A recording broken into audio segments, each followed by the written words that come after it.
This is Audible. From Simon & Schuster Audio.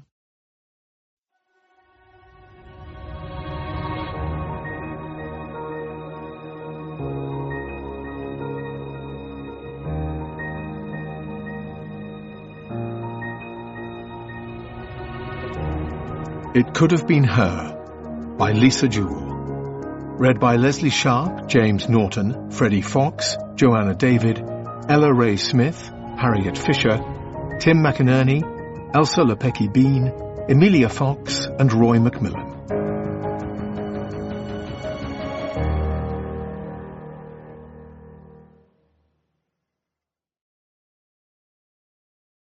Prologue.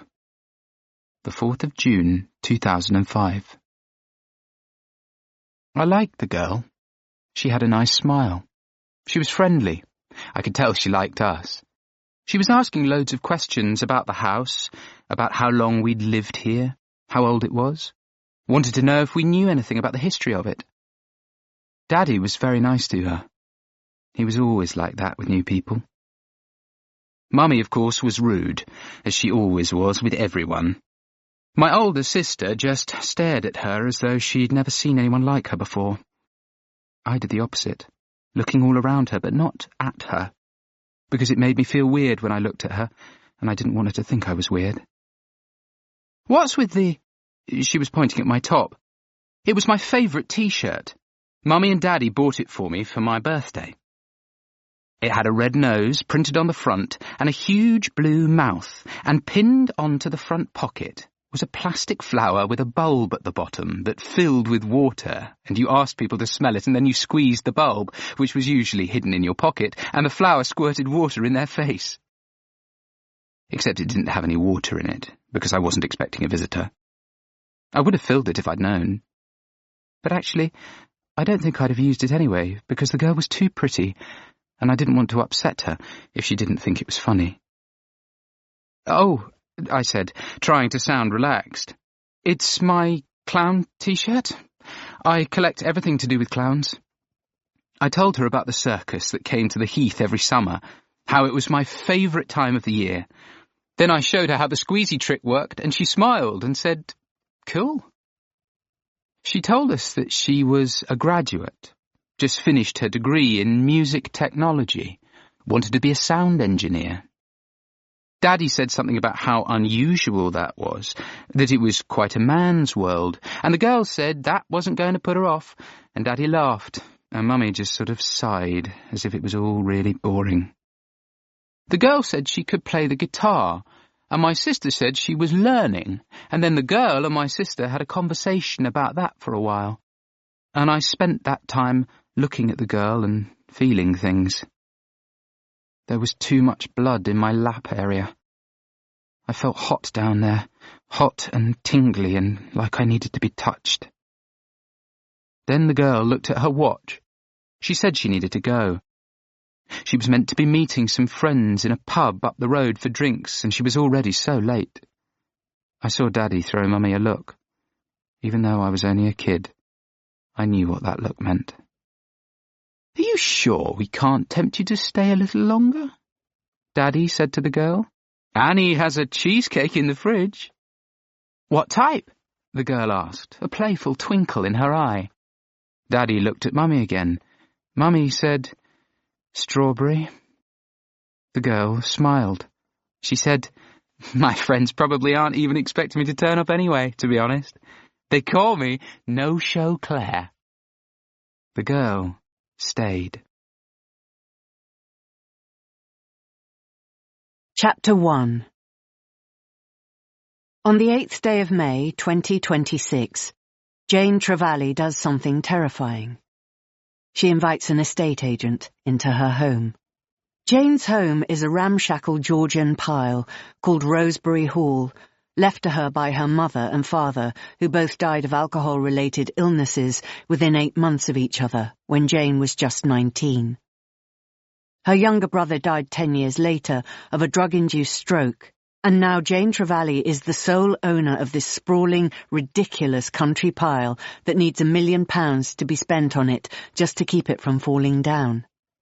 The main house itself has 10 bedrooms upstairs, and downstairs 8 huge rooms, all linked together, so you could, in theory, roller skate from one end of the ground floor to the other, if there weren't so many ratty Persian rugs strewn all over the aging floorboards. At the back of the property, there is a row of 3 small cottages that Jane has been planning to turn into Airbnbs for years, but which are currently mouldering, and on the verge of becoming tumble-down. And there is land, too, 5 acres of lawns and woods, and a wild meadow, which, when Jane was a child, had been home to 5 donkeys and 3 llamas.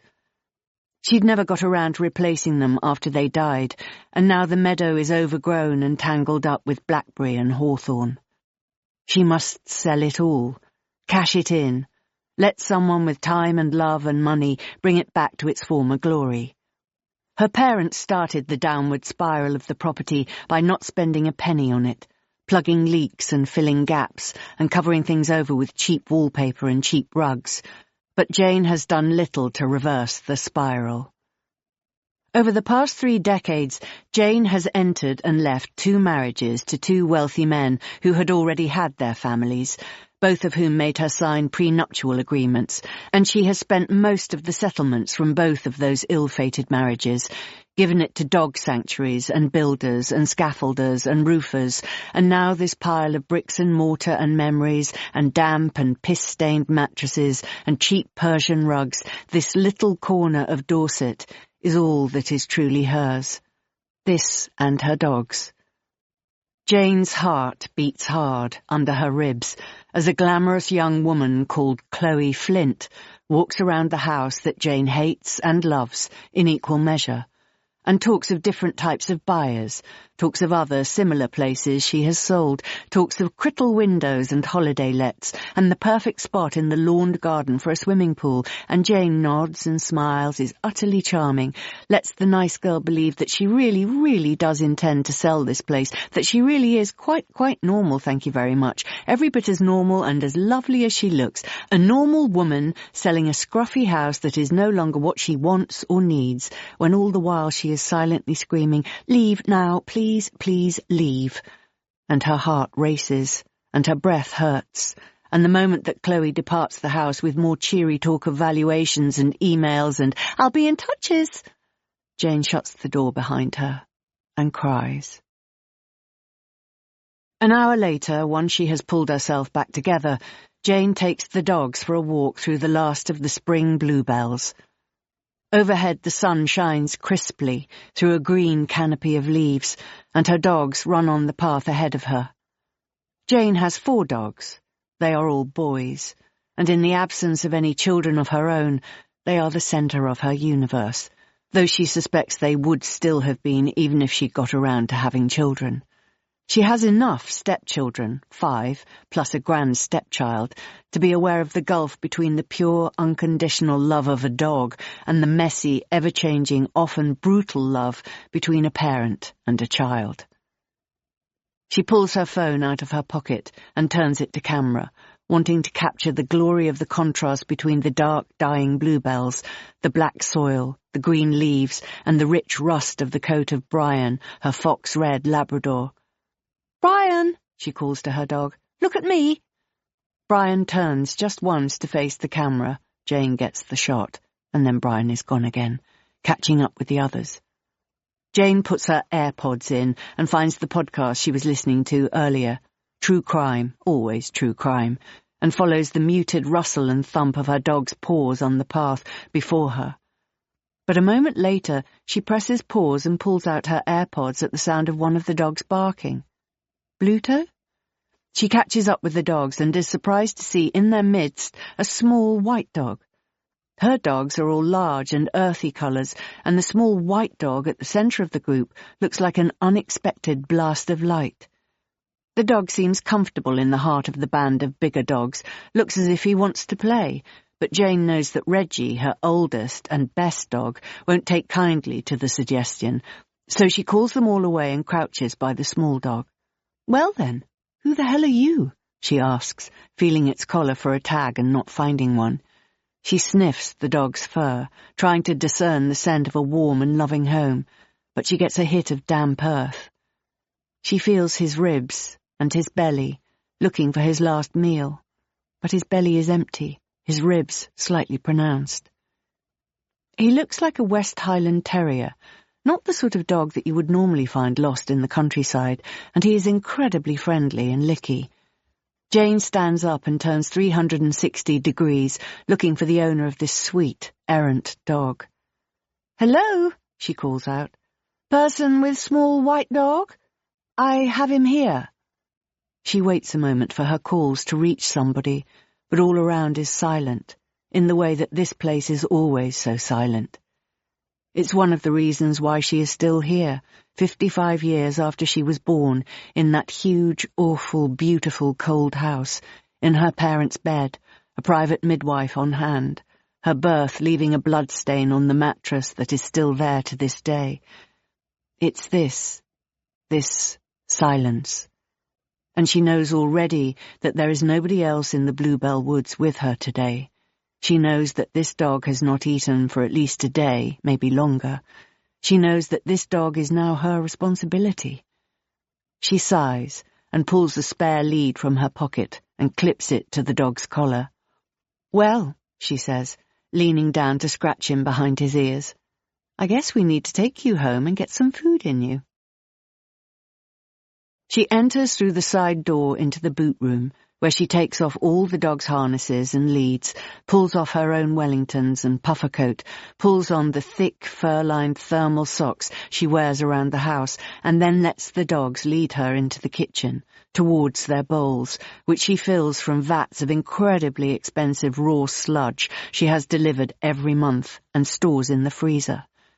She finds a smaller bowl for the new arrival, fills it with a few biscuits, and sets it down around the corner so that he is not disturbed. She watches him eat, and she looks at the time. 3:58. Still time to take him to the vet, find out if he's chipped, find out who is missing him. An old person, she imagines, maybe an old person who has died and nobody is aware. But she knows all the elderly people in the nearest village, and more than that, she knows all the dogs, and she has definitely never seen this dog before. The local vet is called Hester. She is, uncharacteristically for a country vet, very sentimental about animals, and now she puts her nose up against the white dog's snout and ruffles his ear. "Poor baby," she whispers up his nostrils. "Poor, poor, stinky baby." Then she takes her scanner and runs it over his scrawny body and says, "Aha, bingo." On the screen of her computer, the dog's details pop up. "Well, hello, Hugo." "Hugo?" says Jane. "Yes, Hugo Tucker, to be precise, of..." She scrolls through the details with a mouse. "Well, according to this, Hugo Tucker belongs to a Mr. Tucker who lives in London, NW3. "Really?" "Yes," says Hester. "What on earth are you doing, bang slap in the middle of nowhere, Mr. Hugo Tucker?" "Maybe he's been stolen." "Quite likely. They do like nicking people's dogs in London, don't they? I keep reading about it. Or he's been adopted, and the new owner didn't register the chip. Anyway, let me give them a call." The call rings out after a while, and Hester sighs and presses end. "Ah, well," she says, "I guess one of us will be taking him home tonight." "Wait," says Jane. "My stepson, Dexter, lives near Hampstead. Let me take Hugo. I can go and see Dexter while I'm there."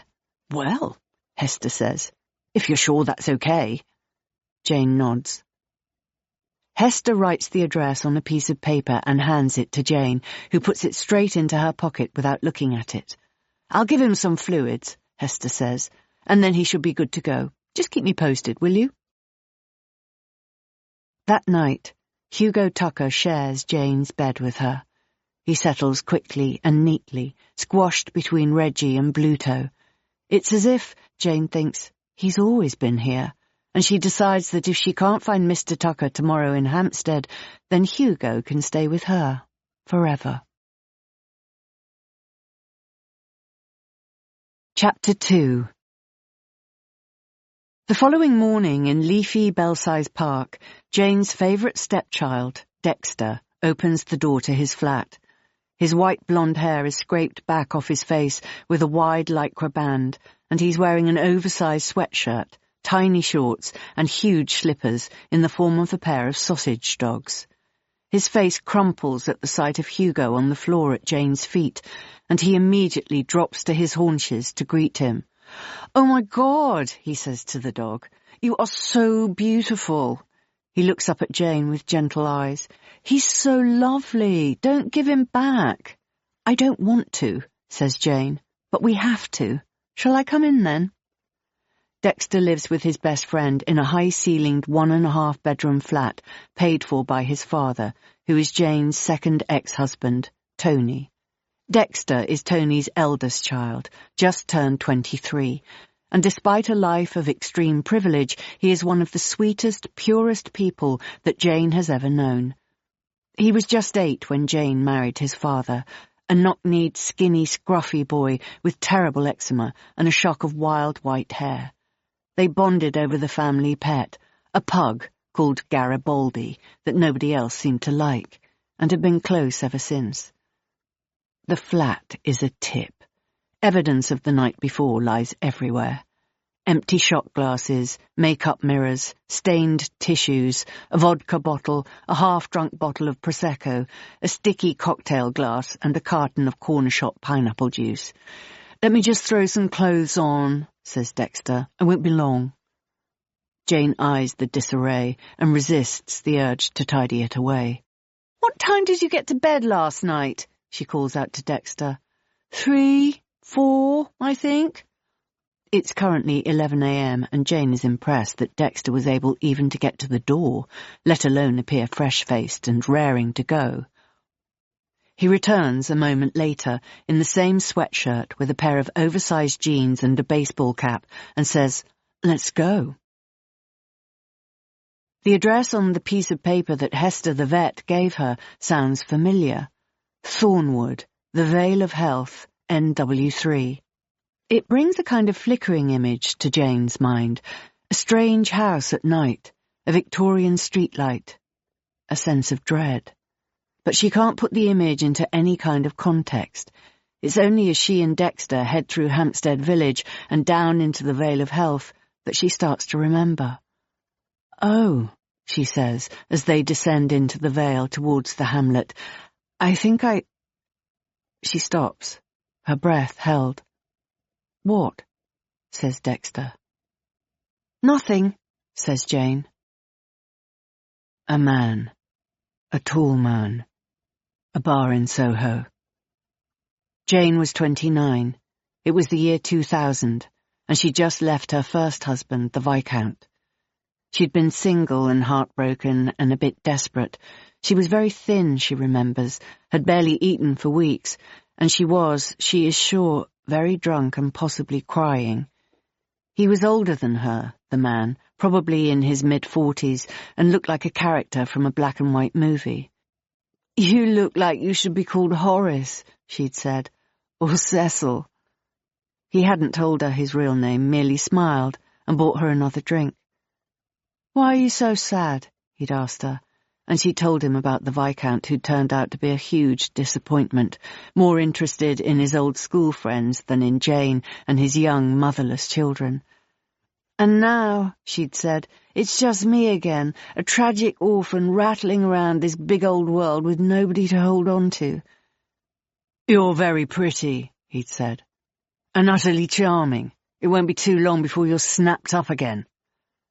She clocked his wedding ring then and asked him about it. "Ah," he'd said, "yes, very happily married, for nearly 10 years. "So, why are you talking to me?" "Because you looked like you needed a friend." He'd told her he worked at a department store in the West End. He'd told her that they were hiring staff. He could, he told her, get her an interview as a shop floor assistant. "I'm not sure I'm a shop floor kind of person," she'd said. "I'd get complaints and be sacked in a week." He'd looked at her with wry amusement and then said, "You know, our au pair girl just left, went back to Brazil. You said you'd been living with small children?" Jane nodded. I have 2 small children and a lovely home and a wife who doesn't really like housework. What would you think about maybe being some kind of housekeeper? Or nanny?" Jane laughed, but then stopped. "Seriously?" she asked. "Yes, seriously," he replied. "Why don't you come home with me? You can meet my wife, look at the house, see what you think." Jane had felt a pulse of something wrong then. A distant siren in her consciousness, warning her of something she could not quite put her finger on. But also she remembers a little thrill of something dark and self-destructive, a sense of throwing it all away because she remembers feeling entirely worthless in that moment. There was no future back then that she could picture or hold on to. There was no mother, no father, no brother, no husband, no job, no sense of what on earth she even was. She remembers the feeling of her self-esteem lurking somewhere out of sight, too far away for her to grab hold of it in that moment and think, "What am I doing?" And so she and this tall, charming, nameless man, whom she insisted on calling Cecil all night long, sat silently together in the back of a taxi. And she remembers vividly the strange sensation of leaving the heart of loud, high-octane Friday night London, full of vodka and recreational drugs, and finding herself 20 minutes later in a sleepy Dickensian hamlet formed of tiny lamplit alleyways and rows of mismatched houses, seemingly cut off from the rest of the world. "Where are we?" she'd asked. "Hampstead," he'd said. "This isn't Hampstead," she'd said, thinking of the brightly lit urban village full of bars, pubs and boutiques. He'd told her that the Vale of Health had been annexed from the main village in the 18th century as a sanctuary from the plague. The hamlet had once been peopled by the most fashionable writers and artists of the time, but now it was a quiet backwater, surrounded on all sides by the wilds of Hampstead Heath. "How long have you lived here?" 15 years, he replied. "It belonged to my mother-in-law. She just passed away a few months ago, and now it belongs to my wife and me." She remembers her spinning head, the vertiginous mix of alcohol, excitement and fear as the taxi crept slowly down the tiny lane, almost vanishing into the blackness. As they slowed to a halt, Jane saw ahead of them a wooden fence that followed the curve of the heath. Beyond that was nothing. "Wow," Jane had said, "it looks like the last house in the world." "Sometimes," the man had said, "it feels like maybe it is." They walked through a green gate and onto a small driveway, just big enough for the open-backed army jeep parked across it. Jane's father once had an old jeep similar to this one, and like this one, it had sat outside their house for years, rusting into a grotesque eyesore. A woman had come to the window at the sound of their footsteps, a pretty woman with black hair in a feathered bob, dark eyes watching warily. At the sight of her, Jane had begun to sober up. As they approached the front door, she could hear the rumble of the taxi making its way out of the hamlet, and suddenly she'd wanted to turn and run, flag it down, beat on its doors, ask it to take her home. But then the man with no name touched her elbow gently and said, "Here, let me introduce you."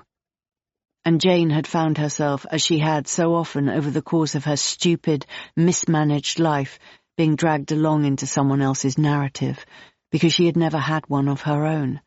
And so she had followed him, that tall, imposing man, into his house, and had been introduced to his wife, and made awkward small talk with her while the man with no name mixed her a martini. And her memories are hazy now, splashes of colour, a detail or two, a brown cabinet housing a home computer, photographs of a boy and girl, both around 8 or 9, a grey cat, a Liberty print lampshade. Her image of the woman is hazy too, but she remembers a large engagement ring, a pursed mouth, and she remembers the sudden blinding, deafening realization she should not be there, that she had taken the wrong fork in the road. And then, as the man passed her the martini, there was a scream and a thud from upstairs that made her jump so hard she knocked the glass out of the man's hand. "Fuck," he'd said angrily under his breath. I'm really sorry, she'd said. The woman jumped to her feet. The children, she'd said. Neither made a move upstairs. There was no sound of a weeping child. I'll make you another one, he'd said. You know, actually, I think I'll probably skip the drink. I think... Nonsense, he'd said with enough force to make Jane flinch. I'll make you another. He'd gone to the cabinet again, and she had smiled nervously at the wife, who had given her some kind of warning glance. Jane couldn't tell if it was friendly or unfriendly, but there had been a long silence. She remembers that, and inside that silence she made her plan. Is it okay if I go outside, she'd said, to smoke a cigarette? She remembers not waiting for permission. She remembers the solid feel of the strap of her handbag held inside her fist. She remembers the pulse of adrenaline that pushed her heart up hard against her ribcage. She remembers the tall man coming towards her, a fresh martini in his hand, and staring at her. Stay, he'd said, holding it out to her. Drink your martini. I won't be long, she'd said lightly. I can't drink gin without nicotine. You know what it's... Stay, he'd said again. And she remembers the feel of his other hand on her wrist, the sense of being tugged, and she remembers the wife putting herself between them. Let her go, she'd said to the man. The children are awake. Jane had felt the tension drop, his grip soften and then loosen entirely. Her hands shook as she lit her cigarette outside the front door. She'd looked up at the dark windows above, wondering about the scream and the bang, but all was dark, all was quiet. And then, with a driving sense of urgency, she'd tiptoed across the crunchy gravel, quietly unhooked the inside latch of the gate, and then, and only then, had held her bag tight to her stomach, and run and run and run. Now, as she watches the dot on her phone app, moving through the vale towards the house called Thornwood, she feels it in her gut, even before they get there. It's the same house. Chapter 3. There's a wooden sign nailed to the fence with the word Thornwood painted on it, which Jane doesn't remember from that long-ago night, and there is a plastic button attached to a post by the gate, which Jane presses. She hears the faint tinkle of an old-fashioned electric bell chime from inside the house and notices Hugo react to it, look around expectantly, the beginnings of a low growl forming in the back of his throat. There is the sound of a door being opened, and then a male voice calling from the other side of the beaten-up jeep, which is still there. Jane feels her breath catch at the sight of it. If the jeep is still there, then the man must also still be there. Yes, comes a male voice. Dexter and Jane exchange a look. Oh, Jane calls back. Hello, have you lost a dog? There is a brief silence, and the sound of large feet on gravel. Then a man pulls the gate open and stares at them. Jane braces herself for the man from that chilling night all those years ago. But it is not that man. It is a very different man indeed. He is 50-ish, average height and scruffy-looking with long salt and pepper hair, thinning on top and pulled back into a ponytail. He wears a faded Ramones t-shirt, black combat trousers and warm black trainers, and holds a mug of something in a tattooed hand. His gaze goes down to Hugo. Fucking hell, he says, resting his mug on a wall and crouching down to the dog. Where the fuck have you been? Hugo looks pleased to see the man and nuzzles against his hands, his tail whipping back and forth, but Jane can also read a slight confusion in the dog's body language, a sense that he doesn't quite know what's happening. What's his name? She asks the man pointedly. Hugo, says the man, going back to standing. He disappeared a few days ago. Thought he'd been nicked. Where'd you find him? Near my house, she says primly. On the coast. The man looks surprised. He starts, but then stops and shakes his head. Whereabouts, exactly? Brighton, she says sharply. Just outside. She senses Dexter throwing her a confused look and ignores it. Well, says the man, Thank you for bringing him back. Is he okay? Jane nods. I took him to the vet. He was a little dehydrated, but apart from that, in good condition. Do I owe you any money? He asks, a hand going absent-mindedly to his trouser pocket. For the vet. Jane shakes her head. No, she says, it's fine. He takes his hand away from his pocket and nods. Well, cheers, anyway. I appreciate it. He leans down with a sigh. Come on, mate, he says to the dog. Let's get you inside. My name is Jane, by the way, and this is my stepson, Dexter.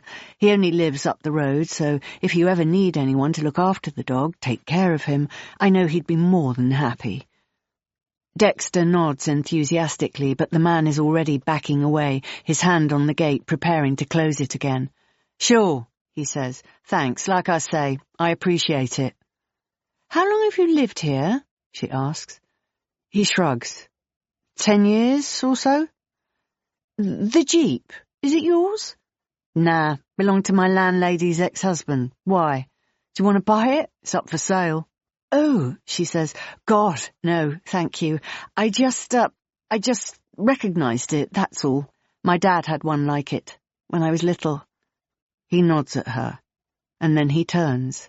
The gate closes, and the man and his dog disappear from sight. Chapter 4. Jane takes Dexter for coffee and cake in Hampstead Village. There is a heavy silence between them. Are you okay? Dexter asks. Jane cuts her salted caramel muffin into 4 pieces and puts one of them in her mouth. The sugar hit is immediate and gratifying. Not really, she says. And then she takes a deep breath and she tells Dexter the story of the night she always remembers as the night she nearly died. It's been her party piece for years. Did I ever tell you about the night I went back to a stranger's house, then decided I was about to be drugged and possibly murdered, freaked out and ran away? It always got a laugh. In her mind, the anecdote had become distilled down to a 1-sentence slice of life, but now it suddenly expanded back to full size. The feel of it, the chill on her flesh, the dead eyes of the man with no name, his pursed-mouthed beauty queen wife wordlessly aiding her escape, the bang and scream overhead, the trees rustling in the dark wind as she ran helter-skelter through the vale and back to the bright lights of the village. She spares no details now as she describes the incident to Dexter, and his face performs a theatre of reactions as she speaks. Fucking hell, Jane, he says when she's finished, and it was definitely that house. Oh God, yes, totally. It was the Jeep that sealed it for me. But that wasn't the man. No, the man would be 70-ish by now, I reckon, and he was very elegant and well-dressed, very tall.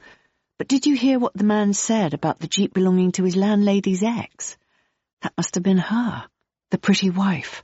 She must still own the house, and maybe she finally got shot of the old pervert. So that guy, Mr. Tucker, you've never seen him before? No, it was just the 3 of us that night, and the screaming child upstairs. It's such a strange coincidence, says Dexter. Freakish, almost. I know, says Jane, but then her life has always worked like this, she feels. There's always been a strange pattern to things, invisible threads making invisible connections, leading her from one bizarre episode to the next. Well, she says, that's that. The Hugo incident is officially over. Oh, I feel sad about it, says Dexter. Jane thinks about Hugo curled into a neat ball on her bed last night, slumbering peacefully between her own dogs, and nods. Me too. Her phone rings then. It's Hester, the vet. Jane! Hi. Glad I caught you. Do you still have Hugo? No, we just left him with his owner. Is anything wrong? No, nothing's wrong. At least there's nothing wrong with the dog. But I just heard something weird from Helen Yaxley. You know, the woman with all the donkeys? She has that annex on her land that she rents out, and she's been renting it out to a young woman. She arrived a week ago with, according to Helen Yaxley, a small white dog. Helen didn't catch the dog's name, but she agreed that it was probably a West Highland. Anyway, Helen went to check in on them this morning. The back door to the annex was unlocked. The girl's stuff was still there. There was a filled mug of tea on the counter, hand-washed underwear hanging up to dry, half-eaten bowl of cereal congealed on the kitchen counter, and no sign of the girl, or of the dog. The police are on their way there now. I just thought you might want to know. Maybe you can let the owner know? It might be a friend of his. Someone he knows? Jane lets her fork drop onto her plate and eyes Dexter urgently. Yes, right, definitely. We'll go back. We'll tell him. And the girl, what was her name? Did Helen say? Yes, says Hester. Her name was Rose. Rose White. Chapter 5. Stuart, 10 years earlier. She has that look about her. It's clear as day, despite the neatly combed hair, the collared jacket, the little white dog at her feet. It's only just gone midday. It's Tuesday. She might want the world to think that that's a glass of lemonade on the table in front of her, or even a soda water. But I know, and she knows, that it's a vodka and lemonade. A double. I can see it in her eyes, the sad gleam of relief as the vodka diffuses into her bloodstream. I can picture her, all morning, counting down the seconds, the minutes, the hours, until the time turns from 11:59 to 12, from uncivilized, unthinkable morning drinking to being just like everyone else in the pub in the back streets of Hampstead. She drinks here instead of at home, because then she's not drinking alone. She's drinking with other people who are drinking. The other people drinking here are not like her, and she knows it, but still, it makes her feel more normal, less like she has a problem. But she does have a problem. I know she has a problem, just by looking at her.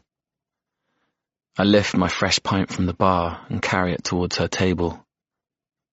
Nice dog, I say. Westy? She nods. How old? Nearly a year. Oh, I say. Still a baby then. He's being very good. Surprised he's not trying to drag you out of here. I regard the dog, my pint, the woman. Do you mind if I join you? I say. She looks horrified, which is fair enough. I'm a strange man approaching her on a Tuesday lunchtime in her local pub. I see her eyes go from my pint to my face, to the door and back again. Why? Because I thought you might prefer company to drinking alone. I'm not drinking I cock my head to one side. My eyes go to her drink. I'm fine, she says. But thank you. I nod. No worries, I say. I'll be over there if you change your mind. I won't, she says with the kind of pursed-lipped smile that was trained into her by parents who cared about appearances. I take my pint to a table at the other side of the bar and scroll through my phone for a while. Within half an hour I see her at the bar, ordering another drink. Her back is tight and narrow through her smart jacket. I can see the tips of her shoulder blades. I see that her shoes are old-fashioned and scuffed. She is not a Hampstead yummy mummy, far from it, but she is not bad-looking. 30-ish, well-spoken. By 3 p.m. she is 4 vodkas down and unsteady on her feet. I see her check the time on her phone and head to the bar, where she orders herself a double espresso. She drinks it down in 2 gulps, gathers her dog, her bag, her coat, and leaves. I don't follow her. I've got the size of her. She's gone to collect a kid from school. She'll eat mints or chew gum on the way. The mothers at the gate will talk about her. She'll get home having probably picked up another coffee on the way and tell her husband, her partner, whoever, that she and the dog had a wonderful walk on the heath. I can guarantee she'll be back here tomorrow. And so will I. Chapter 6. Mr. Tucker, it's Jane again and Dexter. Can we just have another quick word? The door opens and Mr. Tucker appears beside the army jeep, his arms folded across his slight paunch, eyeing them dubiously. "Everything okay?" he asks. "Well, yes and no. I've just had a phone call from the vet who treated Hugo, and she tells me that Hugo had been staying at a local holiday rental with a young woman who has subsequently disappeared. I just wondered, I know you said you thought Hugo might have been stolen, but is it possible he was taken by someone you know?" Jane watches the man's face, and she sees it all pass in a flash. Confusion, fear, anger, worry. But then his face resets into its original placid expression, and he nods. "Weird," he says, leaning back against the side of the jeep, his arms still folded across his belly. "Really weird." One hand reaches up to his stubble and rubs it absent-mindedly. "No," he says. "Definitely not." Jane's gaze goes to a scooter with pink and silver tassels. Mr. Tucker's follows it. "That was my stepdaughter's," he says. "She's an adult now." Jane nods. "Her name is Rose, apparently, the girl." "Don't know anyone called Rose, but I think it sounds like we've found our dog napper." "It does," Jane agrees. "And I suppose if the police are getting involved, they might be in touch with you at some point." "Police?" "Yes, my neighbour has reported her missing. The girl called Rose." There is a small twitch at the corner of the man's mouth. "Right," he says. "Yeah, I guess so." "I can let them have your details if you want to follow up the dog theft." "No, nah." He scratches the back of his neck. "Whatever, it's probably my fault. Should have done a better job of keeping him indoors.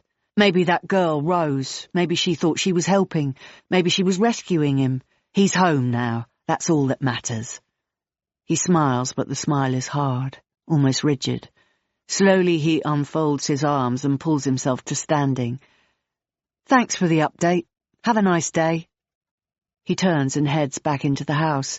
The door closes behind him, but not before, for just a brief bolt of a moment, Jane sees the side profile of a middle-aged woman in the hallway.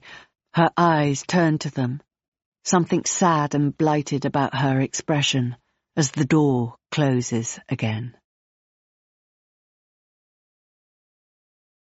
Chapter 7.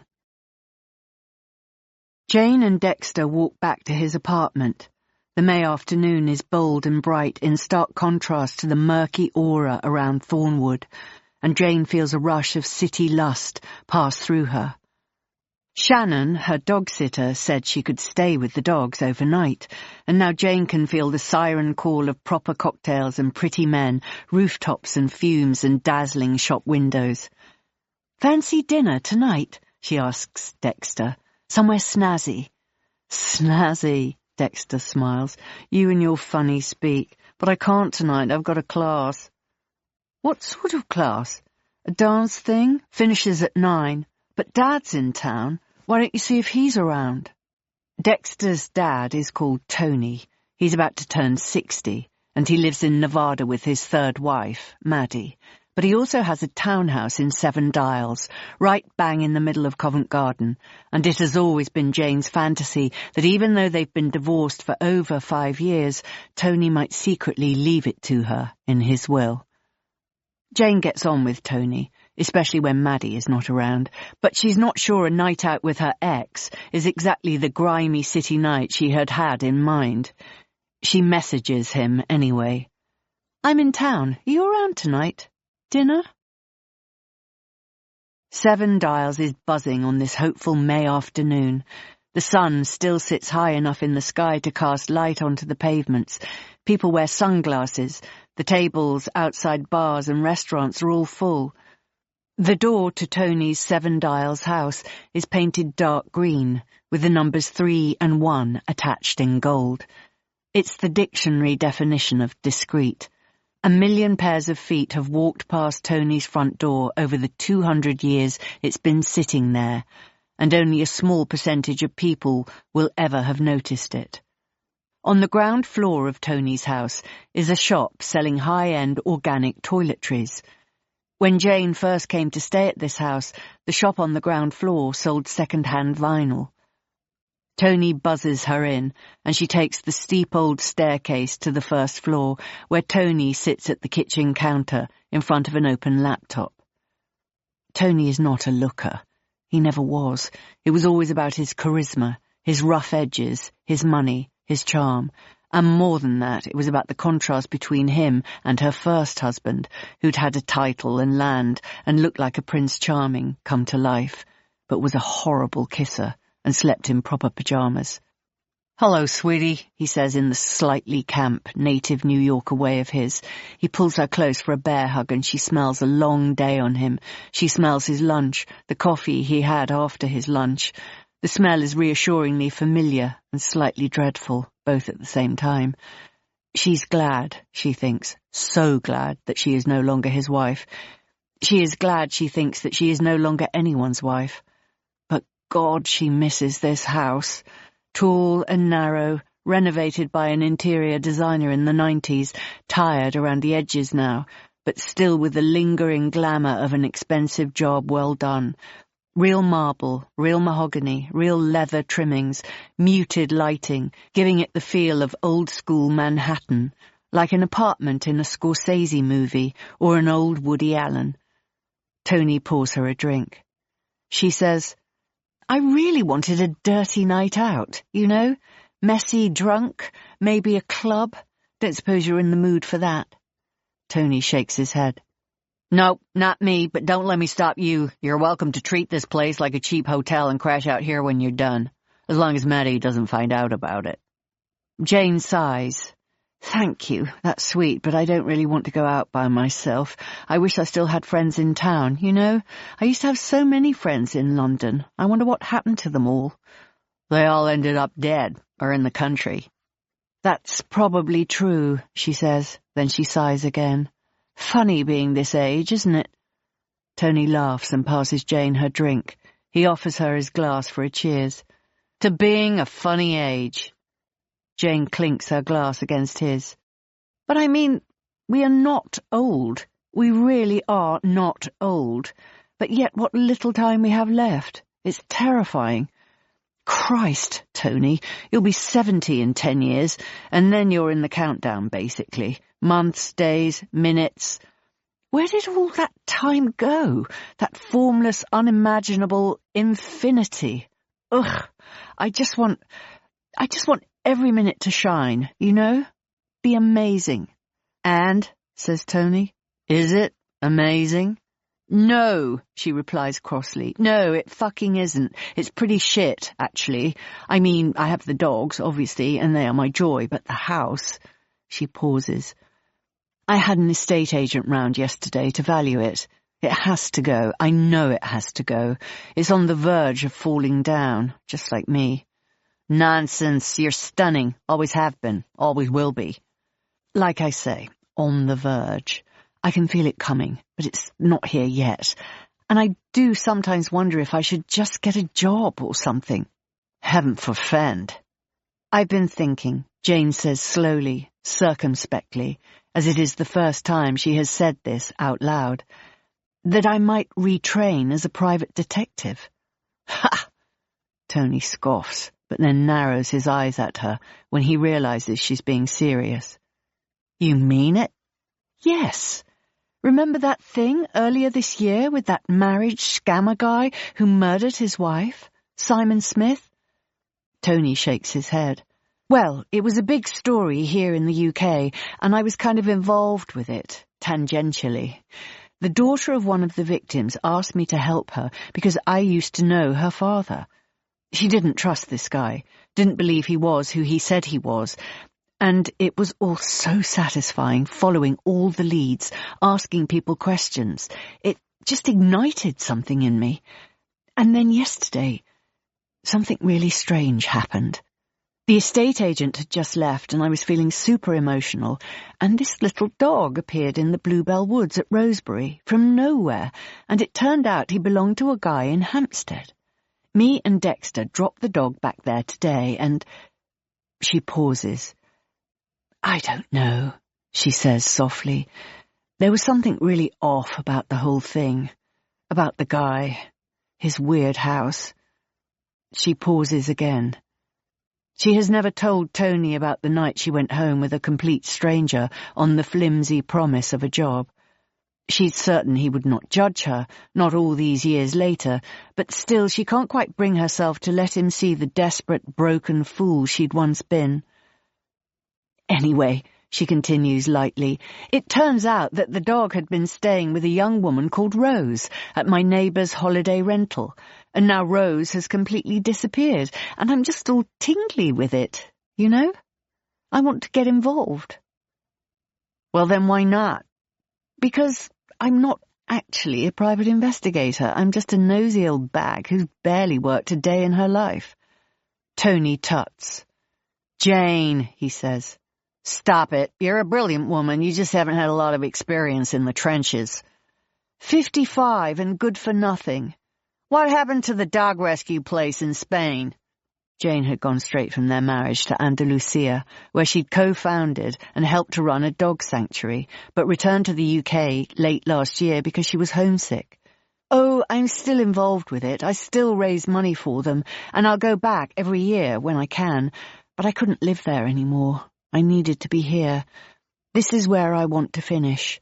But it's also... She pauses again. It's also where I want to begin. Well, says Tony, go find Rose, I guess. Then he smiles and says, come on, let's take these up to the terrace and watch the sunset while we work out how you're going to do it. Chapter 8. Jane calls Helen Yaxley the following morning through the fog of a Kraken hangover. Helen, it's Jane Trevally from Rosebery. Oh, Jane, hi. I hear it was you who found the missing dog. It was. Brought him back to his owner in London yesterday, and then Hester, the vet, told me that the girl who had him at your annex had disappeared. What did the police say? Oh, not a lot. No signs of foul play, just done a runner, they reckon. But leaving her underwear, Jane asks. All her things? Her dog? Why? It doesn't make any sense to me, either, and she was such a lovely girl, not the type to do a runner, and certainly not without her dog. She doted on that dog, adored him. Did she? Yes, you could tell they were very bonded. Jane frowns. So maybe not a dog napper after all. What are the police going to do? She asks. The dog's owner in London claims he doesn't know anyone called Rose and thinks whoever she was, she must have stolen the dog or found him on the heath and taken him. I really don't know. They weren't very forthcoming. But unless someone reports her missing or she makes a sudden reappearance, I think that's the end of it. Jane pauses, her gut telling her that that can't possibly be the end of it. That a young woman called Rose White could not appear in the middle of the countryside with a dog that she had either stolen or found in North London, and then disappear a few days later, leaving her dog to wander into Jane's Bluebell Woods. She thinks of the hand-washed underwear Hester had told her about. She thinks of strange Mr. Tucker, his air of discomfort. And then she thinks again of the overhead scream and bang that night in the Vale of Health 26 years ago. The tick, tick of the heavy clock on the mantelpiece, the pursed lips of the wife. She thinks of that sense that she'd walked into a trap. She thinks of the thin woman she and Dexter had glimpsed fleetingly in the house yesterday, and she shivers. Helen, she says, I've got a funny feeling about all of this. Could I possibly pop over this afternoon, have a look at the annex? Would that be okay? Well, yes, I don't see why not. I'll be around after 2. Great, says Jane. I'll see you then. As she sits on the train back to Little Belmont later that morning, Jane remembers Tony's words from the night before up on the roof terrace. Why don't you take a course? He'd said. In what? She'd said. In private investigation, he'd said with a tut and a roll of his eyes. What do you think, balloon animals? Jane hadn't realized you could take courses in private investigation. She couldn't quite imagine it. pictured a room full of people in trench coats and trilbies with folded newspapers under their arms. Or was that spies? She'd Googled it on her phone in bed that night and seen a dozen courses, mostly online, done from the privacy of your own home. And actually, surely, if there was ever a job that was designed for an older woman who'd barely worked a day in her life, it must be that. Miss Marple herself had been in her mid-70s for the entirety of her career. But could she? She thinks now. Could she really? She hadn't studied since she was 18 years old, when she'd left her stupidly expensive sixth-form college with no A-levels because she'd spent the whole 2 years chasing tragic love affairs with stupid boys and the occasional stupid grown man. Then she'd become an orphan at 19 and clung on to her first love, a man called Paddy Swan, for dear life while she grieved. What a bloody idiot she'd been, hanging around waiting for him to marry her, when in reality he'd been trying to find a way to get away from her. She'd almost got a job after they split up, but then a few months later she met a man in a bar in Pimlico who looked like Paul Newman and talked like Hugh Grant, and it turned out he was a Viscount, and not a poor one, and he'd swept her completely off her feet. They were married less than a year after Paddy Swan dumped her for a woman called Nina. No need for a job when you live in an 18-bedroom stately home in the Cotswolds. No need for a job when you're looking after 3 young motherless children, 4 dogs and some peacocks. Job enough in all that. Chapter 9. Stuart, 10 years earlier. It's winter now, and the woman in the pub has taken to wearing a long fur coat, fake, by the look of it, and mittens, which she peels off at the bar and folds one into the other. She also has a fabric wrap of some kind over her ears, which she pulls off before smoothing down her fine brown hair with bony fingers. The dog is wearing a coat with a fur lining. "Vodka and lemonade, please," she asks, crisply, as though it is normal for a young mother and housewife to order a vodka and lemonade at 12:04 on a Wednesday. "Single or double?" She pretends to think about it and then says, "A double, thank you." She notices me in the corner as she carries her drink across the bar, and I see her change direction slightly. I nod at her, unthreateningly, and continue scrolling on my phone. I watch her take off her fur coat, fold it neatly into itself, and drape it on the back of the chair opposite her. I know that in under 3 hours she will be pulling that same coat on messily and inelegantly, struggling to find the armholes, the sleeves. Someone calls her an hour later. I see her stare at her phone in horror, pick it up, look at the screen, put it down again, and then sigh heavily, pull herself straight and answer it. "Hello? Yes? Is everything... Right, okay. How bad is it?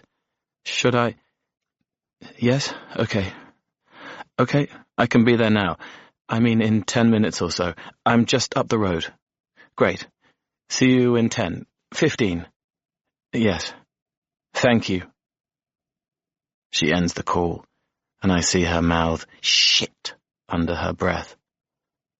Then she lifts the remaining half of her vodka and lemonade to her mouth, tips it down her throat in 3 hard gulps, goes to the bar, asks for a double espresso, necks it in one, pulls on her coat, pulls on her headband, pulls the dog to his feet, and heads for the door. As she leaves, I see that she has left something behind. Her mittens on the table. I finish my pint and pull on my jacket and my hat. I pick up her mittens, and from a distance of around 2 meters, I follow her through the streets of Hampstead. Chapter 10. Tony had folded something into the palm of Jane's hand as she left his house that morning. It was a key. "Use the house," he'd said. "Whenever you want. I'm going back to Denver tomorrow, and I won't be back in London until October." He closed her fingers over the key, then put one of his own fingers to his lips and said, "Just don't let it get back to Maddie." Jane had stared down at the key, her stomach swirling. Seriously? Absolutely seriously. You're losing yourself out there in the country. You need a change of pace. Do you trust me not to change the locks and keep it forever? Yes, he'd laughed. Of course I do. You and I, whatever it was that went wrong between us, it was never about lack of trust. If anything, it was about too much honesty. He'd smiled and tipped his head to one side. I would trust you with my life. Just don't bring all those crazy dogs here and let them on the beds, okay? Especially that one that drools. She'd smiled. That would be great. Honestly, just what I needed, she'd said. I can't thank you enough. Well, you are so great with the kids, especially Dexter. I feel better being all the way over there and knowing that you're here for them if they need anything. I should have thought of it before, but I always assumed you were down there in the chaos living your best life. I didn't know you were lonely. I'm not lonely, Tony. Just bored. Bored, lonely, whatever. Use the house. Have some fun. Meet some people. Solve some crimes. Helen meets her at the front door of her smart cottage. She's crisp and charming as always in a white blouse and blue turned-up jeans, her grey hair tied back into a ponytail and her feet in Birkenstocks. Her dogs follow them as they walk across her land towards the annex, a black-clad rectangle with a wraparound terrace set in a quiet corner out of view. She was so young, Helen is saying. Felt almost too young to be out here on her own. She told me she was studying for her A-levels, that she couldn't concentrate at home because it was too noisy. She said she needed some space and peace. She just seemed really, really sweet. What did she look like? Jane asks as Helen turns a key in the door of the annex. Pretty, I suppose, says Helen. Tiny bit overweight, a little scruffy, dyed blonde hair, kind of to here. She touches her collarbone. Accent? Normal, London, I'd guess, not posh, just average. And what was she like? I mean, did she seem happy? Helen sighs. Happy? No, definitely not happy. Subdued, I would say, and I just put that down to shyness, maybe stress about her exams, but polite and sweet, yes, very. And she didn't tell you anything about herself? No, nothing. But then I didn't ask. I never ask about my guests. It's not my place. She leads Jane into the annex and pulls open the curtains. I haven't touched anything. I'm still half expecting her to come back. How long did she book the place for? Unspecified, but A-levels start mid-May, so I'd assume she'd be gone before then. She paid £100 deposit in cash, asked if she could pay the rest when she left, and I said I'd be happy to wait. In all honesty, I think I wasn't too fussed whether she paid or not. The place was just sitting there, empty, and I wanted her to do well in her A-levels. I saw her take the dog out 2 or 3 times a day. She smiled and waved, but didn't come over to say hi, and that was fine with me. I assume she gave you details? An address, passport, some form of ID? Well, no. Like I say, it was all very last minute. She messaged me the day before.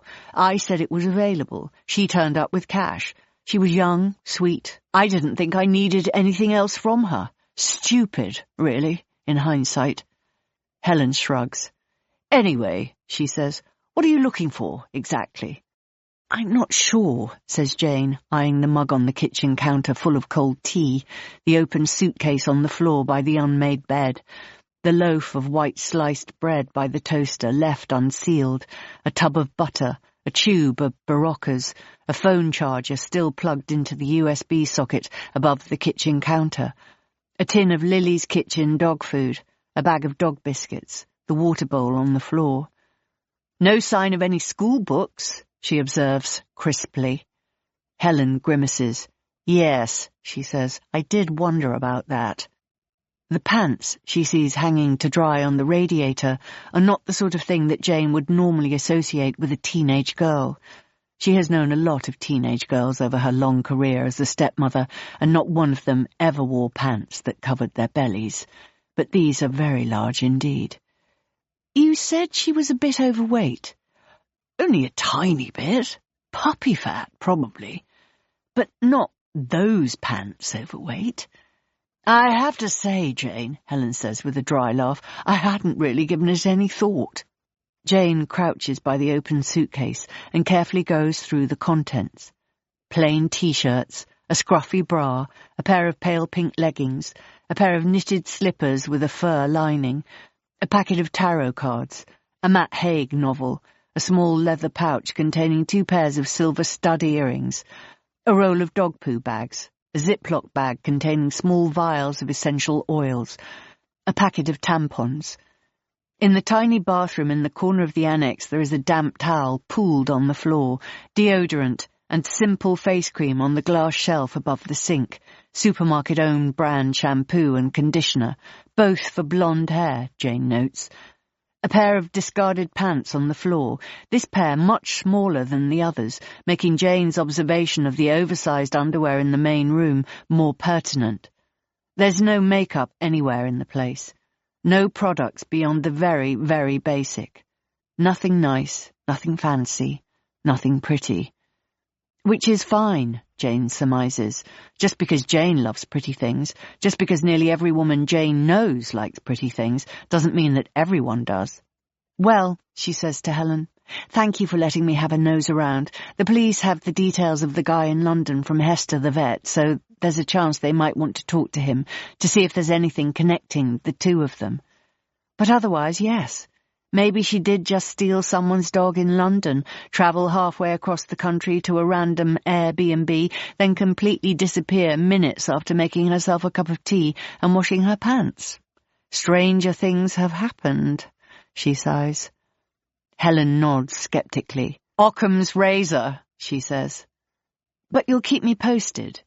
I'll keep you posted, yes. Helen's smile is slightly long-suffering, as if she has had to spend a vast chunk of her life humouring Jane's private eye fantasies. Thanks, you're the best. Jane throws Helen one of her smiles, the one that she knows people find hard to resist. Sure enough, she sees Helen's face soften, breaking into a smile of her own. No problem, Jane. And how are things with you? How's the house? Everyone in the village knows that Jane's house is an ongoing nightmare. Helen is old enough to remember Jane's parents, Jane's brother, the tragedy of it all. Asking after the house is her rather British way of asking how Jane is dealing with the shrapnel of her life. Disastrous as ever, but summer's on its way. Rosebery is always better when the weather's good. This is not entirely true, but the last thing Jane wants is anyone to feel sorry for her. Yes, she had a raw, brutal childhood. Yes, she lost her parents to their addictions when she was barely a grown-up.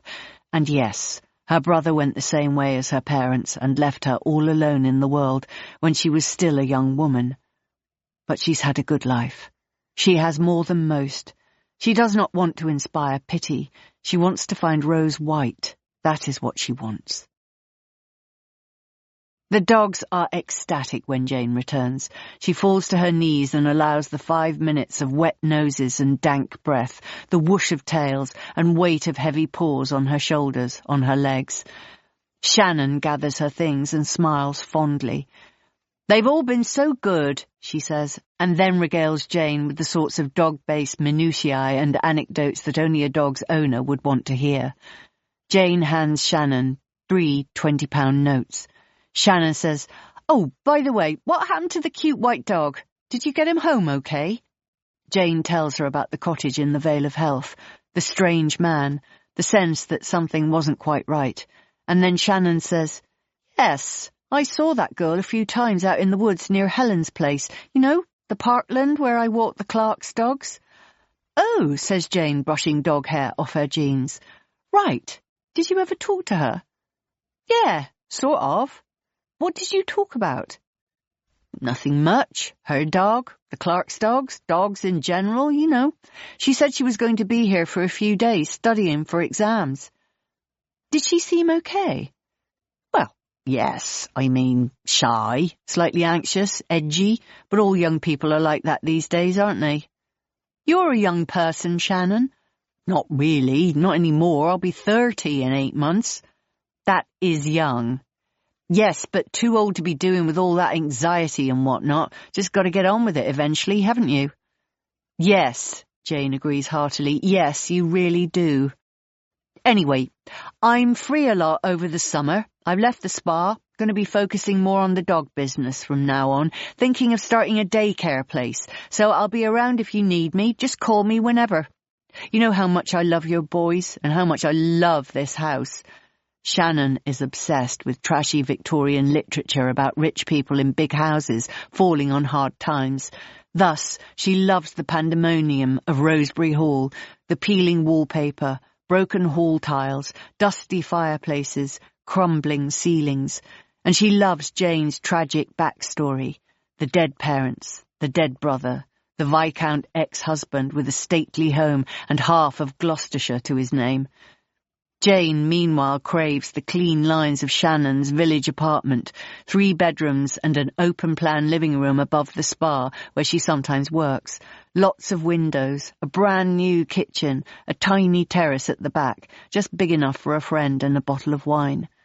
But every time she thinks about the estate agent's visit last Friday to value Rosebery Hall, Jane's skin turns clammy, her heart rate picks up. She thinks of the utter essence of herself knitted into every inch of this place, and the realization that by selling the house she will be selling the only thing that remains of what used to be her family, and she will be cast adrift. Well, thank you, Shannon. That would be great, actually. My ex, Tony, he's lent me his London place, so I might be away quite a bit over the next couple of weeks. It'd be great if you could stay with the boys. It would be my pleasure, says Shannon, her face lighting up at the prospect. Honestly, you barely even need to pay me. Well, obviously you do need to pay me, but you know what I mean. She smiles again at Jane, says goodbye to the dogs, and then Jane is alone, her head a mess of thoughts and feelings, and finally, after a time, the comforting sense that, as Tony so rightly said, there is a job that needs to be done. There are 8 rooms on the ground floor of Jane's house, but the kitchen and the morning room are the only 2 that Jane uses. Upstairs she has her parents' old master suite, a vast 25-square-foot bedroom with William Morris wallpaper, a bay window overlooking the grounds, and an ensuite that her grandfather fitted himself, which gives Jane the ick every time she uses it. It's a putrid putty pink with rusty, leaky taps and a green linoleum that is peeling around the edges. It also smells. Jane could have used the money from her divorce from Tony to replace the bathroom, but instead she'd given it all to the dog shelter in Spain, washing the decay and humiliation of another failed marriage off her psyche by giving the money away. She'd kept just enough, by her calculations, to live a relatively low-maintenance life until she was 90. She wishes now she'd kept just a little more, just enough for a new bathroom, maybe, some new kitchen cabinets. The money from her first husband, the Viscount, she'd spent on saving this stupid house from collapsing. It had gone on scaffolding and girders, breeze blocks, boilers and roof tiles, and the house had looked exactly the same after spending £400,000 on it as it had before, but less likely to collapse, explode or flood. She walks into the grandest of her 3 living rooms. Even at this pleasant time of year, when the last frost of the winter was at least 6 weeks ago, it is cold in this room, cold in its very bones. In here is a portrait that was painted by a friend of her parents when she and her brother were about 7 or 8. The 4 of them are posed under a large tree in the front garden with a dog called Blue, whom Jane still feels tearful about when she remembers her death, even now, nearly 50 years on. They look like a Hollywood fantasy of a quirky, eccentric British family, with their messy hair, muddy boots, ruddy cheeks, brightly coloured knitwear. A Paddington Bear wet dream. But behind the dream were addiction, depression, mental health issues. Behind the dream were bad decisions, dysfunction, and early deaths. She takes the painting from the wall, blowing away the lace of cobwebs that comes with it. The wallpaper behind is a perfect rectangle of richly coloured roses, unfaded by decades of daylight. Jane takes the portrait to the morning room and props it on the sideboard. This, she realizes, is all she needs from Rosebery now. This painting of a moment which might have been real, but probably wasn't, and encapsulates everything she thinks she would lose if she sold this house. She would not lose a damp bathroom, or a broken ceiling, or leaking kitchen tap. She might just lose herself. Chapter 11. Stuart, 10 years earlier. I follow the woman to her child's school. It's up a cobbled footpath behind the church.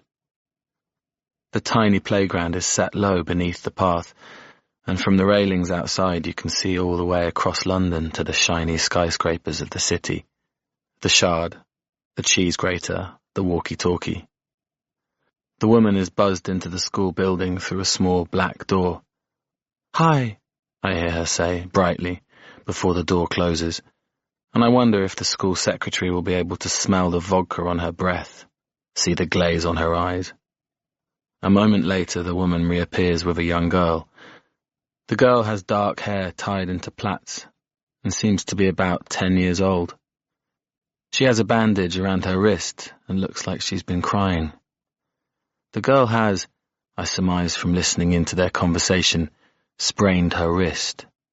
The girl wants to go to hospital, but the woman says they can't because she has the dog with her. "We'll need to go home first." "But I want to go to hospital now. It hurts so much." "But we can't, Daisy. Dogs aren't allowed in the hospital. We have to go home." "Why didn't you take him home first?" The girl called Daisy is crying again. "Because I was panicking. I didn't think." "You never think," says the girl through her tears. "You never do. Look, let's just go home. We can give you some Calpol, drop the dog off, and then I'll get us an Uber to the hospital, okay? Why can't you drive us?" "I just can't, okay?" "But why not?" "That stupid car never starts, and anyway, it's cheaper to go by taxi than pay the car park fees. Come on. Let's just get you home and get some painkillers in you. You might not even need to go to hospital once those have kicked in." The girl grumpily acquiesces with dropped shoulders and a huge sigh. "Fine," she says. "Fine." I follow from a distance again until I realize that they are headed for the Vale of Health. Nobody walks in and out of the Vale of Health unless they live there, or are walking a dog. My presence will be obvious, and if she turns to look at me, she will recognize me from the pub, so I hold back and let them disappear. The following day she is back at the pub. Today she arrives at 11:55 and waits for the doors to open. And so it goes, I think to myself, the slow incremental descent, whereby one day it's not okay to have a drink before midday, and the next it is. I've been there. I know it. I used to be like her, you see. I used to be an alcoholic. I still am an alcoholic, but I've learned to control it. I know they say you can't do that, but I can. Because, actually, I think my alcoholism was more aligned with my hedonism back then when I was young. I wasn't like this woman here, trying to keep up the pretense of a normal, decent life. I was totally absorbed in the chaos of addiction, sucked up and away by excess of all kinds. I was known. Oh, it's that guy. He's mad. Keep away. I would shave my hair on a whim, piss in public, get into fights, get kicked out of places. Oh, I got kicked out of so many places. It was par for the course. I never expected to go anywhere without being kicked out. I broke girls' hearts and treated them like shit. I was truly appalling. Nowadays, yes, I like to drink. I need to drink. I like to drink every day. Probably 5 or 6 pints between midday and midnight. Sometimes a pint more, sometimes a pint less. I barely touch spirits or wine. I don't take drugs. I walk a lot. I don't get kicked out of places. I'm a calm and reasonable man, and I can recognize fellow addicts when I see them, all the differing shapes and forms of them. And this addict, right here, this addict who makes her dog sit in a pub for 3 hours every day, who can't drive her injured daughter to hospital, who stumbles out of the pub while the sun is still up, she's pathetic. I wait until she's reached the end of her second glass, and then I get to my feet and feign surprise and recognition. "Oh," I say, "it's you. Wait, Hold on." I turn back to my table and pick up the mittens I brought back with me today. "I have these," I say, waving them at her. "You left them yesterday. You were in a bit of a hurry." "Oh," she says. "Yes, right, thanks." She holds out a hand for them and I pass them to her. "You could have just left them behind the bar." "Yes, I know, but I went after you, thought I'd catch you up and give them to you on the street, but I lost you, so ended up taking them home." "Well, thanks." She puts them on the table and slides them gently out of her way. I act as if I'm about to leave her alone, but then turn back and say, "Was everything okay yesterday?" "Oh, yes," she says dismissively. "My daughter, she hurt her wrist, a sprain, nothing serious. But she was making quite a fuss, so the school made me come and get her. She's a bit, dramatic." "She can be, yes. She's a classic teenager, I suppose." "Ah," I nod. "Yeah, I've been there, done that." "You have kids?" "Yeah, 2. The boy, he's 20. Jesus. You don't look old enough to have a 20-year-old. "Well, yeah, I'm not. I got kind of caught out, I guess you'd say, when I was 18. I gave the girl the money to have it taken care of, but she kept the money and the baby. I didn't meet him until he was nearly 10. And then, yeah, my daughter just turned 17. She's an angel, but her mum took her back to Australia when she was 3, so I haven't seen a lot of her." "Oh," says the woman, "that's sad." "Yeah, it is. It's very sad." I can sense that the woman is beginning to feel comfortable with me, and I make a move towards the stool on the other side of her table. "Do you mind if I—" She shrugs and gives her head a small, firm nod. I sit down. "So how old is she, your girl?" "She turned 10 in October. She's a bit of a handful." "And is it just you?" "Yes," she says, picking up her glass and taking a measured sip from it. "Just us. I mean, Daisy, that's my daughter. Her father is in the picture, but it's complicated. He has another, She bangs the glass back down on the table and I see a tremor in her hands, her wrists. "He's married to somebody else. Someone who doesn't know about us. It's, She clears her throat. "It's not ideal." I say, No, that sounds tough. Really tough. Messy." "Yes," she nods. "Messy. He's been saying for years and years and years that he'll leave them, that he'll come to us. But now his other children, they're virtually grown up, and if anything, he and his wife seem closer than ever. It's like they've fallen back in love with each other. They keep going off on romantic holidays, mini breaks, nights out at the theatre, and he treats me more and more like I'm the mistake, when he used to make me feel like she was the mistake that he got lumbered with, and I was the precious thing he could never have because of the mistake he made with her. And, frankly, I think he just wants us to disappear. I actually do. Just disappear. Poof."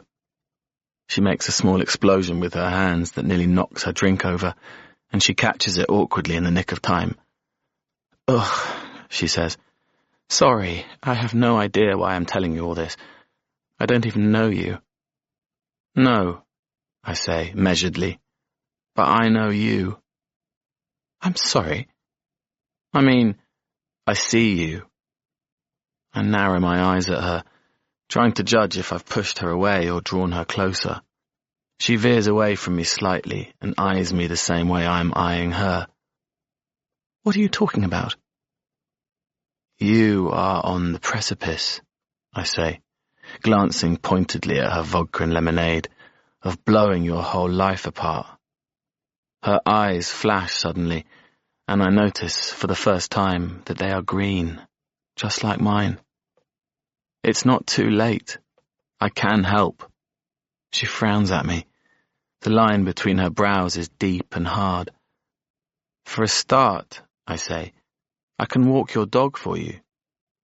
I glance down at the Westie who is lying with his chin resting on his front paws, eyeing me warily from beneath patrician eyebrows. No, she says. Thank you. I can walk my own dog. Ah, but you don't, do you? Yes, she says crisply. I do. I walk him here. I walk him to school. I walk him back. I take him on the heath twice a day. Plus he has a big garden at home to run around in, so thank you, but he's fine. I nod unconvincedly. Okay, I say. Cool. The conversation flags for a moment while she gets over her annoyance at me for calling her out on her poor dog parenting. Then she says, What about you? Do you live with anyone? Nope, I say. Definitely not. I say this with a hint of regret, which is more than I actually feel. I don't get lonely. I like my existence, my days divided up into pints of lager, wanders across the heath, nights on a futon on the attic floor of a very nice squat near the Royal Free Hospital. I can still get sex, if I want it. There are some girls, some women. I've known them for years. They're fine. I don't have to go searching for it, thank God. I meditate, I read books about birds, I go to gigs, don't care who it is as long as I can afford the ticket. I cut people's hair for free, or for a little cash in hand. I have friends I see from time to time. I have a brother who has a wife and kids and all the accoutrements. We get on fine. I'm welcome round there for Christmas. So yeah, all in all, I don't need anyone. I don't want anyone. I'm doing good. She raises her brow. Sounds like there's a backstory. I blow out my cheeks. Have you got all day? She glances at the time on her phone. 1:30. I've got 90 minutes, she says. Shall I get us another round? By the time her phone pings at 3 p.m. to remind her to collect her child from school, her eyes are glazed, her speech is slurred. I feel bad for her kid. Who the hell wants a lush of a mother collecting them from school in that state in front of all their mates? I help her into her coat and make sure she doesn't forget her mittens. She smiles as she leaves, and then she says, Oh God, I don't even know your name. I'm Jessamine, by the way. Nice to meet you, Jessamine. My name is Stuart. She waves her mittens at me to show me that she hasn't forgotten them, and sets out unsteadily into the cold December afternoon. Chapter 12. The sun is bright on the courtyard garden behind Jane's kitchen the next morning, but there is still a chill of not quite summer in the air, and Jane wears fingerless gloves and a soft scarf while she drinks her morning coffee. The 3 younger dogs snake around the courtyard lazily, sniffing the new herbs and flowers that are emerging, while Reggie sits at her feet, sun-worshipping. Jane's head is full of the white dog and Rose White and Thornwood. She thinks of what Shannon said yesterday about bumping into Rose White in the public parkland behind Helen's farm. It's very popular with dog walkers. Maybe someone there will have seen something. She finishes her coffee, rinses her cup in the kitchen sink, puts on her boots and drives to the village. It's a 7-minute walk from Helen Yaxley's property to the main entrance of Waterfowl Park, so named after the rare ducks that circle the pond. Jane is considering the possibility that Hugo might have escaped from there, as it's closer to Jane's property than to Helen's and makes more sense. She follows some of the quieter paths around the back end of the park, trying to sniff out a possible route for Hugo to have taken once he'd found himself separated from Rose White. Nobody in the village, according to Hester, had seen the white dog running loose or free through lanes or fields or land or roads in the days since Rose White went missing. But before she disappeared, Rose White had been seen walking the dog on the road between Helen's property and the park, and Shannon had seen them in the park a few times. Hugo would have been familiar with this area. And sure enough, as she follows the delicate threads on her map that denote footpaths, she sees one that looks as if it leads to the brook at the bottom of her land.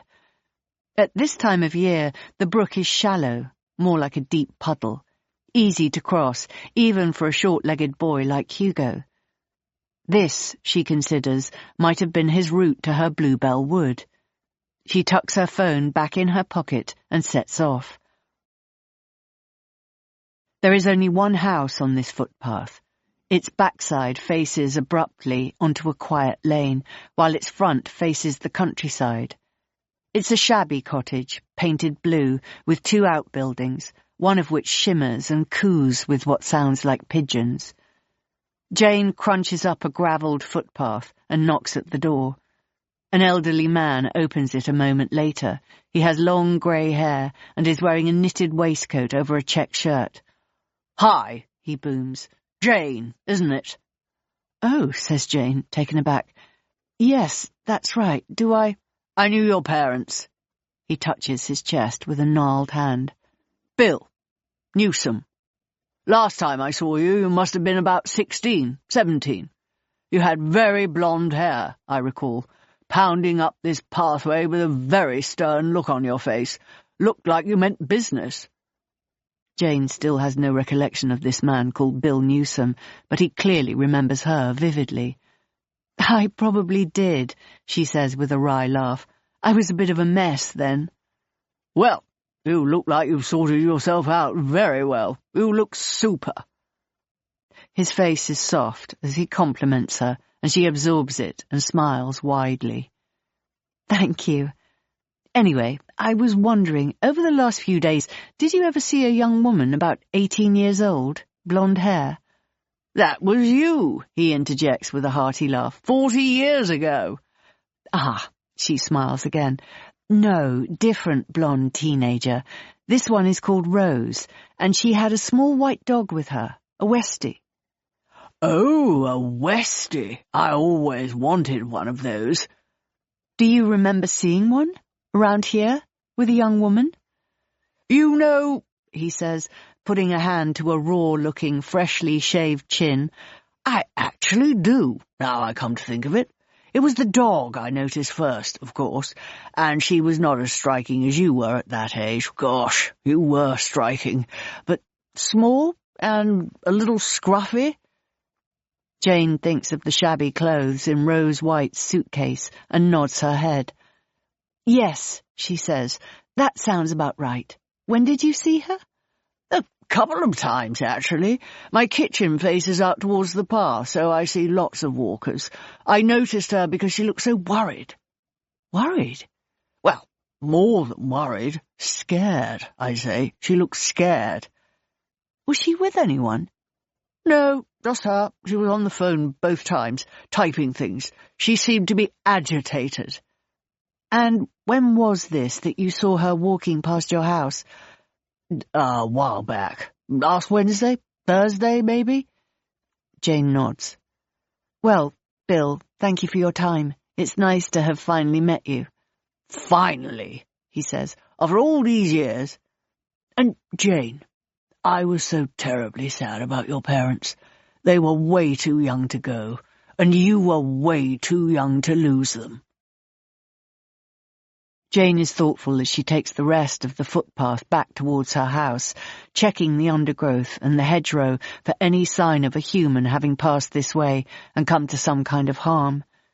She thinks of Bill Newsom's memories of her as a young woman looking like she meant business, when of course she'd meant nothing of the sort. She was an idiot of a girl, completely unfit for adult life, broken and feeble after a childhood being raised by low-functioning addicts. She wore a mask out in the world, pretended to be tough, when really what she wanted was to be scooped up and rescued by somebody, anybody, preferably a strong, wealthy man. As Jane's thoughts cycle through the mess of her upbringing, she scans the pathway, the branches, the possible routes to the left and the right that Rose White might have taken in an attempt to find her missing dog. Jane can't possibly go up all of them, but she tries a couple, her gaze taking in trampled foliage, footprints, litter. She picks up a discarded drinks carton. She has no idea why. All she knows is that she has to find something. Anything. And then, about halfway between the bottom of Jane's Bluebell Wood and the footpath slung across a fallen tree, she sees what looks like an item of clothing. As she gets closer, she sees that it is a hoodie, navy blue, small, and with a logo on the chest, a kind of pathway created out of curved white lines. It's a school uniform hoodie. She picks it up and pulls out the tag. 14 to 15, and there, in smudged felt tip, the initials D.B. So, thinks Jane, not Rose White, just a local teenager. She takes pictures of it, anyway, of the logo and the label, and then carefully places the hoodie back where she found it, just in case, she thinks, just in case the police are still looking for Rose White. Chapter 13. Stuart, 10 years earlier. Jessamine and I sit together most days now, in the White Swan. She's an interesting woman, especially after the second vodka, but not so much after the fourth, when she becomes harsh and bitter. I order my pints in halves so that I can keep up with her, round for round, without getting drunk myself. Daisy and I live with my mother, she tells me now, in her house. What sort of house is it? It's a special house, I suppose. Her accent is North London, born and bred. A cottage, but it's detached, right at the edge of the heath. Feels like being at the end of the world. She smiles as she says this. Her teeth are straight, orthodontic straight. She was cared for. What's it like, living with your mum? She grimaces slightly, but then smiles again. Pros and cons. Mainly cons. She's a difficult woman. And where's your dad? It takes her a moment to find an answer to this one. No idea, she replies, eventually. Disappeared 10 years ago. When Daisy was born, I observe. She shrugs. Where did he go? Who cares? She flashes her eyes at me, and I see it then. Her sadness, her fear, her fury, her hate. I think, you are a cruel, unhappy person. I think, you have been hurt. I think, I want to help you. Another one, I say, eyeing her glass. She shoots me a venomous look. She wants to say no, tell me to fuck off, but she doesn't. She drinks the last inch in her glass and hands it to me. Yes, she says. Please. Soon after that, school ends for the Christmas break, and Jessamine cannot come to the pub during the day. I wonder what she does at home with her moody tween and her miserable mother in their house at the end of the world. Does she drink vodka out of a water bottle? Does Hugo get walked at all? I wander down through the Vale of Health a few days after Christmas, pleasantly faded around the edges after a lazy, boozy few days with my big brother and his family of gigantic teenage boys in Banstead. I have brought a gift, or should I say, a re-gift. A bottle of champagne. I hate the stuff. A card, and a Christmas stocking full of dog treats for Hugo that I picked up on sale from Tesco for 99p. It's a windswept kind of day, dots of rain in the air, the sky dark and grisly. But I've had a pint on the way through Hampstead, and I'm feeling good about life. I meander through the Vale. Is this place even real? I wonder, vaguely. Do people actually live here, in these Christmas card houses? Or are they cardboard cutouts, lit up from inside, puppets moving behind windows? At the end of the Vale, I have two options, left or right. I turn left just as the streetlights go on. A buzz, a fizz, a sudden transformation from grey to gold. At the furthest end of the street, I see it. A yellow cottage behind the gated driveway. It's scruffy, unloved, wreathed in damp, pus-coloured light. In front are a small red car that looks like it's never been driven, an old army jeep, and a trampoline with two broken springs. A small plume of smoke rises from a spindly chimney pot. There is a half-hearted string of fairy lights in the window, the suggestion of a tree. As I reach the side gate, I hear Jessamine's dog barking furiously. Then I hear Jessamine saying, "Hugo, shut up! There's nobody there." The dog keeps barking, and eventually I see her face at the small window to the side of the front door. I ring the doorbell. Chapter 14. Alan. I was born in 1958 in Beckenham in deepest South London. My father was undiagnosed bipolar. My mother was addicted to sleeping pills. My childhood was unconventional. When my father was manic, life was fun. When he wasn't, well, you can imagine. From a very young age, I always wanted a wife. I always wanted children. I wanted apple trees and a neatly folded newspaper and something nice to eat when I got home from work. As a child, I wanted to be like the men in the illustrations on the covers of old-fashioned magazines, with a pipe and handkerchief in their top pocket, a small child by my side. I wanted to be a family man. I fell in love with Annie the first time I saw her, but she was only 13, so I had to back off and wait. She was my friend's cousin, and she rarely visited his house, only for birthdays and such. I saw her once a year at most. Then, when she was 19 or so, I found her in a shady corner of the garden during her uncle's 50th birthday celebrations, and I told her she looked lovely. That was the beginning.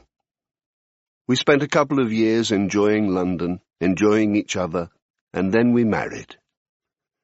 Annie was training to be a nurse, and I was on the partner program at John Lewis. It was early days, and I wasn't earning enough to pay rent for us immediately, so her parents said we could live with them, and frankly, I was delighted. A cottage on Hampstead Heath with apple trees in the garden, an easy commute to Oxford Circus, a caring mother-in-law, a kind father-in-law, and of course my beautiful wife. Her mother, Vivian, took care of both of us, so Annie didn't have to raise a finger, and I liked it that way. We were treated like a prince and his princess. I had my folded newspaper, my home-cooked meal, but I also had a wife who could spend all day having her nails painted, seeing friends for lunch, paying me surprise visits at work when I'd whisk her upstairs to the cafe for a slice of cake, or over the road to Cavendish Square Gardens for a cigarette or two. And then the children arrived. Jessamine came into the world looking as though she'd been in a street fight. Then there was Jasper, who came into the world 2 years later looking like a 90-year-old man. And although, of course, I loved those children very much, I can't say they did much to improve my existence. You don't know what you've got till it's gone, as they say.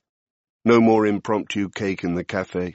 Annie was always stressed, always exhausted, even though, to be entirely honest, her mother, now widowed, did most of the childcare. But still, finding time to do all the things she used to take for granted made her tense and unhappy. By the time I'd been promoted enough times to be able to afford a nice little house for the four of us, Annie had grown somewhat addicted to the presence of her mother, always there to catch the shortfall, and I suppose I was a little addicted to it too, all that space in the middle of London. I knew I could never afford to find us something as good elsewhere, so I spent my income instead on spoiling my family, on nice clothes and expensive toys, on jewellery for Annie. I think maybe I felt that I needed to compensate for not providing a roof over my family's head by giving them absolutely everything else. I didn't want to see anyone in my family do anything grubby or unpleasant. I liked to see my children comfortably studying or watching children's TV or playing with a ball or jumping on the trampoline or reading books. I did not wish to see them scraping cold food into bins or sorting socks or polishing sandals. Annie's mother was happy to fulfill most of those duties, and what she didn't manage I took care of. I wanted to see only contentment and relaxation when I came home from work. Tidy shelves and clean hands and happy people. You probably think I took advantage of my mother-in-law, but I promise you that wasn't the case. Vivienne loved to take care of everyone. You're probably thinking, what is this, the 1950s? What about feminism? What about equal rights? What sort of old fuddy-duddy were you? And frankly, you'd be right. I was an old fuddy-duddy, but God, I was happy. There was only one thing that didn't quite complete the picture. My darling wife, after the birth of our second child, decided that sex was off the table. Something happened to her inside parts, apparently, some sort of damage which was fixed by a wonderful surgeon, but her confidence was irreparably dented and she was scared of another pregnancy as well as the physical discomfort of intimacy. Of course I understood. Of course I did. She told me I could take a lover, but I didn't want a lover. There was only one woman who would ever be my lover, and that was Annie. Who else could possibly compare? So I would pay for sex whenever it was convenient. I visited young women in sad rooms in mansion blocks and over shops and had rough, impersonal sex with them. For many years I was content to live like this. But then Vivienne got ill and was less able to take care of Annie and the children. She tired more easily. Her joints hurt.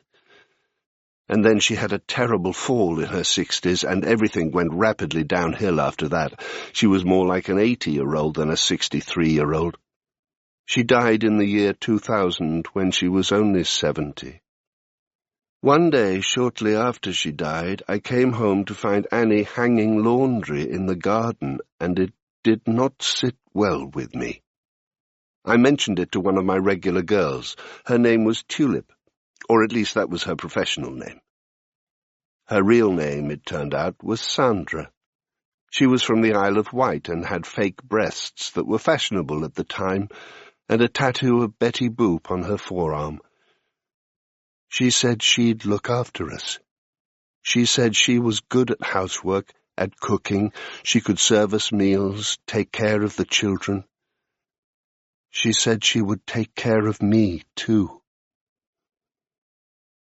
She said, and I always smiled wryly at the memory, that she would be our au pair girl.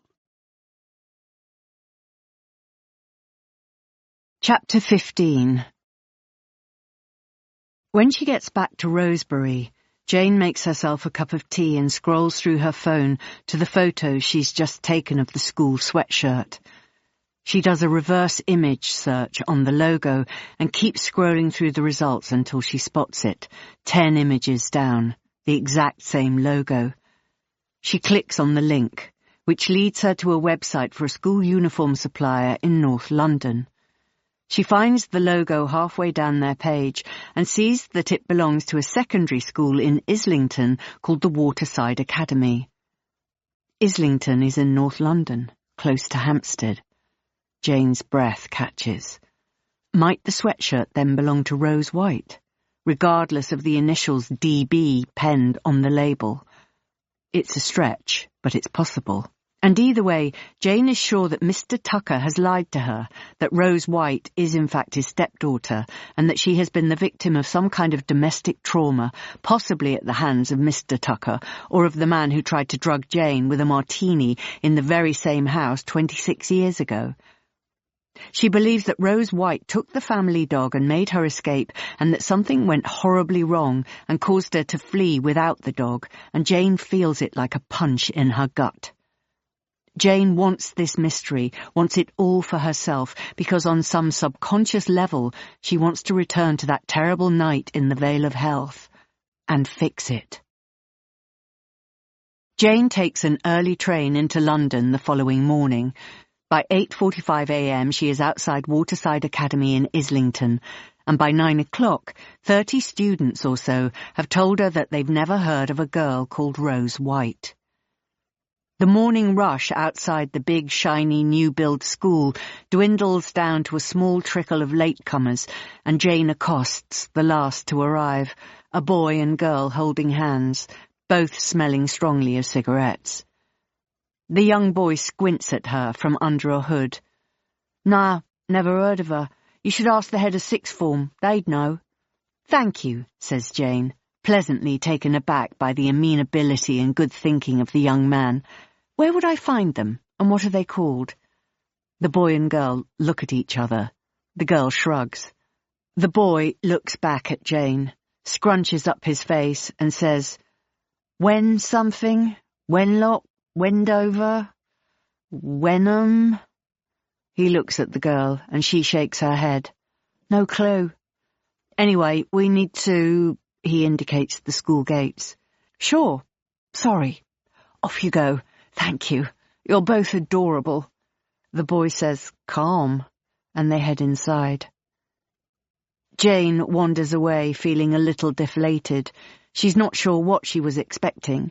She was stupid to imagine that she would be able to find Rose White so easily. In a nice cafe on Upper Street, Jane drinks mint tea and eats a large, sugary cookie to soothe herself. She finishes the last crumbs of the cookie, chases the fallen granules of sugar around the plate with a wet fingertip, and licks them off. It's nearly 10 a.m. and she has no plan.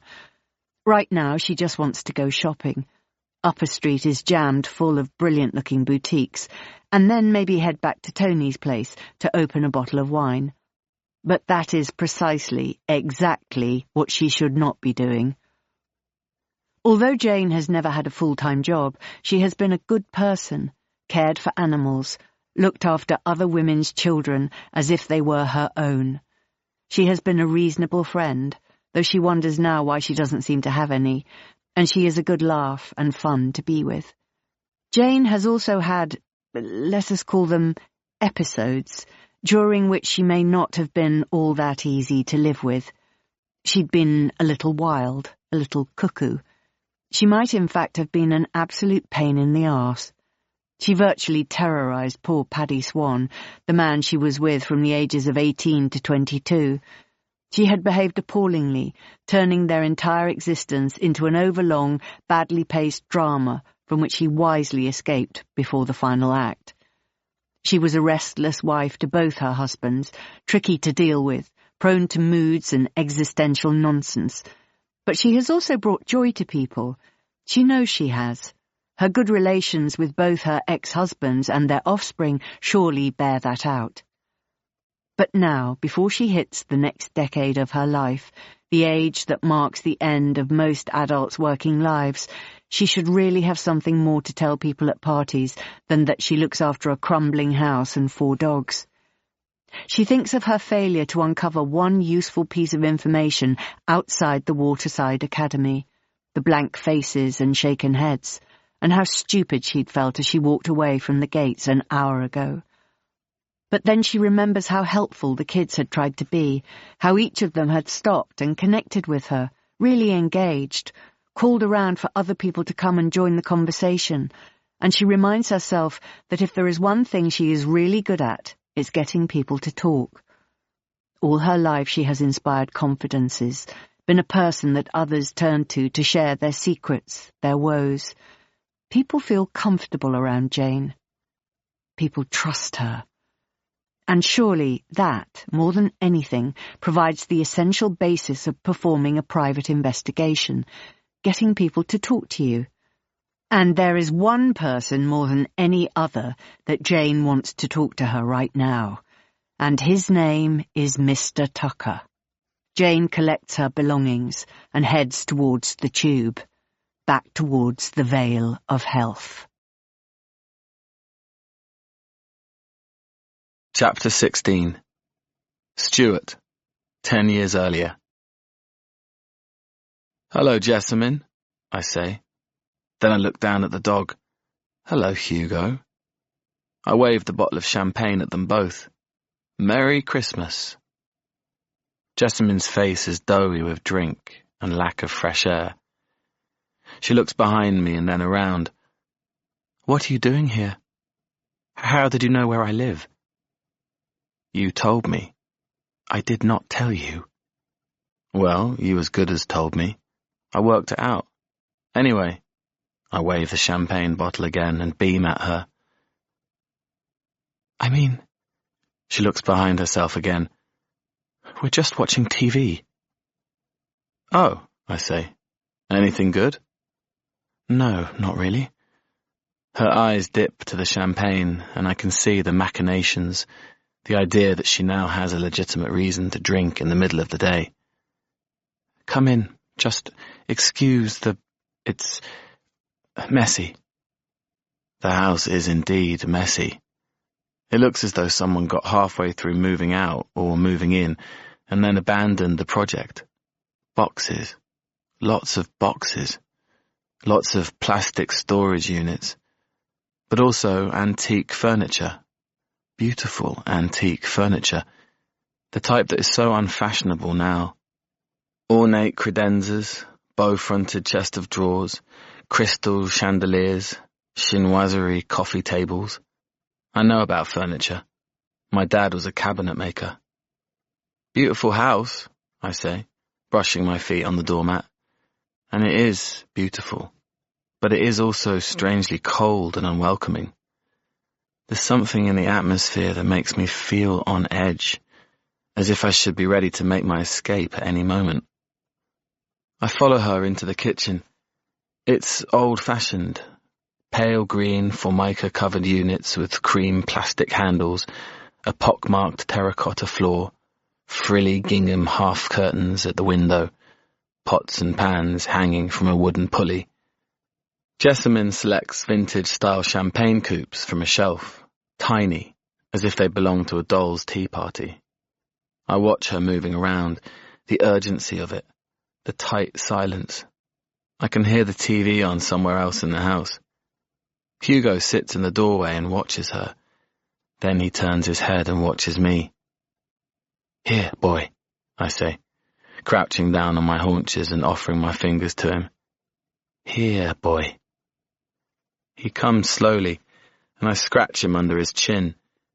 He backs away slightly, but then inches closer again. I cup his head in my hands and kiss his crown, and I know that we are friends. Jessamine places the tiny coupes of champagne on the kitchen table and pulls out a vinyl-covered chair. I follow suit.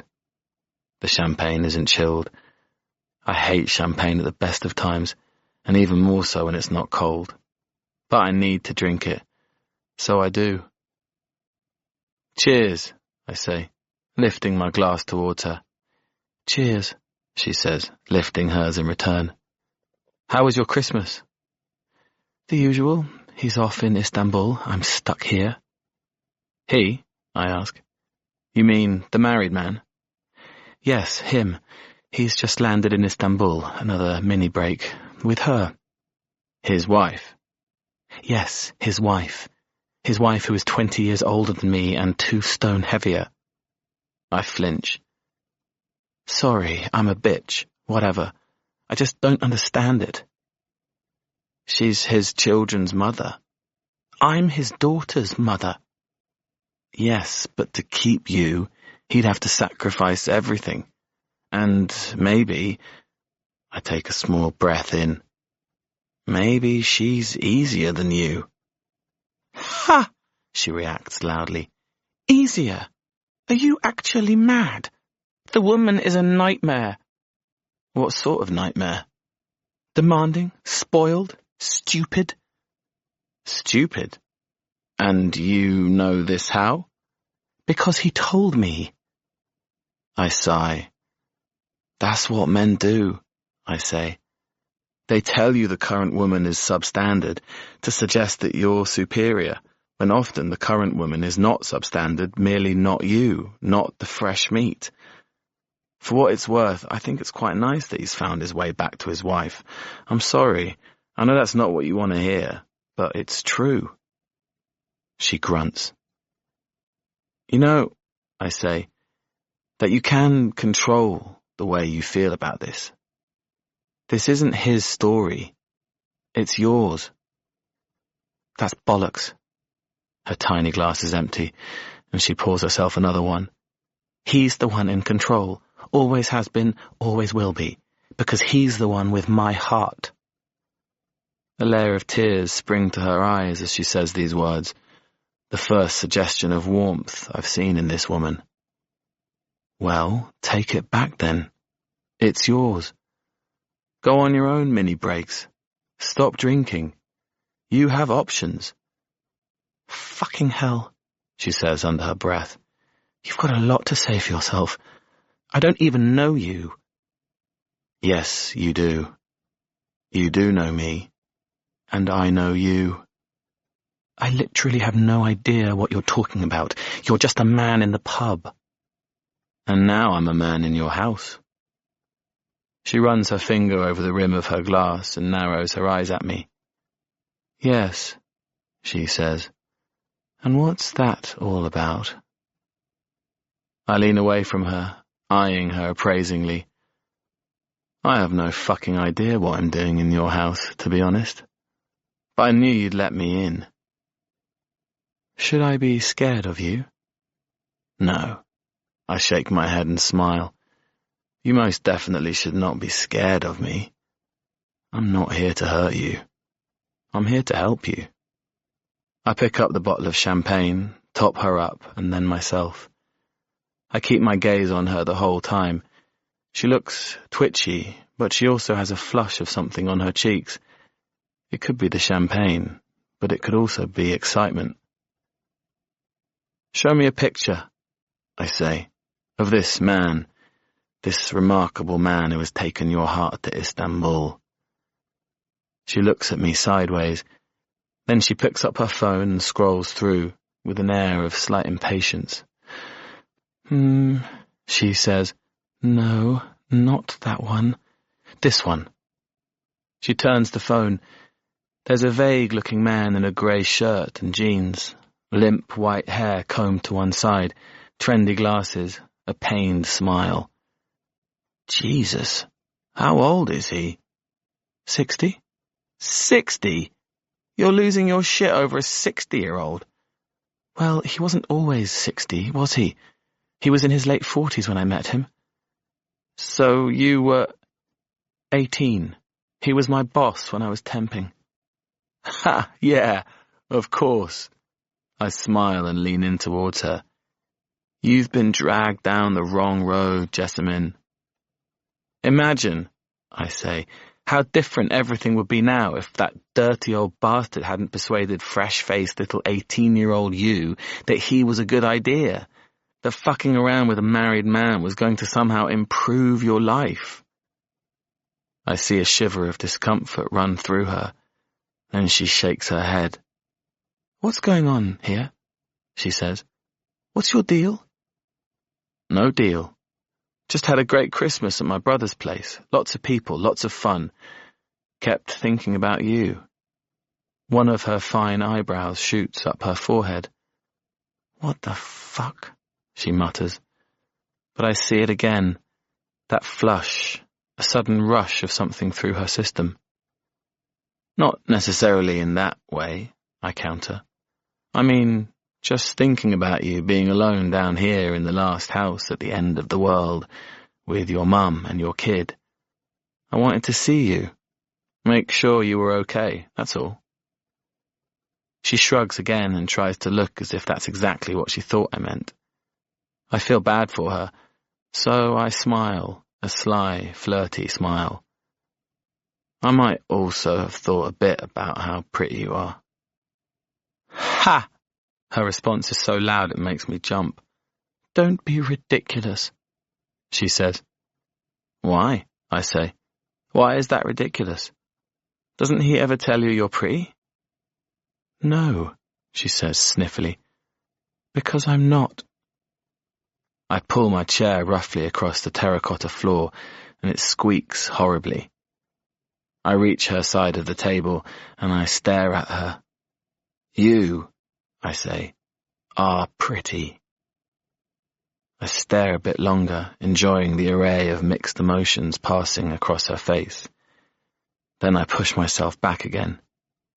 Listen, I say, if I'm making you feel uncomfortable, I'll leave. I have no interest in making you feel weird, I promise. Just say, and I'll be on my way. No, she says, her eyes suddenly dark and urgent and on me, fully. No, don't go. Please, just stay. Chapter 17. Jessamine. Granny died 2 days after her 70th birthday. Daddy was frantic about everything. He saw Mummy hanging washing one day and nearly cried. He talked about getting a housekeeper, but Mummy said we couldn't afford one. Then a few weeks later, Daddy told us that a nice girl was coming to stay to help look after us. An au pair girl, Daddy had said. But Sandra didn't look like an au pair girl, and Daddy wasn't talking to her like an au pair girl. I glanced across at Mummy, who was watching Sandra with her arms folded across her chest and her jaw set tight. She seemed angry, but she wasn't doing anything about it. Just watching. I didn't know what to make of the girl. She looked cheap, rough.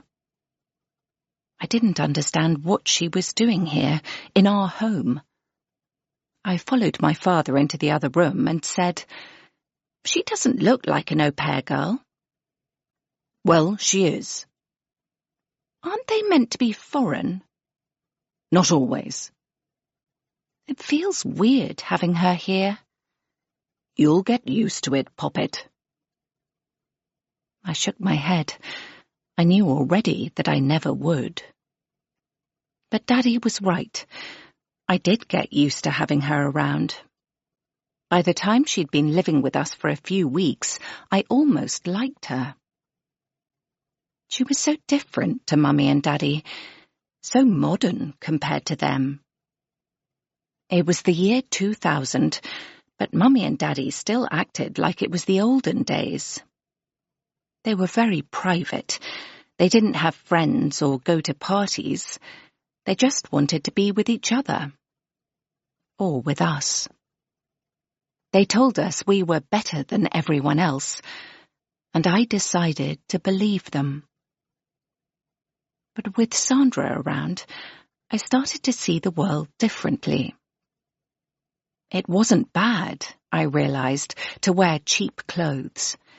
It wasn't bad to leave the ends off your words, or not brush your hair 3 times a day, or have bare feet indoors. It wasn't bad to have a loud laugh, or fillings, or to bite your nails. None of these things made you a bad person. Sandra was a good person. I could see that. And I wanted, at that young age, just in the grip of adolescence and in my 2nd year of high school, to be more like Sandra and less like Mummy. Mummy noticed the changes in me. She saw the badly painted fingernails in a colour called wild cherry. She saw me change the way I did my hair. I didn't want tight plaits anymore and hard, scraped-back ponytails. I wanted small braids in my hair, cute clips. Sandra bought me things from Claire's Accessories, including a pair of clip-on earrings that I pranked Mummy with one afternoon.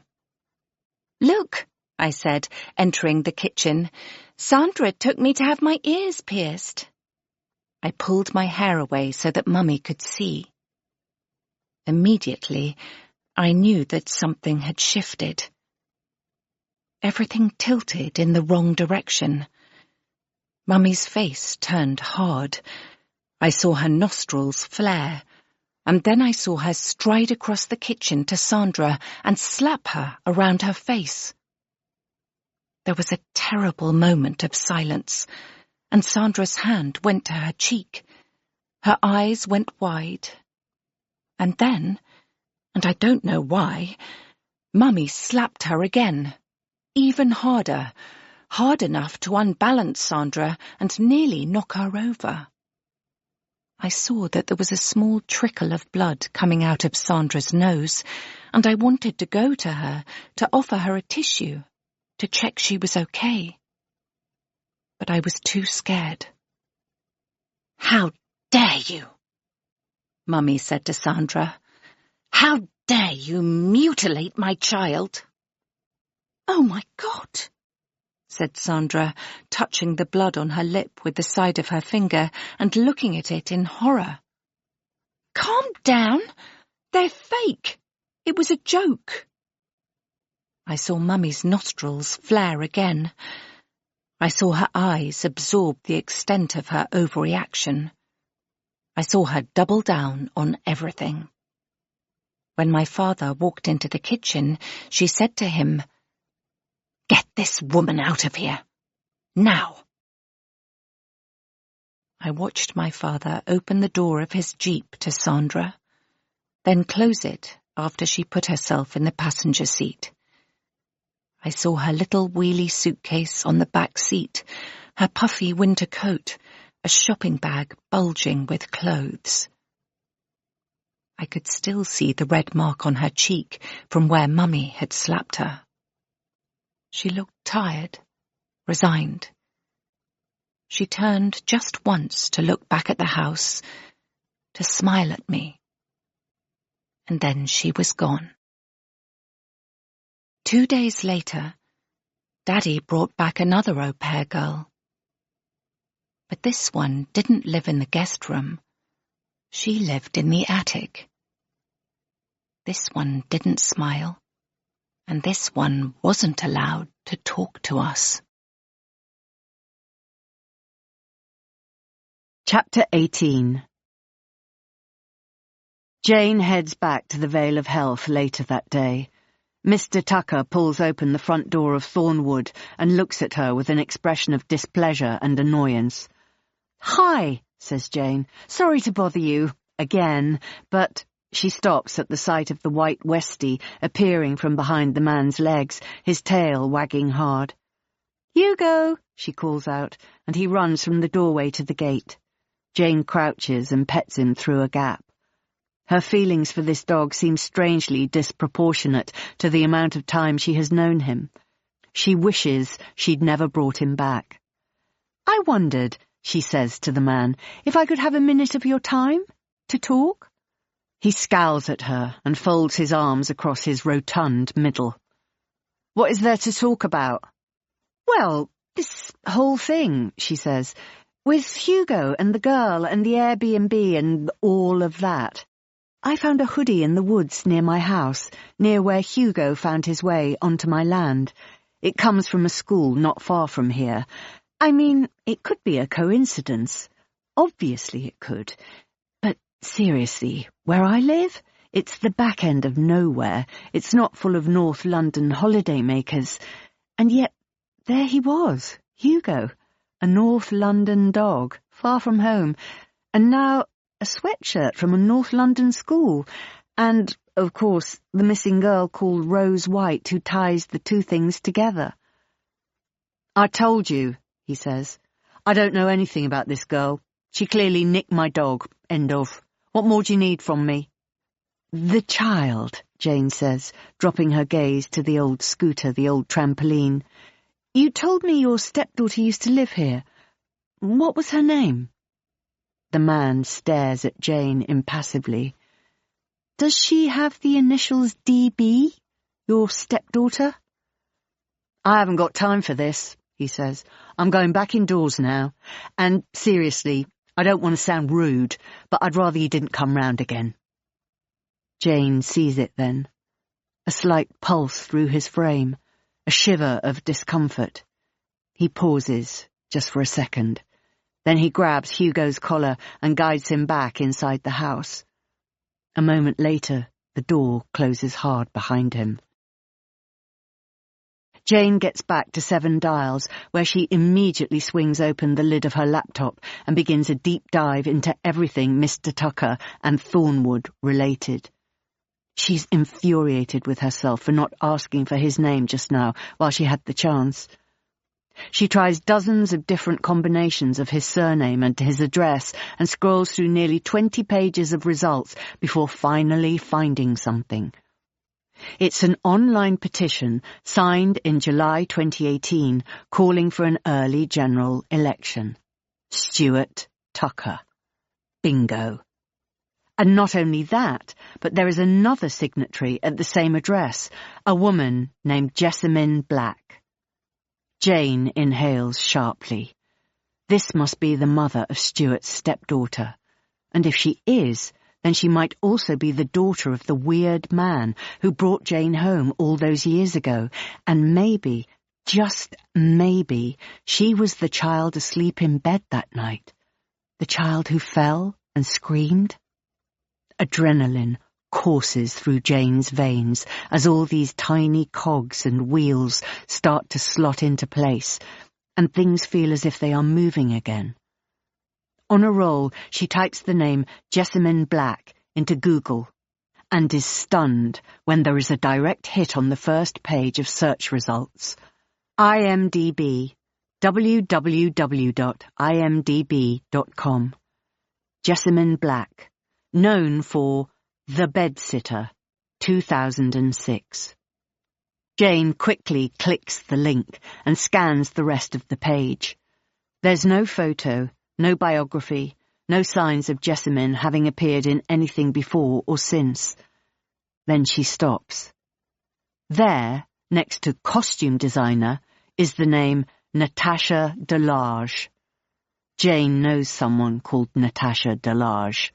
But the woman she knows is a dog trainer. She picks up her phone and flicks through her contacts.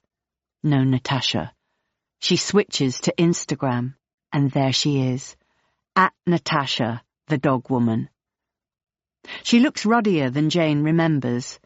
Bigger, a little perimenopausal maybe, but it is definitely her.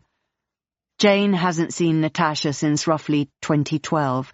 She'd just started her dog training business then, and Jane had taken a beagle called Numpty to see her. She'd spent a small fortune having him trained to stop barking all night long, and then poor Numpty had died of cancer less than 6 months later. Jane composes a message. Hi, Natasha. Remember me? And Numpty, the noisy beagle? It's been a long time. Strange question, but did you ever work in costume design? I'm doing some research and found your name in the credits of a low-budget movie called The Bedsitter from 2006. Was that you? And if so, would you mind if I picked your brain a bit about the film and the experience? If it's not you, then just call me mad and pretend you never read this. Smiley face. Lots and lots of love, Jane. She adds her phone number to the end of the message and a photo of her dogs, then presses send, her pulse racing with a sense of finally making progress. Chapter 19. Stuart, 9 years earlier. Her name runs through my head at all hours of the day and the night. Jessamine, Jessamine, Jessamine. The tragic, pretty woman with the strange lace-up shoes, the undyed grey hairs running through her mousy bob, the shimmer of mauve lipstick that makes her look as if she just got out of a cold swimming pool. Under those odd clothes, beneath the deathly lipstick, there is a woman beyond anyone's uninformed imaginings. I knew it. I had wanted to yell when she first dropped her clothes onto the floor in front of me that late December afternoon. I knew you'd have that body. And I knew that you'd be wild. Your hands all over me, your eyes burning. And I knew that whatever it was that was happening in that moment, warm champagne still burning at the back of my throat, the bass of the movie on the TV downstairs still echoing through the walls, the distant sound of coughs and muted voices, the click of Hugo's claws against the floorboards outside Jessamine's bedroom door. I knew it was wrong. I knew she was wrong. I knew we, the two of us, were wrong. The union we made of ourselves and our addictions and our brokenness was wrong. But it felt so incredibly good. "Mum?" A voice had sounded outside the door, soft and uncertain. Jessamine had grabbed her dress and thrown it over her head. "What? What are you doing in there?" "Nothing. I'll be down in a minute. Hugo's out here. He looks like he wants something." "Well then, take him downstairs and give him something." "Like what?" "Some cold turkey, maybe, or let him out, I don't know." We had both stopped breathing, then exhaled again as we heard the child's footsteps going down the stairs, the dog following behind. As I'd meandered homewards through Hampstead that night, I checked the time. 10:08. Still time for a pint or two before bed. I enjoyed those pints, post-conjugal, post whatever the hell it was that had just happened. They tasted extra sweet. I walked back to my squat an hour later, the pavement rolling pleasantly beneath my feet, the Christmas lights on the high street spangling into fireworks, with a sense that maybe I was in love, a sense that life had shifted, moved. A young guy was in my room when I walked in. I didn't know who he was. He was curled up on my futon in a grey t-shirt and jeans, dark hair spread out around his head, one sock on, one sock off. I slept in my armchair that night. I slept well. New Year's Day is a Sunday. The sky is dark blue. The sun is strobing white through the bare branches of the tree outside the window, and the boy is still on my futon, and, pleasant as he is, I am sick of sharing my space with him. I'm nearly 40. I'm too old for this shit. He's the son of Drew, the guy who runs the squat. Not that there's meant to be any kind of hierarchy here, but Drew was the first person to live here with his wife and kids when they were small. Then the wife left, then the kids left, then the rest of us arrived, and now his youngest son is back, and I'm pretty sure he's promised my room to him. I crossed paths with Drew coming out of the bathroom that morning. He's been avoiding me for 4 days, but now he can't. "What's the deal?" I say, "with your boy? I mean, I don't mind sharing the space, but I'm pretty sure it's not his dream come true, having some old fart snoring in an armchair in his room every night." "Yeah," Drew rubs at the stubble on his chin. "It's not ideal. I don't know. I mean, it's only going to be a couple of weeks. He's having some kind of crisis, and I'm trying to persuade him to go back to uni. Is there anywhere else you could—" I don't want to rock the boat. This is the nicest place I've ever lived. Well, apart from my childhood home, that is. So I nod, feigning nonchalance. "Yeah," I say, "no problem." Inside I'm thinking, fuck. I only just got back from my brother's, and frankly I'm not that keen to return. We did all the Goodbyes, farewells, see you soons, let's not leave it so long next times. They've only just put away my sofa bed, folded away my bedding, felt the pleasantness that accompanies the departure of a house guest. I have friends all over the city, but not friends I can stay with for 2 weeks. Give me a couple of days, I say, and I'll be out of your hair. The minute she opens the door to me, I think I might have made a mistake. Her eyes flash with relief, but also fury, disgust. I wave a bottle of wine at her, and I see the fury dissipate, the thirst obliterate the disgust. "What do you want?" she says. "I want to see you. You've got a funny way of showing it." I frown. "What do you mean?" She sighs loudly, exasperated, as if I should know what she's talking about. "Are you annoyed with me?" She sighs again. "I've never been humped and dumped before. Not ever." Humped and... I can't help but laugh. "Is that what you think happened?" "Well, it is what happened." "It's only been 4 days." 4 days is a long time after something like that. "Something like..." I smile. "Well, in which case, I apologize.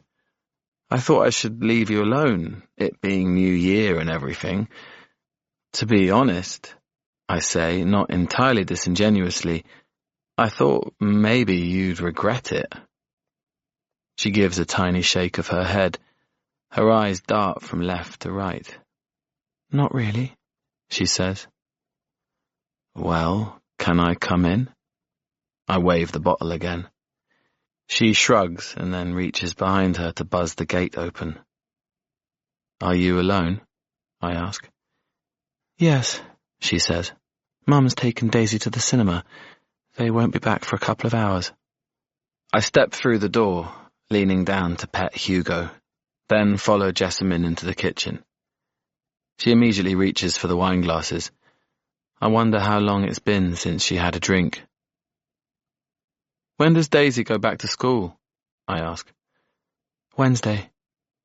She unscrews the cap from the bottle, and then there is the urgent glug, glug of wine into 2 tiny glasses, a perfunctory cheers, a swooshing sigh of relief. I see the colour return to her cheeks, a flash of something across her eyes. "Well," she says, "where have you been?" "At home." "Where's home?" I tell her about the squat near the Royal Free, my attic room, the dark-haired boy called Frankie. "Where are you going to stay?" I sigh, top up her wine glass. "No idea, to be honest." She cups the back of her neck with her hand and nods. "Do you want to go upstairs?" I start slightly, but then I nod. "Yeah," I say. "Sure, absolutely. Lead the way." She grabs the wine bottle. I grab the glasses. I follow her up the stairs, Hugo hot on my heels. Even though I know what to expect this time, it's still a raw surprise when I see her naked. She is basically perfect. I mean, obviously there's wear and tear. She has some scars, a large one near her groin, which I assume to be from a C-section, but in terms of what I like in a woman's body, she has it. Skin that looks as if it never saw a ray of sun, not once. That kind of yogurt colour, with dips and troughs, pink nipples on soft, small breasts, yielding flesh on sturdy thighs, like a Rubens nymph. And no, I don't know why I like these old-fashioned bodies, but maybe it's because you don't get to see them anywhere. Modern bodies are on view everywhere, with their taut, tanned thighs, furious chiseled bones, tight torsos, sinewed arms. I can see that body anywhere, but these secret bodies, bodies from a time gone by, there is something deeply rooted in my psyche, Maybe a relic of a past life, a 17th century version of me who was rampaging through the back streets of gaslit London, fucking maidens in rancid petticoats, that wants this body, this creamy, forgiving creature who looms above me now, mousy bobbed hair swished back and forth, a look of grim determination on her face as she puts me inside her, rocks me back and forth, and while most of me is lost, mesmerized, stunned with pleasure and lust, there is another small part of me asking myself, why? Why? Why am I doing this? Why am I here? But then she has folded herself flat against me and is running her tongue in circles around my nipples, and how, I think, how does she know that I love that, and why is she so good? And why does everything fit together so well? And that skin, and the red heat in those cheeks, and the fury in her eyes, and then I stop asking why. "How old are you?" she asks me afterwards. She is not buried in the crook of my arm, hot cheek pressed against my shoulder, running her fingers through my chest hair. She is far away from me, on the other side of the bed, her knees pulled up to her chin, eyeing me suspiciously. "Coming up to 39. "Why are you single?" I shrug, top up our wine glasses, pass one to her. "Because I like it." "You like it?" "Yeah, I like being single." "Do you sleep with loads of women?" "No, at least not as many as I'd like. I mean, look at me. I'm not exactly God's gift." She shrugs and drinks her wine, leans down heavily to one side to rest the glass on the floor at the foot of the bed, and then straightens again. "You're all right. I mean, you're not fat. You're kind of—" But she runs out of words. I know I'm not a great catch. Nearly 40, living in a squat, with a low-level drink problem, a paunch and a swiftly encroaching thin patch at the back of my head, which my nephews took great delight in pointing out to me numerous times over the Christmas break. I haven't done any exercise since I was a teenager, and I'm kind of hopeless. But people like me. Women like me. People feel safe around me. So yeah, that can go a long way, making people feel safe. Especially with women who've had more than their fair share of men making them feel scared. "Thanks," I say. "Shucks." "But don't you ever get lonely?" "Nope. Do you?" "I'm lonely all the time." "But you have your kid, your mum." She shakes her head emphatically, reaching down again for her wineglass. "No," she says firmly. "No, a mother is not a substitute for a partner, and neither is a kid. A partner," she squeezes her eyes shut and sets her jaw hard, "is everything. A completion. An answer." The wine is suddenly gone, tipped down her throat in one fell swig. "When did you start drinking?" I ask. She throws me a look. "About an hour ago," she says. I laugh roughly. "No, I mean habitually. When did it start?" She narrows her eyes. "I don't know what you mean." I sigh and reach across the bed, cup her kneecaps with my hands, softly. "Come on," I say gently. "You know. Don't make me say it." She shudders and pulls her legs away from my hands. "You know, they'll be back soon. It's probably—" I sigh heavily and lean back into her pillows. Yeah. I'd better get out of here. I start to pull the duvet away from my body. She says, "No." I look at her questioningly. Don't go. Stay. I mean, stay here. She gestures at the bed. You haven't got anywhere to sleep tonight, have you? So sleep here. But, my daughter, my mother, you'll have to stay low, for now. My little secret. Jesus Christ, I should have said no. I should have said no. But she was right. I had nowhere to sleep. And her house was warm, her bed was soft, her body was perfect. So I said, "Are you sure?" And she said, "Of course I am." And I said, "Thank you.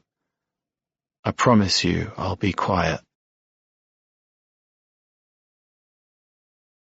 Chapter 20. Jane feels restless in Tony's house that evening. Beyond the walls of his peaceful bolt hole, the city is tremulous, alive with the energy of people enjoying a night out. She peers through the window down onto the pavement and sighs at the sight of young people, the bright evening sun shining off their smooth faces, lighting up their eyes. She sees the shimmer of movement behind restaurant windows, imagines cold wine in dewy glasses, complicated cocktails with smoke and twisted rinds, seared steaks, yogurty, garlicky sauces, shrimps and squids, and unctuous ribbons of homemade noodles. And she wants to be out there, in the world, eating it and drinking it and smelling it. She can pretend this world doesn't exist when she's at Rosebery Hall, 1.5 miles from the nearest pub. But here, so close, she aches for it.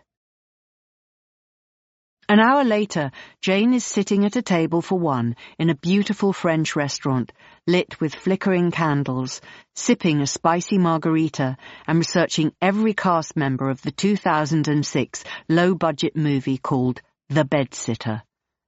She is being beautifully looked after by a young waitress who is giving her, Jane is sure, extra careful service.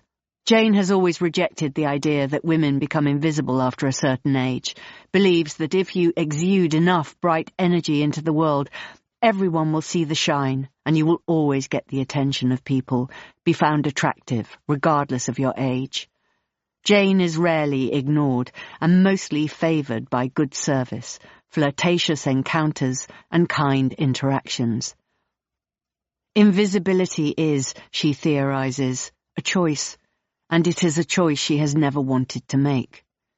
Few of the actors or contributors to The Bedsitter appear to have gone on to work in any other capacity in the world of film and TV, and Jane can only assume that it must have been some kind of amateur production, a one-off project. And then, just as she has chased the last piquant drops of her margarita from the bottom of the glass and started to contemplate a second drink, her phone vibrates, and she sees that she has a notification from Instagram. It is from Natasha Delage. "Oh my God!" ! The message begins. "Jane, how are you? I'm still doing the dog thing, as you can see. Life goes on, kids growing up, all good. Lovely to see a photo of your doggos. They look great. And yes, that was me in The Bedsitter. Crazily enough, I studied costume design at Central. I know you wouldn't think it. And there was this guy. He was someone's boyfriend, I think. And he made this little movie with me and some of my mates in Central. And he was a total knob. Nothing ever happened with it, but I did meet my hubby on set, so there was that. The rest is history. How about you? How's your hunky American husband? What was his name? I always thought he might be a mafioso. I don't know why. Happy to chat on the phone or in person if there was anything else you wanted to know. Lots of love, Nat. Kiss, kiss, kiss." Jane smiles wryly at the mention of the hunky American husband. She never really thought of Tony as hunky, not compared to the Viscount. But maybe he was. She sighs a little at the thought of Tony and the madness of their 10-year marriage. What a time that had been. The jet-setting, the arguing, the sex, the laughing, the skiing, the yachting, the drinking, the kids, the glorious kids. God, she misses her stepkids. She must, she thinks, organise a get-together while she's here in London.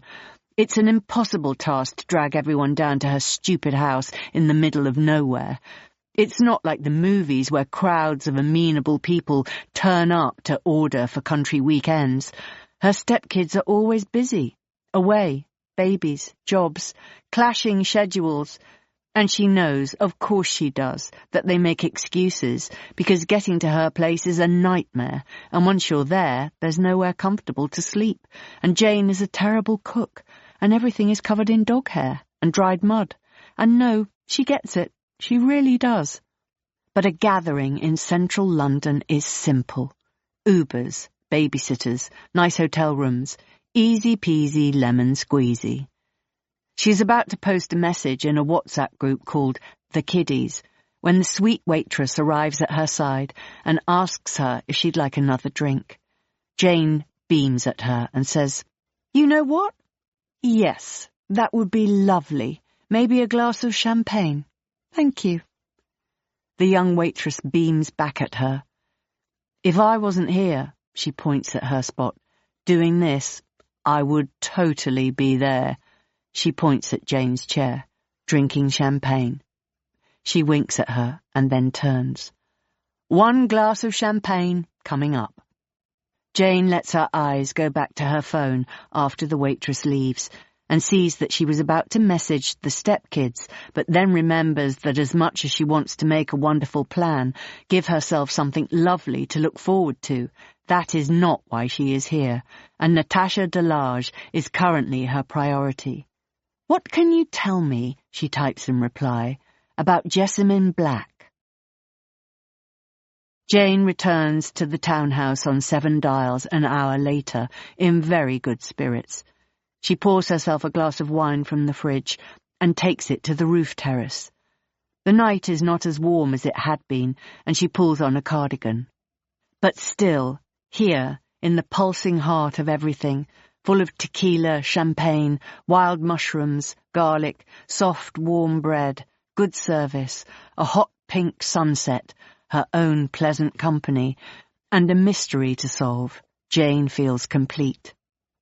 Natasha Delage had replied almost immediately. "Come to mine for breakfast tomorrow if you're free. I'll tell you everything I know about Jessamine Black. And not only that, but I can play you the movie. I'm in Chiswick. Hope that's not too far out for you. 10 a.m? Jane had replied immediately. "Send me your address and I will be there." And now she goes back to the stepkids' WhatsApp group and types an invitation. "I'm in London, on and off for the next couple of weeks, staying at Tony's. Would love to see you all in one place. Could do lunch here, delivery, or book a table somewhere fun. Saturday or Sunday? Babies, dogs, everyone welcome." She pictures the message arriving into homes she cannot envisage, into lives of which she is barely a part, not really. A beloved stepmother, a happy memory in a painful childhood, a fleeting person who hopefully brought succour, comfort and fun to their lives, but wasn't around for long enough to knit herself firmly into the fabric of their beings. The realization is like a solid kick to the gut for a moment, a sense of unutterable aloneness. Not loneliness, no, because she is not lonely, but she is alone. And here in London, without her dogs, surrounded by somebody else's things, she feels more alone than she has ever felt, and the flush of the fancy dinner fades and dies, and the wine feels less like a treat and more like a sad necessity. But then her phone buzzes, and there is a reply from Dexter. "Yes, please, I'm free," and Jane gets a small hit of oxytocin and thinks, well, there you go. There'll be 2 of them, at least. Chapter 21. Natasha greets Jane at the door of her lovely Chiswick house the following morning, with a glamorous blonde dachshund under her arm. "Well," says Natasha, "you've barely changed. You must have one of those portraits in your attic." "No," says Jane, ruffling the long ears of the dachshund. "Just Botox and a very expensive hairdresser." "Oh, God, I can't be bothered with all that stuff. Needles!" Natasha shudders. "Yuck!" She leads Jane through her home. It's neat and warm and tasteful, full of family photos and scented candles, throws and cushions. It's a house for a normal person to live in, Jane feels strongly, the sort of house in which she has never, ever lived. Natasha makes them cappuccinos, and they take them out onto a lovely back terrace where the morning sun is just starting to spill over a long manicured lawn. "Where are your dogs?" Natasha asks. "Left them at home, with a sitter." "Oh, you must be missing them." "I really am." "And hubby?" "Ex-hubby." Jane smiles tightly. "Oh no, I'm sorry to hear that. I liked him very much." "Yes," says Jane. "So did I. And actually, I still do. He's a lovely man, but just sadly not the right lovely man for me. Frankly, I've reached the conclusion that no man is the man for me, that I was absolutely mad to think that they ever were when everything in my life was screaming at me to keep away from them. For everyone's sake." "Oh, I'm sure that's not true," says Natasha, "but I do have fantasies sometimes about me and the dog, all alone in a tiny one-bed flat above a shop somewhere, just the two of us, eating crisps for dinner and never having to fold a pair of underpants." She smiles wryly. "Not really, obviously, but, you know." Jane does know.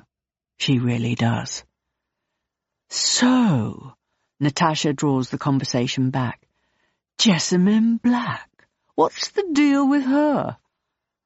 "Well," Jane places her coffee cup on the table to her side. Then she explains about finding the white dog in her Bluebell Woods, the strange man in Hampstead, the missing girl, the sweatshirt from the school in Islington. "And I Googled the address that we took the dog back to and saw that the woman who lived there, called Jessamine Black, had signed an online petition a few years back. So I Googled her and ta-da! You found the IMDb page." "Exactly. So, what do you remember about her? Did you stay in touch after filming?" Natasha nods. "We were friends for a little while, you know, in that weird London-y way of being friends when you're young. Very intense. We went clubbing a lot. She was a lot younger than me, only 18, 19 maybe. Highly strung, lots of drama. I was always propping her up, getting her home, listening to her woes. Boy woes. Constantly. But that's what it's like, isn't it? Being young. I had a lot more time for needy people then." "Did you ever go to her house?" "Yeah, a few times. She lived in a flat share, I seem to recall, somewhere in North London, and she was desperate, just desperate to get married and have kids. She was always chasing someone. Then I went to Australia for a year with Jacob, and Jessamine and I lost touch. I never saw her again." "What did you know about her family?" "Not much. They lived in Hampstead, I think." She pauses. "Oh, isn't that where you said—" Jane nods. "Ah, right. So that must mean that—" "Yes, the woman I saw through the door could be Jessamine." "What did she look like?"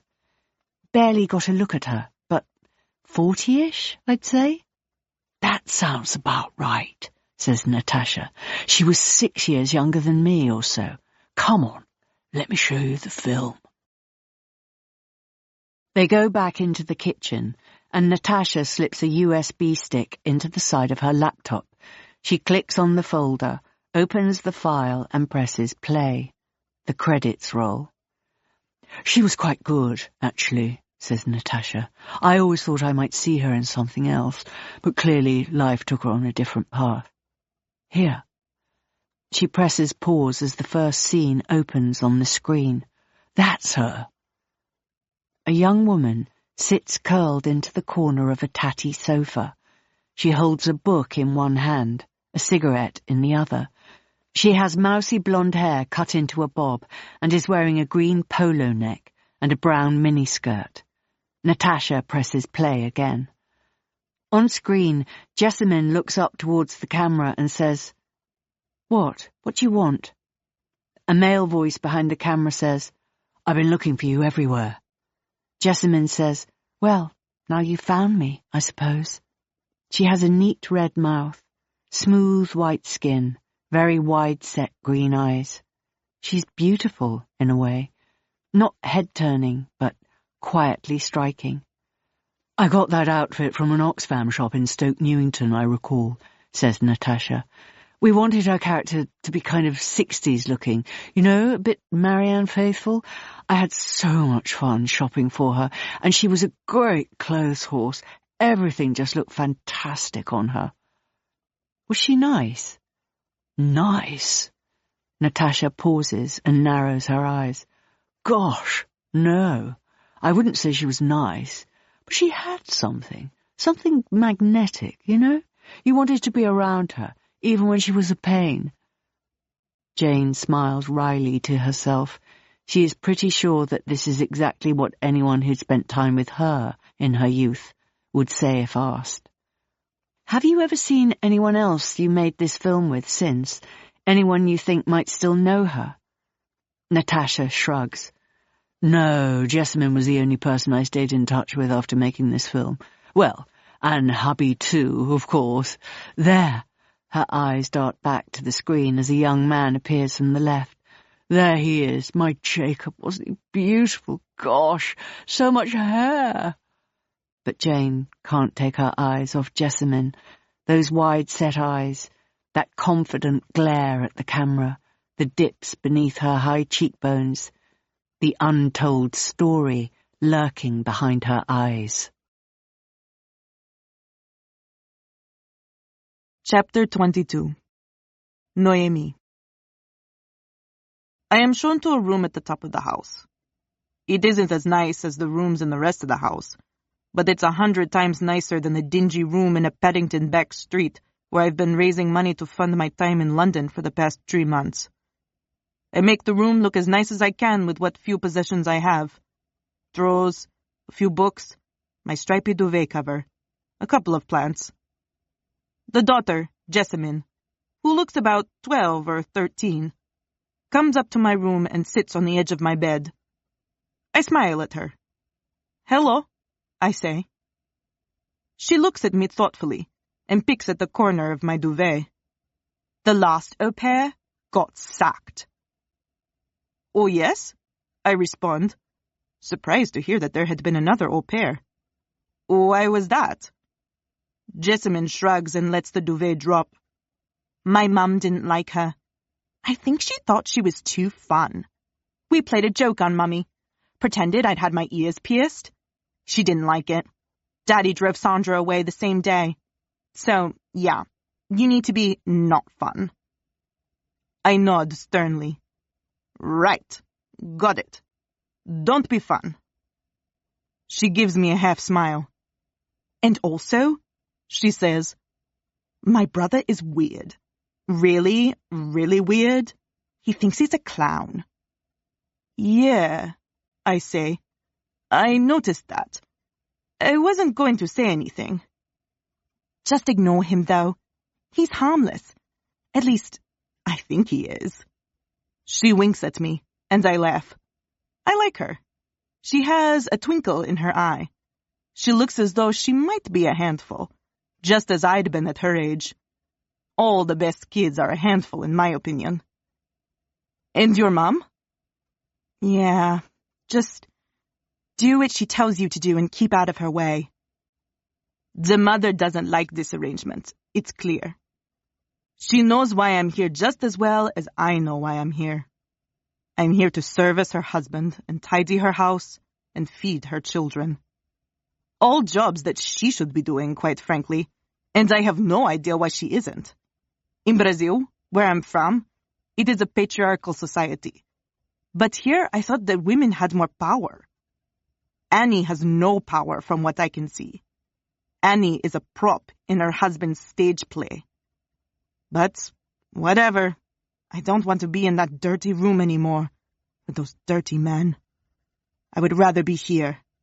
Here, I believe, I have more options. Less money, but more choices. I noticed there's a computer in your dining room, I say to the girl. I mean, do you think your mom and dad would let me use it? I was thinking I might get back into some kind of studying. She shakes her head. No, she says. They definitely wouldn't. They don't even let me use it. Fair enough. Is there a library around here? Yes, up the road. It's only small, though. But listen, I don't want to be the bearer of bad tidings, but honestly, I don't think you'll have time for studying. Mum will work you to death. I let out a snort of laughter, but the girl looks at me seriously. No, she says. Being an au pair here? Seriously, it's a full-time job. She turns then at the sound of footsteps coming up the wooden stairs. I need to go, she says. I'm not meant to be in here. They said, I can't talk to you. She jumps to her feet and straightens out the duvet where she's rumpled it. Then she backs towards the door and opens it. Daddy, she says. I was just telling Naomi about our crazy family. Very good, he says, squeezing his daughter's shoulder. Very good. See you downstairs. She smiles and leaves, and Alan looks at me, a small smile curling at the corners of his lips. So, he says, day one. Day one, I repeat. What's the deal? Laundry, he says crisply. Laundry, and then floors. Floors? Mopping of, hoovering, etc. I give him a questioning look. That doesn't sound like light housework, Alan? Who said anything about light housework? Well, you did. That's what an au pair is, isn't it? Light housework and childcare? He peers down at me, tips his head to one side and pushes out his lower lip.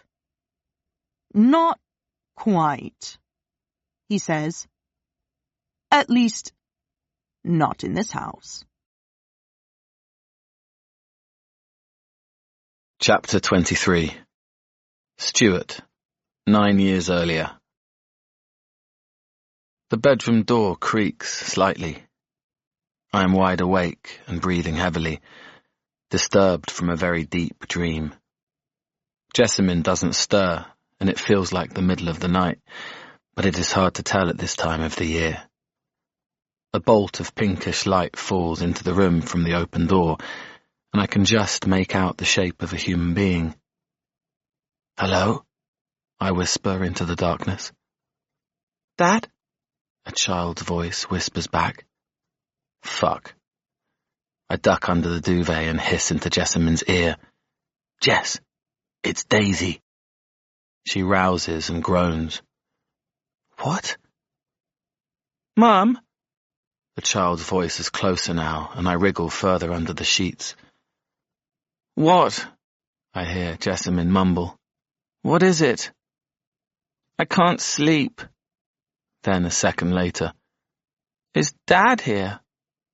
No, Dad is not here. But there was a man's voice. I feel a hand passing over my form in the darkness. Who's that? And then Jessamine sighs. It's nobody. It's just a friend. Is it the friend who brought the champagne? Yes, it's the friend that brought the champagne. Why is he here? Because it was late and he doesn't have a place to stay at the moment. There is a long silence, and then I feel a finger prod at me. Man, you need to come out of there. Daisy, Jessamine chides. Don't be so rude. I'm not being rude. He just shouldn't be hiding. I peel back the duvet and smile sheepishly at the girl. The girl recoils slightly at the sight of me, and I don't really blame her. "Hi," I say brightly. "I'm Stuart, and you must be Daisy." She nods. Her eyes go to her mother plaintively. Jessamine says, "Daisy, it's 4 a.m. Please go back to sleep." "But I can't." "I've told you before that you have to teach yourself how to sleep. You're going to be 11 in October. You can't depend on other people to put you back to sleep at your age. You need to find what works for you." Her tone is brusque, teacher-like. "Counting sheep," I say. "Have you tried that?" She nods. "Counting backwards from 100? She nods again. "Reading?" She nods. "I try reverse psychology sometimes when I can't sleep. I tell myself that I don't care if I don't fall asleep. That usually does it." Daisy gives her mother another beseeching look and then huffs and leaves the room. "Fuck," says Jessamine a moment later. "Fuck." Now that I am out of the bag, so to speak, Jessamine has no reason not to bring me downstairs for breakfast the next morning. She makes me tea in a small cup on a saucer and offers to fry some eggs. I'm not really a breakfast kind of guy, so I say thanks, but no thanks, and I fuss Hugo under the table. "Should I go?" I ask. "Before your mum gets up?" "No," she shakes her head. She's wearing a nightdress with socks and a cardigan. Her hair is tied at the nape of her neck with a very big satin scrunchie in pale blue. "Stay, it's fine." She pours me another cup of tea from a pot and hands me the milk in a plastic bottle. "Are you sure?" "Totally." Just then I hear the sound of her throat being cleared, the thud of shoe soles against floorboards. I brace myself. "Morning, Mum," says Jessamine. I turn. The woman standing in the kitchen entrance looks about 50, but has a girlish air about her. She's dressed in a pair of slim-fitting jeans and a fluffy black jumper, and her dark hair is in a centre parting. She stops when she sees me at the kitchen table and turns her gaze to Jessamine. "This is Stuart," she says. "He stayed last night." "Stayed?" She has the same voice as Jessamine, well-spoken, with slightly hacked-off North London edges. "Yes, stayed the night." I watch the woman's face and see it vividly, the disgust, the horror, the distaste. "Gosh," she says, "that's very unexpected." I breathe in and hold it. The atmosphere has become dense and acrid. "Well," says Jessamine, turning away from her mother and towards the sink, where she begins fiercely washing something up. "He is in Istanbul with his wife, and Stuart—" She turns dramatically, soap suds hanging from her wrists. "Stuart is a very nice man, so really there's nothing unexpected about it at all." Her mother turns her face up slightly, peers down her aquiline nose at me. "Nice to meet you, Stuart," she says. "I'm Annie, Jessamine's mother." Her hands clutch each other across the front of her fluffy jumper. They are thin hands, ribbed with fine bones. The nails are painted red, and she wears a wedding band and a huge diamond engagement ring. "Lovely to meet you, Annie, and sorry to give you a shock this early in the morning." "Really, not a shock, more a bizarre surprise." She sighs. "I'll have a coffee, Jessamine. I'll take it in my study." I narrow my eyes. I'll take it in my study. What decade have I been transported to? I watch Jessamine dutifully prepare the coffee using instant powder, skimmed milk and sweeteners from a tube.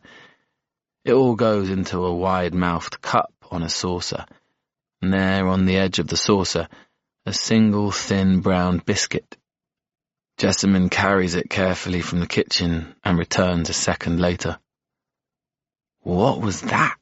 I ask. "What was what?" "That. The whole performance." Jessamine cocks her head towards the kitchen entryway and then back at me. "Why do you have to make her coffee like that? Like a housemaid?" "Like a—" she grimaces. "Don't be so stupid." "No, seriously, I've never seen anyone make a drink for a parent like that before." "Well, then you've clearly lived a very sheltered life." "Far from it, Jessamine. Far from it." "How would you make coffee for your mum?" "In a mug. Give it a stir, packet of biscuits." "All families are different." "They are. That is very true." A silence passes between us then. It seems to be asking for me to fill it with an intention to leave, but I feel, strangely, as if I should stay. There's something in this dark house, something in the air, something that needs me here to bear witness to it. Chapter 24. Jane leaves Natasha's house and heads to the tube station at Chiswick Park. As she is exiting the tube at Covent Garden a short while later, her phone buzzes with 3 WhatsApp notifications in a row. 2 are messages from stepkids saying yes to her invitation to lunch at the weekend, and the other is from Dexter, asking if she's busy. Would she like him to come over and help her with her case? Jane's heart soars, and she replies as she walks, "Yes, please, come now," and then adds in a row of party poppers and throbbing hearts. She redirects herself to Marks & Spencer, where she fills a basket with crisps and dips and tubs of tiny brownies and millionaire shortbreads. She also picks up a carrot cake and some decent tea bags. The house in 7 Dials sparkles with dust motes when she walks in a moment later. She can smell chemical cleaner and wood polish, and remembers Tony mentioning that the cleaner comes on Wednesday mornings. She thinks with a flash of embarrassment of her used underwear pooled on the floor in the bedroom and can't quite recall if she flushed the toilet this morning. She shudders. She's forgotten what it's like to have a cleaner. She lived with her first husband for 7 years, her second for 10, and in all those years she never had to lift the seat of a toilet or push a mop around a tiled floor. She didn't know where the Hoover was kept or where to find a bottle of bleach. But she has lived alone for 5 years now and cleaned her own filthy house, and she's forgotten about the weird intimacy of cleaners, forgotten that actually she never really liked it. Dexter arrives an hour and a half later in a Ganny t-shirt that Jane is sure used to belong to her. His hair is tucked under a baseball cap, and he is wearing oversized Dior tortoiseshell sunglasses that Jane is also fairly certain used to be hers. "You look gorgeous, sweetheart," says Jane, ushering him into the cool of the townhouse. "How are you?" He has a gleam of sweat on his forehead and wipes at it with the back of his hand. "It's bloody roasting out there," he exclaims, dropping a scruffy canvas bag on the back of the sofa and kicking off a pair of dirty Crocs. "What's going on with this weather?" "It's going to be 16 degrees and raining next week," says Jane. "Make the most of it." Jane pours him a tall glass of cold water, and they sit for a moment in the shade of the living room, where the shutters are closed against the sun. "Haven't been here for ages," says Dexter, his eyes trailing around the place. "You haven't?" "No," he replies.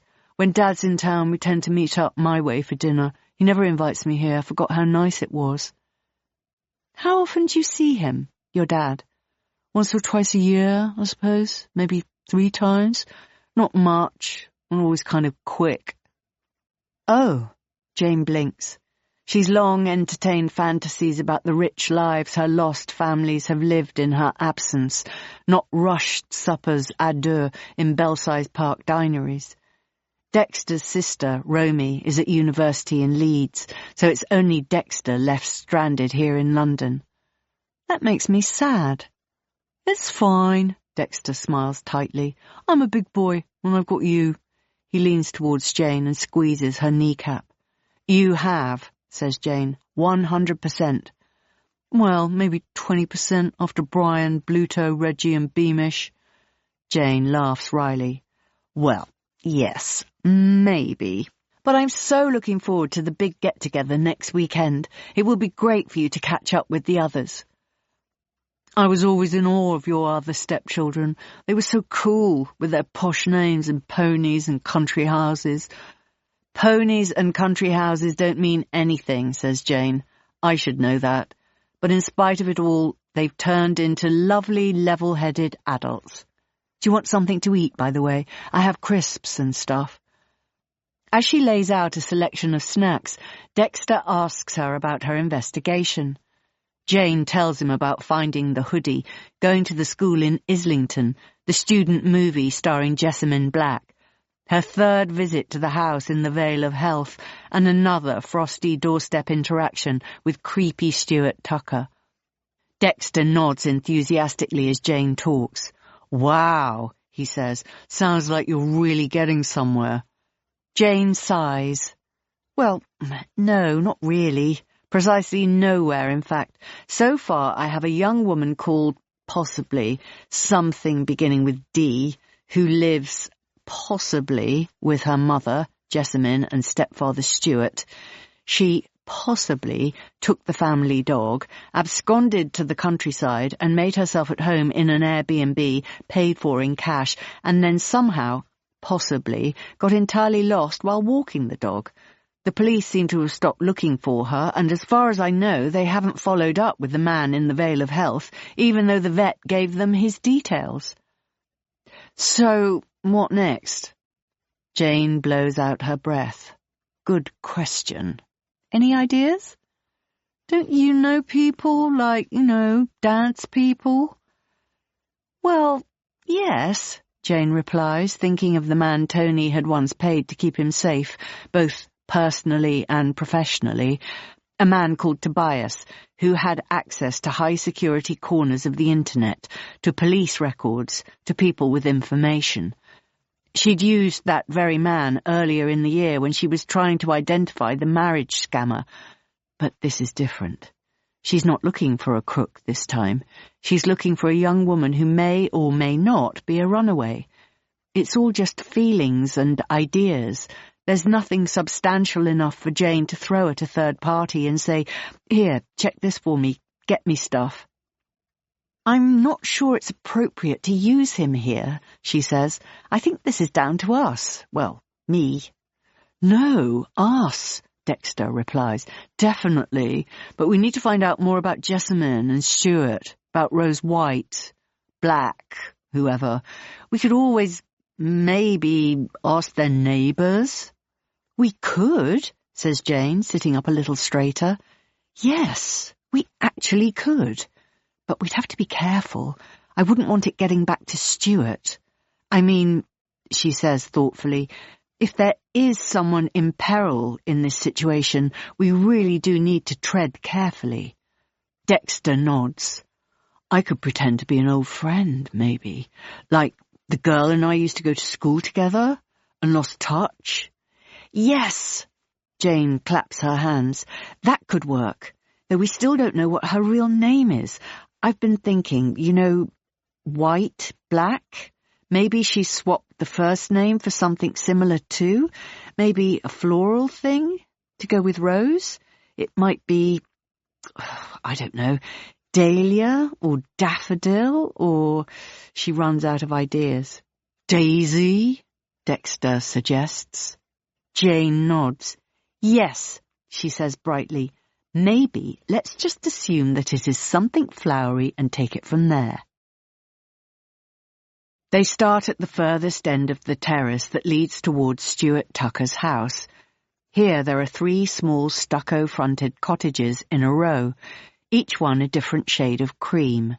It's 4 o'clock, and Jane hopes they're in time to catch people at home after the school run, or maybe working from home. Nobody comes to the door of the first house. At the second house, an au pair or nanny opens the door. She has an accent and no idea about the neighbours. She tells them her boss will be home at 6, but that her boss has only lived in their house for a year.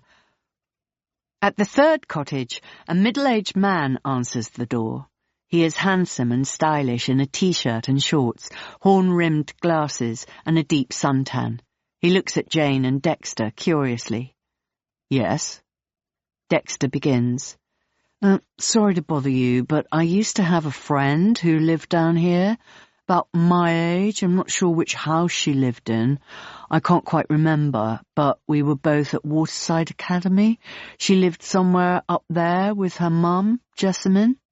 Hold on, says the man. He turns slightly and looks over his shoulder. Then he calls out, George? There is no response from behind him, and the man calls out again, George, can you come here a minute? What? A disembodied male voice calls back. The man sighs. Just come. Jane hears a loud groan, and then a second later a beautiful boy appears, stupidly tall. Why are young men all so tall these days, with black eyes peering out from beneath a dark blonde fringe? These people are asking about Daisy Black. Jane's heart jumps in her chest, and she resists the urge to share a triumphant smile with Dexter. The boy's face brightens, and he nods. Oh, yeah, Daisy. I know Daisy. She's like... The boy points to the left with one long finger. Down there, in the end house. Is she there now, do you think? I don't know. I mean, I think so, but, yeah, I also haven't seen her for a while. Did you used to see her? Well, yeah, every day. We went to the same primary school. She was in the year below me, and then we went to different schools after that. Didn't see her as much, but we still hung out sometimes. We played Fortnite together, but, yeah, now you say it, it's been a while. I haven't really seen her since lockdown. I think she might even have moved out. Oh, says Dexter, feigning disappointment. You could ask the guy who lives there. He might know. Yeah, right. I'll try that. What's his name? Stuart, I think. He's kind of like her stepdad or something. I can't remember for sure. Anyway, he was like her primary carer. The mum was... He squints and pulls at the back of his neck awkwardly. I don't know, really. Not around. Is she still alive, the mother? The man and the boy exchange a look, and the man sighs. Who knows, that family. The man shifts his glasses a little up the bridge of his nose. Was always a little strange. There were rumours. The boy shifts awkwardly from one huge socked foot to the other. Dexter says, I do remember her saying that things at home were difficult. Well, I don't know the ins and outs of it, the man continues. You want to stay clear of things like that in a community like this, so close-knit, everyone cheek by jowl. You can go mad knowing everyone's business. But one thing I do know is that that house is not somewhere I'd want to spend any time, and those people are not people I'd want as friends. The parents? Jane asks. The man nods. Well, her mother, mainly. I don't remember ever seeing her father. The boy called George interjects. Daisy liked that guy, though, Stuart. I think he was the only one who really took care of her. I think they were quite close. Jane absorbs this unexpected observation. She had assumed that Stuart was the bad guy in relation to Daisy, the reason for her running away from home. But maybe it wasn't that simple. George continues. We saw the police there a few years ago, during the first lockdown. They were there for, a long time, and I don't know what it was. Daisy wouldn't say, but, it felt really bad, the whole atmosphere, you know? And Daisy was, when I think about it now, she was, really different after that. Not as friendly. George turns to Dexter. How do you know her? He asks. Oh, Dexter replies, we went to school together too. Waterside Academy. Oh, yeah, I remember. She was there till, I don't know, year 8 or 9? Yes, Dexter nods. And then she left just after lockdown ended. Dexter nods. That's right, I remember that, and that's when we lost touch. The boy nods too. Any idea, Dexter begins, where she might have gone? Did she know anyone outside London? No idea, says the boy. We didn't really talk about things like that. We didn't really talk about anything. Just played games, chatted shit. But I mean, she was your friend. She must have said stuff to you, right? Jane gulps. Good question. But Dexter doesn't break his stride. She said some stuff, but yeah, she wasn't very open about things. I could sense it. You know, that things weren't right at home, that she wasn't happy. That's for sure, says the boy. I think, says the man, that your friend Daisy has done exactly the best thing she could have done and got the hell out of that house. Chapter 25. Annie. I met my husband when I was a child of 13. He was 19. Not how it sounds, I can assure you. He was my cousin's best friend, and I was smitten from a distance. I didn't tell him how smitten I'd been with him back then, until we were on our first date when I was 19, and he was 25. He laughed uproariously and said he didn't remember me. How can I describe Alan as he was back then? Or should I start with how he was at the end? No, I'll start at the beginning. He was handsome, but not too handsome. Not handsome enough to outshine me. I was unbearably pretty. The early 80s weren't a good time to be a young girl, in terms of the fashions, the ugly haircuts, but I somehow found a look that worked. Elfin, I think you might say. I was very popular with the boys, but I only wanted Alan. Alan dressed in a retro style, coiffed hair, vintage overcoat, peg-front trousers. We went to rockabilly clubs together and we danced endlessly until the early hours. We thought we were amazing, and we probably were. I lived here at Thornwood with my mother and father at the time. I was an only child. Mine were older parents, had me in their 30s. It was a happy enough childhood, but it was when Alan asked me to marry him that my life really began. We married at Hampstead Town Hall, and we had a party in the back garden here at Thornwood. Not many people came, because we didn't really know many people. Alan moved in here. My parents gave us their room. Alan redecorated it for us all by his own hand.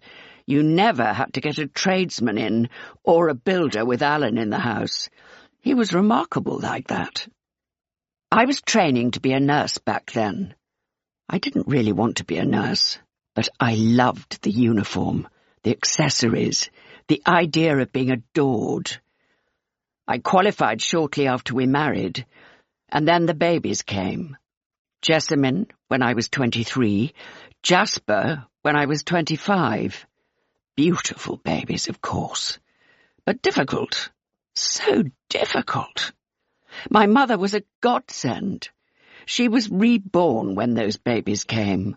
She'd waited so long to have me, and then hadn't been able to have another, and she virtually raised them herself, and that was fine, because I was still too madly in love with my husband to want to care for them full time. She had some old-fashioned ideas, my mother.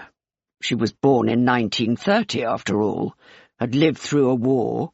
It wasn't necessarily the way I would have done it, but I wasn't in much of a position to complain. I knew what Alan was like. I absolutely knew the man I'd married, his lightness and his dark. I knew that he liked to be in control, And fortunately for me, I like to be controlled. For even as he controlled me, he loved me. And then my mother died in 2000, and everything changed. Alan insisted on the au pairs, refused to allow me to clean the house or cook a meal. I did not want the au pair girls, but neither did I want to have sex with my husband or wash his clothes. It made sense at the time, until it didn't. And by then, it was too late. Chapter 26. Stuart, 9 years earlier. Jessamine hasn't suggested that I leave, and so I haven't. I'm still here when Daisy goes back to school that week, and I offer to accompany them on their walk to school. Daisy is an interesting girl. Like her mother and her grandmother, there is something strangely old-fashioned and formal about her, like a character from a slightly mannered London-set film of the 60s. "I can't face it all," says Daisy, tying up the laces of her sensible school shoes. "All those stupid people, after we've had such a nice time for Christmas." "Well," says Jessamine, sliding Daisy's packed lunchbox into her school rucksack, "it'll do you good to get out of the house. You've barely been outdoors." "Neither of you?" "No, that's true. But it's a new year now, a new term, a fresh start. Let's all try and be a bit healthier, shall we? Let's all try and leave bad habits behind." When she says bad habits, she's talking about two things. She's talking about the booze, which I have been gently trying to coax her into considering giving up, and she's also talking about the old man. Harvey. That's his name. Harvey Moore. She didn't tell me that. Daisy did. And, of course, naturally, I immediately Googled the fuck out of the dirty old bastard and discovered a few things about him. Harvey Moore is the founder of a very traditional ladies' wear company called Moore & Co., with a head office in London and a factory based in the Midlands. His son, Jason, now runs the business, and Harvey is semi-retired. Harvey's wife is called Sherry, and there is a younger son, too, Alex. I wonder if Alex and his brother know they have a little sister in London called Daisy. "What job do you do?" Daisy asks as we cross over the busy road that separates the Vale from the rest of Hampstead Village. "I don't do a job." "So how do you pay for stuff?" I was both lucky and unlucky, I suppose. My mum and dad died when I was quite young and left me £1 million. Daisy gasps. I continue. "My brother bought a house with his. I put mine in the bank, and I live off the interest." "What's interest?" "It's what a bank pays you to let them keep your money when you're not spending it. It's not much, but it's enough to pay for the basics." "Why don't you just buy a house?" "Because then I'd need to get a job to pay for the upkeep of the house." "Well, what about a small flat then?" I sigh. Good questions, all of them. I smile at Daisy and shrug. Just not my cup of tea. Property. In my will, whatever's left goes to my kids. I don't want it all tied up in knots for them. "You've got kids?" "Yes. They think I'm a nutter. But it's fine. I know what I am. I know my own limitations. I'm a free spirit. I know what works for me and what doesn't. It's good." "I can't believe you're a millionaire," says Daisy, shaking her head. "Wow!" I see Jessamine throw me a look. It's a look of skepticism, but with a softness that shows she knows I'm telling the truth.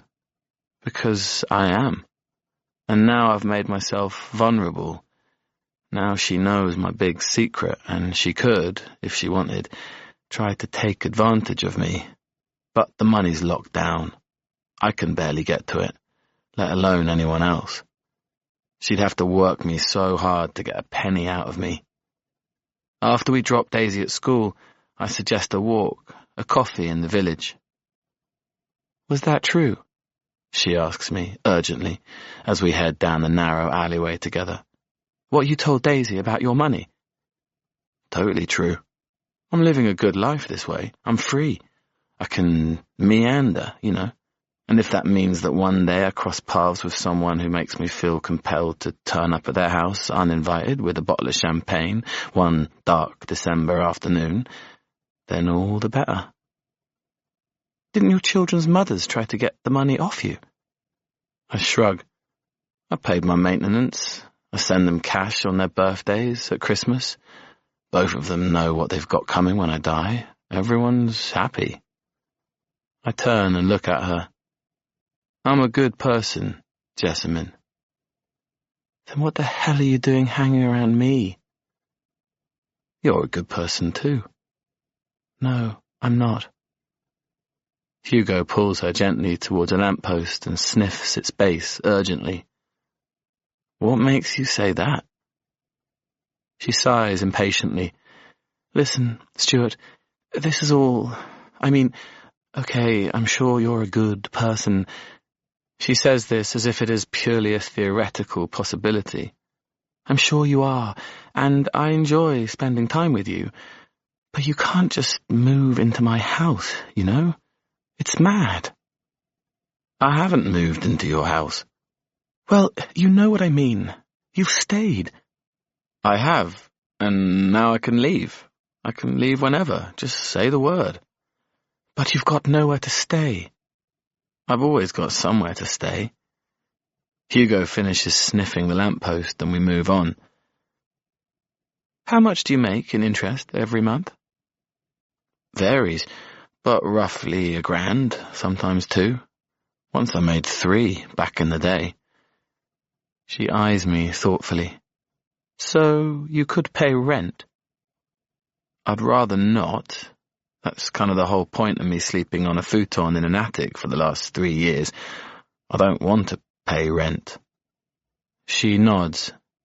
I can see machinations upon machinations. I think, she says finally, her voice thick with deep introspection, that you should stay with me until you get your room back, and we will see what it's like to have a man in the house again. I cock my head slightly at her. What a strange thing to say, I think, to have a man in the house again. You mean like when your dad was around? Yes, Dad was very handy. He was very strong. He was very alpha. He fixed things, made things, kept us safe. He was useful, and me and Mum, we're useless without him, without a man. Totally. You've seen the way we live. You've seen us. I just think... She looks at me with clear, bright eyes. We need something. All of us. Daisy, too. But you have to promise, she says, touching my arm with clawed fingers. Promise not to make me regret this. I look at her and smile. Romantic, I say. Really, I'm touched. I wait for her to smile, to acknowledge my joke. But she doesn't. Chapter 27. Before Jane and Dexter leave the handsome man in the Vale of Health, Jane turns back to ask him one last question. Is there anyone else around here? Anyone we could talk to who might know what happened to Daisy? Who knows the family? Not really, says the handsome man. People come and go. Anyone who might have known the family probably left years ago, and the people who've stayed didn't know the family. If anything, you hit the jackpot with George. He knows Daisy better than most people. But there is a woman, she lives just around there, up that path, Larch Cottage, and I know she sometimes used to collect Daisy from school and bring her home, sit with her for a while. Oh, amazing. What's her name? Jane, I think. Same as me, You're called Jane? I am. Well, nice to meet you, Jane. I'm Spencer. Nice to meet you, Spencer. Jane shakes his hand, feels a hint of something pleasantly scintillating in the touch of his skin against hers, thinks, down, Jane, down, and then says goodbye. The other Jane comes to the door of her tiny clapboard cottage.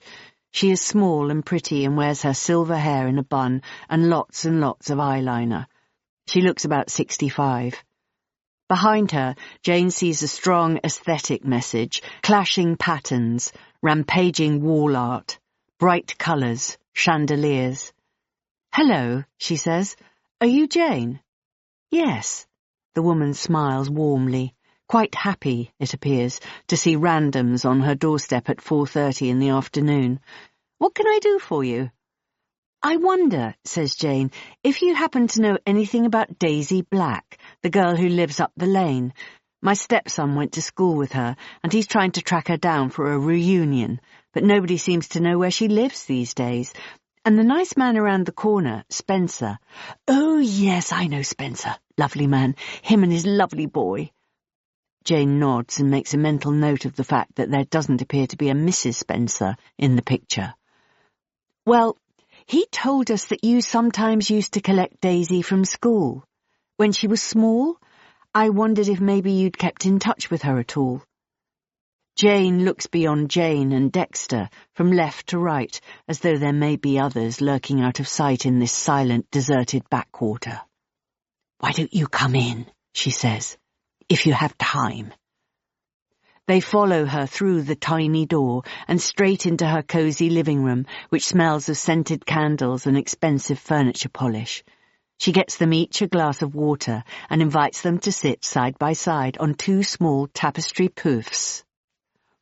At the back of the room, French doors open out onto a tiny courtyard garden crammed with potted plants. Jane spies a black cat curled up in a shaft of sunlight. She thinks, this is nice, small, manageable. She thinks, I could live here. And then she remembers that she has 4 huge dogs and sighs softly. Daisy Black, says the other Jane. Gosh, I mean, where to start?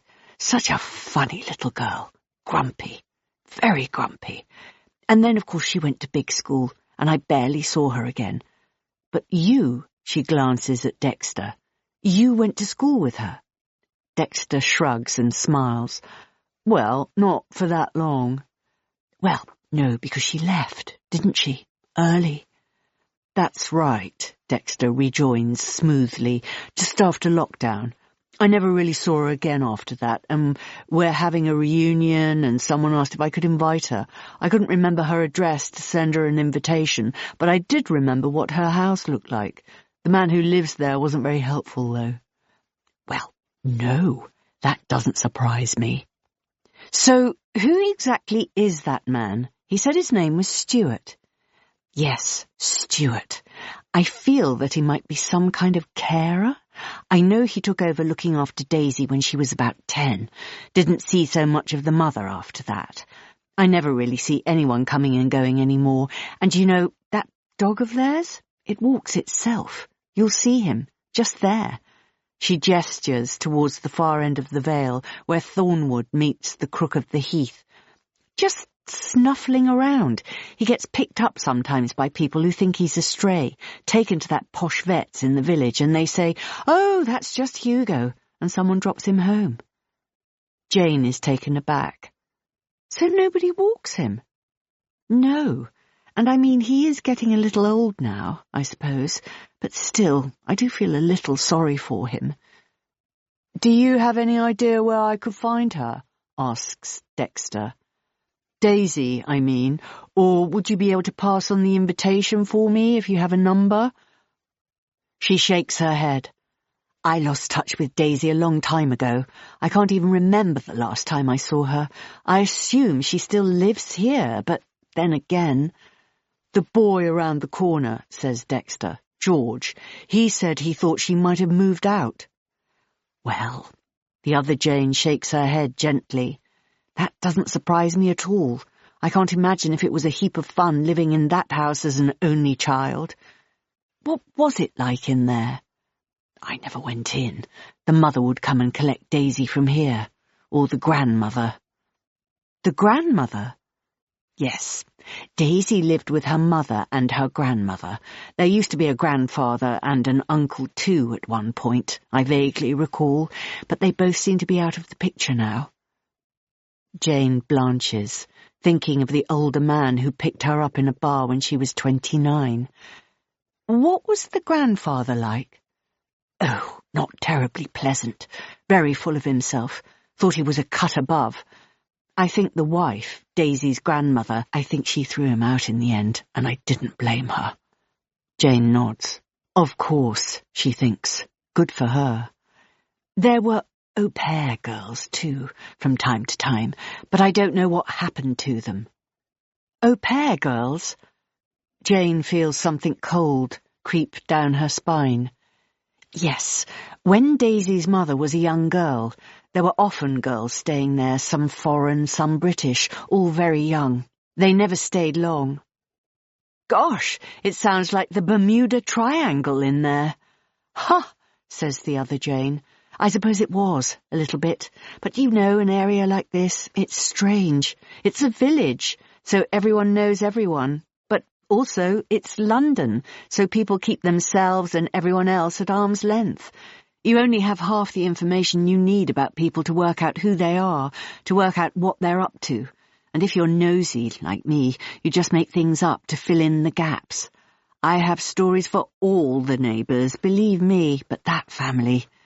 She pauses and sighs. It's hard to know where to start.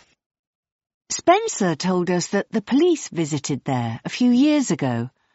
That's right, says the other Jane. It was during lockdown, COVID time, I think. So many weird things happening back then. I just thought maybe they'd done something wrong, broken one of those stupid rules. But the police were there most of the day. Some cars, blue lights spinning. I looked it up on the internet for days afterwards, trying to find a story, nosed around the few neighbours I was able to talk to, but nobody knew anything. Total mystery. Well, says Dexter, I guess that's a mystery I'll have to solve if I want to find Daisy. I suppose it is, but you know, Daisy used to tell me the strangest things. She told me her mother had told her there was a ghost that lived in their attic and it hated little girls, but she told her never to go up there. Daisy said she heard it sometimes at night, banging on the ceiling to scare her. She also said her uncle had run away with the circus. I mean, come on, what strange things for a little girl to say. What was her uncle's name? Dexter asks. She never mentioned him. Jasper, I think. Funny little chap. Gave me the creeps. She shudders slightly. Oh, well. Sorry I haven't been much help. Leave me your number, and if by chance I ever see or hear anything from Daisy again, I'll let her know you were looking for her. Tell her there's a party. When is it? Oh, Dexter replies breezily, not until Christmas, but you have to plan these things early. Yes, says the other Jane, yes, you do. And if you happen to find her, do send her my love. She was a strange little girl, but I did always have a soft spot for her. I really do hope nothing bad's happened to her. It's gone 5 o'clock when Dexter and Jane leave the other Jane's cottage and head into the warm edges of the late afternoon. I've got some tins, says Dexter, pointing at his gigantic canvas shoulder bag. They might not be very cold by now, though. What flavour? Dexter peers into the bag and reads the tins. Gin and tonic, grapefruit margarita, dark rum and passion fruit. Sounds great, says Jane. Let's go and find a nice bench. They follow a dry path at the bottom of the vale that leads them eventually towards the busier parts of the heath. Schools are out, and the heath is full of mothers and kids, school children and dogs. They open the cans, and Jane toasts Dexter. You were amazing, little one, she says. Fearless and fleet-footed. I was in awe of you. Dexter smiles and clicks at the ring pull of his can with a bitten thumbnail. If the dancing career doesn't work out, I could always come in with you. Trevally and stepson, says Jane, forming quotation marks around the phrase with her hands. Wouldn't that be fun? You know, he turns to face her, it actually really would be amazing, genuinely. I think you could rock being a private eye. I could totally see you doing it. Thank you, darling. Jane sighs and rests her can on the grass at her feet. But a real private eye would have some sort of a plan, and currently I have nothing. So, what next? Well, we need to find out what happened with the police back during lockdown, and we need to find this uncle who joined the circus. Jasper. Jane nods. Yes, absolutely. Should be a doddle with a name like that. She pulls out her phone and taps her thumbs against the screen. She says. A tech DJ. Looks about 25, maybe not. And, a character from The Walking Dead. And, no, wrong colour, wrong age. No, not him.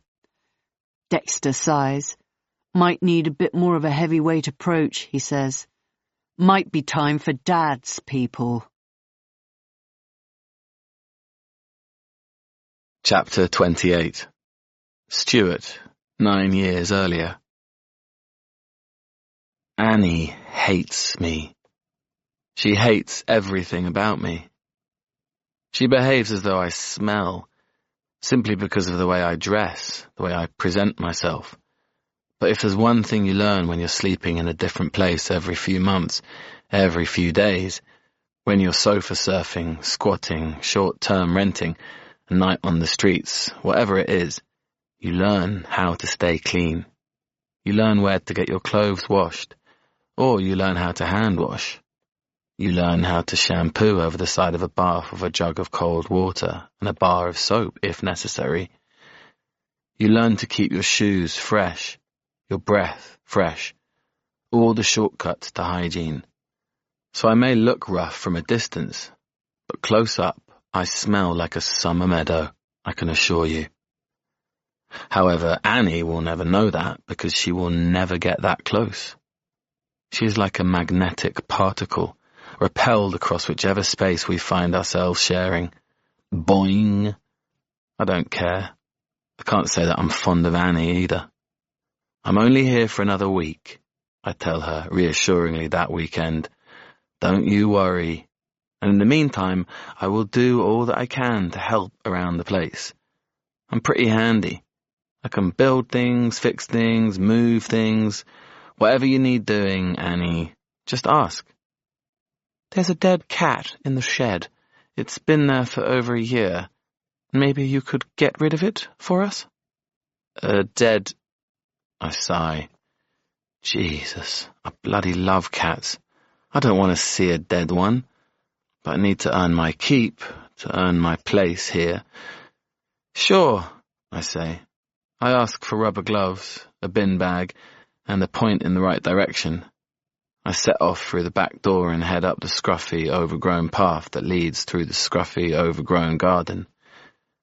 I can imagine it was beautiful once. A proper English cottage garden. Flower beds, apple trees, cherry trees, nooks and crannies, a greenhouse at one end. And there, just ahead of me, the shed. I pull the neck of my jumper up over my mouth and nose and yank the door open. All the accoutrements of a keen gardener are here to see. Bags of compost, neatly arranged gardening implements, an apron hanging from a peg, little plastic seedling boxes on a tall wooden table. And there, just as Annie promised, a desiccated cat, curled into a corner, its grey hair matted into knots, its eyes wide open, mouth hanging ajar, the tip of a dead grey tongue protruding. Jesus! I snap on the gloves and crouch down. Oh, buddy, I say to the cat. Buddy, buddy, buddy. Poor bastard, I think. What a way to go. I collect him carefully and realise that he is a she, and I say, "Ah, sweetheart," and slide her into the bag. Then I take her out into the garden with a spade in my other hand, and I head towards a quiet corner to bury her with dignity. "What are you doing?" Annie calls out to me from the back door. "I'm going to bury her," I say, "somewhere up the back there." "No," she snaps. "Do not do that. Throw it in the bushes. Let the foxes deal with it." I frown. "It's a she," I say, "not an it, and I want to bury her." "Well then, take it onto the heath, bury it there, but do not dig up my garden, absolutely not." I shake my head and tut gently under my breath. "Whatever you want, Your Majesty," I say, and then I take the cat and the spade into a quiet corner of the heath, far from prying eyes and CCTV. I call her Tina. I don't know why. I mark the spot with a cross made out of dry sticks, and then I head back to the house. Annie eyes me curiously when I return. "All done," I say. But I guess there's probably a family somewhere around here wondering where their beloved pet ended up. Would be good to let them know. Could put posters up, maybe. She looks at me aghast. "Absolutely not. The cat's dead. If they loved it so much, they should have kept it indoors." "How do you think it got in?" "To the shed." "No idea. Must have followed one of us in there without us noticing." "So you're the gardener?" "Gosh, no. My husband was the gardener." "So what were you doing in the shed?" She narrows her eyes at me, purses her lips. "Looking for secateurs, for the rose bush by the front gate. And talking of which, the frontage is a mess. Brambles, chaos. Could I trouble you to tidy it up a bit?"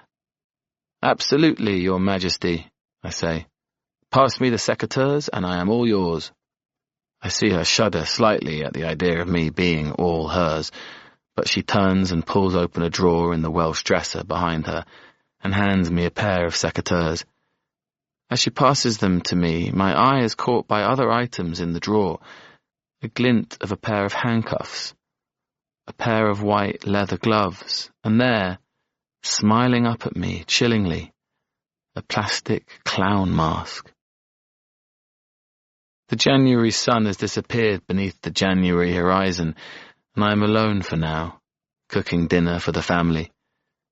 It turns out that left to their own devices, this family eats shit. Nobody cooks. They make meals out of toast and frozen chicken pieces, out of powdered potatoes and packet sauces. There are no vegetables in the fridge, no fruit in the bowl. They eat cereal for dinner and toast for lunch, and if there's one thing I can do to help around here, it's to get some proper nutrition into them. Hampstead is wall-to-wall food emporiums, and I've filled their fridge with organic veg and fresh meat. Tonight I'm making a chicken stir-fry with noodles, but first I really want to check inside that drawer in the dresser because, frankly, this house has given me the creeps since the moment I arrived. And what with the dead cat and now the clown mask, I'm this close to booking into a hotel for the night.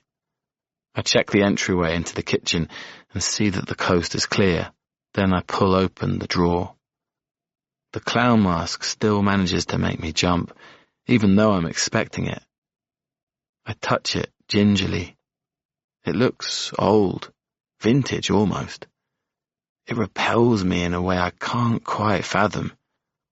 I move my fingers to the handcuffs, feel a swell of relief when I realize that they are plastic, not metal, a toy, not a restraint.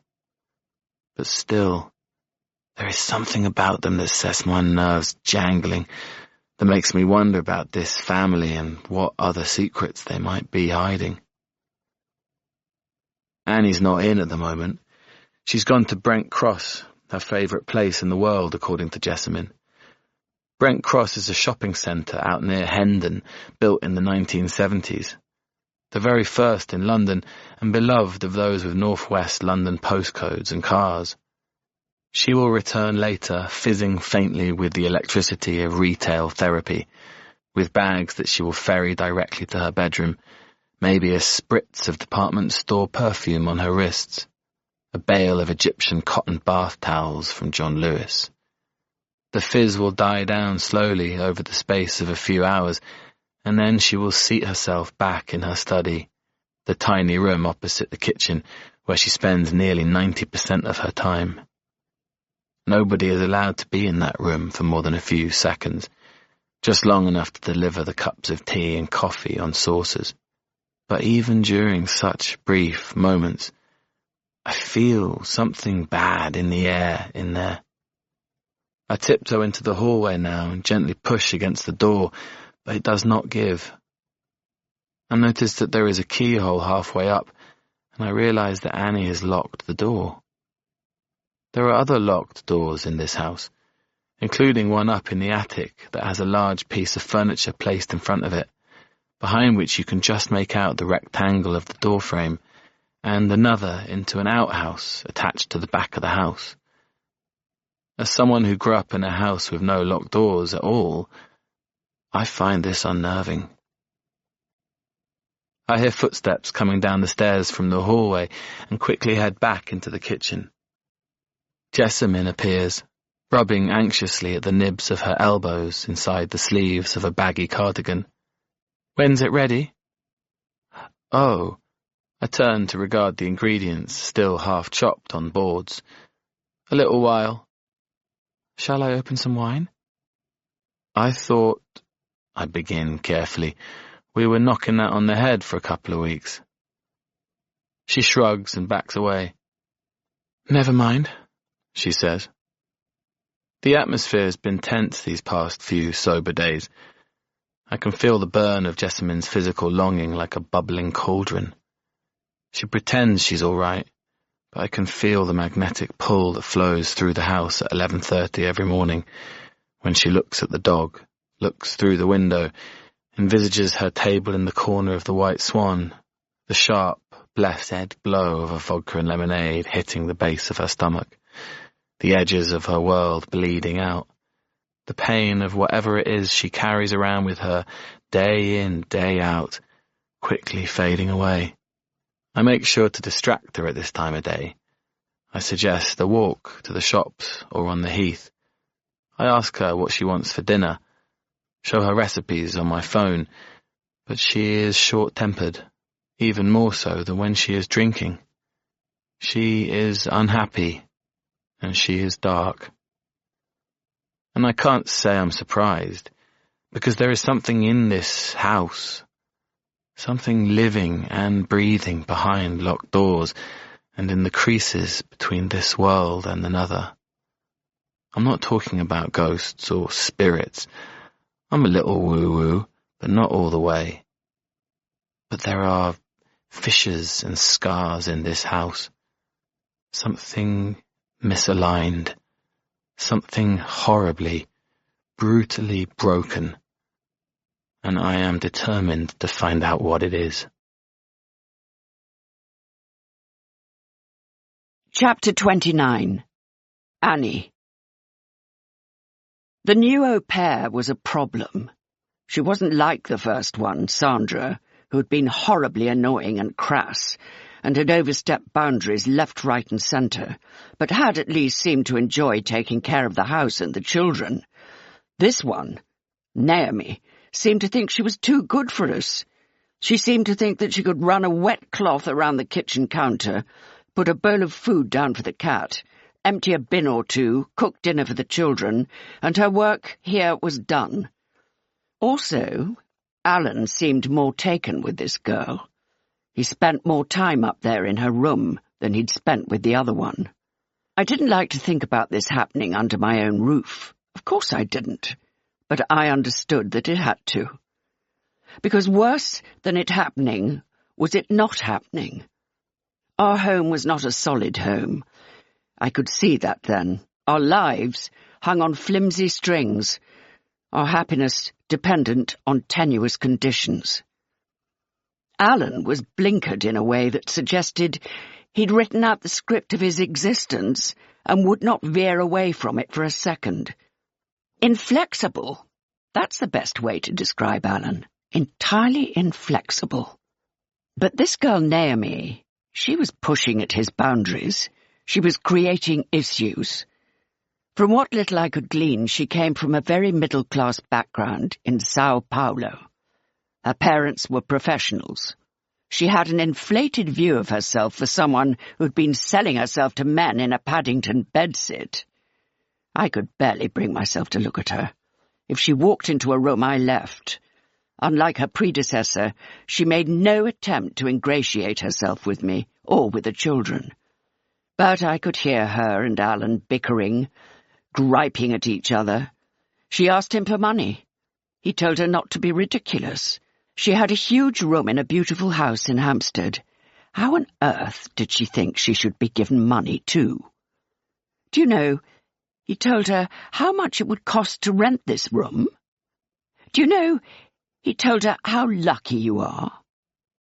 But I could feel it in the air all the time, the heat building, the possibility of a spark setting off the whole tinderbox. Within a month, Naomi was gone. 2 weeks later, Alan came home late at night with another girl. Her name was Jane. She was very pretty and older than the others. Too old, I thought, to be of any use to us, and far too posh. She wasn't a sex worker.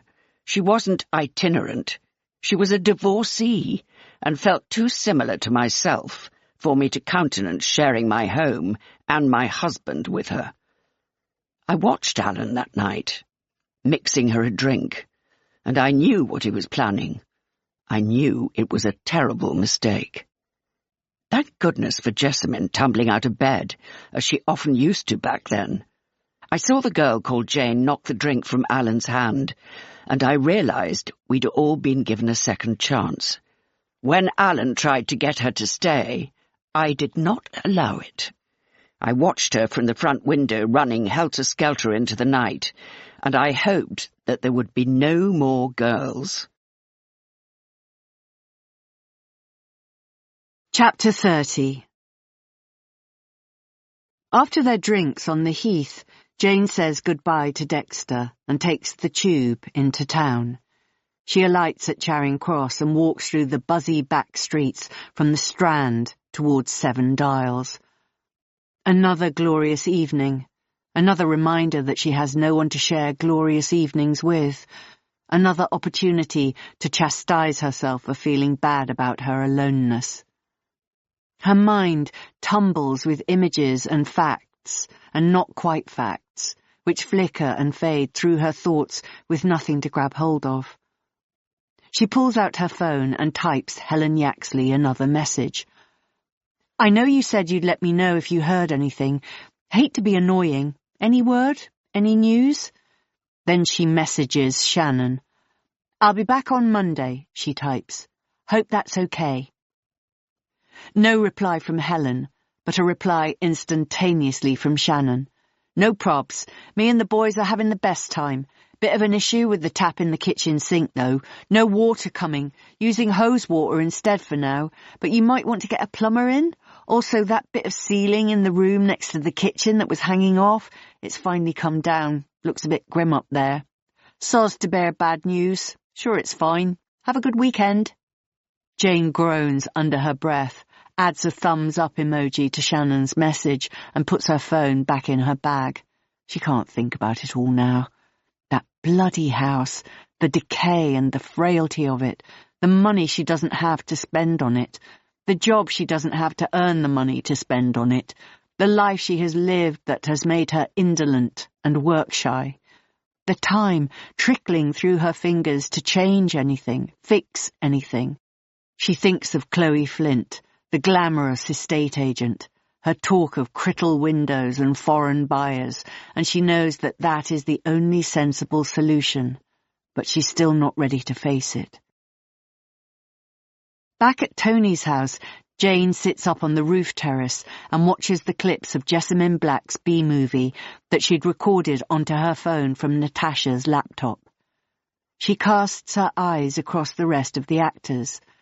There's Natasha's now husband Jacob, playing a surly young neighbour, and a girl with red hair, playing Jessamine's stepsister, staying for the weekend, and a slightly older man with dark blonde hair in thick millennium-style curtains, playing Jessamine's on and off love interest, Tristan.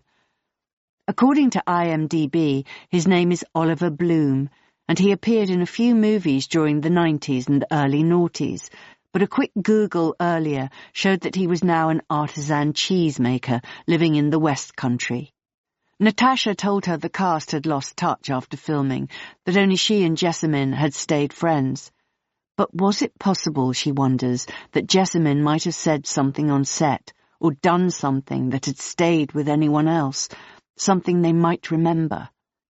It was worth a shot. Jane goes to Oliver's cheese website and sends a message via his contact form. Hi, I'm investigating a missing girl and trying to find out more information about a woman called Jessamine Black, who you shot a movie with in 2005 to 2006. Wondered if you knew anything about her or had contact details for anyone you think might still be in touch with her. I spoke to Natasha Delage this morning and she couldn't help. Do drop me a line if you remember anything. Thank you. The film is still paused on Jane's phone when she switches back from her browser, capturing Jessamine's face in full detail. Jane stares at it again. It's a fascinating face, somehow. There's something in her eyes that reminds Jane of herself. She feels an affinity with this woman, something pulling at her from her gut. She sighs and turns off her phone, then Googles how to find out who owns a house. She fills in the form on the Land Registry website and pays her £24.95 to get the title register emailed to her. Then she spends another £19.19, including VAT, to get a background report from 192.com for Jessamine Black. The temperature starts to drop, and she takes her empty wine glass down the tiny stairs and shuts the door to the roof terrace behind her. She's done as much as she can for one day. When Jane wakes up the next morning, she's uncomfortably aware that the aircon has been on too high all night in Tony's bedroom, that the air is too crisp, and her throat is dry and sore. She gets up and turns it off from the panel on the wall, then finds her reading glasses, picks up her phone, and sees that she has a message from Helen Yaxley. Nothing from the police, but I did find something in the annex that I thought you might be interested in. I was packing away her things for the cleaners, putting everything in her suitcase, and there was a little pouch on the inside of her suitcase, and I found this. The next message is a photograph of Helen's fingers clasping a photograph of an older man with a moustache and thinning black and grey hair sitting on a faded floral sofa between two teenagers, a boy and a girl. He has his arms around both of them, and all three are smiling. In the background is an old-fashioned dresser full of knickknacks and old books. Jane gasps. It's the same man she came home with from the bar that night. It's also the same sofa she sat on that night back in 2000, and the same dresser on which he'd mixed her martini. She zooms in closer on the girl. It's Jessamine, probably about 17 or 18 here, her face already set with that dark, broken beauty, her eyes already wild and lost. And then she zooms in on the boy. On his lap is something strange. It looks like a clown's head, an obscenely bulbous red nose protruding from the front. She notices then that the boy is wearing white gloves with white frilled trim at the wrists. And there, reflected in the glass of the dresser door, is the photographer, a woman with dark bouffant hair, a slim-fitting outfit, her features indistinguishable in the blur, but Jane knows it is her, the man's wife, who helped her escape that night. She recognizes her instantly. There is another photograph in the next message. This one is of the flip side of the picture, where in neat ballpoint pen someone has written the words, "The last one of us, Thornwood, 30th of April, 2005. The last one of us, ponders Jane. What does that mean? The last photo of us, maybe? In which case, did something happen around this time? Maybe this is when the brother ran away. There he is with his scary clown mask and his creepy white gloves, ready and raring to go by the look of him. Jesus, the whole photo gives Jane the heebie-jeebies. Everything about it is slightly wrong, slightly off. The way the father's hands grip the two children's shoulders a little too tightly, the children pulling slightly away from him. And what has happened to Jessamine's father, the man with no name who brought her back to his home all those years ago? Jane replies to Helen, thanking her for sharing the photo. Then she sighs and puts down her phone. What started as an obsession with finding the girl who disappeared from Helen's annex has turned into an obsession with Thornwood and the Blacks. She desperately wants to get into that house. She wants to know who lives there, what's happened there, what happened to the father, why this was the last photo of them, and where, dear God, is that haunted-looking boy in the clown gloves. Chapter 31. Jane showers and dresses and makes herself a coffee. Looking down through the window of the first-floor living room, she sees the tops of people's heads, early workers or maybe the previous night's workers heading home. The sky is an acid blue turning hot white at the edges as the sun begins its ascent over the rooftops. Jane can hear the rumble of rubbish trucks, the clack and shatter of bottles being tipped into containers, the distant thunder of buses on Charing Cross Road. It's just turned 7 a.m. She has a full day ahead of her and no plan. Then her phone buzzes, and she picks it up and sees that her phone has just received a dump of emails, and in between all the junk from boutiques and pet food companies, there is the report from the land registry.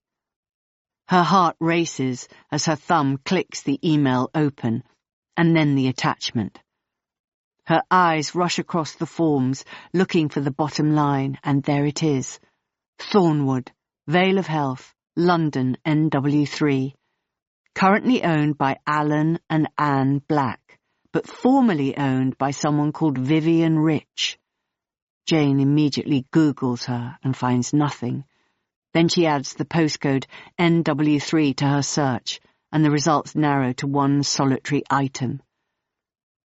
Our beloved mother, grandmother, and great-grandmother, Vivian Rich, passed away on 12th of February at the age of 70. We will be holding a celebration of her life at the White Swan, Hampstead Square, NW3, at midday on June 30th. All welcome. It is a post on a local message board, and the poster is someone called Annie B. Jane immediately clicks on her name, but no other posts appear. The year of the post is 2000.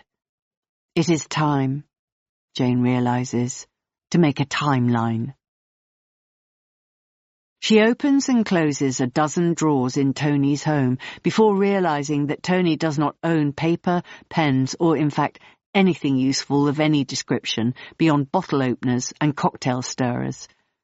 She leaves the house and heads out to find a branch of W.H. Smith that is open this early in the day, ending up at Charing Cross Station, where she buys a notepad, some A3 card, a packet of multicoloured fibre-tip pens, and 2 blocks of post-it notes.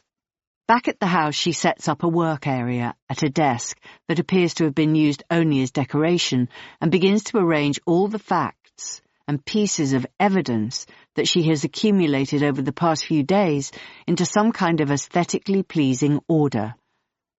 When her timeline is complete, she clips it to the door of Tony's fridge with a magnet and stares at it for a while. Where is the boy in all of this? Jasper, the weird clown boy. The other Jane said Daisy had told her he'd run away with the circus, and Jane had assumed it to be some kind of childish nonsense. But maybe Daisy was being literal.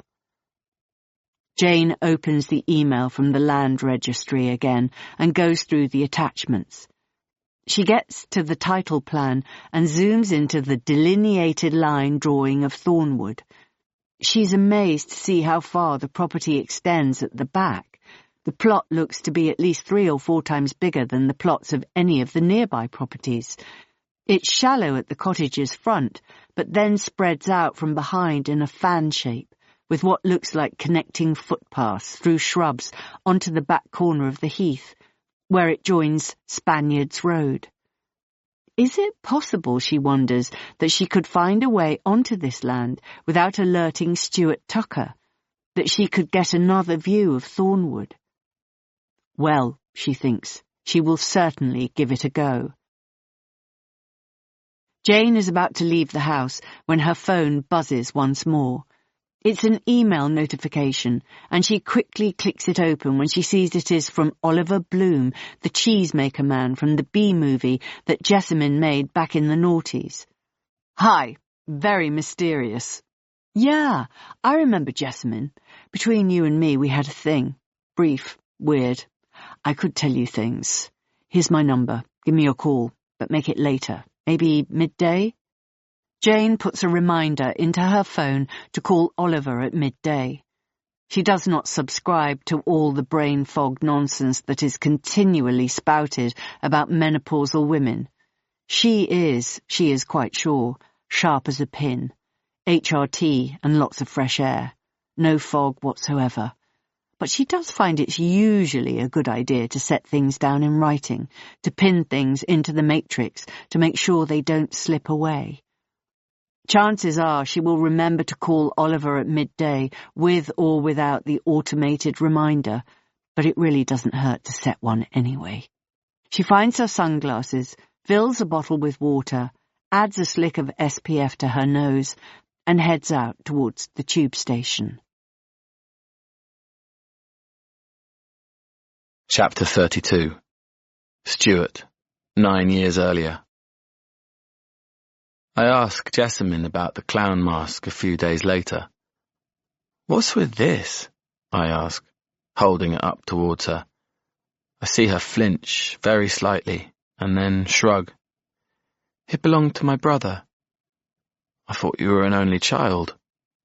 Yes, well, I'm not. I have a brother. His name is Jasper. I haven't seen him since I was 19. Where is he now? I have no idea. I moved away from home for a few months. When I came back, he was gone. Disappeared. Whoa, I say. That's heavy. I mean, he's your brother. If my brother disappeared, I'd... Well, yes, she interjects sharply. I'm sure your brother is a very different kettle of fish to mine. My brother was... Well, she nods towards the old mask in my hands. He was weird. I didn't like him very much, and I really don't miss him, not at all. So, what was the deal with this thing? I point at the mask. She sighs. He had this obsession with the circus from when he was a child. My parents took us to the circus on the heath one year, and it started then. He wouldn't stop talking about it. He'd go and hang around there during the day, watching them all. She gives a little shudder. He had this sort of alter ego thing going on. Oh my God, I laugh. A clown alter ego. Sounds like the stuff of nightmares. I hold the mask up to my face and do a stupid clown impersonation. Hello, my name's Stuput the Clown. I tip myself giddily from foot to foot, but immediately the mask is snatched away from my face and out of my hands, and I am confronted with Jessamine's furious face. Not funny, she exclaims darkly. Not even slightly funny. I defer to her anger and shrug. Sorry. I see her soften. It's fine, it's complicated. All of it. She forces a smile. And thank you, she says, for everything you're doing for me, for us. It's good having you here. What about your dad? I find myself asking. and I want to kick myself the moment it's out of my mouth. She grimaces. What about him? Nothing, I say.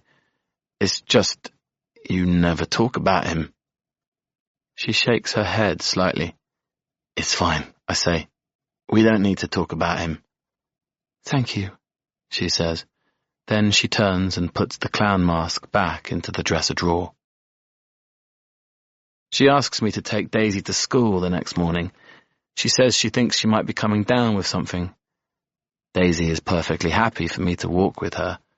Unlike her grandmother, and to some extent her mother, Daisy seems to quite like me. I clip on Hugo's lead and grab a raincoat from the pegs by the back door, then wait while Daisy zips up her own raincoat and collects her rucksack and her water bottle. The rain is light but wet, and Hugo stops a couple of times as we walk to shake out his coat. What do you know about your grandfather? I ask. Grandad Alan? Yes, your mum's dad. Not a lot. Mum and Grandma never talk about him. Not at all. No, only in terms of missing having a man about the place, complaining that the place is a mess, that things need fixing. I nod.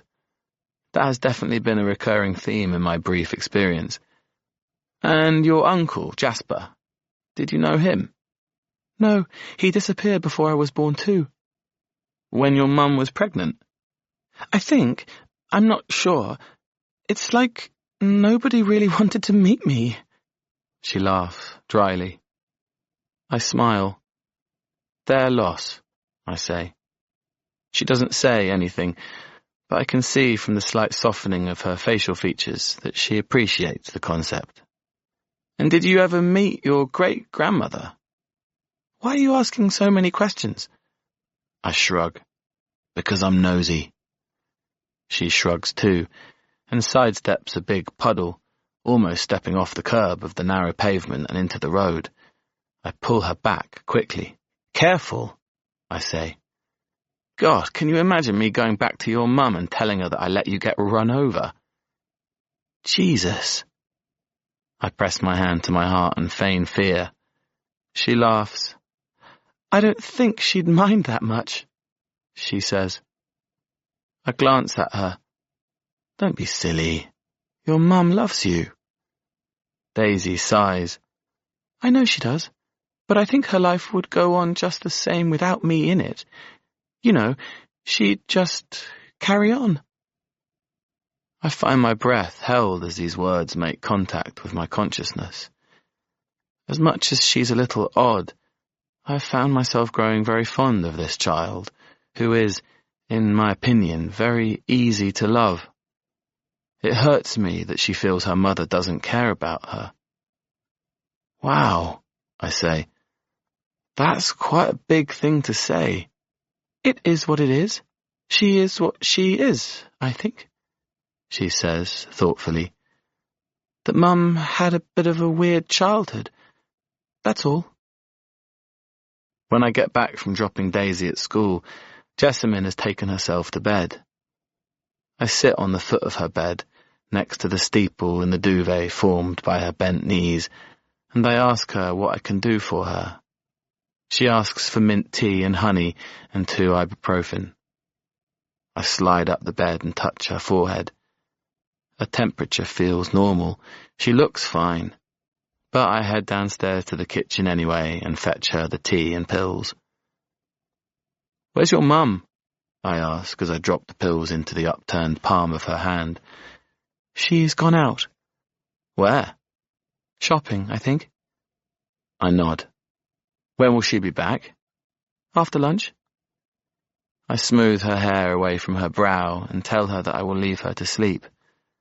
Then I head downstairs and systematically move through the house, looking for something to explain the people who live here. I find a photo album in one of the heavy dressers in the living room. It's old and jacketed in a dark, slubbed linen with a metal spiral spine. I sit down and open it up on my lap. There, immediately, is the face of a man who I take to be Grandad Alan. A stern-looking man, with a dark moustache and a very slim physique. In the first photograph, he has been caught unawares, secateurs in one gloved hand, a cigarette in the other, a fully blossomed rosebush behind him. He's wearing a white shirt, unbuttoned to reveal a vest, and is looking at the photographer with barely disguised annoyance. In the picture beneath, he is posing in the same garden scene, wearing the same clothes, but this time he is smiling into the lens, his arms folded across his stomach. In the background I can see the blurred figure of a young woman staring across the garden towards the photographer. I can't tell who it is. I feel it must be Jessamine, but something doesn't seem right about the set of the figure's shoulders or the shape of the face. On the next page are photos of Jessamine and, I assume, Jasper. They appear to be teenage or on the cusp of teenage. They sit at the kitchen table and look as though they weren't expecting to be photographed. Jessamine wears blue trousers and a white t-shirt. Jasper wears a t-shirt with a photograph of a clown on the front and a pair of jeans. Both children look drawn. There are dark circles around their eyes and what looks like bruising to the side of Jessamine's face. I flip faster and faster through the album, trying to piece things together. There are photos of an elderly lady who wears her white hair in a top knot, and photos of Annie when she was much younger and very attractive. The looker of the family, it is clear. There are photos of Alan looking stern and vaguely annoyed, and then photos of Jessamine and Jasper when they were older, still looking tired.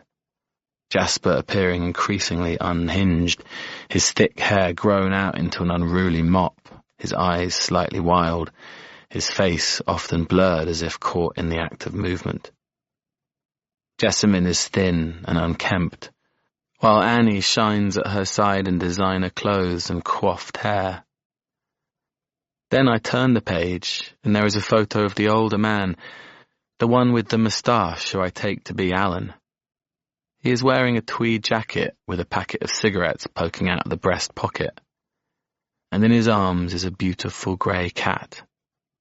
I stare at the cat, and even though the last time I saw this cat it was an emaciated sack of bones sucked dry of life in a black plastic bag, I know that this is the same one. This is Tina. A terrible bolt of sadness and darkness runs through me. There's a dead cat in the shed. The way Annie had said it, as if it was just any cat. Not their cat. Not a family pet. And here is said cat, alive and well and in the arms of Annie's husband. There is warmth in the way he holds the cat, visible affection. How long, I wonder, how long had Tina been in that shed? And how aware was Annie of the fact that she was there? I pull the photo out of the album and turn it over. In ballpoint pen on the back it says, Alan and Bella, 2001. Bella, then, but she will always be Tina to me. And even assuming she was young in this shot and lived until she was 20, she would have died at least 5 years ago. I push the photo back into the album and turn the next page, but the album ends abruptly, a few empty leaves left unfilled. I shut it and put it back in the cabinet. Chapter 33. Jane follows the little blue dot on her Maps app, showing her location on the heath. She's currently heading on foot down a narrow, gravelled pathway between an imposing mansion block and the Italianate footage of a stucco villa with a wrought-iron balcony that overlooks the deep dip of Hampstead Heath. According to the Land Registry map, this path will eventually meet up with a much smaller path that should, if the drawing is accurate, connect her to the very back end of Thornwood. This corner of the heath is mysterious and feels strangely uncharted. There are no dog walkers here, and very little sunshine gets through the thick green canopy of leaves overhead. Jane can see the rooftops of the villas and cottages of the Vale just below her to the right, but the map takes her in the other direction, through narrower paths and denser foliage, down a very steep slope. And there, in front of her, she sees the distinctive tiled roof of Thornwood. The land is fenced at the back, but the slats are rotten and flapping away from each other. It's easy to pull one panel partly open and to squeeze through. She can see the back of the house from here, through a mess of overgrown rose bushes, bony apple trees, outhouses, neglected vegetable patches, and fallen trellises. She can only imagine what this garden must have looked like in its prime, when it was being properly tended. She makes her way down a side path, away from view of the cottage. At the back of the house is a ramshackle conservatory, old plant shelving rusting on York stone slabs outside. The interior of the conservatory is messy and unkempt. To the right of the conservatory is a door that looks as though it leads into a kitchen. Through the window next to it, Jane can see a cluttered windowsill, old-fashioned curtains, a dark wood dresser against a pale green wall. She pulls out her phone and takes photographs. Further along she sees the dimpled, opaque glass of what must be a toilet or a bathroom, and to the other side of the house she sees an outhouse attached to the external wall. She heads around the back of the garden again, and then towards the outhouse. It is small, about 10 feet square, and has a metal door with a padlock on the outside. The padlock, as she gets closer to it, appears to be open. She glances around herself and then upwards towards the first-floor windows, but doesn't sense anyone's eyes on her, so she pulls the padlock gently open and eases the metal door towards her. It makes a terrible grinding sound as she does so, and she flinches and squeezes her eyes shut. She stops and looks around again, but nobody seems to have heard. When she pulls again, the door makes another small squeak and then opens, revealing a chilling sight. A solitary chair, metal with a ripped vinyl seat, and there, on either side of the chair, a pair of metal rings, screwed into the walls. Jane steps into the outhouse and takes some photos. Then gingerly she sits on the dirty old chair. She stretches out her arms and gasps when she sees that they reach perfectly on each side to the metal rings. Chapter 34. Her stomach turns with horror and disgust, and she jumps to her feet and pushes through the metal door out into the perfect limpid air of the May morning, breathing in deeply to quell a terrible wave of nausea. Alan Black's face races across her mind's eye, his back to her as he mixed her drink, the tightness of his jaw when she knocked it from his hand. Had she drunk the martini that night back in the year 2000, she thinks, she would have ended up in that room, on that chair, shackled to those walls. She knows it. She just knows it. She bends in half, her fist pushed deep into her stomach, certain that she is about to throw up. But then, from the house, there is a low rumble building quickly and dramatically into a succession of high-pitched barks, the sound of claws scampering hard and fast over York stone and heading straight towards her. Hugo, of course. She doesn't turn to look at him, just runs as fast as she can up the side path of the garden to the very back, where she jumps through the gap in the broken fence and pushes it back into place. On the other side of the fence, she can hear Hugo's insistent barking, his paws banging at the wood, his furious curiosity. "Hugo," she whispers from the other side. "It's me, Jane." His barking stops, and she hears a small whimper. "Be a good boy and go back indoors, good boy." He whimpers again, and then it is silent. Distantly, Jane hears Stuart's voice.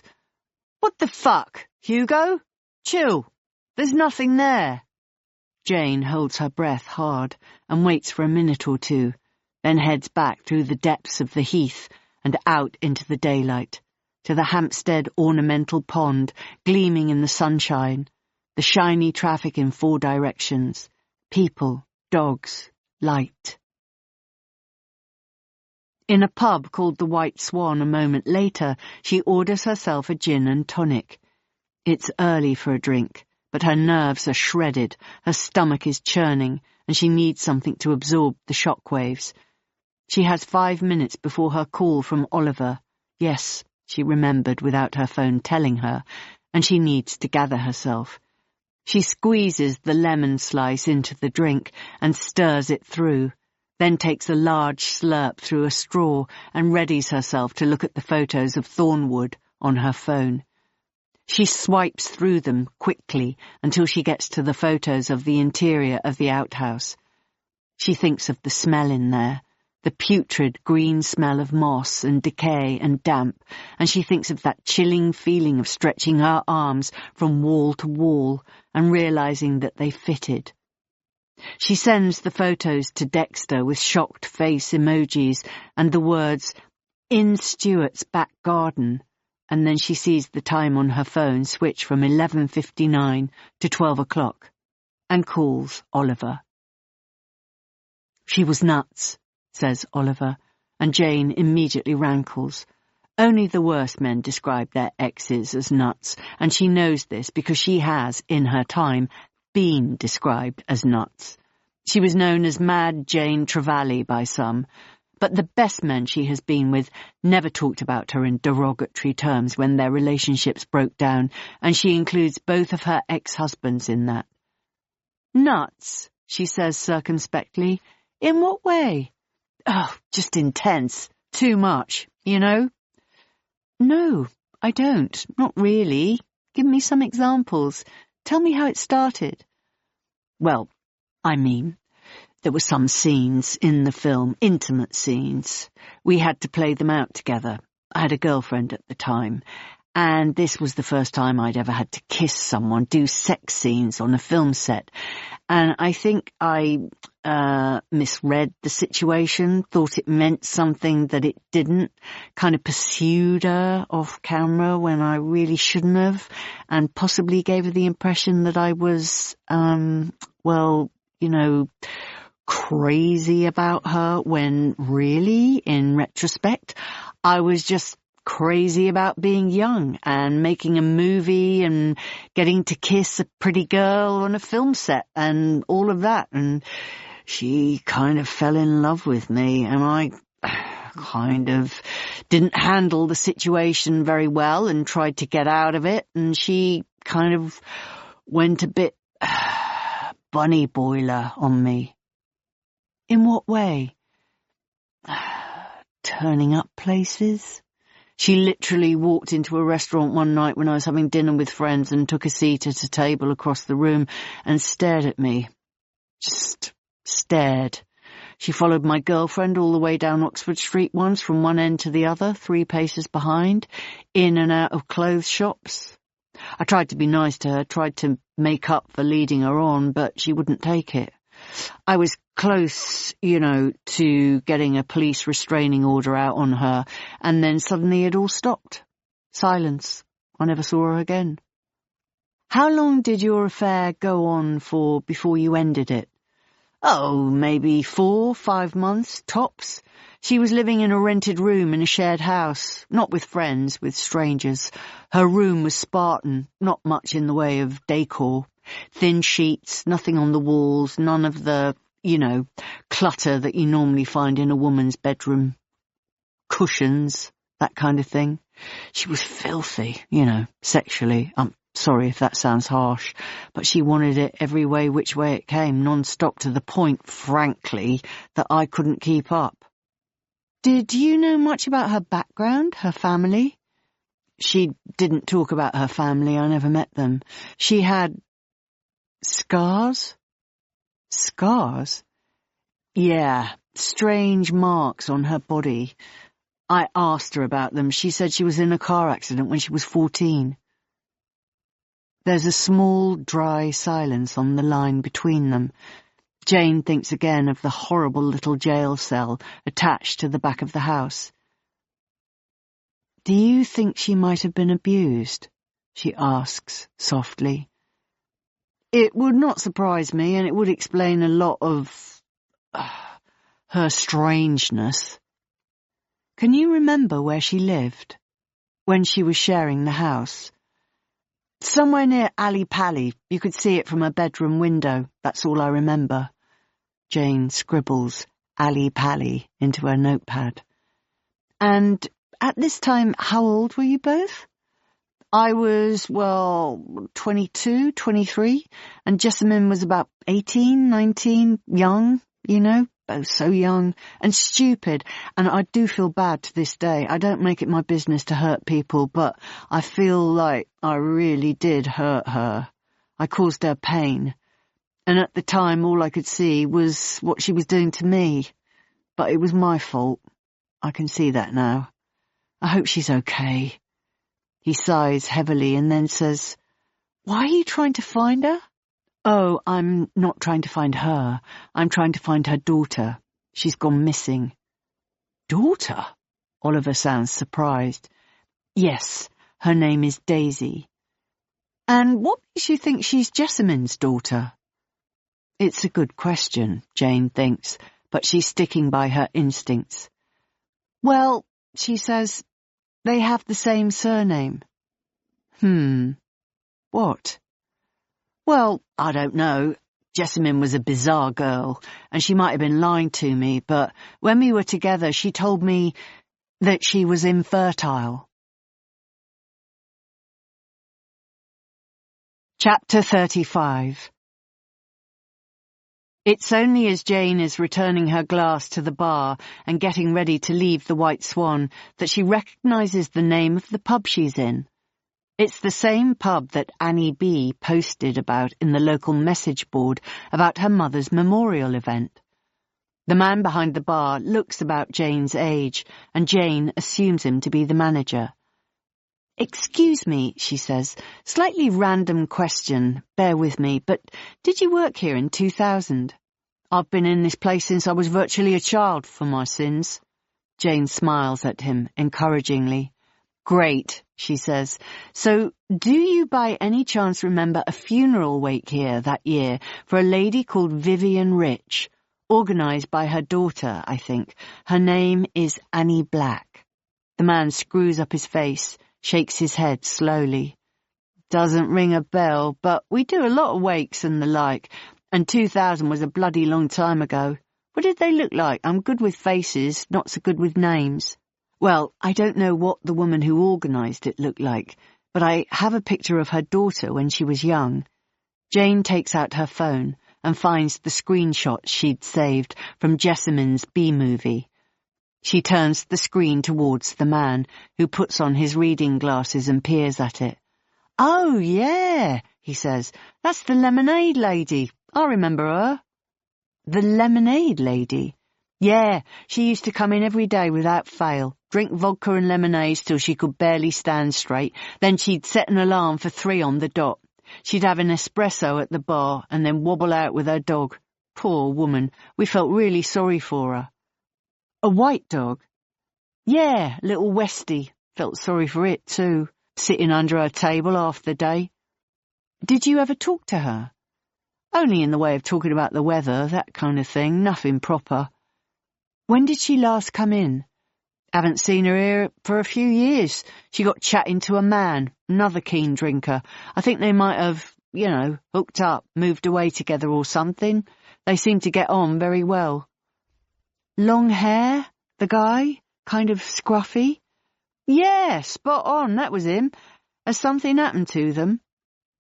"Not really, no. I'm just trying to find a young woman who's gone missing from a village near where I live.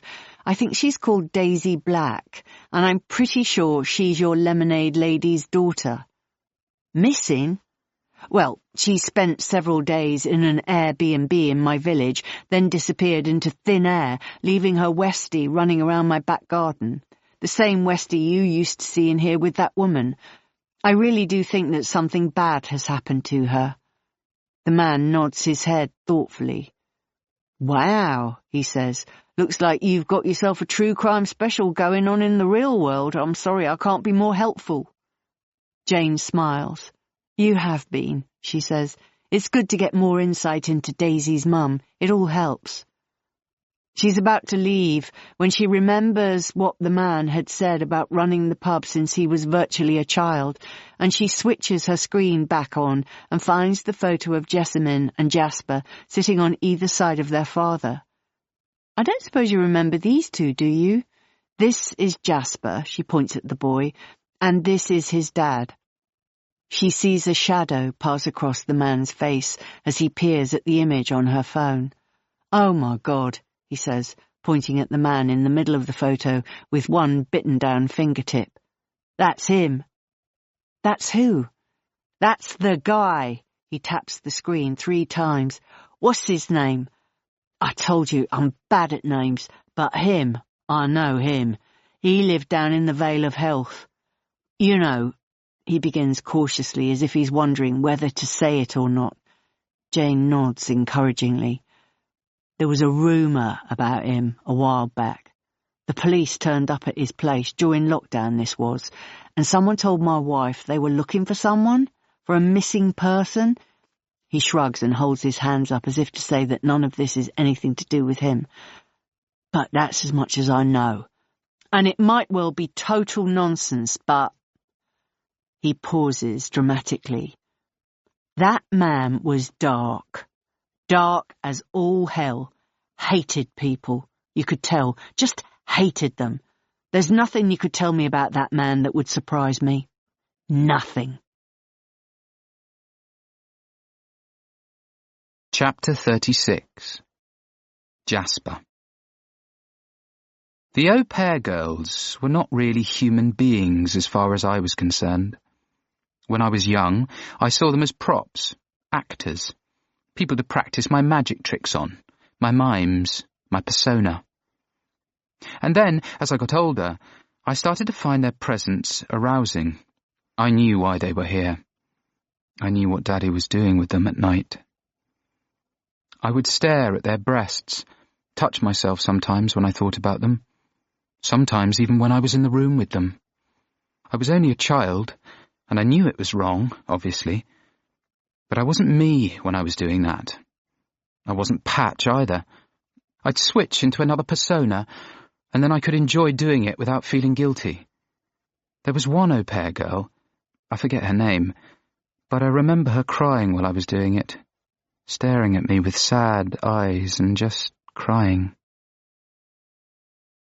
One day, 2 police came asking about one of our au pair girls. I can't remember which. We all played dead in Daddy's study until they'd gone, and after that, Daddy took our au pair girl into town. When he came back, he said it was okay, that he and the girl had reached an understanding, that the police wouldn't be coming back. But I think it rattled him. For a year after that, we didn't have an au pair girl. For a year after that, it was almost normal. Mummy and Daddy seemed happier. We had a cleaner who came twice a week and tidied up our mess. Daddy went out at night to meet girls in special places, and when I think about it, life could have gone on like that forever, until Daddy was too old to want to have sex anymore. I think that would have been better all round than what actually happened. What actually happened was that Claire Connolly walked into our garden one sunny June afternoon and destroyed all our lives forever. Chapter 37. Stuart, 9 years earlier. By the end of that first January, I am totally desperate to get out of Thornwood. I've pruned the front garden, cooked a dozen nutritious meals, nursed Jessamine through a bad cold, walked Daisy to and from school numerous times, walked Hugo twice a day, and cleared up some outdoor areas that were frankly a health and safety hazard. I have kept Jessamine out of the pub and sober for almost a fortnight, and I have kept on top of laundry, hoovering, dusting and cleaning. The house looks a lot more savoury than when I first arrived, but it still freaks me out in some way I find hard to articulate. and I feel claustrophobic and ready to make my break. I get a text message from Drew at the squat in Southend Green, letting me know that his boy is finally heading back to uni on Saturday, and that the room is all mine again. My heart sings when the message comes through. I punch the air and silently mouth the word yes. For some reason, though, I find it hard to approach Jessamine with this news. I'm not sure why, but I can tell it won't go down well, that she has grown used to having me around, having me in her bed, having, as she puts it, a man around the place. So I put it off, and I put it off, and soon it is Friday morning, and I still haven't told her that I'm going home tomorrow. Instead, I find more and more jobs to do. I poke my head around the door to Annie's study, where she is usually tapping away at an ancient laptop or listening to the radio on an old DAB set. I've grown into the rhythm of bringing her coffee before midday and tea after midday, always in a cup and on a saucer with a thin biscuit on the side, always on a tray and pretty much on the hour every hour. If I am 5 minutes late, she will appear at the kitchen entrance and say wearily, "I don't suppose there's any chance of a cup of tea, is there?" As if nobody had ever brought her a hot drink before. "Sun's out," I say to her now. "I was thinking, the old Jeep, out front, what's the deal with that? Does it still run?" She looks at me disdainfully. "I have absolutely no idea," she says sniffily. "It was my husband's." "Well," I say, "I know my way around a car's engine. I could take a look if you like, take it for a spin. If it's still in working order, you could maybe even think about selling it. I reckon it's worth a bob or two." "Feel free," she says with a dismissive twitch of her head. And then she tips her head slightly and says, "Any chance of a cup of tea?" "Coming right up, Your Majesty," I say, and go back to the kitchen. I Google the Jeep and find out that it is a 1967 Kaiser Jeep, a light American military truck. And what the hell it is doing in the front driveway of a cottage on Hampstead Heath is a total mystery to me. Apparently it's worth about 10k in good nick, and I think surely this would be a positive note to go out on, freeing them up with some space in front of their home and the cash injection into their impecunious situation. I head into the garage, which is loaded up with boxes and crap. Old ironing boards, bedheads, children's bikes, metal shelving, 3 broken hoovers. And there, on the far wall, the old man's tools. I love tools. I really, really do. And I feel a brief surge of happiness as I pull open metal boxes, feel their ancient hinges give way, open up their insides to me. Their piles of screws and nails and neat bundles of copper wire and bolts and spanners and screwdrivers. Beautiful. There's also some more heavy-duty stuff in there, a jackhammer, a chainsaw, bags of cement.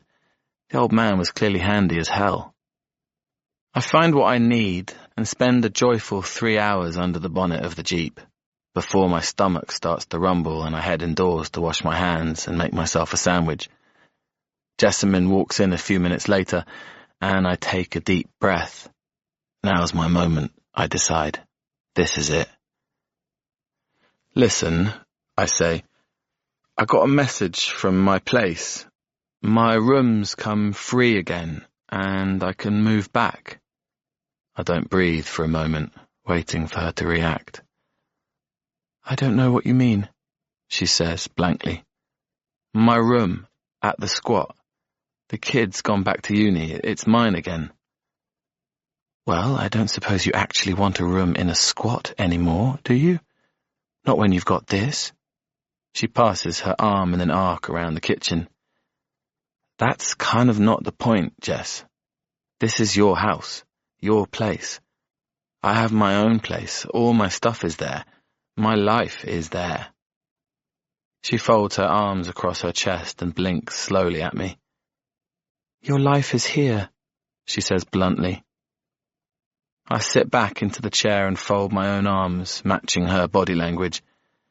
"That's sweet of you," I say, "but this was only meant to be temporary, like you said.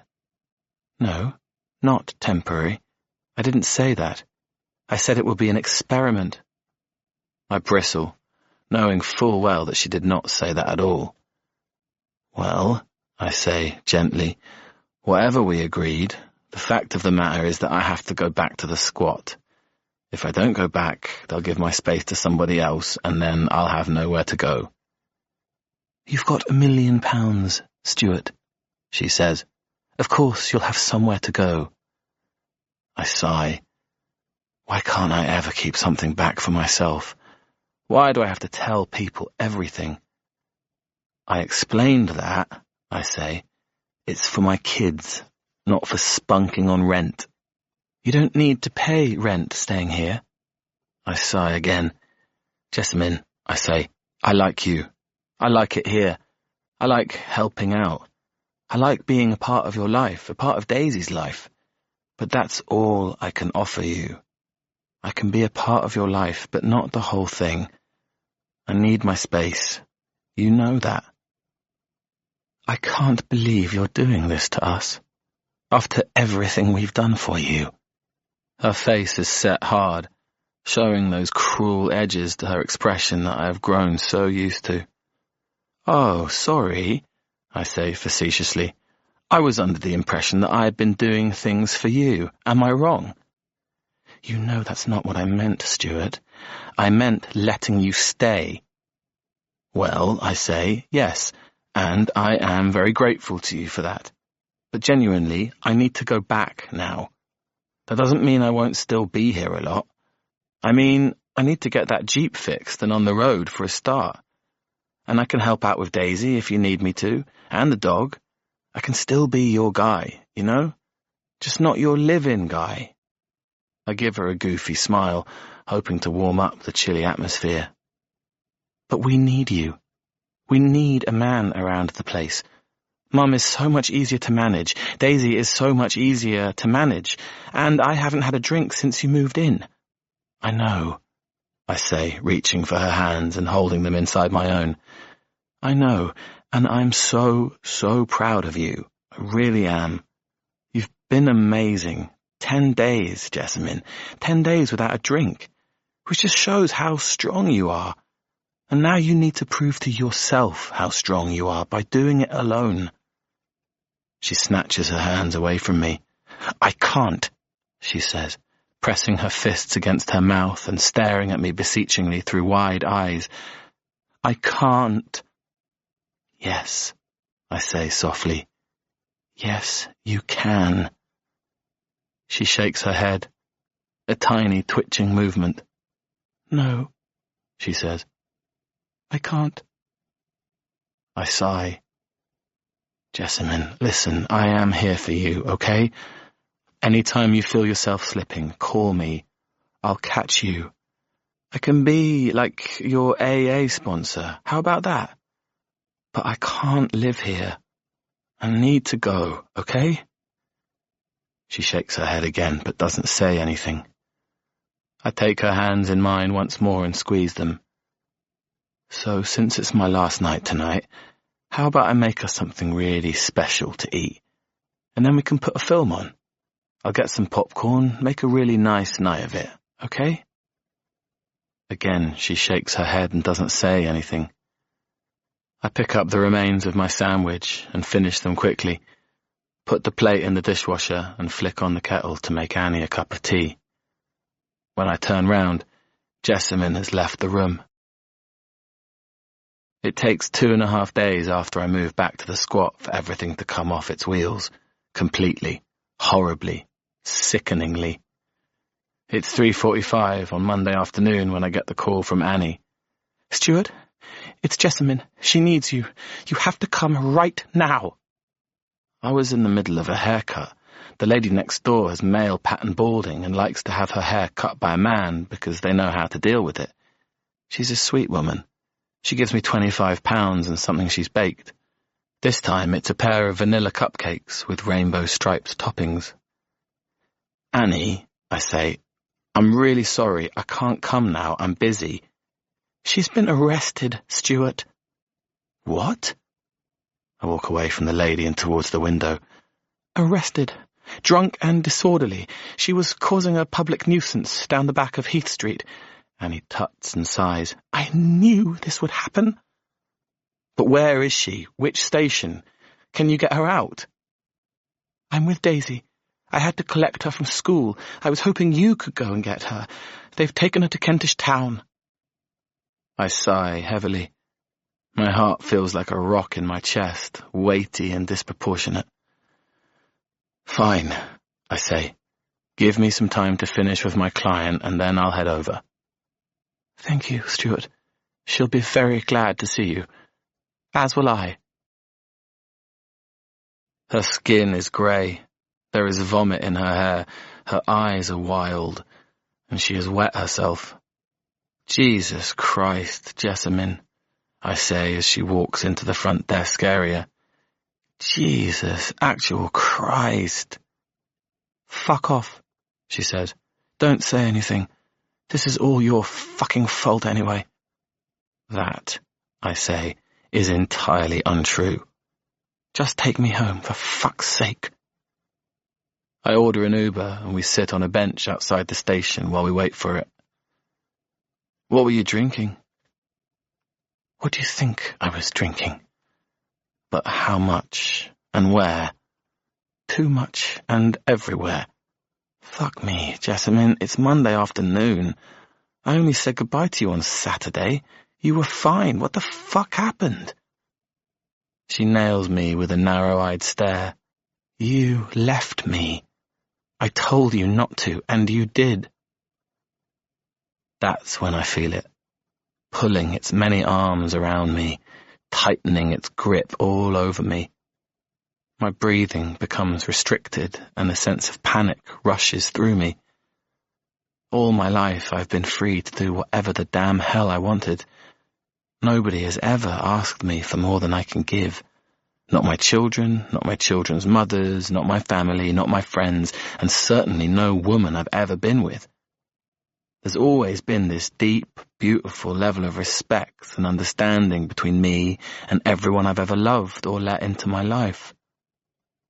But now there is this woman who is sitting in her own urine, breathing stale vodka all over me and telling me in a voice that chills me to my very core that I am no longer allowed to be free. Or at least, that my freedom will be at her expense and that I cannot just pretend that none of this ever happened. It has happened, and it is still happening, and it will, I fear, continue to happen for a long time to come. The Uber appears and I help Jessamine into it. She's not feeling too good, I tell the driver, but she'll be fine. I'll give you a great tip, okay? I see him eye us both unhappily, but I also see his need for extra money override his distaste. Fine, he says, but make sure she's not sick, okay? Scout's honor, I say, hoping for the best. I spend the next couple of days at the cottage, tending to Jessamine's 2-day hangover, getting Daisy to school, doing laundry, walking the dog. Back to business as usual, in other words. But on Wednesday afternoon, after a morning spent tinkering with the Jeep and folding sheets, I pick up my rucksack and stick my head around the door into Annie's study. I'm heading off now, I say. I'll be back tomorrow to check in on her. Annie turns slowly and I see her purse her lips. You'd better be, she says. I narrow my eyes at her and cock my head to one side. What do you mean by that, Annie? I ask. I mean that Jessamine is a girl who is used to getting exactly what she wants, and for some reason she wants you. I look at her curiously. Her father, she says, my husband, he spoiled her. If she asked for it, she got it. He spoiled all of us. We didn't have to think about anything, do anything, worry about anything. He was like a god to us. Do you understand? Like a god. And we have never, ever recovered from losing him. A chill passes across the flesh of my forearms, and for a moment I don't know how to respond. So, I deduce, Alan is dead. I say, I'm so sorry to hear that, and I know how you feel. My father was a wonderful man too, and I miss him every day of my life. But, you know, we're all grown-ups now. Life goes on. It sucks, but it goes on. And I do think that Jessamine is strong enough to deal with the real world. I really do. I mean, if she was strong enough to bring a child into this world, to raise a great girl like Daisy, then she's strong enough to quit drinking, get a job, live a real life. I watch Annie's face as I talk. It is impassive, unmoving, steely. Well, she says crisply, when I finish talking, I suppose you should go and say goodbye. She's holding the blade of a small knife next to her wrist when I walk into her bedroom a moment later. She's in a nightgown and thick socks. Her hair is hanging loose on either side of her face. Her eyes are wide and her skin is pallid. I see her press the blade of the knife harder against her pale flesh. Jesus Christ, I say, leaping towards her. Get away from me, she cries. Just let me do it. I want to do it. I want to fucking die. And don't pretend you care, because I know you don't. You couldn't give a shit about me. Everyone will be better off without me, and you know it. Jessamine, I say, softly but with meaning. Jessamine, please, just give me that knife. Nobody wants you to die. Nobody. I thought, she says breathlessly, I thought you were different. I thought you cared. I thought maybe finally I'd met someone who wanted to take care of me, who enjoyed being with me. But no, you're just like all of them. Everyone leaves me. Nobody stays. A strand of spittle accompanies her enunciation of the word stays and lands on her chin. It sits there, refracting the weak January light from the east-facing window. Meanwhile, the blade is pressing ever deeper into the skin of her wrist, and I am stupefied into inaction. I don't know what to do, what to say. I just know that I cannot bear to see her hurt herself. And then I see a droplet of scarlet blood ooze from the underside of the blade. Another, and another. I will stay, I find myself saying. I will stay. Just please, please, Jessamine, drop that fucking knife. Jesus, please. And she does. The knife falls to the floor with a soft clatter against the floorboards, and she pulls her thin arms in towards herself, like broken wings, her furled fists against her chin, and she falls into my body, into my embrace, and I hold her for dear life, thinking, fuck, what the hell have I done? Chapter 38. Annie. I remember that day clearly. The children were at a nice age. Jessamine was 18. Jasper was 2 years younger. Jessamine was a dreamer. She wanted to be an actress. She'd been at one of the best private schools in North London, yet had managed to fail all but 4 of her GCSEs, including English and maths, which we had to pay handsomely for her to retake at a grammar school the year after. The year after that, she went to stage school, where she just about scraped a pass. A few weeks later, after graduating, she would leave, make a film, have a stupid affair, get her heart broken, get an office job, fall in love with her married boss, move back home and never leave. And Jasper, well, we could never have imagined the path his life would take. But on that warm summer's day back in 2005, we knew none of that. We were happy at last, and we were blissful in our ignorance of all that was to come. I just sliced into a quiche. Or was it a pork pie? I can't remember. I just know that I was holding my slicing knife when it happened. The sound of a small, friendly female voice over the fence at the side of the garden. "Excuse me?" We all stopped and looked at each other. "Hello? Excuse me?" Alan put down his napkin in that slow, measured way of his and got to his feet. He stood and turned to the fence and said, "Can we help you?" "Well, maybe. It's just, there's a cat out here and it's stuck and I wondered if it was yours." I saw Alan's expression change to alarm. "Is it grey?" he asked. "Yes," came the voice. "Wait there, I'm coming round." "Actually, it's okay," came the female voice. "I've got him free. Shall I pop him over?" "No," said Alan. "Come to the side, just to your left. There's a gate." And then a moment later the gate opened, and a girl walked in carrying Alan's cat in her arms.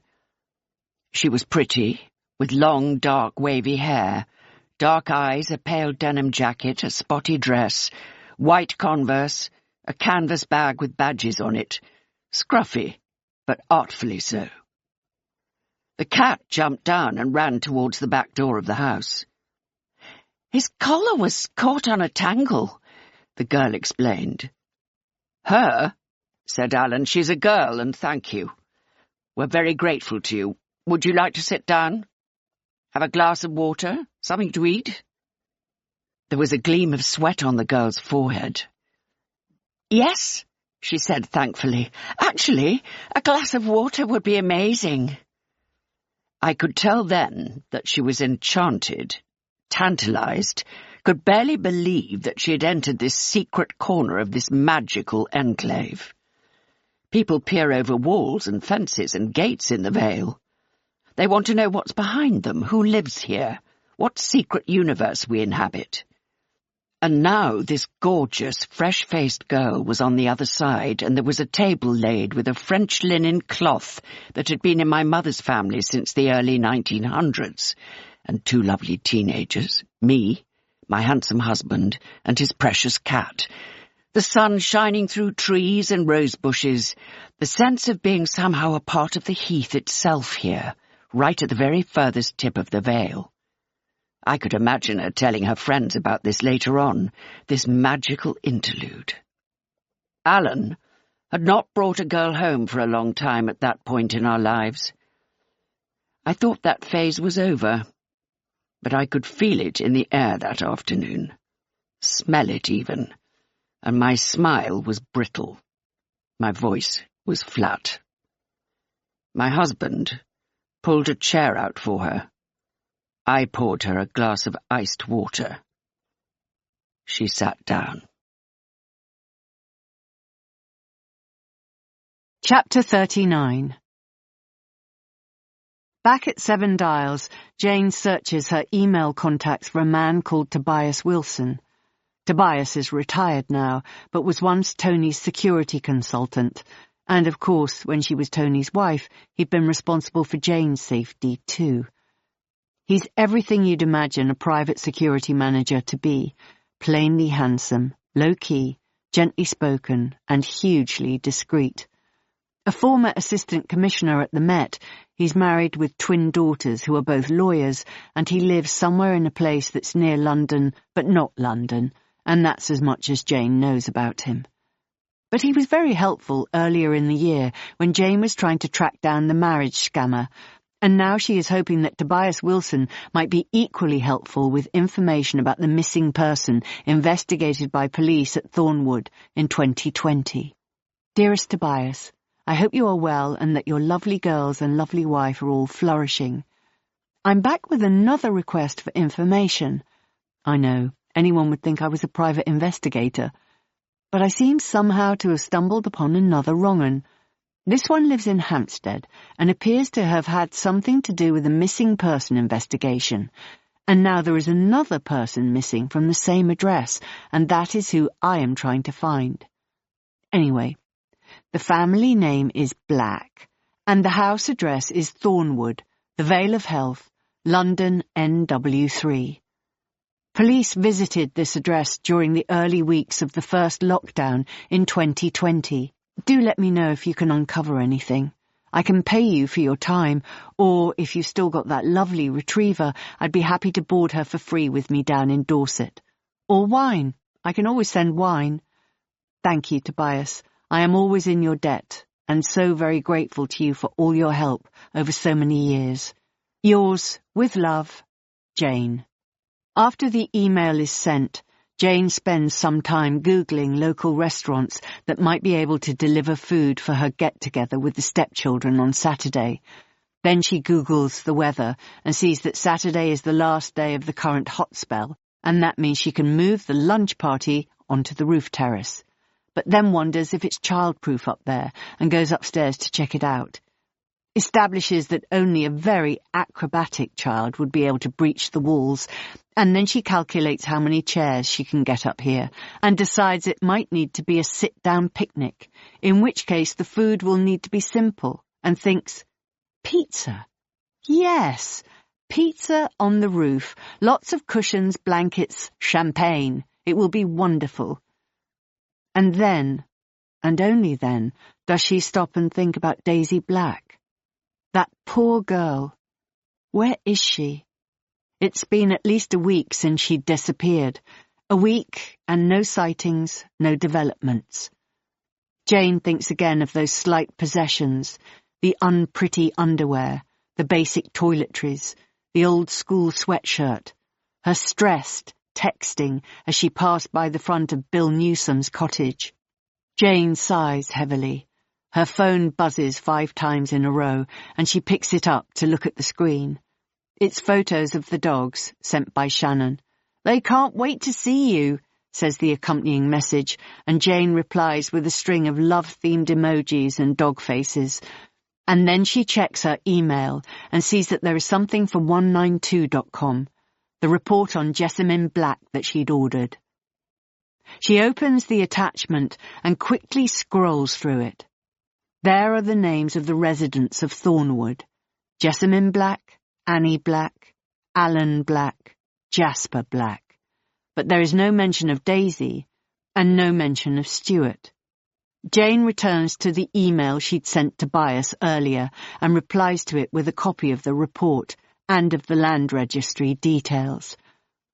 Jane's phone rings the following morning at 9 a.m. on the dot. It's Tobias. "Sorry to call you so early," he says in that soothing, personable way of his. "I was about to type up an email, and then I thought it might just be quicker to talk on the phone." "Oh, that's fine," says Jane. "I've been up for an age." It's not entirely true.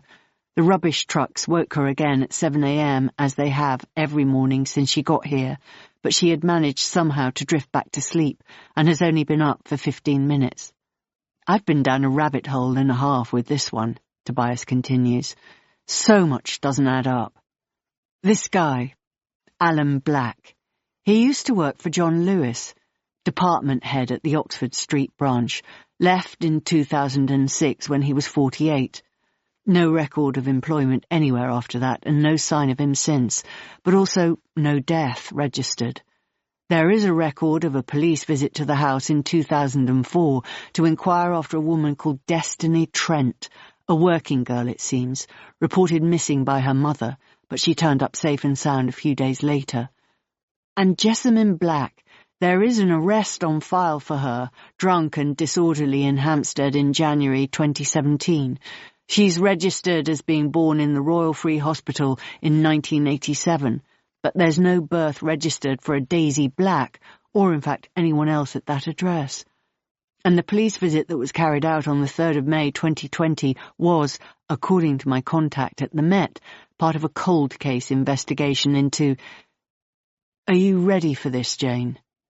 "Yes," says Jane, briskly. "Yes, I am." Tobias clears his throat and continues. "The disappearance of a young woman called Claire Connolly in 2005. She was last seen on the Heath on a hot afternoon that June, heading to meet her friends at the Spaniards pub on Spaniards Road. She did not turn up, but her friends left it a full 5 days before trying to find out what had happened to her that day, as she had a habit of changing her plans at the last minute and going out of contact. The last CCTV sighting of Claire was just around the corner from our friends, the Blacks, on a path that passes from the front of their cottage to the main road leading to the pub. But of course the police didn't discover that until 5 days too late. Everyone in the enclave, including the blacks, was interviewed around the time of her disappearance, but there was nothing to suggest anything untoward.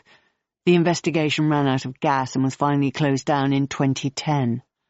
But in April 2020, someone in the cold case team at the Met got bored and fished it out. A female police detective called Yasmin Brooks took it upon herself to retrace Claire Connolly's last known steps on the day she disappeared.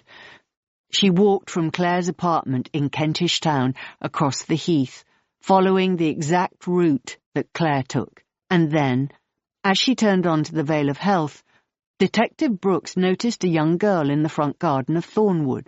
She looked at the reports from the initial investigation and saw that there had been no child registered at that address at that time, just a young woman called Jessamine Black, her brother, Jasper, and her parents, Alan and Annie Black. But what really drew the young detective's attention was that at first she thought she was looking at Claire Connolly herself. The girl in the garden looked, according to Detective Brooks, exactly like her.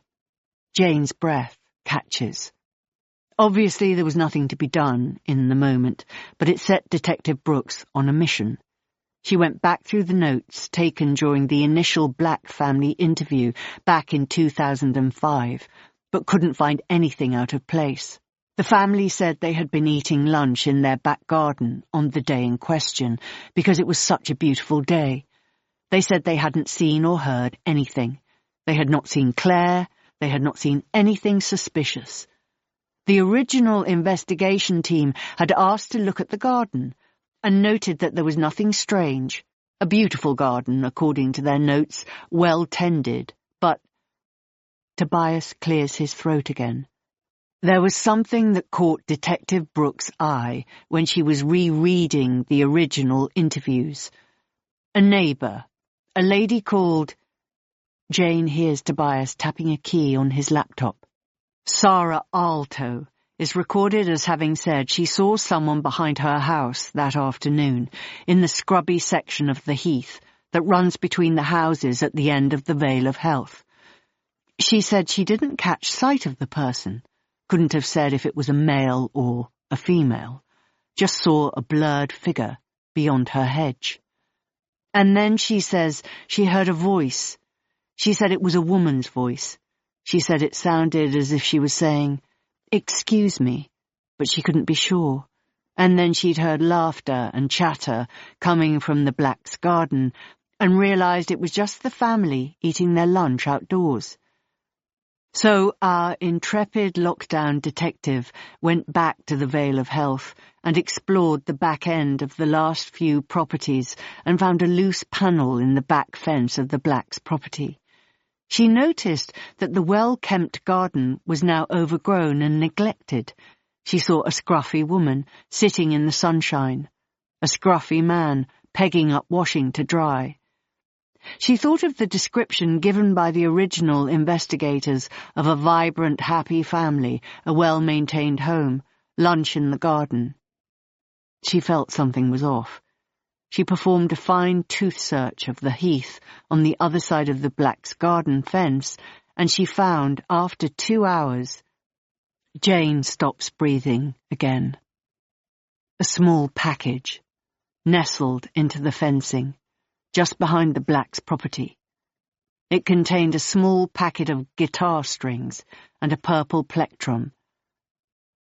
According to the friends that Claire Connolly had been due to meet on the day in question, she had spent the morning in Soho, perusing guitar shops. She was, in fact, a keen amateur guitarist. That was enough for the case to be reopened, and Detective Brooks was given permission to interview the Black family again. 3 teams of detectives spent half a day at the property, interviewing the residents, searching the grounds, and found nothing amiss. Detective Brooks was not able to extend her investigation into the Black family or property, and tragically she passed away just over a year ago, of ovarian cancer. "Did they not find the outhouse?" Jane asks frantically. The room, attached to the back of the house, with the metal rings on the wall. Is there anything about that in the report? She hears more clicking, then... Ah, yes. There was a room attached to the back of the house.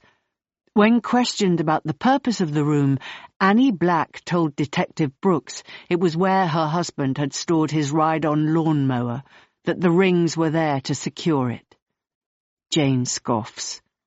Who on earth secures a ride-on lawnmower? That's clearly nonsense. I imagine it might be something to do with insurance. But whatever, when Detective Brooks and her colleagues were on the premises in May 2020, they were reassured by the explanation. But you have enough there to be legitimately suspicious about this family, without doubt. But please, Jane, promise me you'll be careful, won't you? Don't do anything stupid. Chapter 40. Jane heads back to the Vale of Health, her head spinning with all that Tobias has just shared with her. She knocks on the door of Spencer's cream stucco cottage, and the tall boy called George opens it, holding his open laptop in front of him. He gives Jane a look that says, "Give me a minute," and she hears him talking to the laptop. "Guys, I'm just going to mute myself. There's someone at the door. Yeah, I'll be right back." Jane catches a glimpse of the screen as George places the laptop carefully on a console table behind him. He appears to be on a Zoom of some kind. "God," she says, "I am so sorry. I didn't mean to disturb you." "Oh, no," he says. "It's fine. It's really boring. I needed a break." "What is it?" Jane asks. "Studying or—" "Kind of. I'm doing an industrial placement as a part of my degree, working in marketing." Jane nods encouragingly, but really has no idea what he's just told her.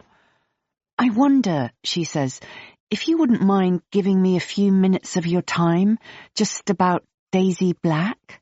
He nods. "Sure. Do you want to—" He steps to one side to let her into the cottage, and she follows him through into a widely extended kitchen at the back, filled with sunshine and potted plants. She takes a seat and says she won't have a coffee, she doesn't want to keep him, and he makes a dismissive noise to suggest that he's perfectly happy to miss the rest of the meeting. "Okay then, an espresso would be great." He makes it for her and joins her at the table, and she says, "I realised after my last visit that I didn't ask you what Daisy looks like. I mean, how would you describe her? Do you have any photos, selfies, social media stuff?"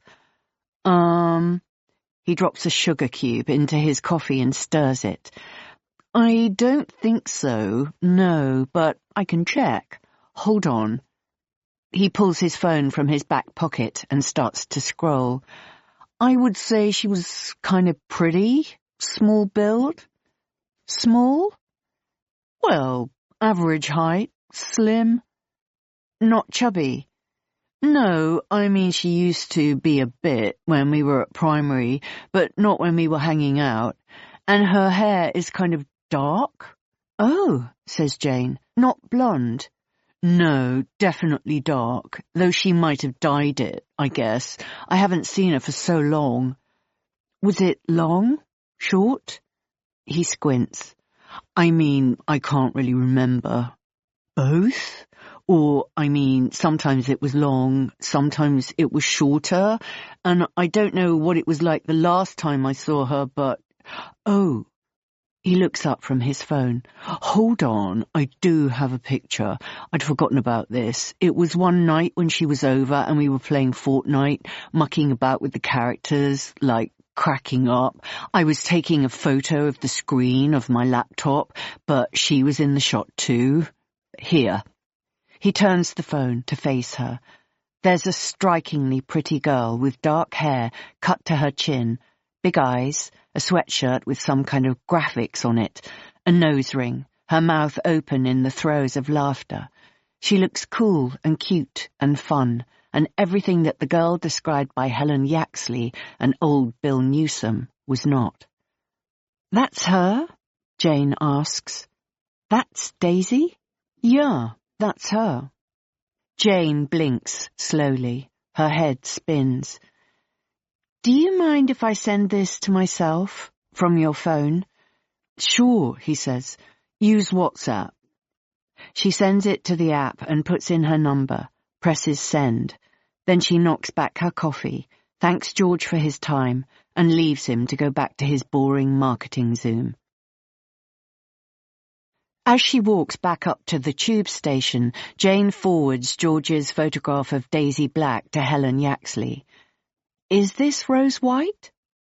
Then she takes the Northern Line from Hampstead to Angel Islington and heads back once again towards the Waterside Academy. It's too early for the lunchtime rush at the school, so she meanders for a while, drifting in and out of boutiques and interior shops, touching beautiful things reverently, remembering the days when she had access to rich men's money and could buy herself anything she wanted. And she did. In both her marital homes, or, in fact, multiple homes, she'd had walk-in wardrobes, special places to store her shoes, drawers full of top-end cosmetics. And was she happy? No, she was not happy. Is she happy now? No, she is not happy now. And she feels very strongly that a nice summer dress, or a vase, or a golden necklace with a solitary turquoise bead might lift her up for a moment, bring her the feeling of fullness and happiness that she craves, but she also knows that it won't last. So she leaves the shops empty-handed, takes management of her own sense of emptiness, carries on along the way, her bank balance intact. At midday, she positions herself outside the academy and scans the trickle of kids leaving the front gates, looking for anyone who is the right age to have been here when Daisy was. The children in the sixth form wear what is known as business attire, which is, Jane has often thought, a very warped concept, suggesting as it does that there is only one mode of attire for work, and that it must always involve tailoring, when of course so few people have cause to wear tailoring in the real world these days. Her phone buzzes as she waits, and she sees that she has a reply from Helen Yaxley to her earlier message asking about the photograph of Daisy. "I think so," says the response, "or at least looks very similar, just different hair, and maybe a little lighter." A mixed group of sixth-formers emerges, and Jane approaches them. The boys look at her curiously from under their matching haircuts, and she gets their attention. "I'm looking for a missing girl," she says. "I think she went to this school. Can I show you a photo?" "Sure," says one of the girls. Jane turns her phone to the girl with the photo of Daisy Black on her screen. The girl squints, and the two boys peer over her shoulder. "Oh," says one of the boys. "Yeah, that's Daisy Black. Yeah, I remember her. She left, in year 8, 9. She was in my brother's year. She was really pretty, I remember that. Really pretty, but also, really, really weird. She didn't have any friends. I remember my brother, he was, scared of her. He said it was like she was possessed by demons or something. Do you remember?" He turns to his companions, and they both nod. The girl says, "Someone once told me that her mum and dad were brother and sister." "What?" Jane claps her hand to her chest. "No, obviously they weren't, but I just remember someone saying that once. Not true, but she was the sort of person that made people make stuff up about her because she was so mysterious." "Yeah," says the girl. "That's right, mysterious." Chapter 41. Claire. It was one of those days, one of those perfect days. I felt pretty, I felt on, I felt as if I had the city at my feet. I'm not a Londoner, I'm a northern girl, but it's taken me a long time to feel as though I belong here. But that day I felt like a native. I did my yoga on the tiny patch of grass outside my Kentish town flat that is laughingly called a garden. I made myself a smoothie. No hangover that day, as I'd stayed in the night before updating my CV, watching music documentaries and playing the guitar. The sun was shining. I was shining. I put on jeans and a smock top, a loose denim jacket, and my Converse. I tucked sunglasses into my bag and I walked all the way from my flat into Soho, my feet instinctively knowing how to get me there without once having to consult my A to Z. I went to the guitar shop on Denmark Street where the cute boy worked. I flirted with him in a way I'd normally feel too shy to do, but like I say, I was on that day. Fully. I bought some new strings for my guitar and a purple glitter plectrum. The cute boy put them in a paper bag for me, which he folded neatly at the top, before passing it to me with a smile. I walked home and changed out of my jeans and into my favourite Topshop dress. The temperature was rising and I wanted to be in something loose, something that let the air circulate.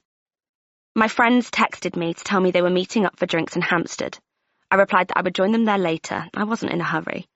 I wanted the day to sweep me along in its perfect arc. I've always been what I call spontaneous, but what my friends and family might refer to as Claire doing a no-show. I like to keep my options open, my phone at home. Sometimes I like to disappear. I made my bed so that it would be all nice and fresh for me when I returned, and I lifted the window just a crack, enough to keep it aired during the day, but not enough to allow some murderous monster to get in and hide under my bed awaiting my return. And then I walked to Hampstead. The Heath fascinated me. How, I always wondered, did this exist? In the middle of a city? How could I feel that I was cut off from the world, miles from anywhere, nothing around, but rustling treetops and dusty paths, when I was a 10-minute walk from a tube station? I stopped that day at the point on the Heath where the shiny silver towers and spires of the city suddenly loom into view on the horizon, and I caught my breath. It's miraculous, I thought. London is miraculous. And then as I passed the edges of the Vale of Health, I heard the sound of a cat crying.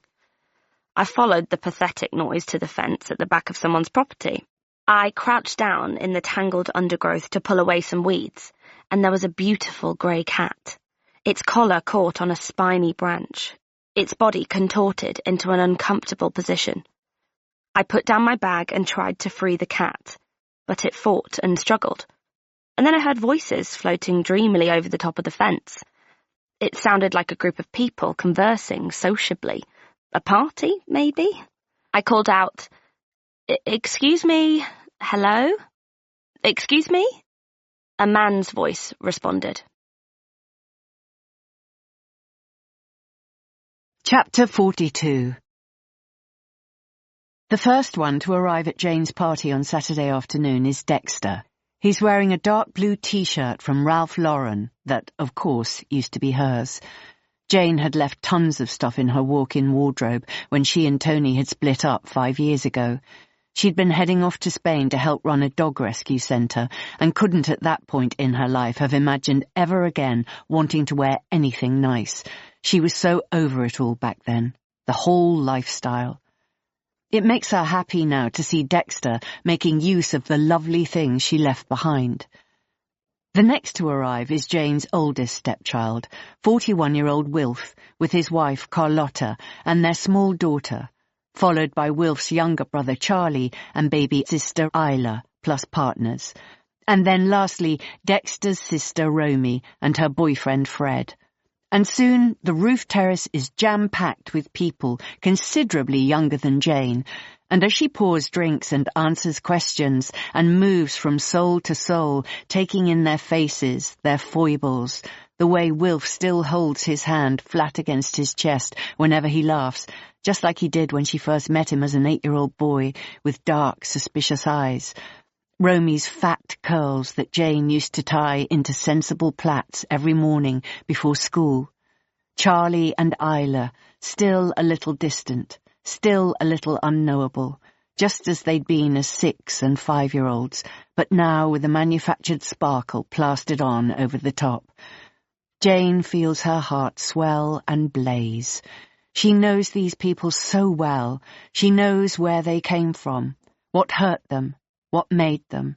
She knows their eccentricities, their inter-sibling dynamics, their strengths, their weaknesses, and their quirks. She loves them all so much, and here they are, all together in one place. She raises a glass of champagne into the chaos and taps it with a fork handle. "Thank you for coming out to play," she says.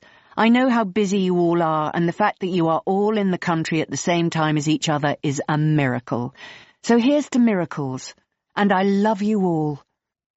Everyone raises their glasses back at Jane, and the sun beats down, and the champagne softens her corners, and she feels it like a punch in the gut. This, here now, this is another fork in the road. There have been many in her life, so many, all dramatic, bells and whistles, deafening klaxon moments, when she knew everything was about to change again. She has reinvented herself so many times, and now it's happening again, right here, right now. She knows, suddenly and without a doubt, that she cannot have Rosebery Hall and this, that she cannot grow old without giving herself another chance at something, and that the only way she can have a chance at something is to cut herself free, finally, from the tattered ropes that bind her to her blighted family home. Then, and only then, can she be the woman she knows she needs to be for the next chapter of her life. Socially available to her stepchildren, financially stable and independent, free of the hold that her traumatic childhood still has on her. Wilf comes to her while she sits with these thoughts. He is a thin man, straggly-haired, prematurely aged, but still as pretty as he was as a child, to Jane's eye. "I hear you've been doing a bit of amateur detectiving," he says, topping up her champagne glass. "Dexter told you, I presume?" "Yup, some missing girl you're looking for? So who is she? Someone you know?" "Ha," Jane responds. "No, gosh, no, not at all. Just a stranger." "Right." Wilf tips his beer bottle to his lips and takes a sip. "So, what's the deal then? Why are you so involved? Dex says you've been knocking on doors, snooping in gardens." "Gosh," she says, "that makes it sound very grubby." Wilf tips his head and looks at her as if to say, "Explain." "It's just," she begins haltingly. "There's something about the way it unfurled, on my land at Rosebery, just minutes after an estate agent left, when I was feeling so emotional, so aware of needing something to focus on instead of my bloody house, and then this dog appears, and..." She pauses. "Did Dex tell you about the man? The man I met when I was 29, who almost kidnapped me?" Wilf shakes his head, and Jane tells him the story yet again. "And then there was this old boy," she continues, "Bill Newsom. He lives near Rosebery, and he said he'd seen the missing girl, Daisy, seen her walking down the path in front of his house in the days before she disappeared, and he said how he used to see me walking down that same path when I was the same age as Daisy, and it hit me in the gut, you know? That echoing through time, two young women walking the same path at different times, but maybe, just maybe, with the same trauma." All 5 of her stepchildren are aware of the mess of her upbringing. They know that her parents were both raging alcoholics who neglected her and her brother, that she was feral, that she was malnourished. And as children, they'd seen her tragic backstory as if it was just another dark fairy tale. But now, as adults, they are aware that it was anything but. Jane exhales and nods. "Exactly. Yes, that. It felt like maybe if I could save her, I could possibly, save myself." She throws Wilf a small, tight smile, and he nods, just once, to acknowledge the rawness of what she has just shared with him. Then he raises his beer bottle and clinks it gently against her glass and says, "Well, if anyone can save a lost soul, Jane Trevally, it's you, after all."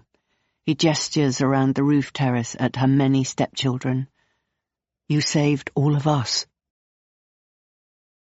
The following morning, with a slight headache, Jane packs up most of her stuff from Tony's house, sets the dishwasher to run, checks that everything is locked up and switched off, and heads out into the suddenly fresh weather of the May morning. The heat wave is done, and this city sojourn is over for now. It is time for Jane to return home to her broken, crumbling house and her smelly dogs, and enforced solitude. Her conversation with Will the afternoon before repeats on a loop through her consciousness.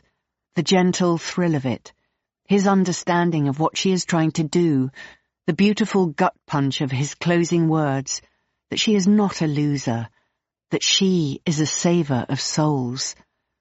She is possessed even more strongly now by a need to find Daisy Black. She exits the station at Little Belmont 2.5 hours later and messages Shannon as she walks towards the car park. "Just getting into my car. See you in 15.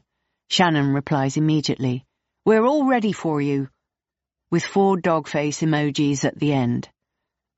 It suddenly occurs to Jane that she needs cash to pay Shannon, and she doesn't have enough on her, so she takes a detour towards the high street on the other side of the station and heads towards the convenience store that has a machine inside.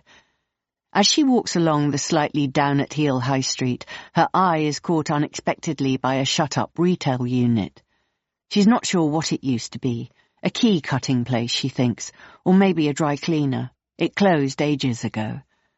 But it's not the building that catches her eye, it's the thick layer of posters that have been pasted onto its neglected front windows, the sort of thing that Jane has walked past 1,000,000 times before and would never normally have given a second thought to, but that jumps out at her now. She moves closer to the shop front to read the fine print. Martello's Circus, Waterfowl Meadow, Bank Holiday Weekend, Thursday, the 30th of April, to Tuesday, the 5th of May. The poster is a standard circus poster, brightly coloured, with a montage of trapeze artists, elephants, burning circles of fire, and there, just at the furthest edge of the artwork, a clown, a painted-on face, a head of blue nylon curls, a ruffed collar, a harlequin checkered overcoat, and a lurid plastic flower held grimly between 2 white-gloved hands. Chapter 43. Stuart, 7 years earlier. It's a bright February morning, and I should be feeling that swell of hope and anticipation that this time of year can sometimes bring. Those little pinpoints of light when the sun feels warm for a moment against your skin, when the daffodils push through. I've always loved the changing seasons, the cyclical rhythm of things happening in the same order at the same time. It keeps me grounded, but it also inspires me, makes me feel as if anything is possible. But I'm feeling none of those things today, 2 years after I first moved into this house. As the sun tentatively touches the bare branches of the trees in the back garden, I feel the weight of every recent decision I have made bearing down on me, like a cartoon anvil, casting me in shadow. Jessamine is in bed, sleeping off the night before. I've given up trying to guide her towards sobriety, and I've given up trying to guide myself towards sobriety. Drink, it seems, is all we have left. I call up the stairs to her. "Tea or coffee?" "Tea," comes the reply in a pained, reedy voice. "And toast." I make the tea and toast and bring them slowly up the stairs, my breath caught in my chest. The smell in the room is metabolized rum, garlic burps, stale sheets. Jessamine drags herself up to sitting and stares at me wanly. She looks horrible. Her skin is sallow and drawn. She has grey circles beneath her eyes, and her hair is tangled and greasy. She's been wearing the same nightdress for weeks. I've put a fresh one out for her, but she refuses to wear it, as though it's a matter of principle. Sun's out, I say, laying the tea and toast on the bedside table next to her. I pass her 2 painkillers and a glass of water and watch her down them. Has Daisy gone? Yes, she left about 40 minutes ago. Jessamine nods, passes me back the water glass and then turns to pick up a slice of toast beside her. She doesn't ask how her child is. She hasn't got up to see her off since her first week at secondary school last September. Hugo appears and jumps on the bed. Jessamine frowns, so I snatch him up and put him on the floor. You should get up, I say. It feels like spring out there. Daff's coming through in the garden. She throws me a withering look. Do I look like I'm about to get up to admire daffodils? No, I say softly. No, you don't. But you should. It would do you good. Clear out the cobwebs. Clear out the cobwebs, she mimics me in a horribly camped-up estuary accent. It's all right for you, she snaps. You're not fucking ill. I blink, slowly. She's playing the ill card again. She says she's got some kind of post-viral thing. She's had a bad cold just before Christmas, and ever since she's stayed in bed all day. But she miraculously gets out every afternoon to the little shop on Grove Place and buys herself 2 bottles of organic wine and half a litre of dark rum, which she somehow manages to carry all the way back to the house, come rain or come shine. The wine is opened at 4 p.m. By 5 p.m, when Daisy returns from school, Jessamine has had half a bottle and is reasonably together, relaxed enough to ask Daisy about her day, express an interest in her schoolwork, in what she might want to eat for her dinner. By 6 p.m, she has had a full bottle and likes to pretend that she has finished drinking wine for the day and says something like, "It's happy hour. Who wants a rum and coke?" Nobody will want a rum and coke, but she will pour herself one anyway and make noises suggestive of a special treat, an earned reward. When dinner is ready, she will open the second bottle of wine, pour a small glass for her mother and a large glass for herself, and she will sit and talk loudly and unpleasantly, complain about the food, push it around her plate, pretend that everyone is against her, start an argument, tell everyone maybe they'd prefer it if she just killed herself, then storm off to bed with the rest of the wine, telling everyone to fuck themselves on the way. At some point she will come downstairs with the empty wine bottle and pour the rest of the rum into a tumbler, neat, and take the rum up and drink it until she sleeps. Often the sleep will need assistance. Annie gives her things that her own GP gives her. I wait until she's asleep before I come up. If it's been a particularly awful night, I'll just take a duvet to the sofa and sleep in the living room. But usually I'll walk into our room to find her slack-mouthed, rancid with drink, comatose, snoring, drooling, the monster quelled for another day. You should see the GP, I say now. Maybe it's something serious. You need to get yourself checked out. I haven't got a fucking GP, Stuart, she says. You know that. I've told you 100 times. Well, sign up for one then. But seriously, it's been nearly 8 weeks since you got ill. You shouldn't still be feeling like this. She knows, and I know that she's not ill, that she's hungover. But this is the stupid game we play because I am not, under any circumstances, allowed to refer to Jessamine's drinking. If I refer to Jessamine's drinking, then I am the enemy. And if there's one thing I've learned over the past 2 years, it's not to be Jessamine's enemy. Find me a GP who hasn't got a 3-year waiting list, and I'll sign up. Okay, I say then, I will. She sighs and drops the toast back on the plate. It's cold, she says.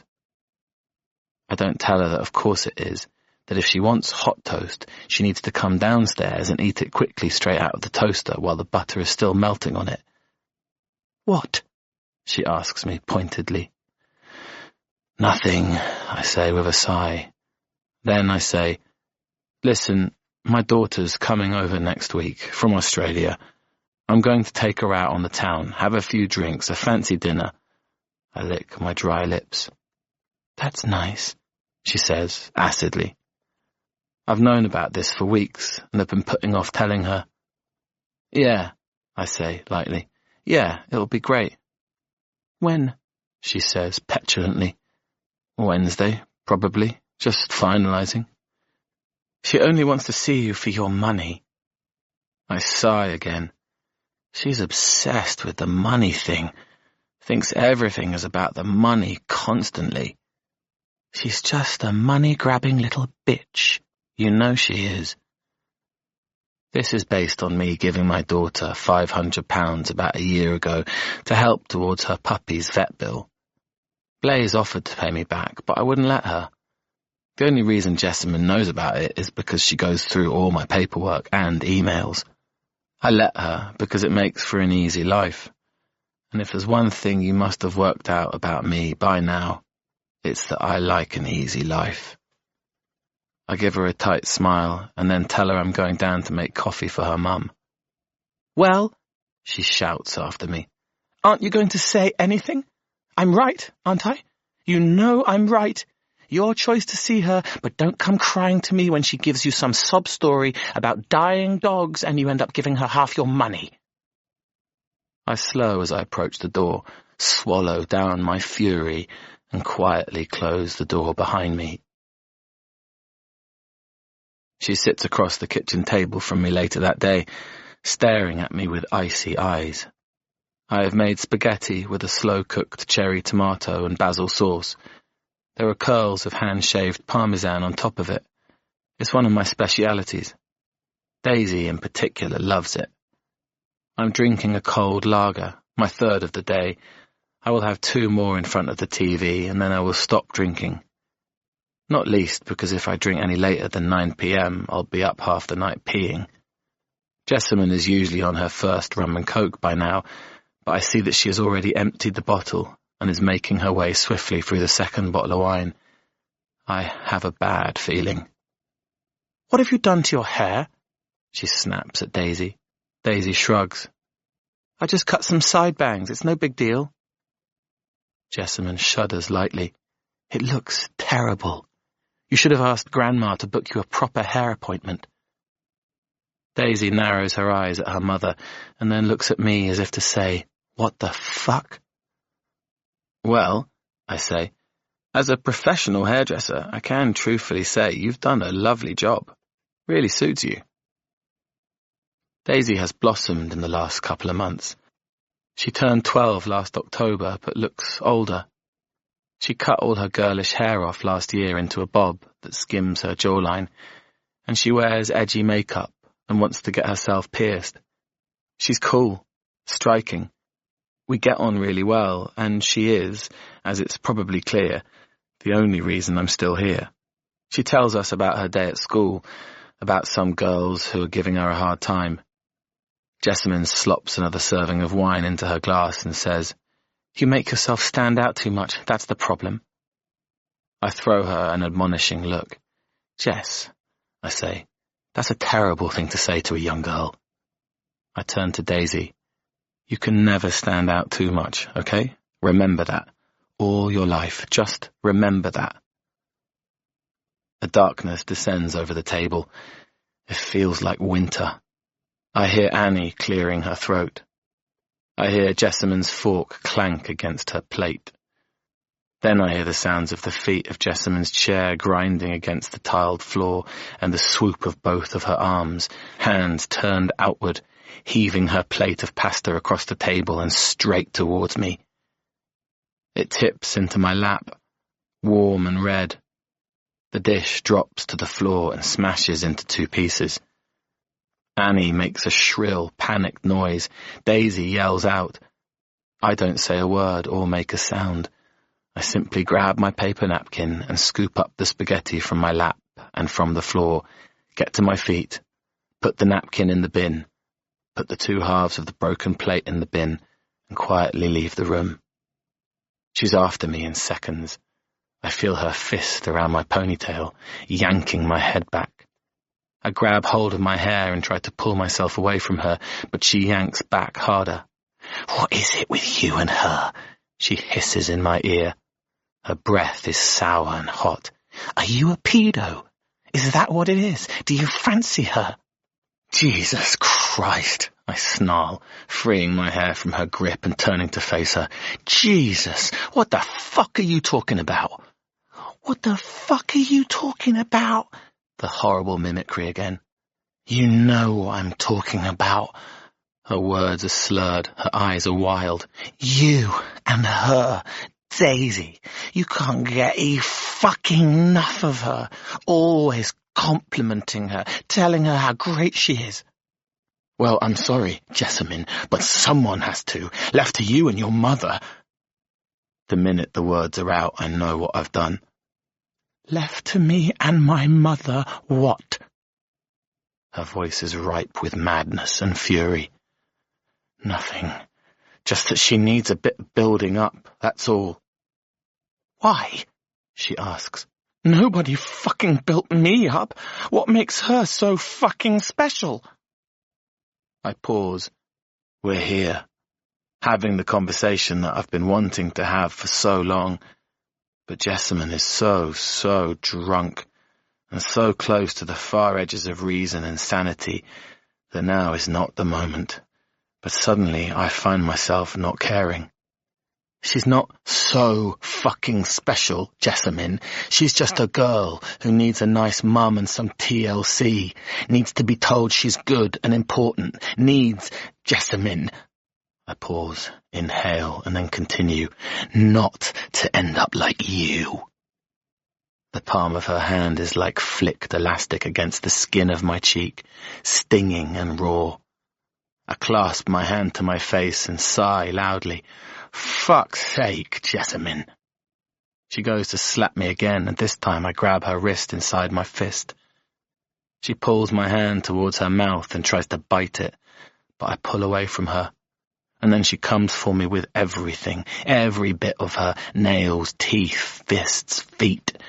And I curl into myself and I take every last bit of it. Afterwards, she collapses against the wall, on her haunches, panting. "You're a fucking loser," she says, wiping drool from her chin. "A loser, all of you are, especially her." She jerks her head towards the kitchen. Then she sighs. "Ah, well, who cares? She's nothing to do with me anyway, is she?" I cock my head, let myself sit down on the arm of the sofa. "What?" "Nothing," she says. "Nothing." Daisy finds me on the sofa an hour later. Jessamine has crashed and burned in bed. She perches gently on the other end of the sofa. "Are you okay?" I nod. "I'm fine." "Are you sure?" She points at the scratches on my forearms. I look down at them and smile. I'm a big boy. I can take it. "Yes, but you shouldn't. You shouldn't have to take it. You do everything for her. You do everything for all of us, and then she treats you like that." I sigh. It is what it is. She is what she is. She's very damaged, your mum, for whatever reasons, and my job is to make sure that you don't get damaged too. Bit late for that, I'd say.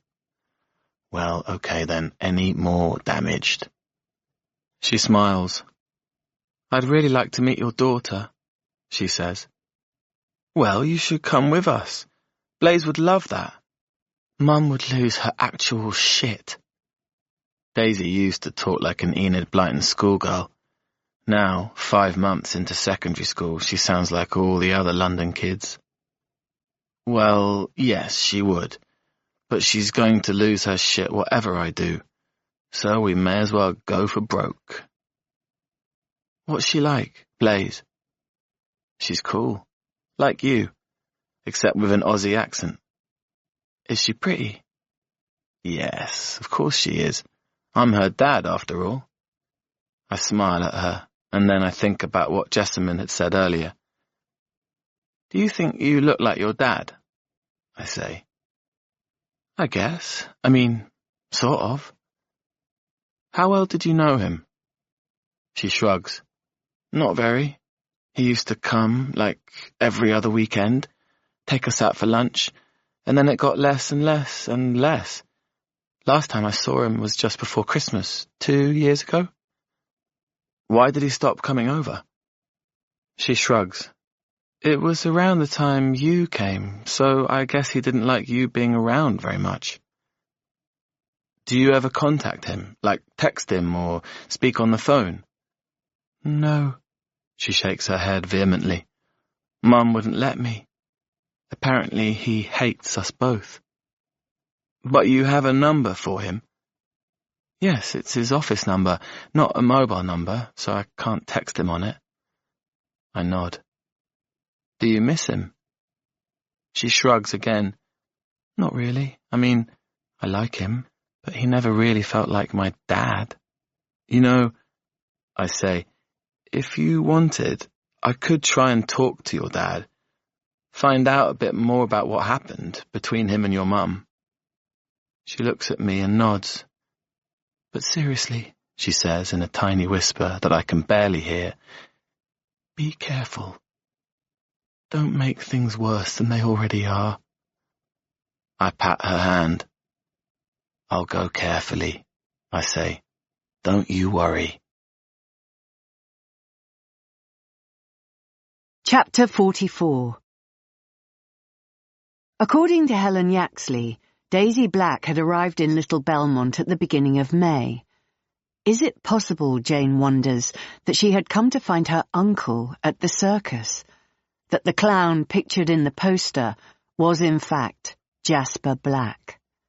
Jane pulls her phone from her bag and finds the photo that Helen Yaxley had sent her of the Black family posing on the sofa. She looks from Jasper's face to the image on the poster, looking for similarities. But the artwork is low-res, over-brightened, and the photo on her phone is old and faded, so it's impossible to tell. But surely, she thinks, surely it can't be just a coincidence that Daisy would have been here in Little Belmont the very same weekend that the circus was in town. Jane takes a photo of the poster and another closer one of the clown's face. Then she heads into the convenience store, takes out £300 in cash, and walks back to her car. Shannon leaves an hour after Jane gets home, and after the intensity of the joyful reunion with the dogs and Shannon's non-stop commentary, Jane is suddenly alone. It's lunchtime. The weather has turned grey and cool, and a heavy drizzle starts to fall, leaving a mist on the window panes, and making the pert boughs of hawthorn and apple blossom beyond droop and wilt. She's tempted to turn the heating on, but it will take hours to warm up in here, and she can't really afford it. So instead she lights a fire and turns on a blow heater, and then, ignoring the crumbling ceiling in the room across the corridor, ignoring the sound of something dripping somewhere else in the house, ignoring the empty growl in the pit of her stomach, she flips open the lid of her laptop and Googles Martello's Circus. It transpires that Martello's Circus has now moved on to a village called Runnydown, only 40 or so miles from Little Belmont. It had arrived on Friday and is there for a week, according to their website. The clown pictured on their poster is one of 3 possible clowns, named Raimondo, Patch, and Mickey. There are photos of all 3 of them on the website, but under so many layers of oily makeup, it is impossible to discern their facial features. They all look the same to Jane, no matter how many times she stares at each image with the photo of Jasper Black held next to it. There's no phone number on the website, just a registered address somewhere in Essex. Jane glances at the time in the corner of her screen. Just gone 1:30. Shannon has already walked the dogs today. Jane has nothing better to do. Not really. So she puts the location into her app, pulls on a raincoat, gets into her car, and sets off for Runnydown. The circus is set up in a field about half a mile from the village centre. As Jane pulls up on the lane opposite, she sees people moving around in waterproofs and under umbrellas. She turns off her engine and watches for a moment. Jane doesn't like the circus. She was taken once as a child and found herself faintly terrified. She liked the horses, she remembered, the flare of their nostrils, their pretty feathered heads, but the people had unnerved her, the atmosphere, the noise, the theatrics, the makeup. She takes a breath and leaves the car, pulling up the hood of her coat against the rain. There's a woman with a young child standing in the shelter of a tree just outside the area where their trailers and caravans are located. She's looking at her phone, and the child is standing with his hand in hers and staring out into the middle distance. "Excuse me," Jane says, approaching her slowly. The woman looks up from her phone. She doesn't acknowledge Jane in any way, merely maintains neutral eye contact with her. "Hi," Jane babbles. "Sorry, I don't want to disturb you, but I'm looking for someone, and I think he might be part of your—" She struggles for the right word for a moment, and then says, "I think he's one of your clowns?" The woman nods at her. "His name is Jasper. Jasper Black? In his 30s. Do you know him?" The woman gestures at the child to head back towards the caravans, then takes a step towards Jane. "Jasper," she says. Her accent is hard to place. "Yes, we know Jasper." Jane feels her heart race with anticipation. "Oh," she says, "great. Why'd you ask?" Jane taps into her gut feelings about this woman. Is she pro-Jasper or anti-Jasper? It's impossible to read her body language or facial expressions. "I just need to know if he's here." "Who are you?" Jane pauses, searches for a neutral response. "I'm a friend of his family." She narrows her eyes at Jane. "What family?" "His sister?" The woman nods. "Well," she says, "Jasper is not here." "Do you know when he'll be back?" She looks at Jane, slightly pityingly. "I mean, Jasper is no longer here, with Martellos. Jasper left over a week ago." "Do you know where he went?" She shakes her head. "No," she says. "We do not know where he went. Jasper has—" She bursts her fingers into an approximation of a small explosion. "Disappeared." Chapter 45. Stuart, 7 years earlier. Daisy has given me permission to speak to her father, Harvey Moore. He has apparently retired and no longer works at the family business, but I am hoping that if I can't talk to him directly, I can talk to his son, Jason. My call is answered within a couple of rings. "Hello, Jason Moore's office." "Oh, hi. I was wondering if I might be able to have a word with Mr. Moore, if he's there." "Yes, he's right here. Who shall I say is calling?" "Could you tell him it's a friend of his father's? My name is Stuart Tucker." I can hear the woman talking with her hand over the receiver of the phone in a hushed whisper, and then a man clearing his throat. "Jason Moore speaking." "Oh," I say. "Hi, you don't know me, but I know someone who is a close friend of your father's, and she's desperate to talk to him. Her name is—" The man sighs. "Don't tell me. Jessamine Black." "Yes." I swallow down my surprise. "Do you know her?" "No, I don't know her, but I know who she is." "Oh," I say, "right. And—" I peter off.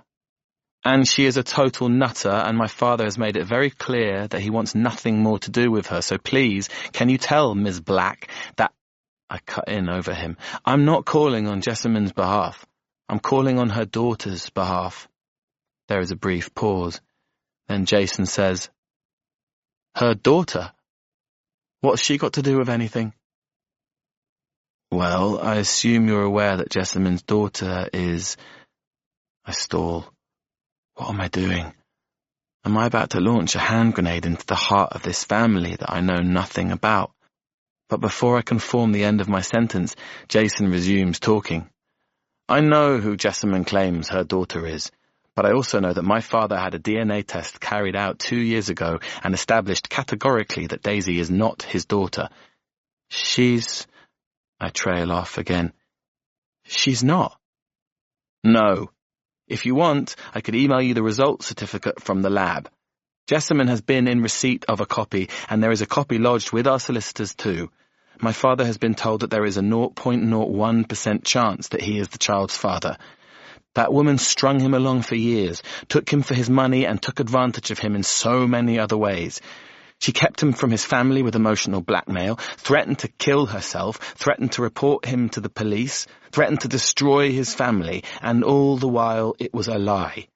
The relief to my family since we found out that my father has no connection to that child has been overwhelming. So please, I'm sure Daisy is a lovely girl, I know my father was fond of her, but she is no longer a part of our lives, and neither is her insane mother. I approach Jessamine as she returns from her daily walk to the local shop. This is probably the best moment of the day to have a civil conversation with her. When her hangover is lifted and her urge to drink has kicked in, but she has the wine in her hands, so knows she is only moments away from her first drink. It's the sweet spot in her day, the only time I see a chink of light in her eyes. I take a beer from the fridge and open it, showing nice. Showing sociable, showing my intent to sit with her for a while, share her space instead of keeping my distance as I normally do. I watch her lift a clean wine glass from the cupboard and turn it onto its base. There's the tinny click of the lid being screwed off the bottle and the thin glug of the wine as it pours. I look at her back, at the tense arch of her spine, the flattened hair at the back of her head, her roots visible through a gap. I notice a slight tremor in her hand. I know this woman is on a path to self-destruction. I want to stop her, but I can't. And what I'm about to do is likely to only make things worse. Listen, I say as she comes to the table with her wine. I was talking to Daisy yesterday. She said... I pause and lick my lips. She thought she might be adopted. She was only joking, but then I remembered what you said on Monday about Daisy being nothing to do with you, and my mind started... I windmill my forefinger around my temples, racing, you know? Started wondering, because she doesn't look like you, and she doesn't look like that photo you showed me of her dad. And I did a bit of investigation, Jess, and, well, you know what I'm going to say. Obviously you do. Jessamine's face is drawn and hard. She gulps her wine and bangs the glass back down on the table. No, Stuart, she says, I don't know what you're going to say. Pray share. I turn my beer bottle around between my hands. Daisy's not his daughter. The old guy, Harvey, the guy you told me was her father. He had a DNA test done 2 years ago, and it came back conclusively that he was not Daisy's father. She sniffs. Obviously that's not true. Obviously he just sent the DNA of some random person in a test tube. Obviously he is Daisy's father. He just didn't want to be in her life anymore. Wanted to be swanning around with his stupid fat wife instead. I would say that actually none of that is obvious. I would say that you knew that Harvey wasn't Daisy's dad, and that you know who Daisy's dad is.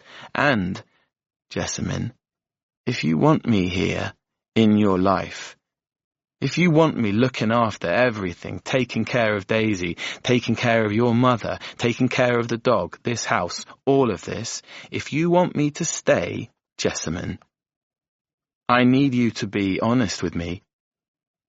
I need you to tell me who Daisy's dad really is. Okay. There's a strange smile twitching at the edges of Jessamine's mouth. I've seen that smile before, many times. I catch my breath. Will I end up with wine in my face, a black eye, or an emotional meltdown involving wrists and knives? You are such a fucking moron, Stuart. You are literally the stupidest man I've ever met. You would believe anything anyone told you, wouldn't you, Mr. Nice Guy? Mr. Oh, I'm so fucking lovely and so fucking patient. But actually, you're just a stupid moron. I sigh loudly and pick at the label on my beer bottle. Ah, Jessamine, I say. Jessamine. You know, I do not have to be here. I'm here because I choose to be here. Every morning I wake up in that stinking bed up there, next to you and your filthy, dirty body, and I can smell your hair, you know, the stench of it.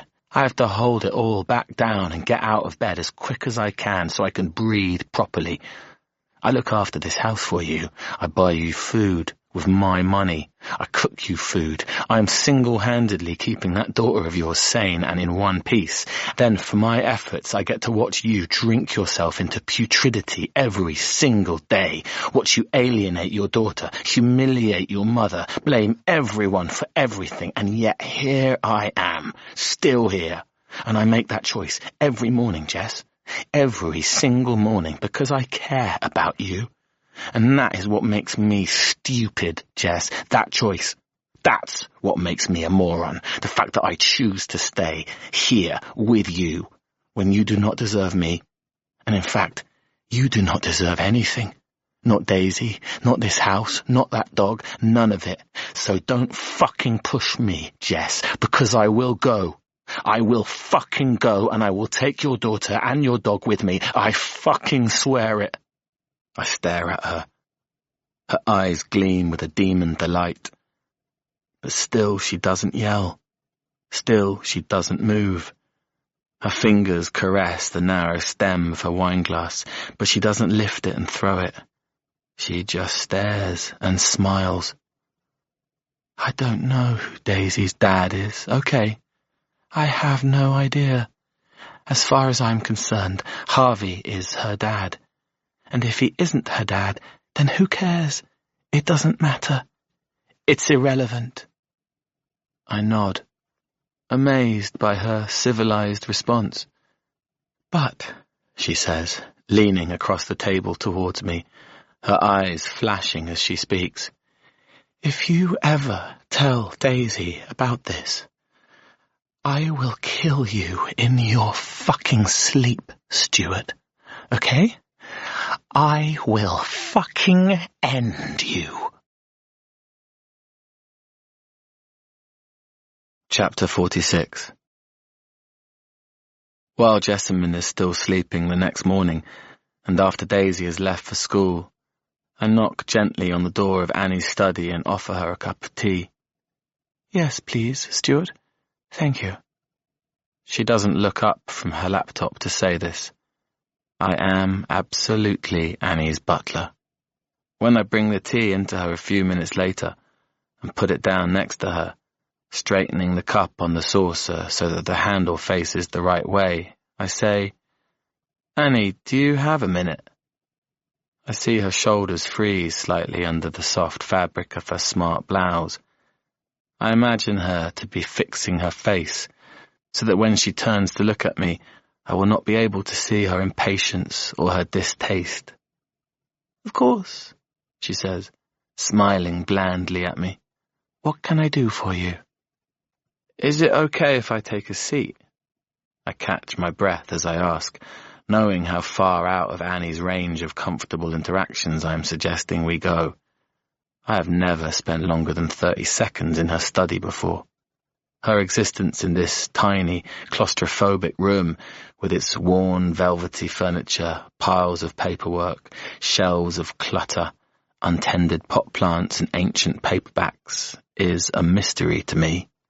While the tapping of her keyboard is, she tells me, correspondence with an old friend who moved abroad, and the rustle of papers is, she tells me, her attempt to sort out Alan's affairs, which he left, it appears, in something of a mess.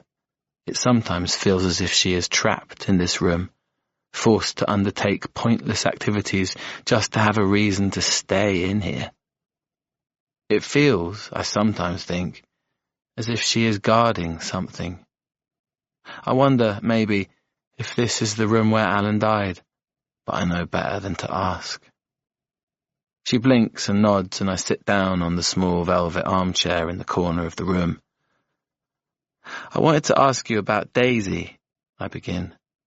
It's been brought to my attention that the man Jessamine told me was Daisy's father is not her father, and Jessamine tells me she has no idea who her father actually is, and so, I guess, I was just wondering if you had any theories, any ideas. Annie's eyes grow wide. Her fingers go to the chain around her neck, and she says, "Oh, my goodness, no. I have no idea. No idea about anything like that. That is Jessamine's business, and nothing whatsoever to do with me. Nothing." No, of course not. And I hate to ask, I hate to pry, but it's Daisy I'm worried about. I mean, she already feels abandoned by the man she thought was her dad, and she'll be a teenager soon. She's so grown up for her age, and she's asking questions. And Jessamine, well, you know, it's hard to know how to handle her. She's difficult. So I thought maybe that you, as Daisy's grandmother, you might be able to provide some kind of answers, some kind of support. Daisy's such a wonderful girl. She deserves to know. She deserves to have some answers. I can hear the ominous clunk of the old-fashioned clock on the mantelpiece as it ticks through the next 10 seconds of my life. Annie nods, almost in rhythm with it, and I wait, my breath held, to see what she will say. This woman with whom I have lived for 2 years, yet know no better than I did the first time I met her. Where her daughter is emotionally incontinent, Annie is entirely constipated, trapped in some long-gone moment when she was the trophy wife to a man who put her on a pedestal, when she was the queen of this dark house, when she was young and beautiful and felt in control of everything. She has not, I suspect, evolved one iota since the day her husband died. I watch her fingers work at the pendant on her necklace, and then she says, "Stuart, I simply do not know. My daughter is as much a mystery to me as she is to you, and as for Daisy—" I swear I see a slight shudder run across the surface of her flesh. I hate to say this, Stuart, really I do, but quite frankly I have more important things to worry about than that child. I really do. And then she turns her back on me and very delicately picks up her teacup with a perfectly manicured thumb and index finger. I sigh and am about to leave the room when I realize that I can't go without saying what I really need to say. "You know, Annie," I begin, "this family, this house, you, your daughter, it's all totally fucked. You're living in a bin fire. You do know that, right?" She stiffens but doesn't turn. "You do know that, right?" I say again.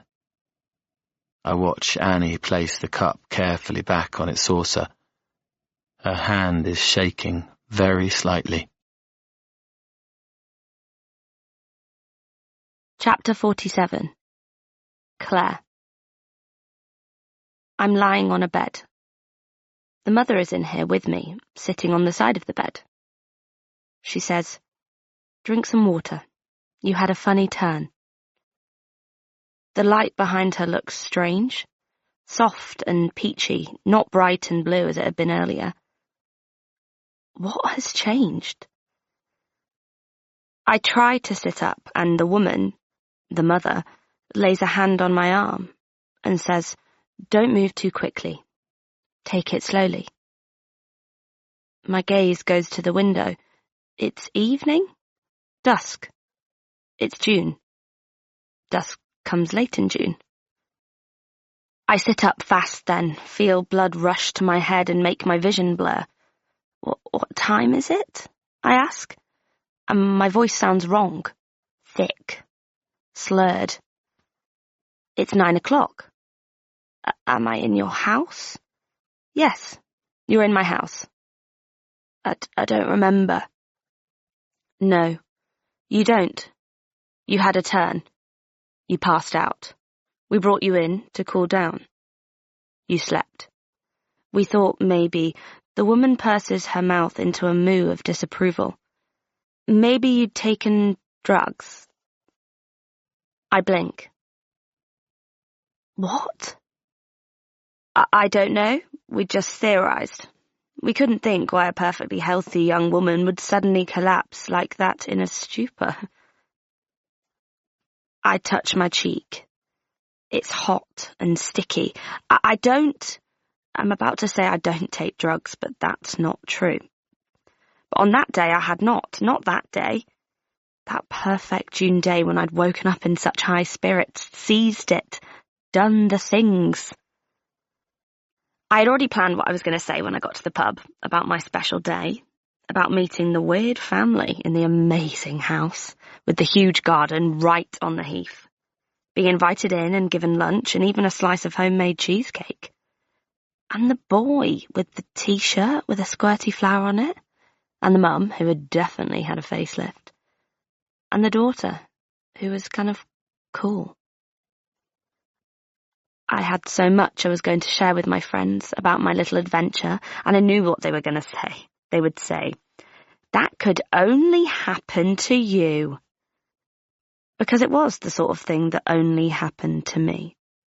The sort of experience that I somehow always invited onto myself. I don't know why or how. My friends would say that I'm an open book, no sides, no corners. And maybe that's it. But now the thing feels soured, curdled. The moment at the table, my fork in that cheesecake, thinking, this is it. This is the one life, the beautiful gift. This is everything. I'm here. I'm in it. That moment has gone bad. Really bad. I need to go, I say, searching for my bag with my eyes. I was meant to meet my friends. They'll be wondering where I am. I think, says the woman, you should take it easy. Drink some more water. Wait until you're feeling properly better. I am, I say. I'm feeling better. Where's my bag? I can hear my blood pounding in my ears. It's downstairs. Don't worry, please. Her voice is wheedling, childlike, annoying. Her smile reveals tiny white teeth, but no warmth. Just be a good girl. Just stay. Be a good girl. Stay. I'd love to, but I can't, I say. I have to get home. There is a gentle knock at the door. The woman turns and says, "Come in." I watch the handle of the door turn slowly. The man walks in, the boy in front of him, his hand on the boy's shoulder. The boy looks awkward, a rosy flush on his cheeks, his gaze averted from mine. He is still wearing the weird clown t-shirt. But now he is also wearing clown shoes and a sort of tailcoat in black with a lime green lining. His face is made up with oily paints, red circles on his cheeks, a blue line around his mouth. "Go on then," says the man. The boy smiles shyly. He has a big fabric bag slung over his shoulder, which he unhooks and lays on the floor by his feet. Then he crouches to his haunches and puts his hands inside the bag. He brings out a piece of rope, and my breath dies inside my lungs. But then he puts his hand back and pulls out a set of stacking plastic tumblers, some colourful rubber balls. He pulls out a small horn and squeezes its bulbous bottom. It emits a piercing squawk that makes me jump. Then he pulls the rope through his hands once, twice, 3 times, all the while performing a strange dance. Behind him, his parents stand watching, his mother impassive, his father entranced. The 4th time he pulls the rope through his furled hand, it reappears as a string of multicoloured silk handkerchiefs. Chapter 48. Jane narrows her eyes at the woman in the park behind the circus and says, "He disappeared. Jasper." "Yes, gone. Vanished. Everyone is very angry." "Has it been reported to the police?" "Psht," she rolls her eyes. "Of course it hasn't. Why would it? A grown man, a strange man, a travelling man, they would have no interest in him."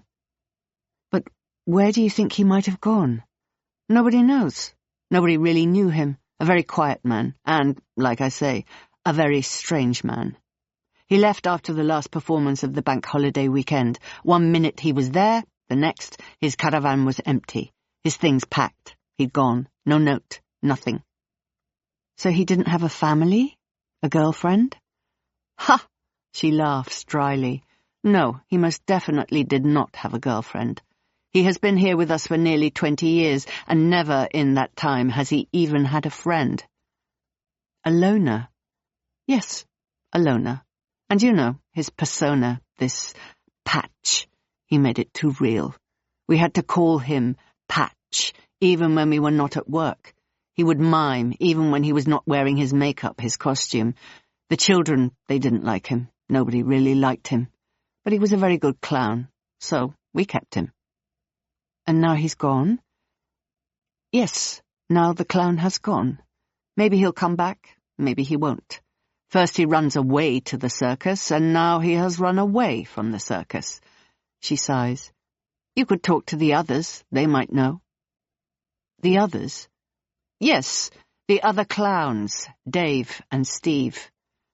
"Raimondo and Mickey?" "That's correct. They're in that blue and white caravan, just behind the showers." She gestures behind her. "You see? And it's okay for me to—" The woman nods. "Say I sent you. My name is Morea." Jane knocks gently against the plastic-clad door of the caravan. A man's voice says, "Come in."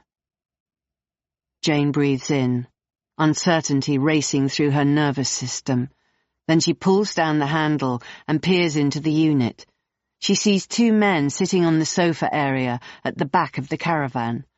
Both are in sportswear.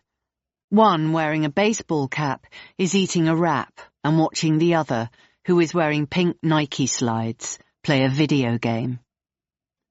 "Steve?" she says. "Dave? Morea sent me." "Yeah," says the guy with the wrap. "I'm Steve." The other guy doesn't take his eyes from the TV screen. "Come in," says Steve. "Excuse the mess."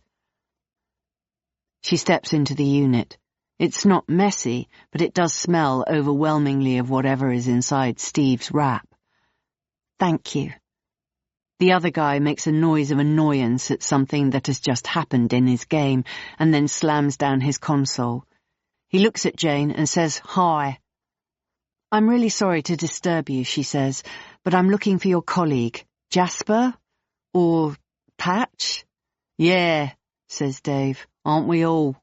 His accent is pure estuary. Steve's is a little more West Country. "I was just talking to Morea out there. She said he'd disappeared on the bank holiday." "Yep," says Steve. "That's right. Did a runner. Left us in the shit."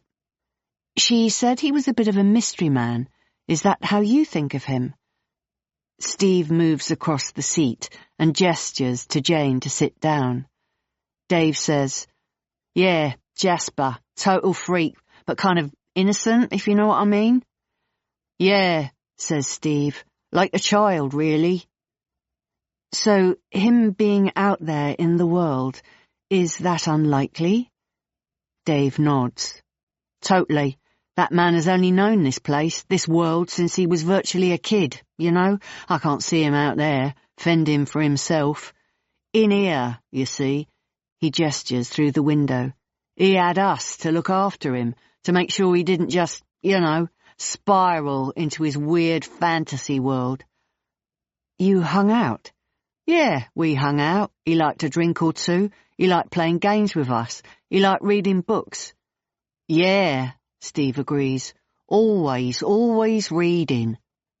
What sort of books? They both shrug. Facts, says Steve. Yeah, non-fiction. And what about family? Did he ever tell you about them? They glance at each other. Then Steve says, Not really. I mean, I know he left home when he was quite young, and I did get the impression that something bad had happened, that maybe his family life was a little bit dysfunctional, Dave finishes. Yeah, dysfunctional. Where was he from? London, I think. Jane nods. Hampstead? Yeah, I think so. And did he mention a sister or a niece? They glance at each other and shake their heads. He didn't talk much, says Steve. He said his family was a bad memory. Yeah, says Dave. I remember him saying that once. So, do either of you have any idea at all where he might have gone? Was he doing anything unusual? Did he seem different?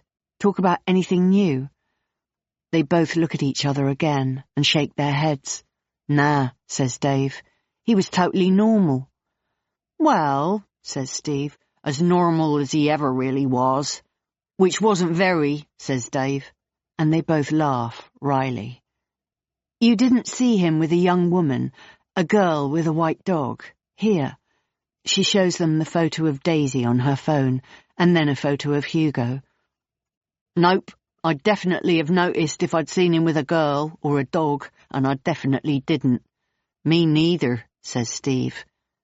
Jane sighs and puts her phone back in her pocket. So what happened to his stuff? His caravan? Well, it's not his, is it? It belongs to Martello's, so it stays with the circus. Did you want to have a look? Jane widens her eyes and nods. Yes, please, she says. That would be amazing. Jasper's caravan is a one-berth unit in a pale lemony yellow. Dave opens it up and then stands back to let her in. It's small and cosy with a cream seating area at the back and a tiny, well-maintained kitchenette.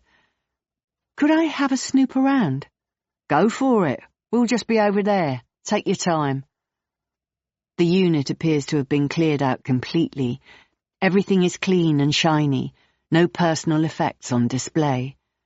Jane goes through drawers and cupboards. She finds utensils and cutlery, packets of tissues, of batteries. She finds tins of grease paints and pots of brushes. She also finds a wodge of printed flyers of Jasper in full clown regalia, smiling unnervingly into the camera, with the name Patch in curly graphic printed in the corner. She takes a couple and slides them into her bag. She goes to the built-in wardrobe next to the seating area and finds a denim jacket, 2 red ties, a pair of rubber boots, a pair of sandals, a couple of folded T-shirts. She pulls one out and sniffs it. It's from Marks & Spencer, and it smells of detergent. She searches the pockets of the denim jacket and finds nothing but a scrunched-up tissue. There's a drawer at the bottom of the hanging cupboard, and she pulls it out. Inside is a cagoule folded into its own pouch, and a red nylon wig with a small hat stitched onto it. She pulls them out of the way, and then recoils slightly at the sight of an old plastic mask. It's a clown face, similar to the one that Jasper was holding in his lap in the spooky family portrait that Daisy had brought with her to Little Belmont. Jane pulls it out and holds it at arm's length. It's horrible, really, quite horrible.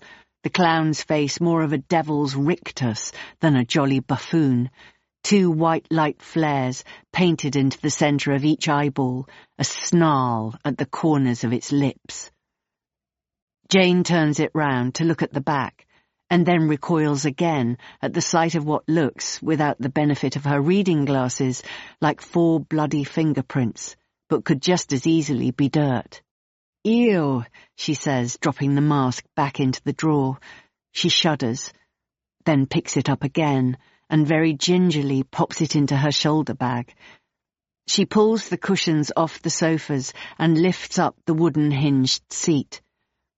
Inside is bedding, a floral patterned duvet, 2 floral pillowcases, and a soft fleecy blanket. Jane groans. This is pointless. She lets the hinged lid shut heavily, and as she does so, something is dislodged and comes floating towards her feet. She picks it up and sees that it is a torn corner from a piece of paper. It looks as though it might have been left behind by accident when the rest of the letter was ripped away. It displays a section of a letterhead, a date, and the first line of a name and address. The date is this time last year. The name is Jasper Black. The first line of the address is care of someone called Stella Madden, who lives at number 21, Dresden Close, but the rest of the address is missing. What remains of the logo shows the letters Dr. A.J.T.W. and then a partial address of Dove, and a postcode with a W and 2 A's in it. Jane slides it into her shoulder bag, alongside the terrible clown mask. It's almost nothing, but it will have to do. She goes back to Steve and Dave's caravan before she leaves. "Did you have a phone number for him?" she asks. "For Jasper?" Yeah." Steve feels the pocket of his joggers and pulls out his smartphone. "Yeah, I mean, we've tried calling him a ton of times. Called and called. Never picks up. But, yeah, here it is." He turns the screen of his phone towards Jane, who types the number into her phone. "Amazing," she says. "Thank you. Did you find anything?" She shakes her head. "He cleaned it out pretty comprehensively." "Yeah, he definitely intended to go. It wasn't some last-minute decision. He'd obviously been planning it, I suppose," he says. "That's why none of us have been worried about him. He wanted to go, you know? And in a lot of ways it doesn't surprise me, because he always seemed like he was running away from something. Always seemed like he was looking over his shoulder. You know what I mean?" Jane climbs back into her car and opens up her Maps app. According to Street View, Dresden Close, where Stella Madden lives, is a small turning off a mini roundabout just outside Winchester, and number 21 is a neat 80s-style house with a red car in the driveway and a very healthy-looking palm tree outside the front door. There are no photos of Stella Madden on the internet, but Jane can get a feel for her from the jauntiness of her little red car, the happiness of her palm tree, which must make every day feel like a holiday, and the fact that she is on the board of governors of a primary school about half a mile away. The small car suggests either no children or grown children. The tidy frontage suggests some free time or a green-fingered hubby. Stella Madden, in other words, and on the basis of Googleable intel, seems to be a normal, possibly even nice person, probably retired. So what is her connection to Jasper? And why has his mail been coming to her house? There is only one way to find out. But that line of investigation will have to wait now until tomorrow. Chapter 49. Stuart, 7 years earlier. On the day that I am to take my daughter, Blaze, out for dinner, Jessamine becomes suddenly very ill. She thrashes in her sleep the night before, and when I awake at 7 a.m., she is silently sobbing in the bed next to me. "I think I might be dying," she says, in a whispered girl's voice. "I really think I might." I put my hand to her forehead, which is cool to the touch. I peer into her eyes, which are as cloudy and dead as they are every morning of her life. "You seem okay," I say kindly. I see a flash of rage pass across her face. "I'm not okay," she hisses. I've been awake all night. My arms and legs feel like there are needles running all through them. My head... She puts a hand to her skull. It pounds and it pounds like a sledgehammer going up and down. My eyes are burning hot, and I can't feel my feet, Stuart. I can't even feel them. The rage passes, and her eyes fill with tears again. One falls from her tear duct down the side of her nose, and she flicks it away with her finger. "What's wrong with me?" she asks, her voice a sweet girl's again. "Nothing is wrong with you, is what I want to say. You are just trying to stop me taking my daughter out for dinner tonight, but that is not going to happen. Not even if your eyes fell out of their sockets and your feet exploded into mincemeat, nothing will keep me from seeing my girl." "It's probably just a killer hangover," I say. "You know how that happens sometimes, especially to women." "It's not a fucking hangover, Stuart. I'm really ill. My God, I just told you. I think I'm dying." "Well then," I say, "shall I call for an ambulance? Or I could take you to A&E, but you'd have to wait until I've seen Daisy off for school." I know that she won't want to take up either of these options. She is terrified of medical experts, of their questions, of the lies she would have to tell them about the way she lives her life. "No," she says. "No, I just need you to stay with me. Look after me." I sigh and run my hands down my face. "I will be here all day, Jess. I will take care of you all day. I promise." "And what about tonight?" "Tonight," I explain softly, "your mum will be here. She can call me if you get worse. I'll come straight back, okay?" "No," she gasps. "No, she won't know what to do. She's hopeless. She'll just pretend she didn't hear me, and you know what she's like. She's selfish, Stuart. She's not like you." I sigh again. It's 7:10, and I need to wake Daisy up. "Listen," I say, putting my hand on her knee and then pulling back the covers. "We'll talk about this later. I need to take care of Daisy now. I'll come back and check on you in a minute, okay? I'll bring you some tea and toast." "I don't want toast. I'm too sick to eat." I nod sympathetically. "I'll be back in a minute." In the kitchen, my heart feels heavy. I knew this was going to happen, yet that still hasn't prepared me sufficiently for how helpless I feel about it.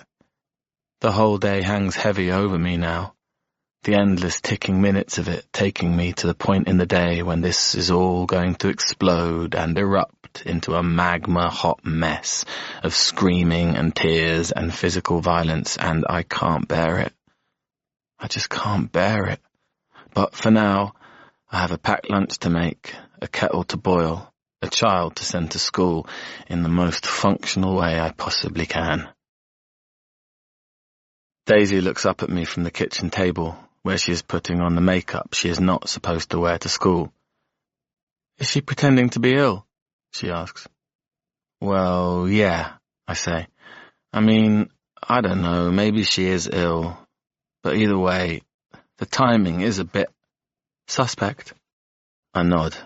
"Yeah," I say, "maybe a bit. I don't want this house turned into a battlefield with teams and sides. I don't want Daisy to hate her mum. But equally I have to acknowledge that Daisy is not a little kid anymore, that she is perceptive and bright and entitled to her viewpoint." "Can I make a suggestion?" she says. I look at her and nod. "Go out now. Seriously. Don't go back to her. Put your phone on silent. Leave the house. Don't let her get into your head today." She's right. I know she's right. But I also know I won't do it. "I can't," I say. "I have to walk the dog." "Walk him now. Then bring him back. Don't take your phone. Don't talk to anyone." I nod. I mean, I guess I could do that. I could swing by the old squat, see my old friends, then I could go into town early, buy something nice for Blaze. Just take a whole day off from this place, from that woman, from the life into which I found myself subsumed. I hand Daisy her packed lunch. I make it for her every day, even though she rarely eats it. There's always chicken nuggets after school or a tube of Pringles. She takes it from me and says, "Walk me to the station with Hugo?" I glanced up at the ceiling. I said I'd be up in a minute with her tea. She never even drinks the fucking tea. Just leave her. My heart races with anxiety at the thought, but I know that the minute Daisy goes, I'll surrender, submit. I'll take her tea.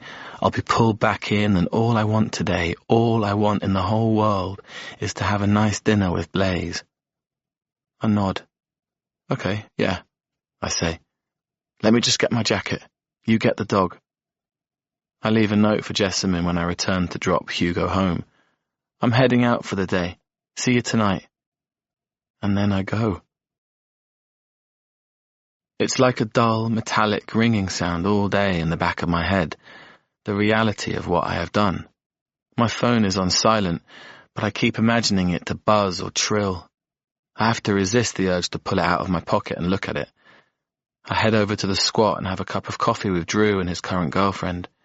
I feel the rawest ache of nostalgia as I look around the once familiar kitchen, feel the echoes of the happy times I spent here, see the shadows of the person I was when I lived here, a person who had options, who laughed, who sang. I was the freest person I knew. I mean, I used to pity my brother for having to go to work every day and go home to the same house and see the same people. I thought that was a prison. And now, God, I would give anything for that benign imprisonment. Absolutely anything. "How are things?" asks Drew. You look well, but maybe... Have you lost weight?" I smile. "Probably," I say. "I've got myself in a bit of a complicated situation with a complicated woman. Life is very..." "Complicated?" suggests Drew's girlfriend. "Yeah," I laugh wryly. "Yeah."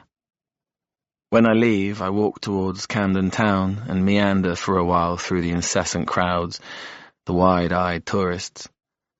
I take the towpath down the side of the canal all the way to King's Cross and stroll around Granary Square for a while, which is virtually deserted on this fresh February morning. I mooch around the Bohemian designer shops, looking for something weird and beautiful for Blaze, and buy her a steel ring set with a black crystal rose, something small that won't take up too much room in her rucksack.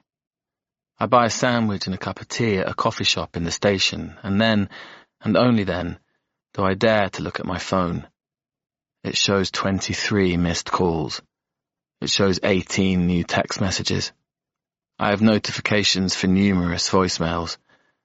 I turn the phone face down on the table and breathe in hard, trying to control my heart, but I can feel panic gnawing at the edges of my consciousness. I pull myself back from it.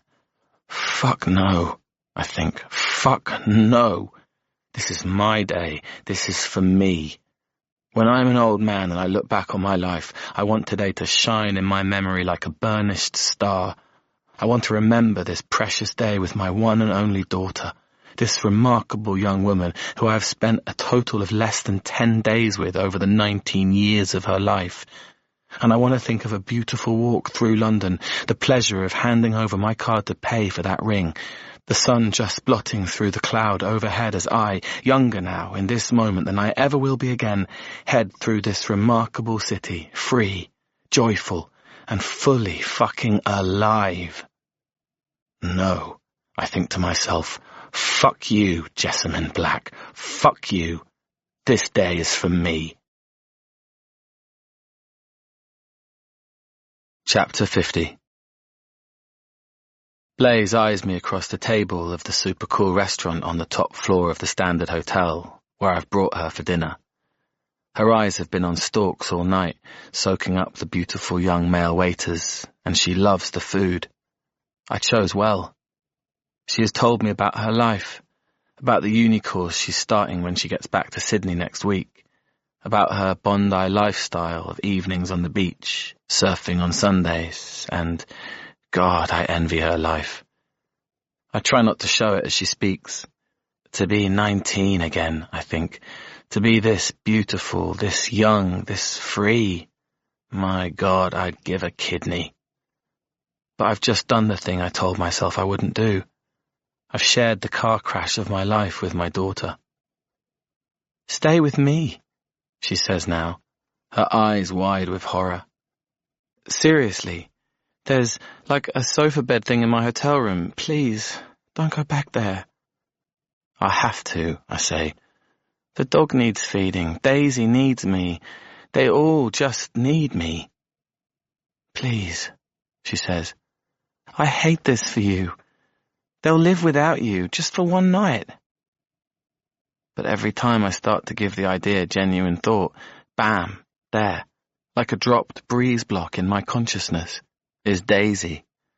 I picture her in the kitchen tomorrow morning, running late because nobody woke her, leaving without the packed lunch that she never eats, entombed in the terrible rage of her mother, who will not have me to take it out on, and therefore will take it out on her. And I shake my head and say, you are so sweet, but no. And then I say, I promise you, by the next time I see you, I will be out of that mess. I swear. I just need to get Daisy out of that house. Make sure she's safe. Blaise looks at me then, half affectionately, half skeptical. Okay, dude, she says, if you say so. We leave at 9 p.m. I catch a taxi to get me home quicker. My earlier resolve is diluted, and my head keeps filling up with the pictures of Daisy dealing with her drunk, insane mother. The taxi drops me off into the tawny darkness that exists almost uniquely at the bottom end of the Vale of Health. Don't think I've dropped anyone down this end before, the driver says, looking around him. Didn't even know the road went this far. I pay and get out, and I eye the house in front of me, the aged Jeep, still not fixed, still a work in progress, the lights on in 3 windows, the air all around of encroaching rage. I hear Hugo barking and then go quiet again when I call out, "It's me, mate," into the darkness. I take out my keys, unlock the front door, pull it open, and then the darkness that has been chasing me all day fully descends with the weight and agony of something heavy against my skull that makes my brain feel as if it is loose in my head for a moment, and then, a second later, I am gone. Chapter 51. Jasper. Claire is allowed to keep her name. She's allowed to keep her hair and her spirits. Unlike the other girls, she is treated almost as one of the family. She eats with us. She watches TV with us. We laugh together at Ali G and Catherine Tate. She loads the dishwasher after meals and sings along to music on the radio. She plays the guitar with Jessamine and practices clowning with me. In many ways, she is our first true au pair girl. But of course, we all know that she is not, and I can see the dark shadows under her eyes, the way she flinches, even when she's smiling, when Daddy goes anywhere near her. I can see the machinations of her mind, the way her eyes dart around the room, looking, I know, for her way out of here. And I want her to escape. More than anything, I want her to go, because she does not belong here with us. She really, really does not. I leave doors unlocked deliberately, and will her with the force of my consciousness to go to the door, to test the handle, to run. I make guarded comments to her during the time we spend together about the fact that I would be prepared to help her. But she is scared, and I am scared. We are all so scared all the time, and I cannot bear it. And what is so strange is how quiet the monster is that keeps us trapped in this house. It smokes cigarettes in an open collared shirt and cuddles its cat and calls it his best girl. It buys us gifts and tells us we're beautiful. It smiles and laughs and looks around its home as if it cannot believe the gifts that it has been given. This monster calls me baby boy and kisses the crown of my head. This monster makes his wife a cocktail every night and arranges a glacé cherry on a wooden stick as if it were a work of art. This monster sits in the bosom of his family, radiating calm and love. But it is all an illusion. Smoke and mirrors, sleight of hand, like the tricks that I perform when I'm being Patch the clown. Because however quiet and peaceful we all are, however much we laugh at Catherine Tate, all of us know, each and every one of us in this blighted, terrible house, that he could kill us in a flash. And none of us wants to die. After a while, something changes, and Claire is taken downstairs into Daddy's study. I don't see her again for nearly another year, but I hear her, all the time, just like all the other girls. And then, at some point, I hear something new. A noise I've never heard before. A noise that makes me realize that this has all gone too far, that I have to do something. And then, the next day, when the monster is at work and Mummy is at the shops, I take a tiny knife from the very back of a kitchen drawer, one I'm sure nobody will notice is missing, and I tuck it up my sleeve. Somehow, I think, I will find a way to get it to her. Chapter 52. The following morning, Jane puts the journey to Dresden Close into her app. It will take an hour and 40 minutes if she leaves her house now, and she should be back home with the dogs in 4 hours if she doesn't spend too long there. She puts on some smart jeans and a pink cashmere jumper. Unthreatening is the look she's going for. No red lipstick today, just a touch of something peachy, and her hair tied back in a bun. She stops at Helen Yaxley's on the way to collect the photograph that Daisy had left in her suitcase and slides it into a plastic folder alongside the shred of letter-headed paper found in Jasper's trailer. Patch the clown's headshot photo and the photographs of the circus poster that she printed off. She spots the fan palm the moment she turns on to Dresden Close 90 minutes later. It's quite the feature, and she breathes a sigh of relief when she sees the shiny red car parked on the driveway. She collects her small document case and her handbag, checks her face in the rearview mirror, and then gets out of her car. A woman who looks so much like the woman that Jane had pictured in her mind's eye that it almost makes her gasp, opens the door on a chain. "Hello? Oh, hi. I'm looking for Stella Madden." "Yes?" "So sorry to disturb you. My name is Jane Trevally, and I'm She pauses just a beat. "I'm making inquiries into a missing girl in Dorset, and I wonder if I could ask you a few questions. Nothing to worry about, I promise you." "I don't understand. What would I know about a missing girl in Dorset?" "Good question.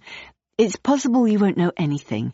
It's just that I found a piece of paper, part of a letter, when I was looking for evidence yesterday, and for some reason that letter had your name and address on it.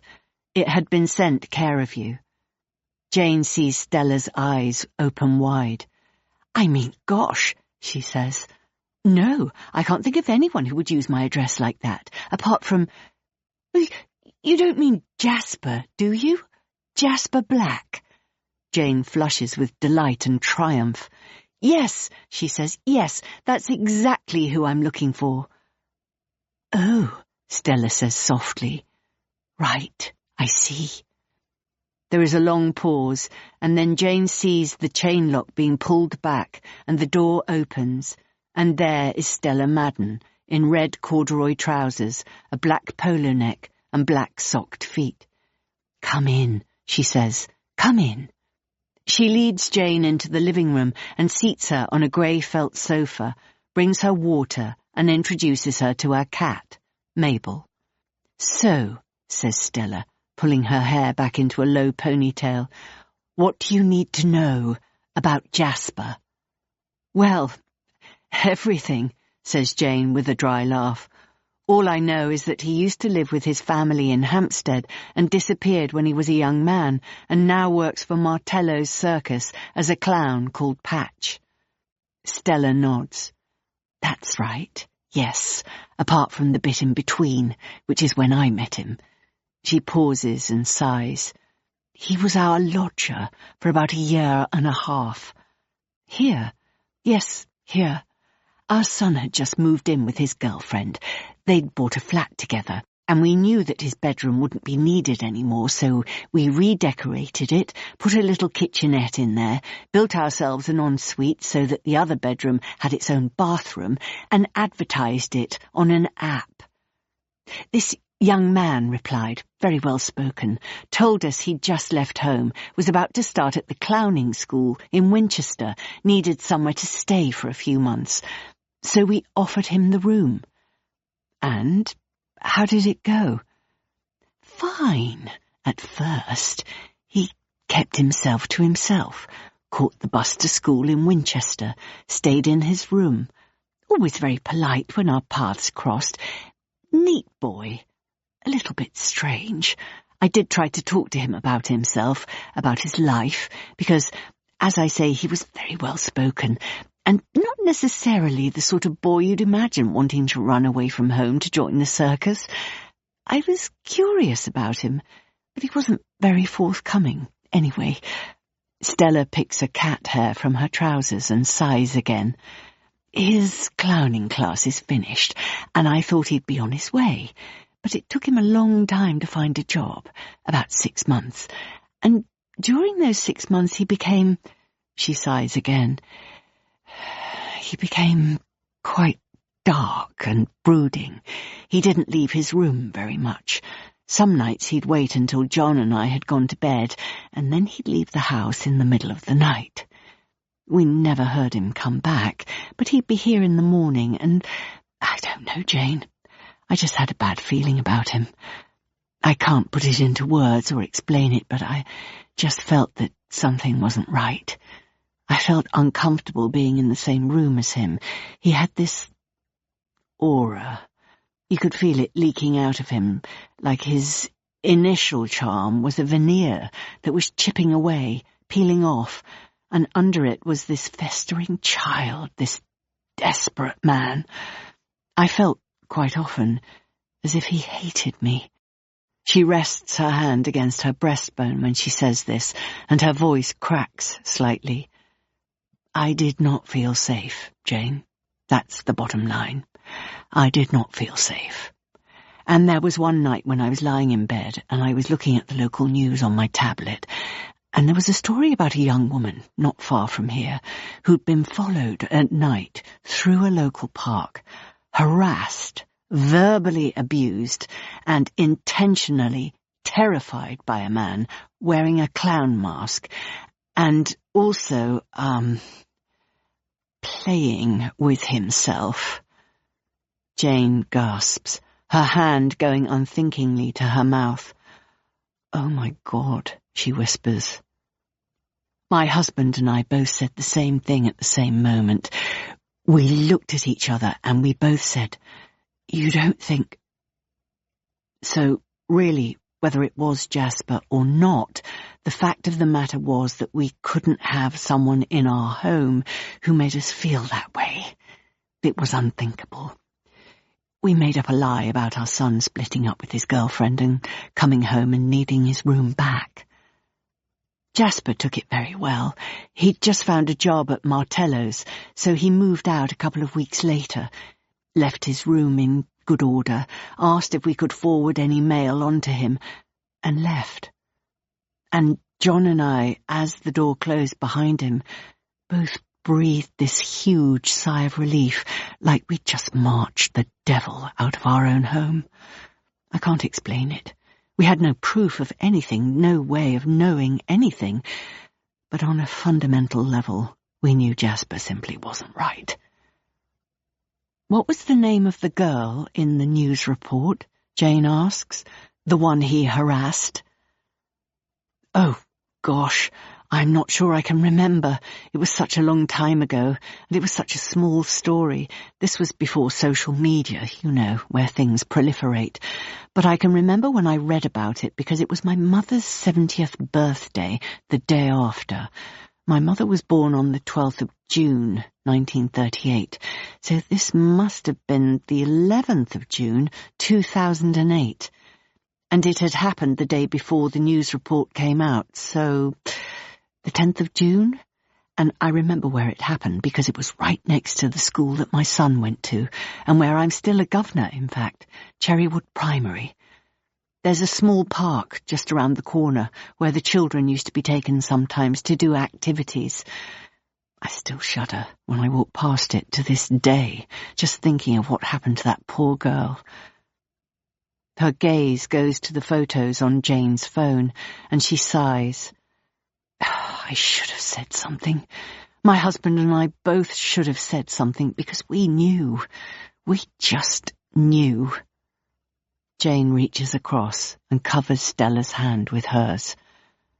Stella, honestly, you did what anyone would do. Imagine if it turned out it wasn't him, that you'd sent the police to question an innocent young man. But listen. She puts her hand into her document case, pulls out the torn piece of paper and pushes it across the coffee table towards Stella. This is what I found in his trailer that led me to you. He clearly ripped it when he grabbed it and has taken the rest with him. But do you happen to know anything about it? Stella picks up the shred and gazes at it. Well, yes, I did forward something on to him about a year ago. I'm not sure what it was. It was the first time anything had come for him in years. I'd almost forgotten about him, you know, almost. And then there it was on my doormat. Jasper Black. Blast from the past sort of thing. Stella sighs and passes the piece of paper back to Jane. So, she says, what's your role in all of this? Are you official? No, entirely unofficial. An amateur sleuth.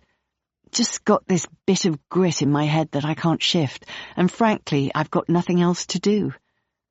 You know, says Stella, tapping her finger against the abbreviation, Doctor, next to the sender's initials. He did used to tell me that he was seeing a therapist. For some reason, I assumed it was a physical therapist, something to do with his clowning. But now I think about it... Jane picks up the torn piece of paper from Jasper's trailer and looks again at the remaining chunks of text. Could that be the clinic of the therapist Jasper had once visited? Could this in fact be a clue to someone who knew about the darkest, inner workings of his freaky mind? Chapter 53. Stuart, 7 years earlier. I wake up in a room I don't recognize. I'm not even sure I'm in Thornwood. The first thing I'm aware of is the terrible, clotted feeling of dulled pain and the slight deafness in my left ear. I put my hand against it and flinch. It's bandaged.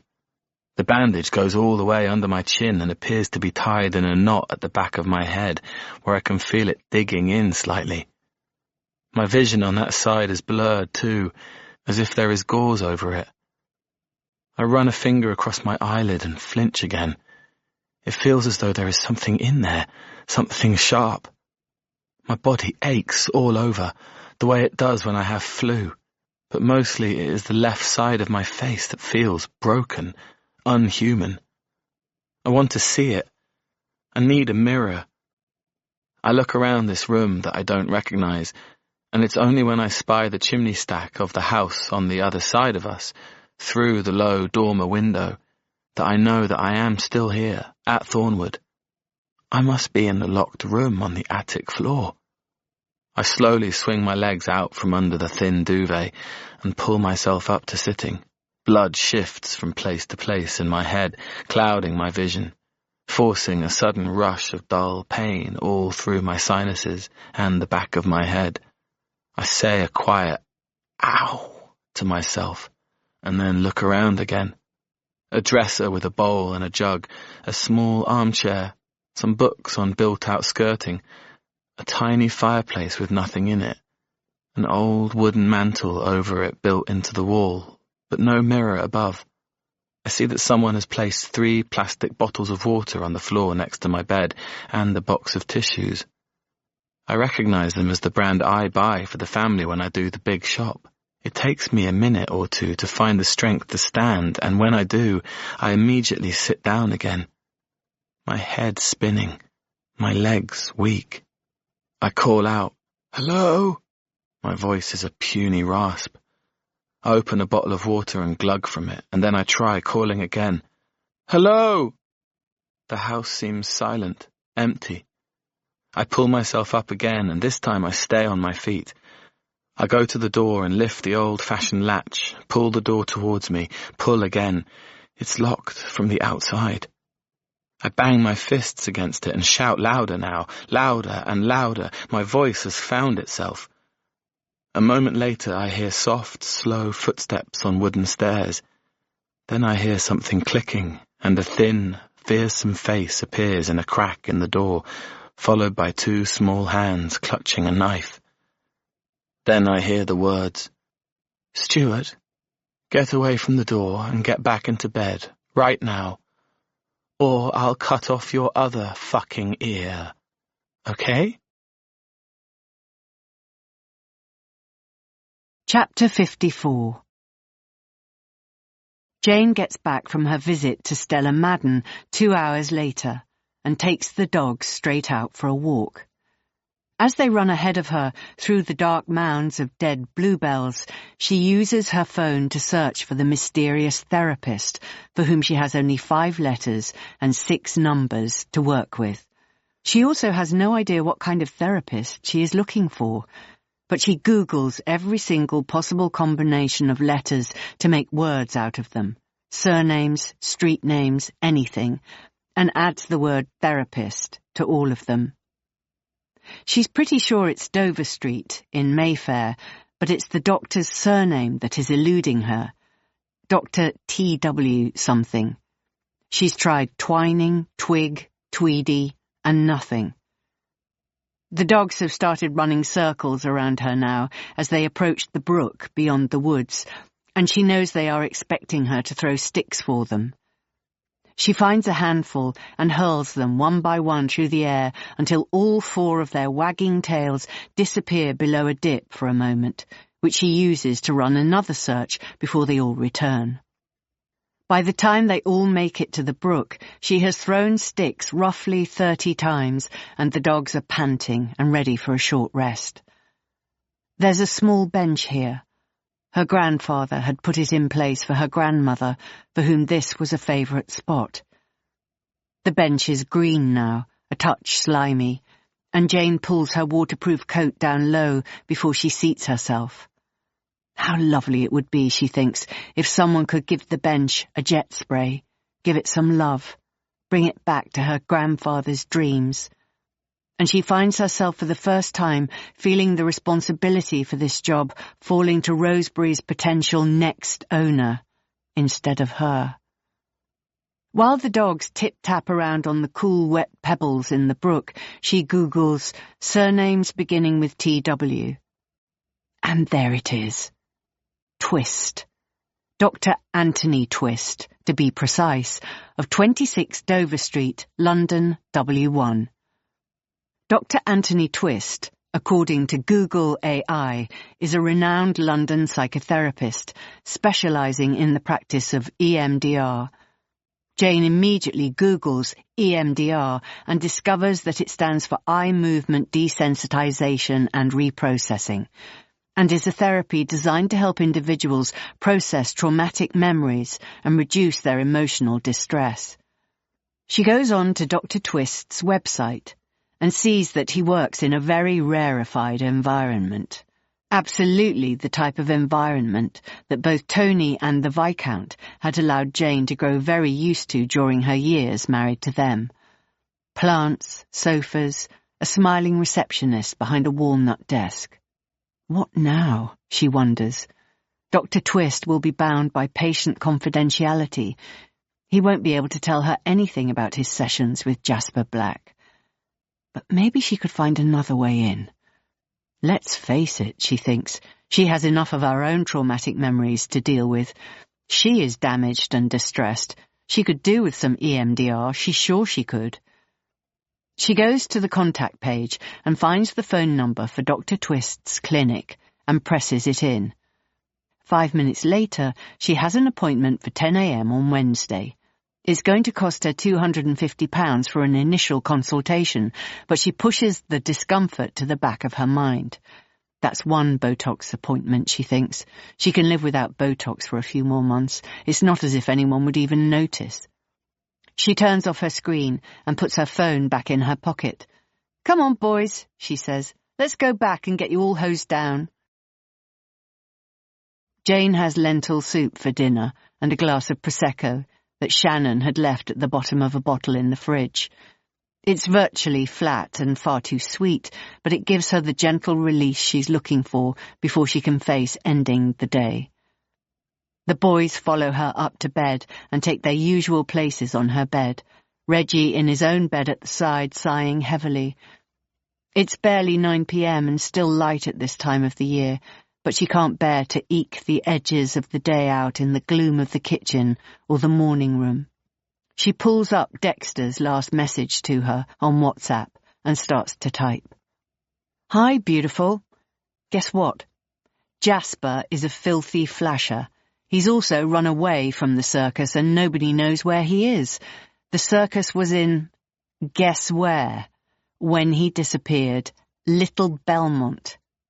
Latest theory, Daisy came down from London to meet up with him. But Daisy, of course, thinks Jasper's her uncle. Strong possibility, according to other sources, that he might not be. Jessamine's ex, the cheese-making actor, says she told him she was infertile. In other words, Daisy might have been lured down to meet her uncle Jasper, who might not even be her uncle, but is, it seems certain, a pervert and an incredibly damaged, possibly dangerous individual. Anyway, I'm back in town on Wednesday for the day. Want to meet up?" Dexter replies immediately, "OMG, OMG, OMG, yes." Chapter 55. Stuart, 7 years earlier. Jessamine didn't take the whole ear off, apparently. Just a chunk. "I didn't do it on purpose," she says now, sitting on the edge of the bed, twisting a tissue between her thin fingers. "It was an accident." "An accident," I say with a sigh. "Right. No, honestly, I only wanted to scare you, to hurt you. I didn't mean to injure you. It was horrible, really horrible. There was blood everywhere, Stuart, literally everywhere. We had to clean it all up." I close my eyes and shake my head just once. "Jess," I say, "I think maybe I need to go to hospital." She shakes her head firmly. "No, it's fine. Mum stitched it up. It's fine." "It does not feel fine, Jessamine. It feels far from fine." My hand goes to the bandages and she slaps it away. "Leave it," she says. "Mum's done a lovely job. Just leave it to heal." I stare at her imploringly. "Jessamine," I say, "this is insane. You know that. I mean, what is this room? Is it the one with the big cabinet blocking the door?" She nods. "It's the old au pair girl's room. We blocked it off after the last one left." I feel a bolt of darkness pass through me. "Why?" She shrugs, twists at the tissue again. "I don't know. It wasn't my idea." "So, you attempt to slice off my ear, knock me out, stitch me together at home, then what? You decide to unboard a weird, blocked-off bedroom and lock me in it from the outside. Jessamine, what the fuck?" She tuts and shakes her head. "You make it sound so weird," she says. "It wasn't like that. I got myself into a lather. I accidentally hurt you. Mum said not to take you to hospital because, questions. So she looked after you. She was like an angel, actually, and then we decided to put you up here so you'd have your own space to recover in. I know I'm a handful, and I know sharing a bed with me can be a pain, so we decided to give you your own space. So this is yours now. Stuart's bedroom, just for you. What do you think? I sigh. She makes no sense, but then Jessamine never does. What time is it? I ask. It's 10 o'clock-ish. You've been asleep for nearly 36 hours. So it was the night before when I got home, when you attacked me. She shakes her head and purses her lips. Yes, if you want to put it like that. And Daisy, she's been getting off all right to school? She has. I've been seeing her off. Jessamine doesn't look hungover, I notice. And this, coupled with the fact that she's been up with Daisy in the mornings, suggests that she hasn't been drinking. Could this be the beginning of a new era, I wonder? Could it be that we have reached rock bottom and now might be crawling our way back to the surface? I find a smile for Jessamine. Good, I say. Thank you. Now, I'm going to have a shower. I can smell myself. No, she says, pushing my shoulder back gently with the heel of her hand. You mustn't move. I'll wash you. Let me. Please. It's the least I can do after what happened. Her eyes are wide and sweet. What happened? What did happen? I had dinner with my lovely girl, Blaze. I got home. Whack. 36 hours later, here I am. Jessamine is sober, apologetic almost. Should I be doing something? Or surrendering to it all? I'm tired. I'm hurt. I like the idea of someone taking care of me, for a change. Okay, I say. That would be nice. She smiles, squeezes my wrist. I'll be right back. I'll bring you something nice to eat, too. Then she gets up and leaves the room, and as the door shuts behind her, I hear her turning the key in the lock. When I close my eyes, I remember the flash of the small knife in Jessamine's hand, her hard words through tight lips. I'll cut off your other fucking ear. I try to shake the image, the words from my mind. I try to rest. But then I think about the au pair, the one whose departure had brought about the blocking off of a whole room. The air in here feels sour. It feels violated. Jessamine returns. Why did you lock the door? Did I? Yes, you know you did. She waves her hands around vaguely, then busies herself with dunking soft flannels into the bowl of hot, soapy water she brought up with her. And the knife. What was with the knife? What knife? The one you had in your hand when you came up before, when you threatened to cut off my other ear. Oh, don't be silly. I was only joking. It was just a bloody butter knife. She squeezes out the flannel and then helps me pull off my t-shirt. Oh, she says, Stuart's lovely chest. I haven't seen your lovely chest for a while. It's true. We haven't had sex in months. I'm always clothed in her presence nowadays. Arms up, she says. I do as I'm told. I'm so tired. I let her clean under my arms, behind my bandages, the back of my neck. I pull down my underpants and let her clean my penis. I don't respond to her touch. It just feels nice. She puts my feet into the bowl and cleans them too. I stare down at the top of her head, at her greasy parting, the tips of her ears, the bony clavicles at the top of her loose-fitting jumper. I feel a surge of affection for her, for this Scrappy, stupid, broken woman. I put out a hand to touch her crown and give it a gentle squeeze. Thank you, I say. Chapter 56. I've been stuck in this room for 4 days and I can't take the quiet anymore. I want to go for a walk, hang out with Daisy in the kitchen, cook nice food, go for a pint in the village with Hugo. I want to watch TV.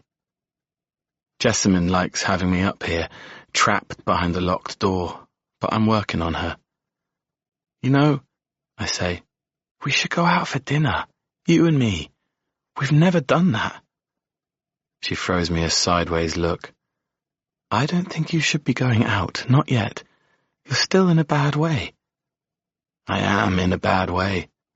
My ear throbs and burns.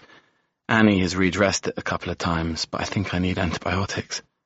I want to see my GP. I already know what I'll say, how I'll word it, how I'll swerve the inevitable. Why didn't you go straight to hospital? I just need to get it sorted. I need to talk to Blaze. I need to make sure she got back to Oz okay. It's my brother's birthday next week. I need to send him a card, give him a ring on the day, like I always do. I need to start getting the garden ready for spring. I need to check Daisy's got enough clean uniform, that there's enough decent food in the fridge. I want to wash my hair, shave.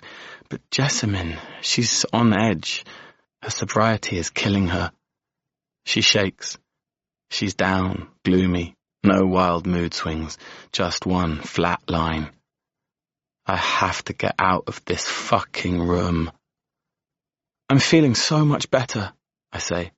Honestly, I just want to get back to normal, and I want to spend some quality time with you. I give her a hopeful smile. It's fake as fuck. There is no quality time with Jessamine. Any time spent with her is fraught, brittle, frustrating, infuriating, terrifying, depressing. I don't want to go out for dinner if I can't have a drink, and I can't have a drink, so there goes that. She makes a puffing noise and shrugs. Well, I say, a walk then, around the village. Or I could try and get your mum's car running. We could go for a drive, maybe into the countryside. It's just you and I. We got into a bad place, I think, a rut. We forgot that we're great together. Remember, I say, taking one of her dry hands into mine, when we first met, when we laughed, when we had sex all the time, when we really enjoyed each other. Remember that? It's a horrible exaggeration of the truth. We were drunk all the time. We had a lot of sex, but it was weird and meaningless. Jessamine taking me through the paces of some kind of quasi-BDSM litany of weird positions and stage directions that it never felt like she was really enjoying, rather that she was enjoying pretending to enjoy. I see her face soften. A giddy giggle erupts from her. Feels like a long time ago. Yes, I say. It was a long time ago. But how will I know that you won't do what you did again? What I did? Yes. How will I know that you won't leave me like that? Like, you mean having dinner with my daughter? The softness leaves her face and it contorts again. You didn't just have dinner with your daughter. You disappeared all day. You didn't answer my messages, my calls. You literally abandoned me, Stuart. It was one of the worst days of my life. I mean, I know I shouldn't have done what I did. She gestures towards my ear. But it could have been worse. I could have died. I thought about it, you know. I really did. Ask Mum. She had to prise the knife out of my hand. She sets her jaw as she says this. I resist the urge to ask her if her mother put the knife back into her hand when I returned home. Instead, I sigh and say, I'm sorry. I really am. But it felt like I had no choice. I felt trapped. And, you know, Jessamine, I can't be trapped. I'm a free spirit. You can't keep me here at your will. I need to be free to come and go. I give her a hopeful smile. You are free to come and go. Good, I say. So let me out of this room, please, sweetheart. She tuts and says, I only locked the door to keep you safe. You were such a mess. I didn't know what you might do. My mouth is dry with the anticipation of Jessamine's next moves. My eyes don't blink. I swallow dryly, and the sound of the gulp seems to echo around the room. She cocks her head slightly and puts her hand against my forearm. Well, we have missed you. The house is a bit of a mess. I've been trying my best, but you know how hopeless I am, how hopeless we all are. There's that unnerving girlish giggle again. I laugh in response. I know, I say. God bless my girls. If you were watching, you'd never guess. You'd never guess at the hard rock of fear in the pit of my stomach, the throb of dysfunction and darkness running through every word of our exchange. You'd never guess that the sweet, strange woman giggling on my bed tried to kill me 4 nights ago. You'd never guess that she'd kept me locked in here in this secret room like a prisoner. You'd never guess. It's a sick tableau, but it's all I've got to hold on to. Stay sweet. Stay kind. And somehow, I promise myself to get away from here without anybody dying in the process. For the first few days after Jessamine lets me out of the room at the top of the house, I play it safe. I use the time to clean myself, recalibrate. Daisy catches my eye once or twice, but I ward her off with a small shake of my head. No, I say silently, not now. For now, let's go through the motions, minute by minute, day by day. She returns my look with a knowing nod, and we both carry on with our business. But there are things running through my head constantly. That room up there, with the lock on the outside. The knife slicing through my ear. The mystery surrounding Annie's former husband. The au pair, the clown mask, the dead cat. All of it. Jesus. Jessamine returns my phone that first night, and I see that she has deleted every single message and text from before the day I met Blaze for dinner. I go to send Blaze a message, but can't find her name in my contacts. I look at Jessamine, who is sitting opposite me at the kitchen table, and I say, Jess, what did you do with Blaze's number? She shrugs. No, seriously? Did you delete it? I go through my phone then, looking for other contacts.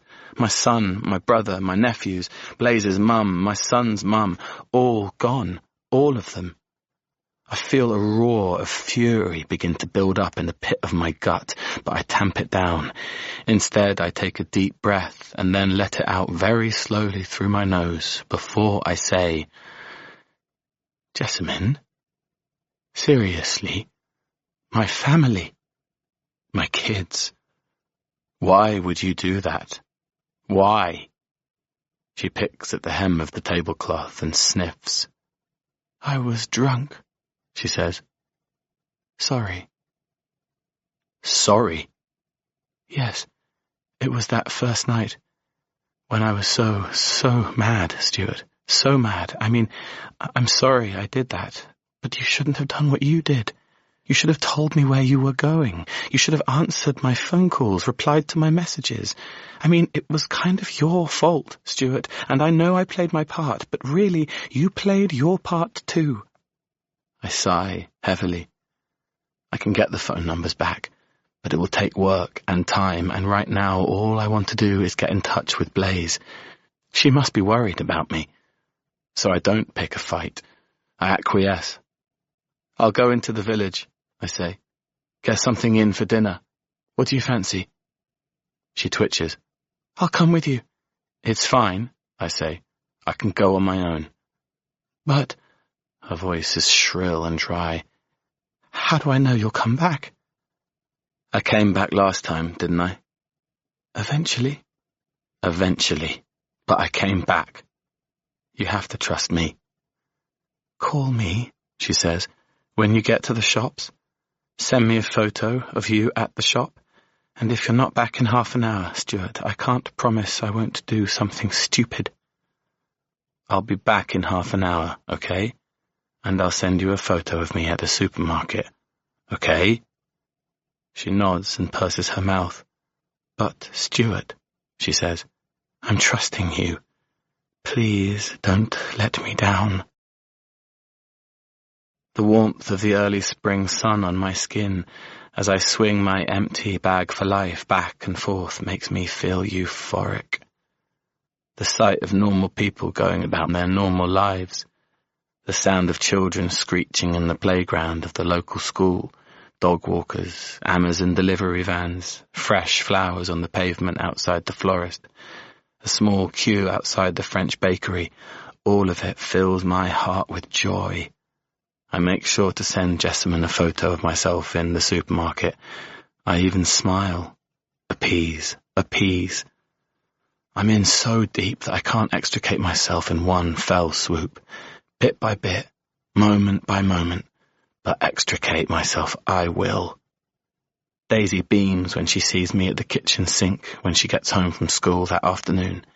You're back, she says, and gives me a celebratory fist bump. I am, I say, and I'm making lasagna. Oh my God, she says dramatically. Thank God. How's school? Good, she says, plucking grapes from the fresh bunch I've put in a bowl for her. You know, okay. What happened about that girl who was giving you a hard time? Tamara?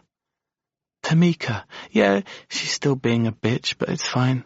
I've got it under control. And there's a boy. I see an uncharacteristic bloom of heat pass through her pale complexion, and a small smile pulls at her mouth. Oh, yeah? Yeah, Jackson. And Jackson is how old? Same age as me. I raise an eyebrow at her. Don't tell your mum. As if. And anyway, it's not like anything's happening. We're just chatting. He's nice, that's all. She stands and watches me drying a measuring jug with a tea towel. How was Blaze? She says, biting her lip slightly. I turn and smile at her. She was amazing. It was amazing. We had the best night. But your mum, she deleted her number from my phone, so I haven't been able to message her. Daisy pulls her phone out of her pocket and looks at me over the top of it.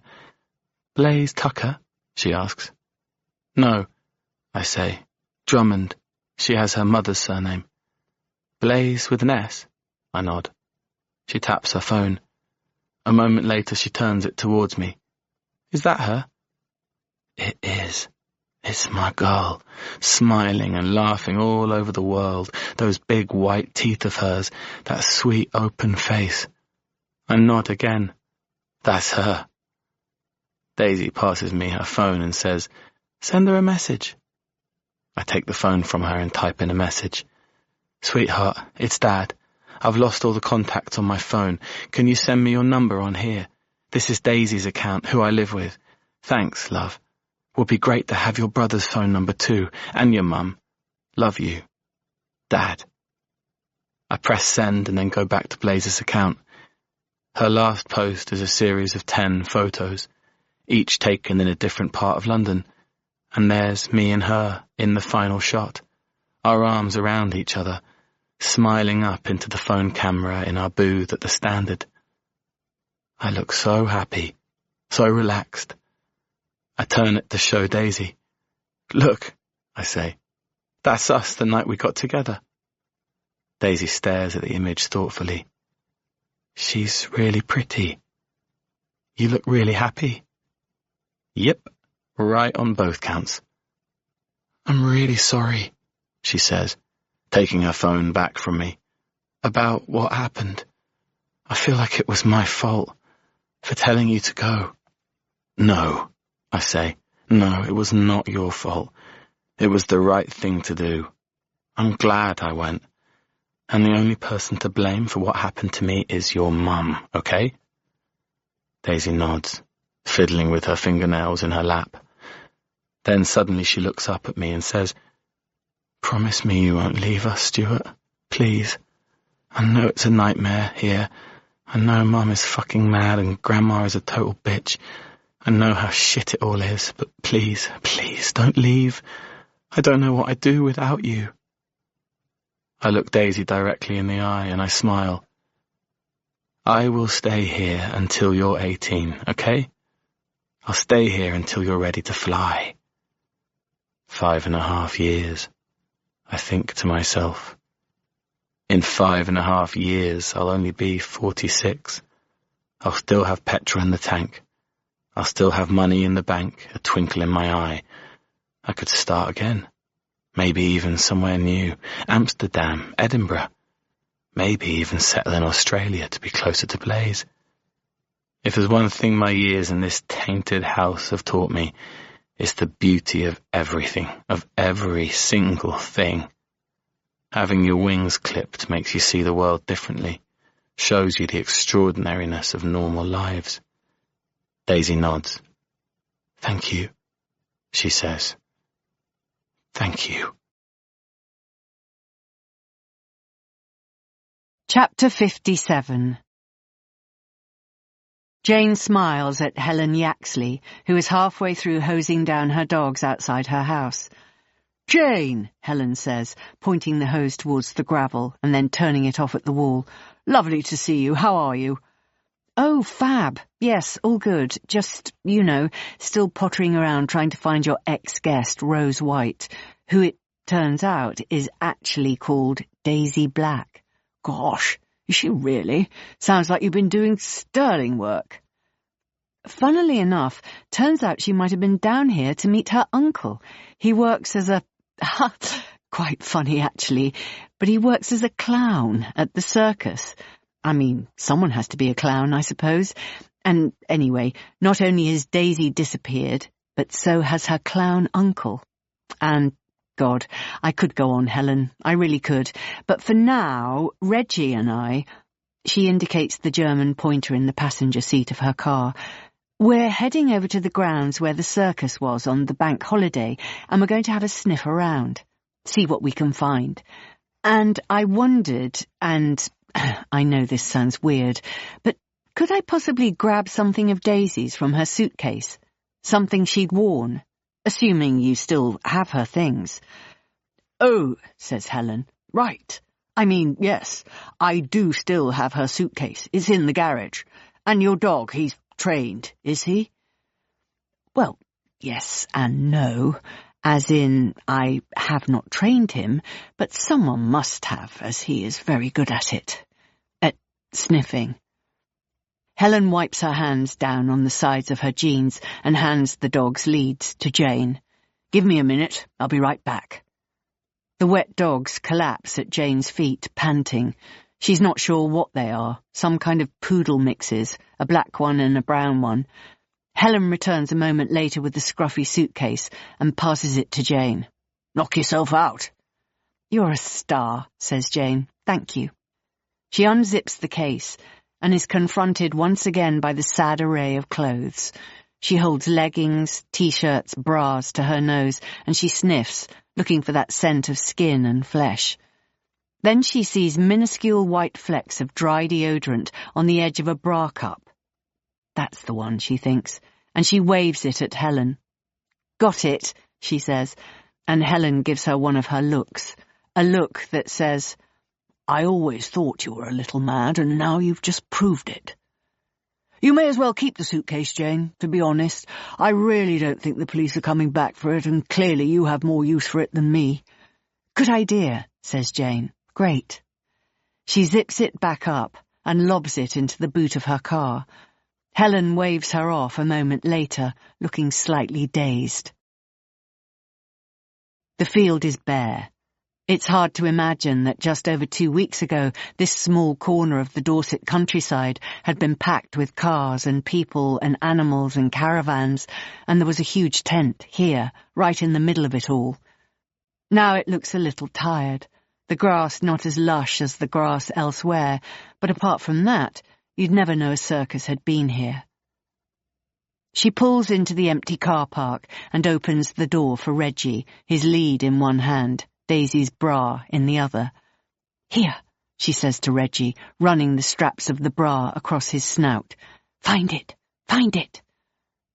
The dog understands the assignment and immediately dashes across the field, his nose close to the ground, running up and down in stripes across the tired grass. His snout goes in and out of the undergrowth, the hedgerow, and soon he is changing direction, taking Jane across the field and into a tarmacked area that Jane had not known existed. Here, it is immediately clear, is where the circus performers kept their trailers and caravans while they were in the village. There are large bins at one end, a row of toilets at the other. Reggie makes a beeline for the bins and starts sniffing crazily at the bases. Then he runs behind them and starts scrabbling in the grassy verge, just behind which is a run of 3 wooden benches. Jane approaches the dog. He's got something in his mouth. She gets closer and gently removes it. It's a paper cup with a logo on it that Jane recognizes from the coffee shop in the village. An image flashes into Jane's head then. Daisy Black, sitting here, a coffee cup in her hand, watching from a distance. From here she'd have been able to see into the trailers, see the circus performers wandering around, see, Jane assumes, her lost Uncle Jasper, and possibly observe him for a while. Or maybe, Jane thinks, Daisy and Jasper had sat here together and talked. Maybe they had arranged ahead of time to meet on this bench at a certain time. Whatever the truth, the coffee cup proves that Daisy Black has definitely been here at the circus ground. But where on earth is she now? Chapter 58.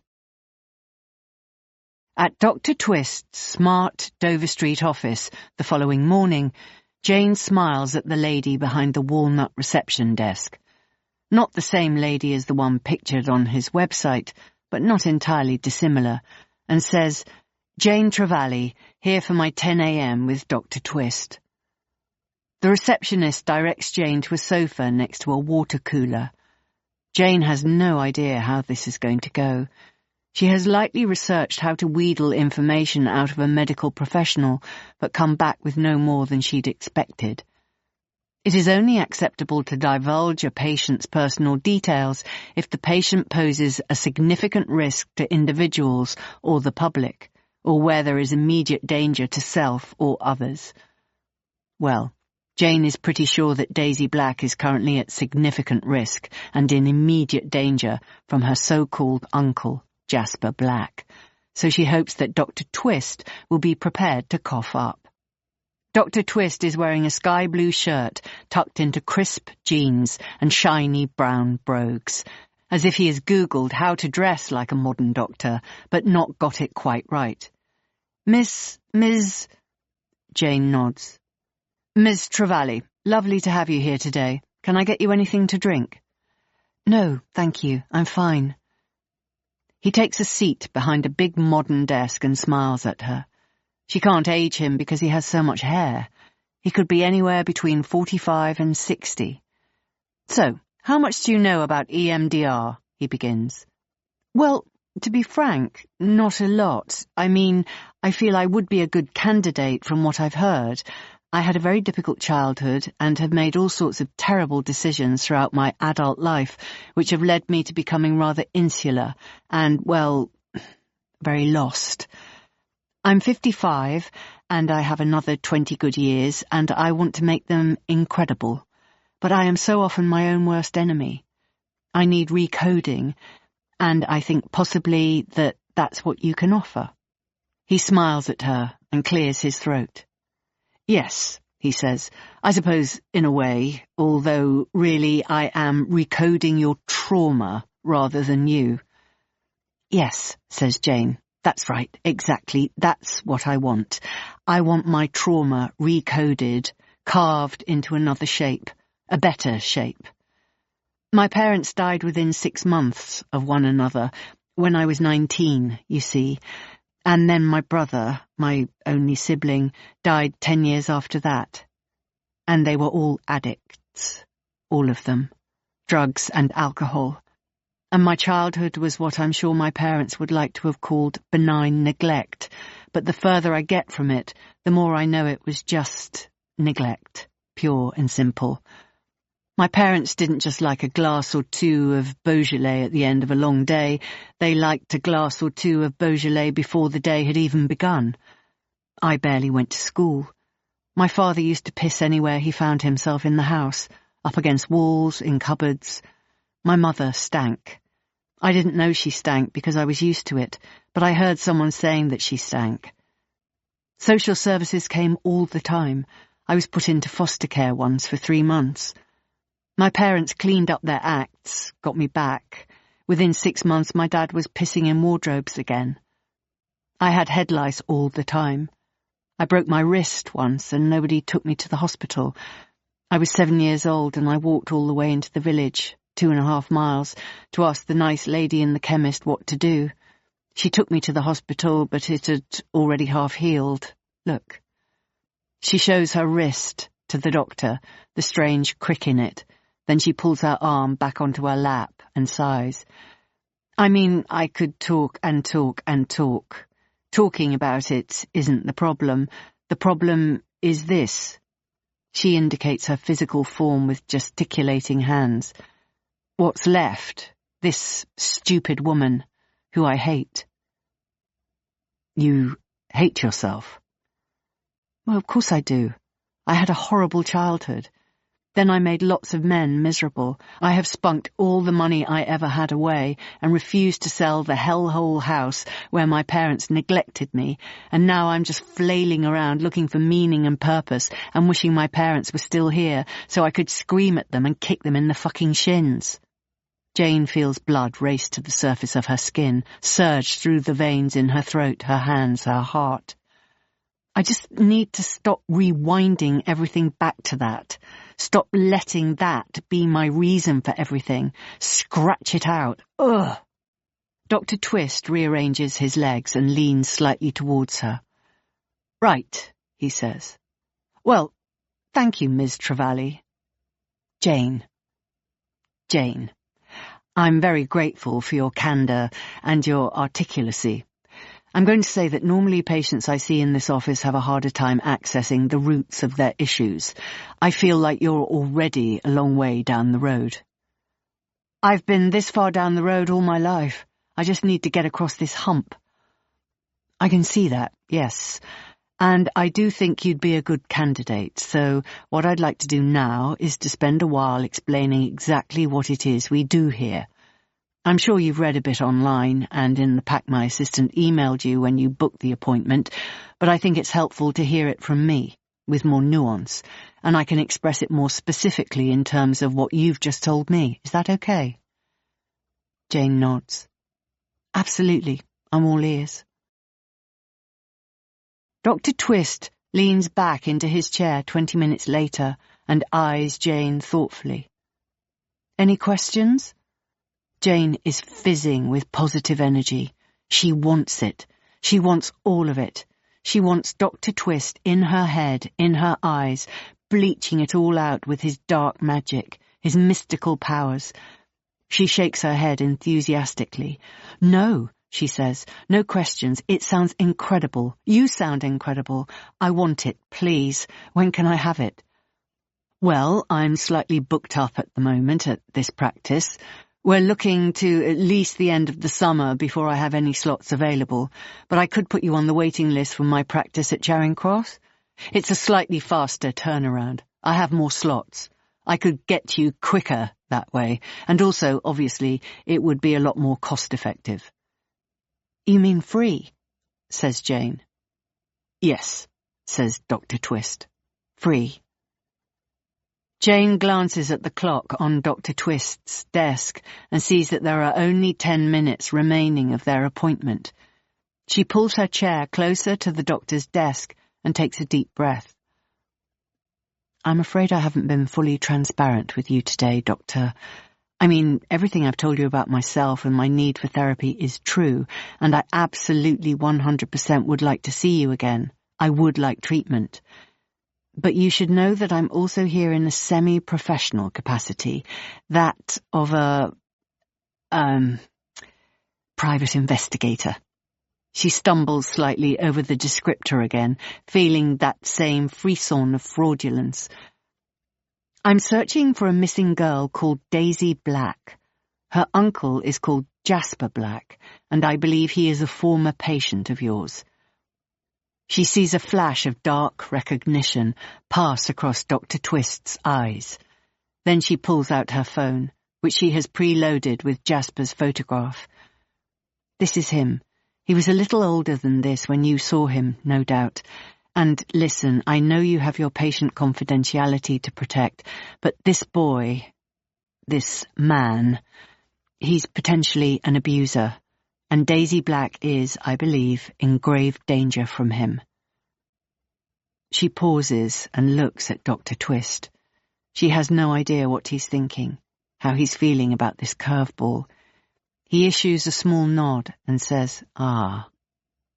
She stares at him, waiting for him to expand on the syllable. "Well," he says eventually. "Obviously, I'm not allowed to share personal details with you, but yes, he was my patient, and yes, I believe he might present a danger to young women." She sees his cheeks draw in as he blinks slowly at her. He has a slight flush, as though he is embarrassed somehow. "God," says Jane, blowing out her cheeks with the horror of knowing that her fears were fully founded. "Is there anything else you could tell me? Anything that might help me track him down? I believe you wrote to him about a year ago." "I did," he says gravely. "I'd seen a story in the papers, an attack on a young woman, a similar assault to the ones he told me he'd been carrying out when I first met him, and I was concerned that maybe his old behaviours were breaking through again, so I wrote to him, out of the blue, to see if he'd like to resume his treatment." "And?" says Jane. "Did he?" "No, I didn't hear from him. I wasn't surprised." He pauses. "Look, I shouldn't really be having this conversation with you, but on the other hand, I've been feeling uncomfortable ever since I saw that news article. I've been almost, as it were, waiting for something like this to happen." There is a small, brittle silence between them. Neither of them is moving, or even, it seems, breathing.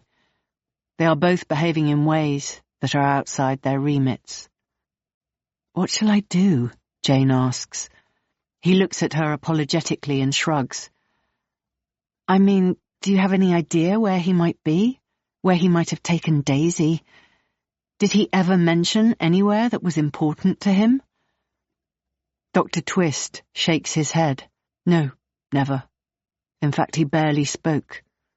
The only place he ever told me about was his home, where he grew up. He described it as a hellhole. He told me that he dreamed about his home every night of his life, dreamed that he was back there, trapped."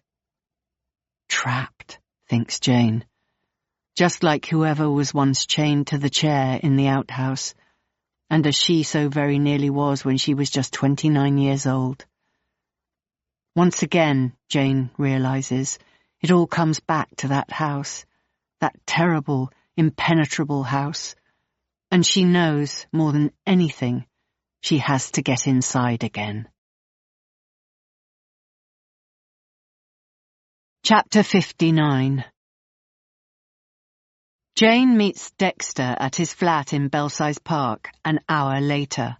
He's dressed and wet-haired, a small star-shaped sticker covering a zit on his cheekbone, in high tops, a gigantic sweatshirt, and leggings. He pulls her to him and hugs her hard. "So, how's it going?" he asks, filling the kettle from the tap. Jane fills him in on the details, but doesn't quite wander into the territory of her conversation with Dr. Twist about her childhood. He does not need to know about that. "You know," he says, We have to find a way to talk to this Stewart guy away from the house. I mean, he must go to the shops, right? He must take the dog out. He must sometimes leave that bloody house. So let's go and stake it out.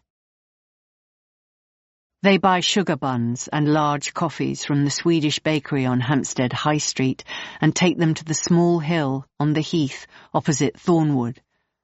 It's windy today, white clouds rolling briskly across a blue sky, a sign of nicer weather to come, Jane hopes. Jane has a pair of binoculars, and Dexter is using the camera lens of his phone to zoom down into the vale. All is quiet, all is still. Dexter is telling Jane about a girl at his Tuesday night dance class who twisted a muscle so badly that she had to have surgery to put it back into place. Jane winces and says, "That's yet another good reason not to go to dance classes when you could be sitting in a restaurant eating nice food." They talk about the preceding weekend, about the party Jane had thrown for her stepchildren. They gossip a little about the dynamics, some of the iffy parenting, the things people had said and the way they'd said it, poor fashion choices here and there. After an hour and a half, the harsh wind is starting to get to Jane. Her hair is tangled, her eyes are watering, and she's cold, even inside her puffer. Dexter has run out of steam and is staring mutely at TikTok clips on his phone. Jane is about to suggest giving up when she notices something through the lenses of her binoculars. It's Hugo, attached to a lead, pulling desperately towards the front gate, and followed shortly afterwards by Stuart Tucker. "Dex," she nudges her stepson, who looks at her and then down at the vale and sees what she sees.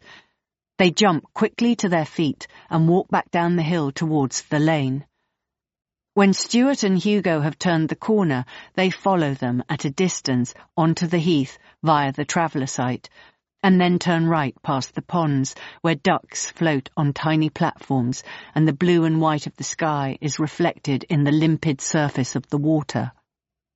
Jane puts on sunglasses and a baseball cap. Dexter pulls up the hood of his sweatshirt. After a while, Stuart and the dog turn right again and are facing East Heath Road, waiting for a gap in the traffic to cross over to Well Road.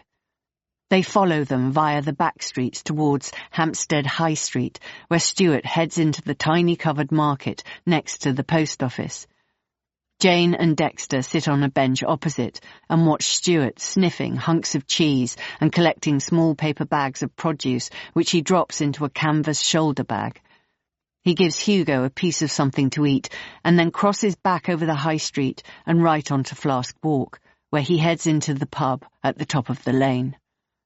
Jane and Dexter exchange a triumphant look and walk in behind him. He orders a pint of lager and a packet of crisps. Jane regards him from behind. This is the closest she's ever been to him. He looks gaunt, spent. His clothes appear clean, but worn out, faded, shambolic. His hair is also clean, but long and straggly, pale brown run through with grey and silver. His knuckles are red and sore-looking. There is an old bruise on his cheekbone. He has an earring in one ear, but not in the other, and as she looks closer, she sees that his left ear is deformed, misshapen, with a large keloid scar covering most of it. She feels, strongly and surprisingly, a kick of maternal concern for this thin, defenceless man.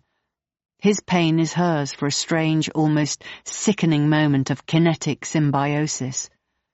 His bruise is the bruise she always had somewhere on her body as a child. His ruined ear is her crooked wrist. His knobbled spine is her scrawny childhood body, emaciated by lack of nutrition. Weetabix eaten with water, cold frankfurters out of jars. She sees it all over him. Abuse, neglect, hopelessness. Suddenly she wants to protect him, not confront him. She sees a slight tremor in his hand as he picks up his pint of lager and the corner of his crisp packet. She rests a gentle hand on her stepson's arm and throws him a look. "Wait," she says. "Just wait."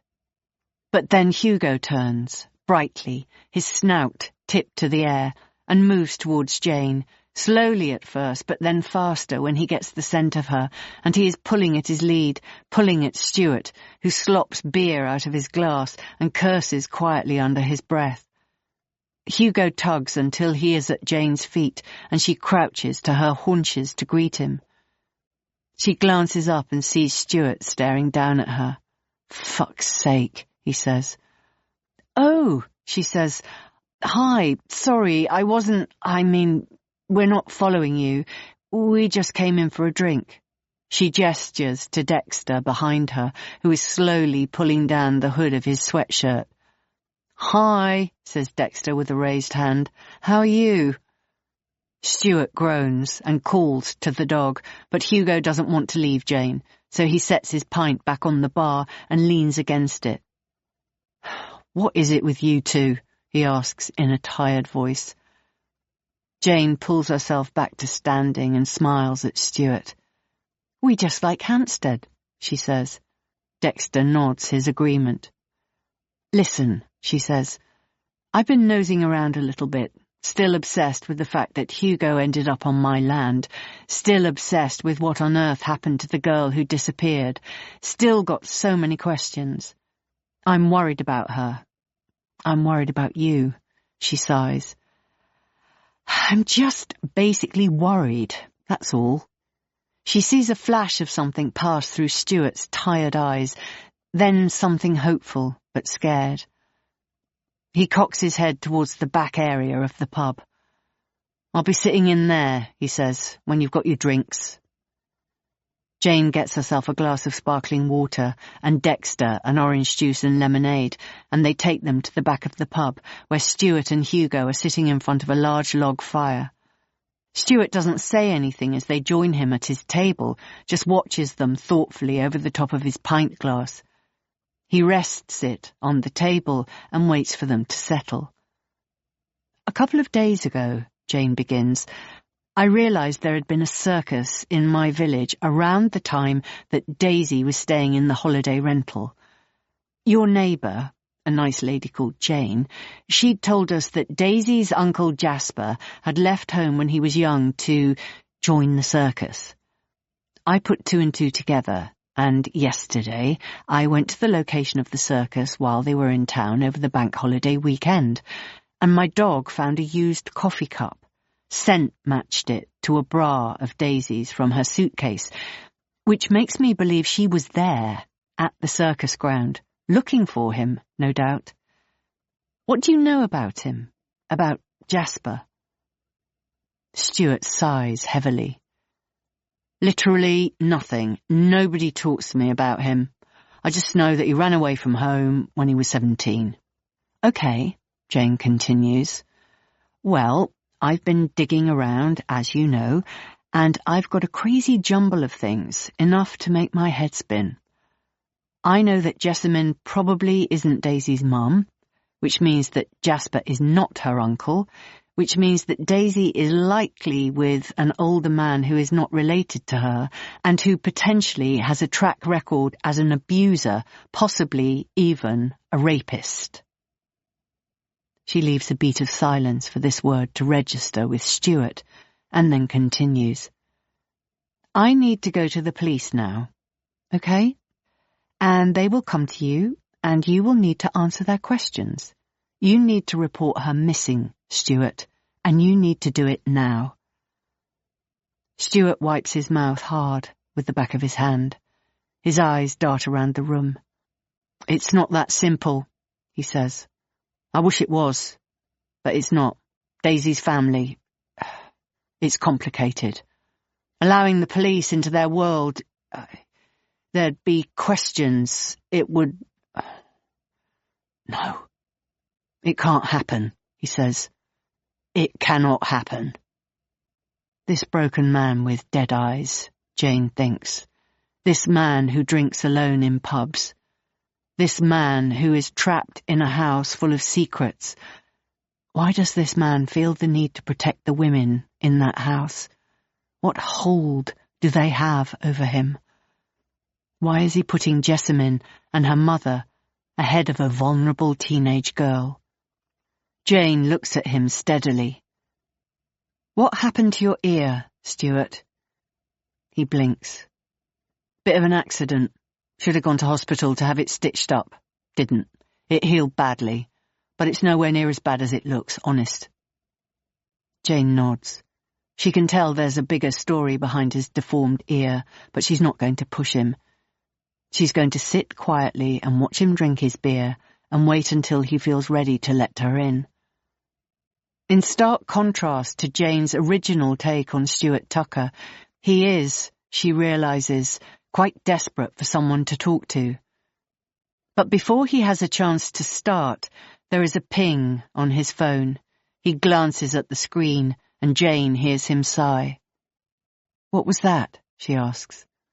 "Nothing," he sighs again, pulling his hand down his face. "Just my partner, wondering where I am." "Jessamine?" "Yes, Jessamine." He pulls himself straight suddenly and stares back at Jane. "Okay, listen. You're right, there is shit going down at my place. There is, like, really bad shit." His voice cracks slightly, and Jane is concerned that he might be about to cry, but he rallies. "I wish I could tell you, I really, really do. But if I tell you, you'll tell the police, and then..." He looks up at Jane. "Then Daisy really will be in danger." "Let me help you," says Jane. "Please, let me help you. I promise I'll do whatever you want. I'll only go to the police if I have to. Just tell me where she is, please." And she sees it then. The carapace starts to crackle and craze, and finally Stuart starts to talk. Things had always been difficult in that house. Volatile, messy, dark. But everything came to a head during lockdown, he says. "Early summer, when it was really hot, remember? I was in the kitchen, clearing up after breakfast one morning, when there was a knock at the door."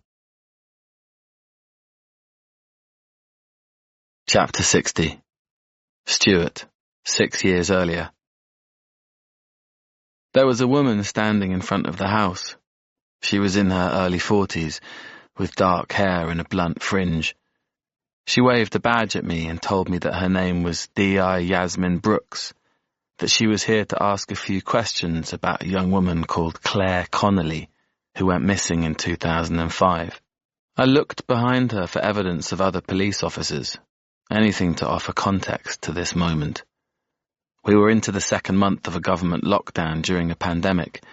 We'd all been indoors for weeks, not allowed to leave our homes, not allowed to mix with other people.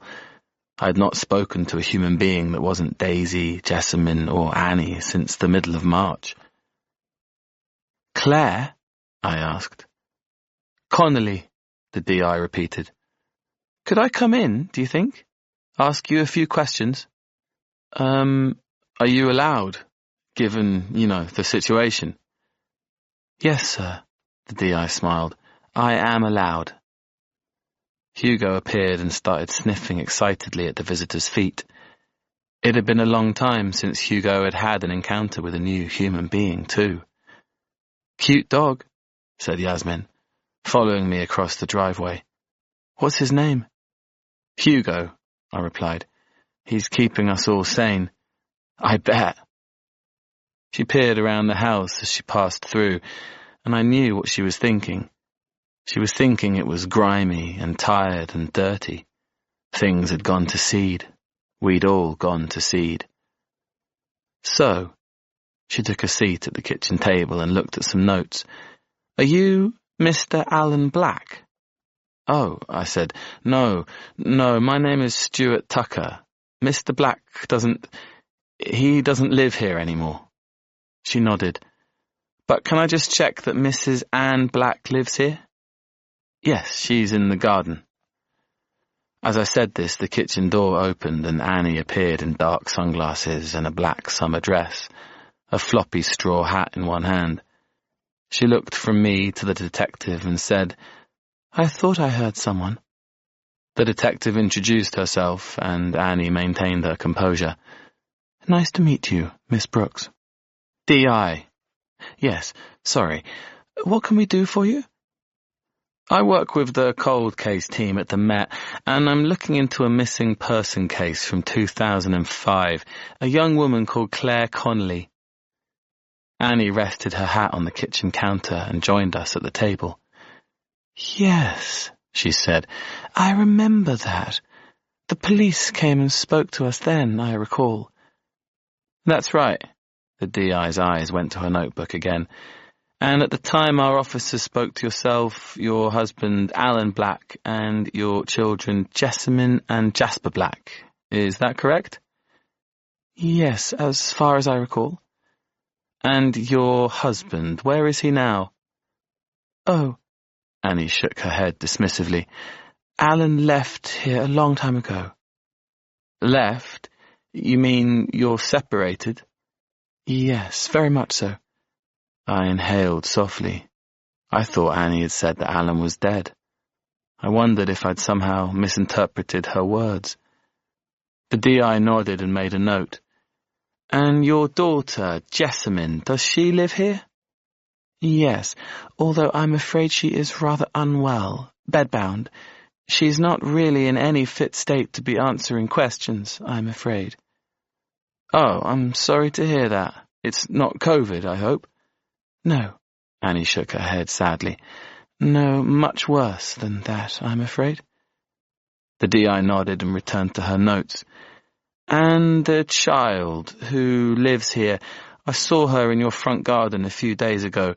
She wasn't here when the original case was being investigated, so I assume she is your daughter's child?" "Yes, that's right. Daisy, my granddaughter." "Is she here?" "Well, I'd hope so, given that we're in the middle of a government lockdown. Yes, she's in her room doing schoolwork on her computer." "Right. Would it be possible for me to talk to her?" "What for? She wasn't born when that girl went missing." "I appreciate that, but still I'd like to meet her, if I may." "Now?" "Yes, please." "But she's in lessons. She can't just walk out." "It won't take long, 3 minutes at most." I saw Annie's nostrils flare slightly, her jaw set. Annie did not like being told what to do, but then she nodded and said, "Fine, I'll go and get her." The DI turned back to me as Annie left the room. "How long have you lived here, Mr. Tucker?" "About 3 years." "And you're Jessamine's partner?" I nodded and then shrugged. "I mean, yes, I suppose I am. At least I was, but I'd say we're more platonic now, since she got ill. I mostly take care of her, and Daisy and Annie. And the dog." The DI glanced down at Hugo, who was sitting dutifully at my feet. "Yes, and the dog." "How did you meet Miss Black?" "Oh," I said, "in the pub, actually. She used to go in there with the dog. I saw her every day. I felt sorry for her, I suppose. But then it turned into something more than that, and I moved in here in early 2017. "So, I don't suppose you know much about the original investigation. Anybody ever mention it to you?" "No," I shook my head slowly. "This is the first time I've heard anything about it." "Who was she, this Claire Connolly?" "She was a young woman from Cheshire. She'd been living in London for a few years, in Kentish Town. She'd been studying music production at a London university. Very popular, very well liked. A bit scatty, according to her family and friends, prone to doing spontaneous things, changing plans, being a no-show. That's why her friends didn't report her missing for 5 days." "And now you're re-interviewing everyone, are you, from the initial investigation?" "Well, no, not everyone, just this household." "Because?" "I'd prefer to talk to Mrs. Black about that, since she was living here at the time." I shrugged. Fair enough. But my palms were sweating and my heart was racing. All these years I'd known there was something fundamentally sick at the core of this house, and now, here it was. Annie returned with Daisy, who was in her pyjamas, as she was all day, every day at that time. I watched the DI's face as she turned to greet Daisy, and I saw something strange flash across her features. "Hello, Daisy," she said. "Sorry to disturb your lesson. This won't take long." She introduced herself and explained why she was there, and then, very slowly, she pulled a photograph out of her bag and slid it across the table towards Daisy. She stared deeply at Daisy, watching her reaction. "This is a lady called Claire Connolly. Do you feel as if you might ever have seen her before?" Daisy touched the edge of the photograph and stared at it thoughtfully. "I don't know. I mean, maybe. She looks like a tiny bit familiar, I suppose. But I don't think I know her, no." "Thank you, Daisy. And tell me, what's your date of birth?" 3rd of October, 2006. "So you're 13.5? "Yes." D.I. Brooks sighed and placed her hands together on the top of the table. She turned back to me and to Annie. "So, here's the thing," she said. "I've done some research, and I can see that Daisy is enrolled at Waterside Academy in Islington, and that she attended St. John's Primary School in Hampstead, and that she is registered with a GP surgery. But Daisy does not have a birth certificate or a passport. I could find no record of her birth at any hospital in the Greater London area, and I'm confused, to be honest. Is there any reason, Mrs. Black, that your daughter didn't register Daisy's birth?" I turned to Annie, looking for a flicker of something, but her face was smooth and impassive. "My daughter gave birth at home. There were complications regarding the baby's father, complications regarding Jessamine herself. She kept putting it off and off and off. I offered to take the baby myself numerous times, but she wouldn't let me. And then suddenly Daisy was a year old and still not registered, so we just skipped it and registered her at school using her NHS card." D.I. Brooks tapped her pen up and down twice against her notepad. "Right," she said. "I see. And may I ask, who is Daisy's father? Mr. Tucker and I have already established it's not him." Annie sucked her breath in through her nostrils. "D.I. Brooks, I really do think this is a very peculiar line of questioning, not to mention somewhat inappropriate. I cannot see any reason why you would want to know who Daisy's father was, or indeed what on earth any of this has got to do with the missing girl." I saw the D.I. realize she'd reached the limit of her unconventional questioning and pull back. "Of course, that's fine. You can go back to your lesson now, Daisy. Thank you." When Daisy had returned to her bedroom, D.I. Brooks turned her attention back to Annie. "At the time of Claire's disappearance, when the original investigating team was going door to door, they spoke to a neighbour of yours called—" She consulted her notes again. "Sarah Alto?" Annie nodded in recognition of the name. "Yes, I remember her." "She told the officer that on the day of Claire's disappearance—" "Potential day of her disappearance," Annie interjected. "You did just tell me that she wasn't reported as missing for 5 days, so who knows when she actually went missing?" I inhaled sharply. What was Annie doing? It sounded to me that she was laying out her defense. A chill passed through me.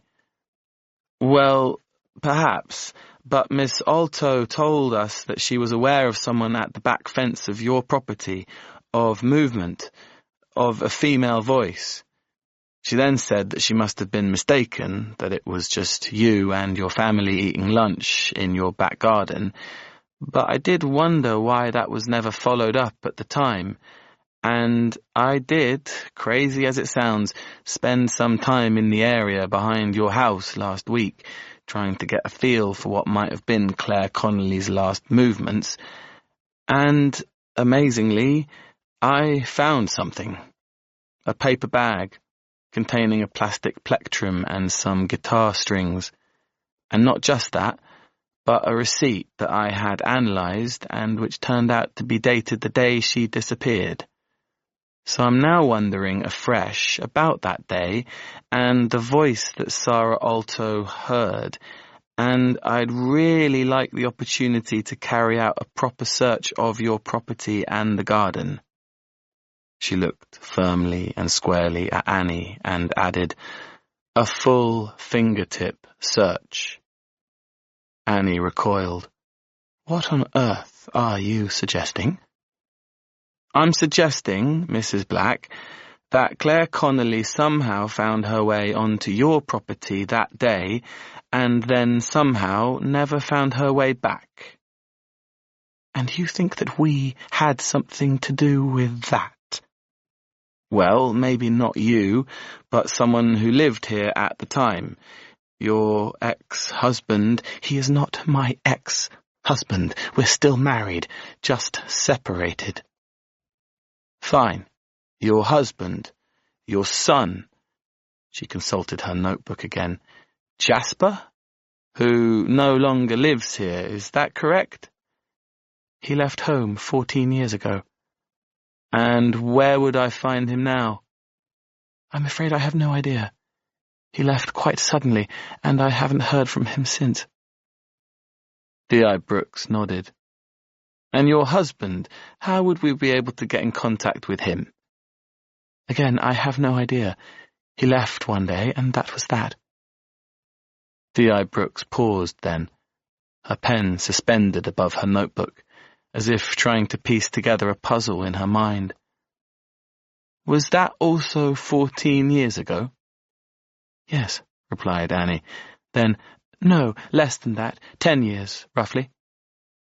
The D.I. nodded and made another note. Well, she said, we'll have to look into that.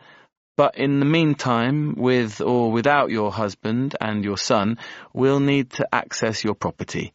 We can get a warrant, if necessary, or you could just allow us. I have colleagues waiting around the corner. Annie tuts. My goodness, she said. I'd have thought you'd have more important things to worry about in the middle of a pandemic than this bizarre cat-and-mouse chase. Could I allow them to come in, or will you be demanding a warrant? I'll be demanding a warrant, of course. D.I. Brooks's jaw tensed. Fine, she said. We'll be back tomorrow, but in the meantime I'm going to request, very politely, that you do not touch anything or remove anything from the property. A police officer will be stationed outside your house, and he will be reporting back any signs of abnormal activity. Okay? Oh, really? Said Annie. This is quite ridiculous. I'll of course be consulting with the solicitor to make sure this is all above board, because I cannot see for a moment how a bag full of guitar strings could possibly give you any reason to come onto my property and touch anything. It's completely ridiculous. Well, said D.I. Brooks, gathering her things and getting to her feet, that remains to be seen. We have more than just a bag of guitar strings, Mrs. Black. Much more than a bag of guitar strings. I will see you tomorrow. Thank you for your time and have a good day. The atmosphere after the D.I. left was fraught. Annie immediately called her solicitor and made an appointment to talk to him over Zoom later that day. She then disappeared into her study for an hour, and I heard the sound of her small fingers frantically tapping the keyboard as she searched the internet for clues about her legal standing.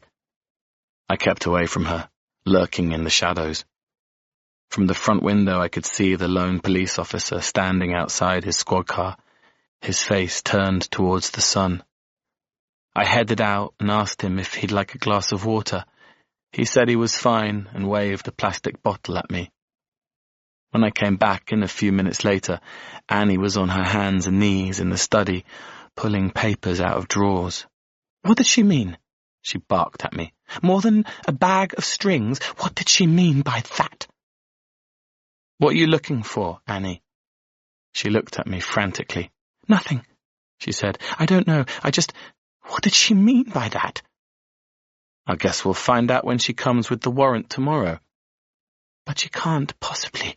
I mean, this is insane. What on earth are they looking for? I sighed and smiled. The same thing you're looking for, I suppose. Which is what? I have no idea. You tell me, Annie. I've always known there was something suspect about this house, about your setup.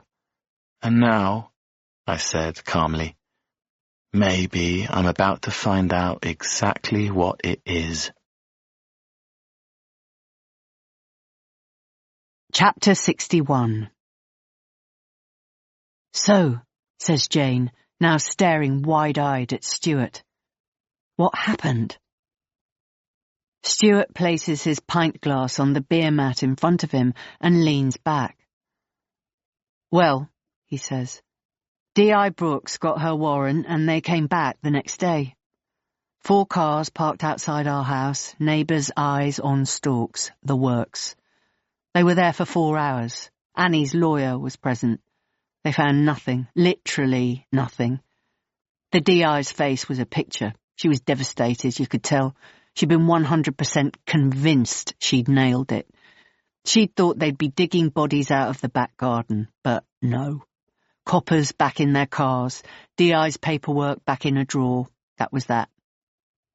But still, I knew they'd missed something. After that, I was on a mission, a total fucking mission, to find whatever the police had missed. And? Did you? Stuart puts his hand around his pint glass and caresses it thoughtfully. Listen, he says. I promised Daisy I'd protect her, always, and I don't know you two from Adam. I get a good feeling about you both, I really do. I'm sure your intentions are sound, but I'm really not sure I want to talk much more about all of this. I'm here for the same reasons you are, Stuart. I'm here to protect Daisy. We want the same thing. I hear you. I know. But in protecting Daisy, we might just lob a grenade into the middle of everything. With all due respect, Stuart, I'm not sure what could actually be worse than Daisy being abused by a pervert dressed up as a clown. Annie and Jessamine are grown women. Whatever secrets they're hiding, they've been hiding them for a long time. Maybe it's time for it to happen, for the sake of Claire's family. But I don't know anything about Claire Connolly, Stuart protests. As far as I'm aware, she never entered the property. Jane throws Stuart a pointed look. But you think she did? He sighs heavily. I really don't know. Jane pauses for a moment and then says, I've been in your house, Thornwood. I've been there. Stuart throws her a questioning look. About 25 years ago, I was picked up in Soho by a man who I now know to be Alan Black. He was very charming, very attentive, very handsome. We had a few drinks, and then he brought me to his house to talk about a potential job. She makes quotes with her fingers and sighs. Anyway, we got there, to Thornwood, and I knew immediately that I'd made a mistake, that there was something horribly off. His wife was there, and I could tell she did not want me in her house. Alan made me a drink, and as he passed it to me, there was a bang and a scream from upstairs that made me jump, and I accidentally knocked the drink from Alan's hand. The atmosphere turned really weird then, and when I looked at him, in that moment, I just knew, without a shadow of a doubt, that that drink had been meant to knock me out. I made my excuses and I left, and ever since then, I felt like that was one of my 9 lives, you know? We all have them, especially when we're young. I always felt that I had dodged something that night, something terrible. So you can imagine how it makes me feel to know that a young woman, not that much younger than I was then, went missing outside that house only 5 years later. There is a taut silence when Jane finishes talking. Then Stuart looks at her with pain in his eyes and says, "Fuck." And then he says, "All I know is that after the DI and her team left, I felt really unsettled. I knew that they'd missed something, so I started looking. Every night when Jessamine, Annie and Daisy were sleeping, I'd come down. I went through everything. I knew that Annie must have hidden something that day before the cops arrived. I stayed up late into the night and then, finally, I found something." What was it? It was a photo of a girl. Chapter 62. Stuart, 6 years earlier. On the third day of searching the house, I found an empty packet of photos. I was about to return it to the drawer in the laundry room where I'd found it, but then I noticed 3 strips of negatives tucked into its front pocket. I held them to the light, but could barely make out what I was looking at, so I took them to Snappy Snaps in the village, the one that George Michael once drove his car into when he was off his face on skunk, and I paid for the 1-hour service. I leafed through the photos frantically after I returned to collect them, but most of the shots were blurred or damaged. They looked like they'd been taken with a cheap, disposable camera, maybe. I was about to throw the whole lot away when I stopped. I didn't recognize the girl, but I recognized the setting. It was the room in which Jessamine had kept me locked up for 4 days after trying to cut off my ear. The au pair's room. The girl had short dark hair parted to the side and was wearing a black t-shirt and jeans. She was sitting on the edge of the bed, and next to her was a young Jasper, wearing jeans too, and a white t-shirt with a Stephen King book jacket printed on it. His hair was floppy, and he looked gawky and nervous, with one skinny arm around the girl's shoulders. The girl herself looked shell-shocked, slightly blank. There were some objects strewn around the room, which were hard to identify, but looked like clothing, a hairbrush, some books. But there was something else on the floor, just between the girl's legs. At first I thought it might be a fancy pair of sandals with wide ankle straps, but when I took a photo of it on my smartphone and enlarged it with my fingers, I saw it. It wasn't a pair of strappy shoes. It was a pair of metal leg restraints. Fury and rage surged through me. I ran upstairs to Jessamine's bedroom and shook her awake. Her hair was stuck to her mouth with drool, and she pulled it away with the back of her hand. "Go away," she said. "It's early." "It's not early," I said. "It's 10:30. Open your eyes, Jess. Open them." I shook her roughly. "Fuck off, Stuart." "No, I'm not going to fuck off. I want you to look at something. Look at it now." "Jesus." She pulled herself up to sitting and tugged her t-shirt down over her bare belly. "What?" I showed her the photo. "Who is this?" I hissed. "Who the fuck is it?" She screwed up her face and snatched the photo from me. "It's Jasper." "No." I snatched it back and stabbed my finger against the girl. "Her! The girl! Who is she?" She groaned and fell back against her pillows. "Oh my God, I have no idea. One of the au pairs, I suppose. How am I supposed to remember?" "Jess," I said, prodding her back to consciousness. "Look. Just fucking look." She groaned loudly again and flounced forward. "Look at her ankles, Jess. She's wearing fucking shackles. Metal ones. Look."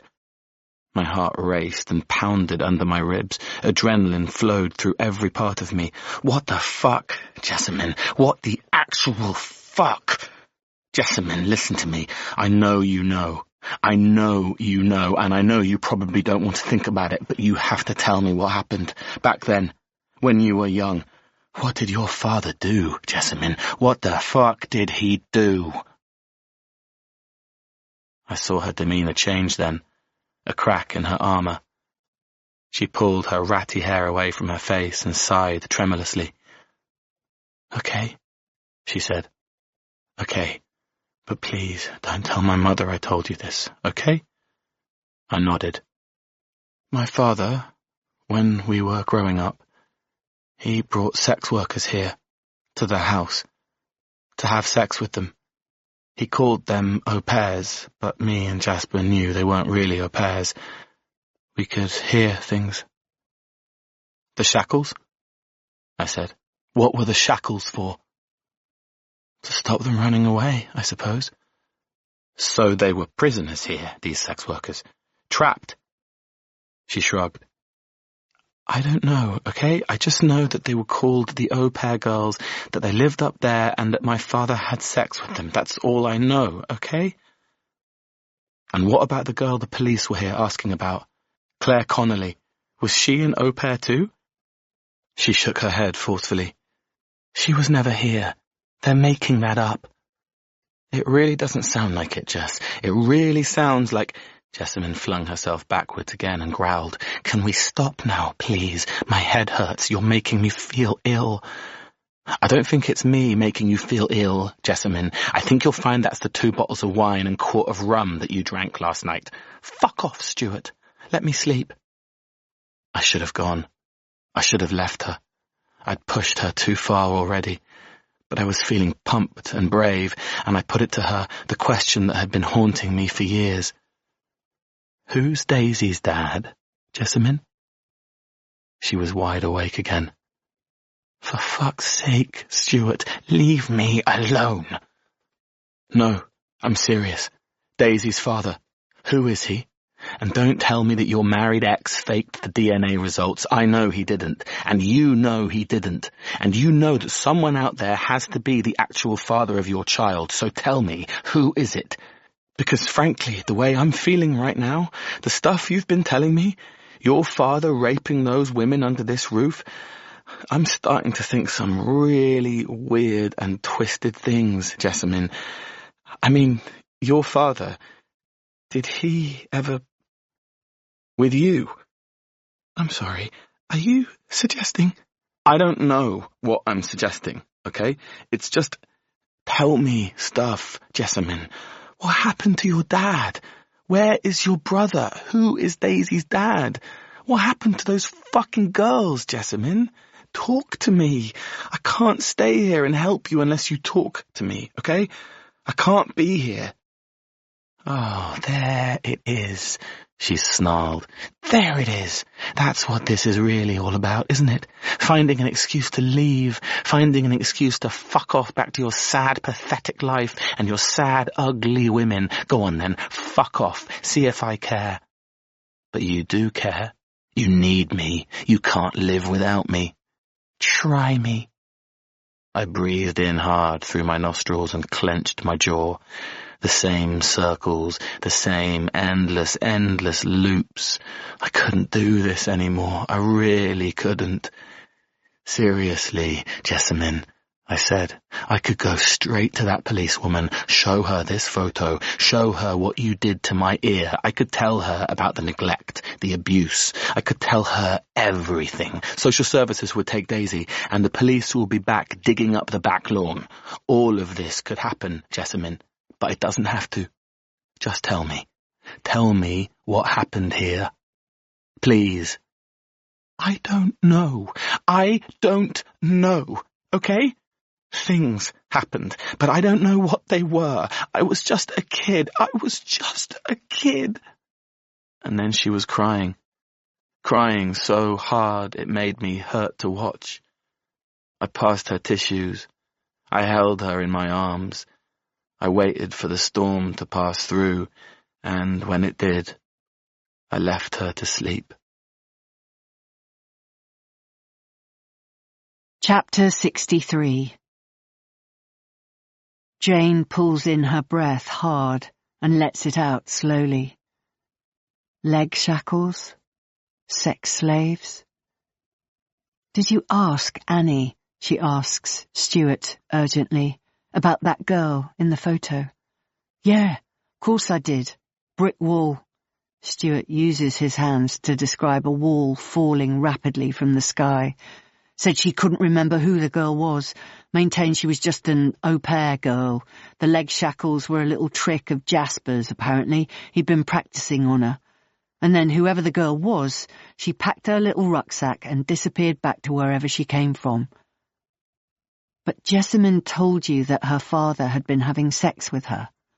Annie flat out denied it, told me that Jessamine was a fantasist, which isn't entirely inaccurate.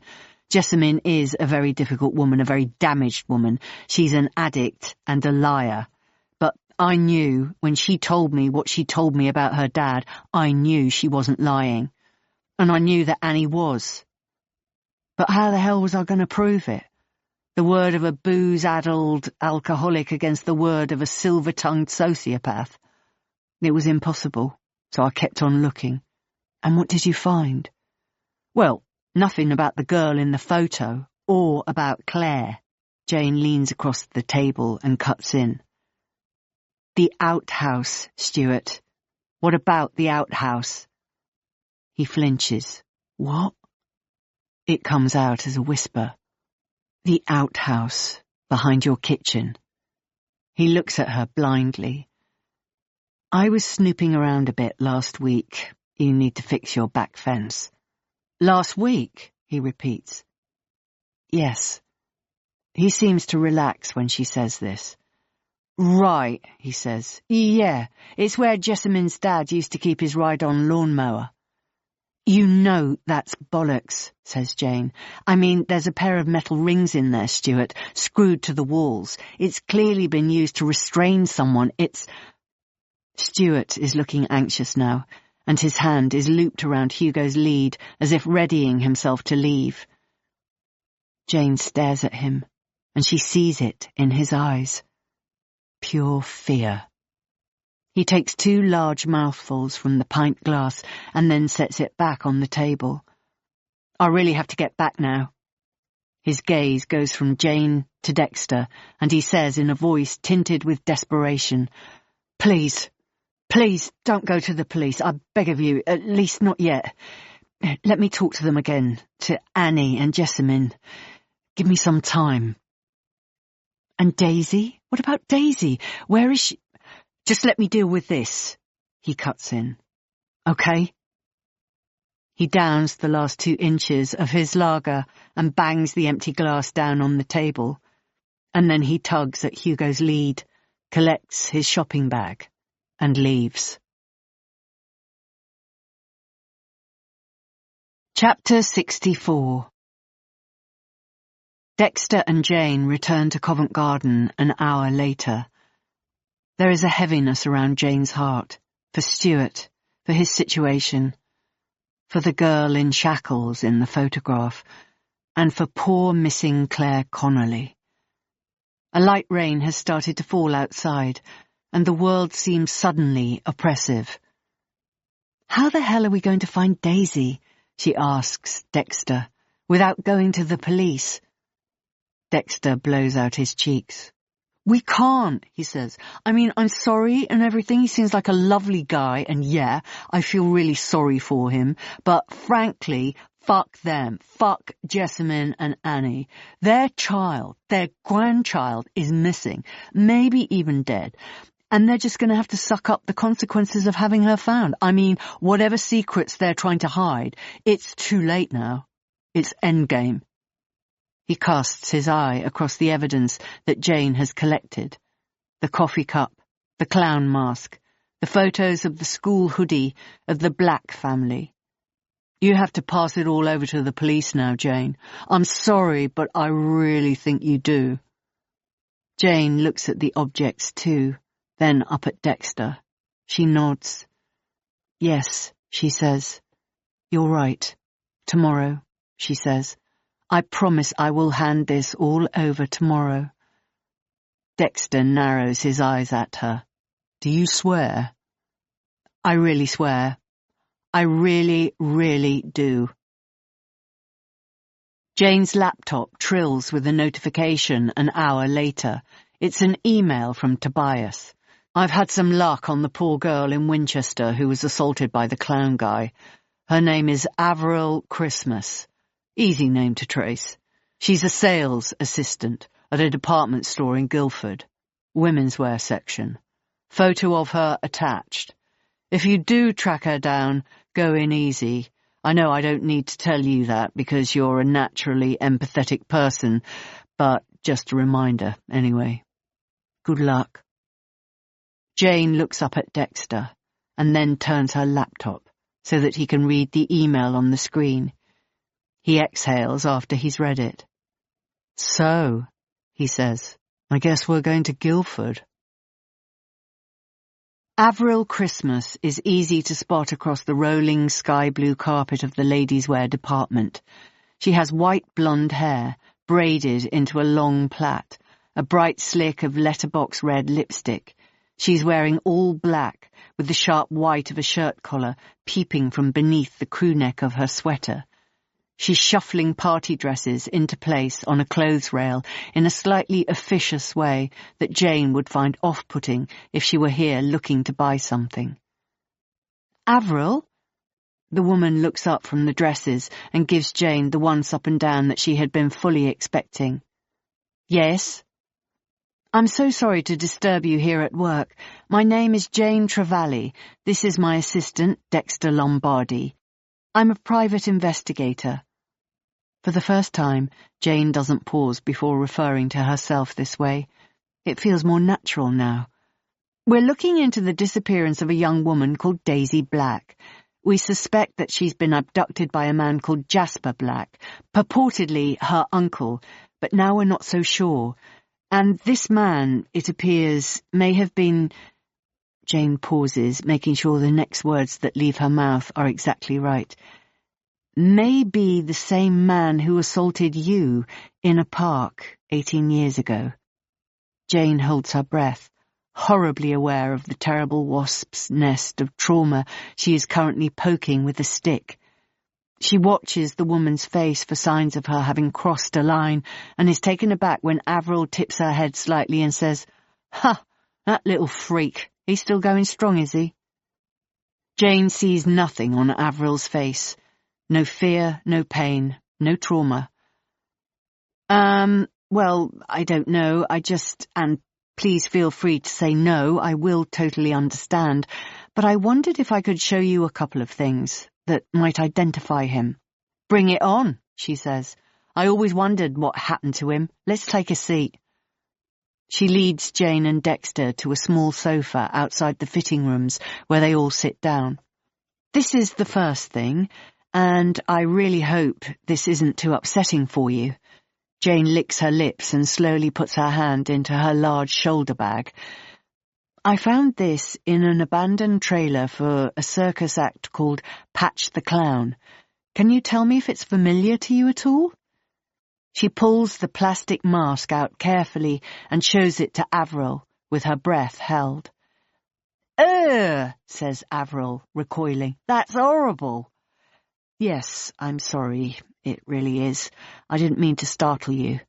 Avril holds one hand to her chest and prods the mask with one perfectly manicured fingernail. And here, says Jane, taking the next thing from her bag, the photo of the Black family with Jasper holding the mask on his lap. This is Jasper, when he was a kid, holding a similar mask. And here, she takes out the headshot of Jasper in costume as Patch the Clown. This is Jasper now, in work mode. Do any of these things ring a bell? Do you recognize him or the mask? Avril takes both photographs from Jane and stares at them intently for a moment. That's the little creep, she says. I can tell. And yeah, as far as I recall, that's the mask he was wearing. She shudders. Gross, she says. Obviously, Avril, you do not need to answer this question. But what did he do, exactly? The police report says sexual harassment. Did he hurt you?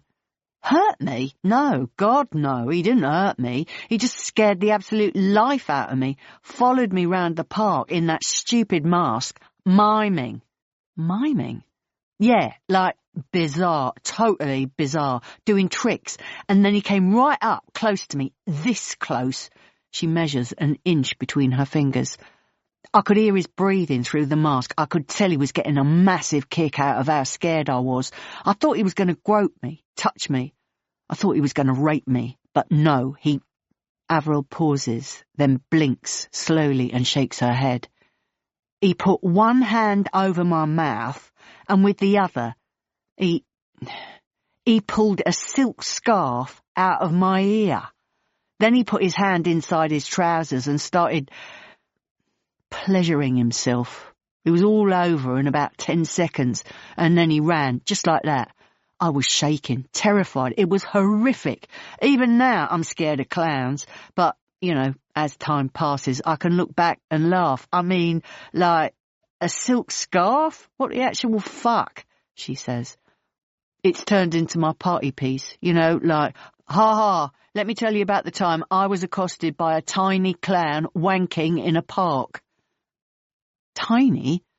Yeah, he's small, really small, like under 5'6", maybe closer to 5'3". Oh, right, I had no idea. Yeah, thought he was a kid at first. She shudders again. And he didn't hurt you? No, he didn't hurt me. He was just a pervy, freaky little weirdo. Chapter 65.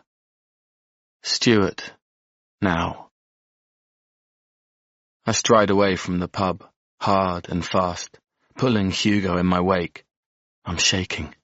I can feel the corners of the world closing in on me, this weird world I found myself in with these strange women in this strange house, here at the very furthest ends of everything. The woman, Jane, while I've been sitting in Thornwood drinking tea, she's been out there asking every fucker, every fucking thing, and any minute now she'll take it to the police, and then what? What happens next? I fumble with the front door key as I try to fit it in the lock. I manage to get it open, and then I drop my shopping on the kitchen table and call out, "Anyone here?" I need another drink, but it's not time for another drink, not yet. I only finished that pint a few minutes ago, and I have to leave at least half an hour between each drink. But God, I want one now, right now.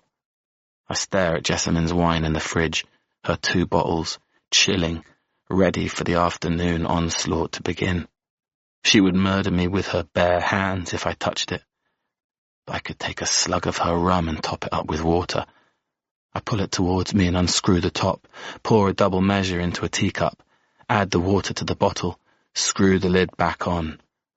By the time she gets to the rum, she'll be too drunk to notice anyway. The rum goes down like medicine, and immediately I feel the anxiety start to lift. I want another one, but that's it.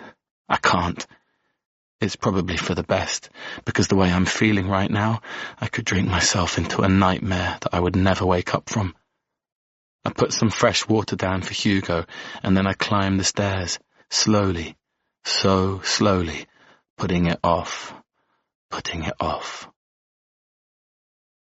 Jessamine is out cold, as always. She looks old these days, at least 10 years older than her 39 years. I shake her awake, gently. Sometimes when I come to her in here, I think she may be dead. My chest constricts, and my heart races, and I can't breathe until I see the rise and fall of her chest. She grumbles and groans, turns away from me. "Jess," I whisper urgently in her ear. "Jessamine, wake up. Something's happened." "What?" she mumbles. "I spoke to her. You know, the woman who brought Hugo back. She's been watching us, stalking us. She knows so much about us, Jess, about everything. You have to wake up and talk to me." She stirs. "What time is it?" "It's 1:45. God." She rubs her hands across her face, then slowly pulls herself up to sitting. "She's going to go to the police, Jess. She knows about Claire Connolly. She knows about you. She knows about Jasper. She knows everything. We need to do something. We need to fix this. Talk to me, Jas. Tell me what to do. As I say these words, I hear the creak of the old door.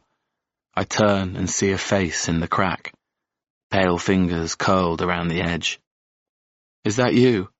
I ask. I see the head nod. Come in then, I say. Come in. Chapter 66. As evening comes to Covent Garden, Dexter unscrews the top from a bottle of wine and pours Jane a large glass, then himself a small one. I've got a dance class in the morning, he says, passing her the glass. Need to keep myself fresh. Well, I have to go to the police tomorrow morning, so I should probably keep myself fresh too, but fuck it, frankly. Anything that can take the edge off the thought of that tiny masked clown pulling a scarf out of a young woman's ear in a park with a hard-on. Jesus Christ. She lifts her glass to Dexter's. Cheers, she says, and thank you for being there with me today. Thank you for being such a perfect boy and making this all feel so much less dreadful. I love you. She feels a surge of emotion pass through her system. Tears fill her eyes. Her throat tightens. What is it about all of this that's bringing her into such a heightened state of emotion? But the moment she asks herself the question, she already has the answer. Every step she takes down the path of the Black's life, she takes another step down her own, heading closer and closer towards the core of it all. And she's not sure she can bear it. The neglect, the black terror of being a child, living in a house with addicts, the blurred lines of uncertainty and fear, the weak, bleeding boundaries between the adult and the child, the helplessness and despair. She feels it because she knows it, because she lived it. Brave face, red lipstick, big smile, big laugh, big earrings, big, bright, beautiful Jane Trevally. She feels she's as much a 2D slapped-on persona as Jasper's hideous Patch the Clown. You okay? Asked Dexter. She nods and turns on the smile. I'm fine, she says. Just, it's all a lot, isn't it? This whole thing. And soon it'll be out of my hands. I'll be heading back to the crusty old money pit, until someone has to cart me off in the back of a pickup truck to the morgue. What happened to you being a private eye? Jane sighs. How can I be a private eye? I live in the sticks with 4 dogs. Well, bring the dogs to London. Sell the money pit. For God's sake, Jane, it's not that deep. Jane sighs and then emits a strangulated laugh, half filled with unfallen tears. You think? Dexter puts his arms around her and hugs her. I don't think, he breathes into her ear. I know. Chapter 67. The next morning Jane wakes up at 6. She drinks the stale water from her bedside table, readjusts her sleep mask, turns on her other side, and tries to get back to sleep. But it doesn't come. Of course it doesn't come. Her mind spins with it all. A dark kaleidoscope of worries, secrets, and mysteries. The deep pressure of her promise to Dexter to go to the police today and pass over all she knows. She's not ready, but she knows she must. And then, below all that, the existential stuff. She thinks of her dogs, curled up right now in her big bed with Shannon. She thinks of all the lives she started but didn't finish, the endings she ran away from in pursuit of something she can no longer comprehend. She thinks of lost Daisy Black, and lost Claire Connolly, and broken Stuart Tucker. And then, when her head feels so full of everything that she thinks it might explode all over Tony's expensive pillowcases, she rips off her sleep mask and gets out of bed. It's another grey day in London, which doesn't help lift her mood. Spots of rain on the window panes blur the early morning scenes. She makes herself coffee and 2 thick slices of toast. As it turns from 6:30 to 6:31, she feels her phone vibrate and picks it up. It's a text message from a number she doesn't recognize. She opens it. "Jane, it's Stuart. I've spoken to Jessamine. We think it would be really good if you could come and speak to us before you go to the police. There's a lot to explain, and it will be better face to face. Come whenever you're ready. I'll make breakfast." Jane's heart races suddenly, quite violently, enough to make her steady herself against the kitchen counter. This is exactly what she wanted. It's what she's wanted since the first moment she arrived at Thornwood with Hugo 2 weeks ago. And now it's being offered to her, and she feels scared. What if it's a trap? What if Jasper suddenly appears from the wings with his mask and his scarves and his scary grease-painted face? What if she's drugged and taken to the outhouse and wakes up 6 hours later with her wrists shackled to the walls? But no, she thinks.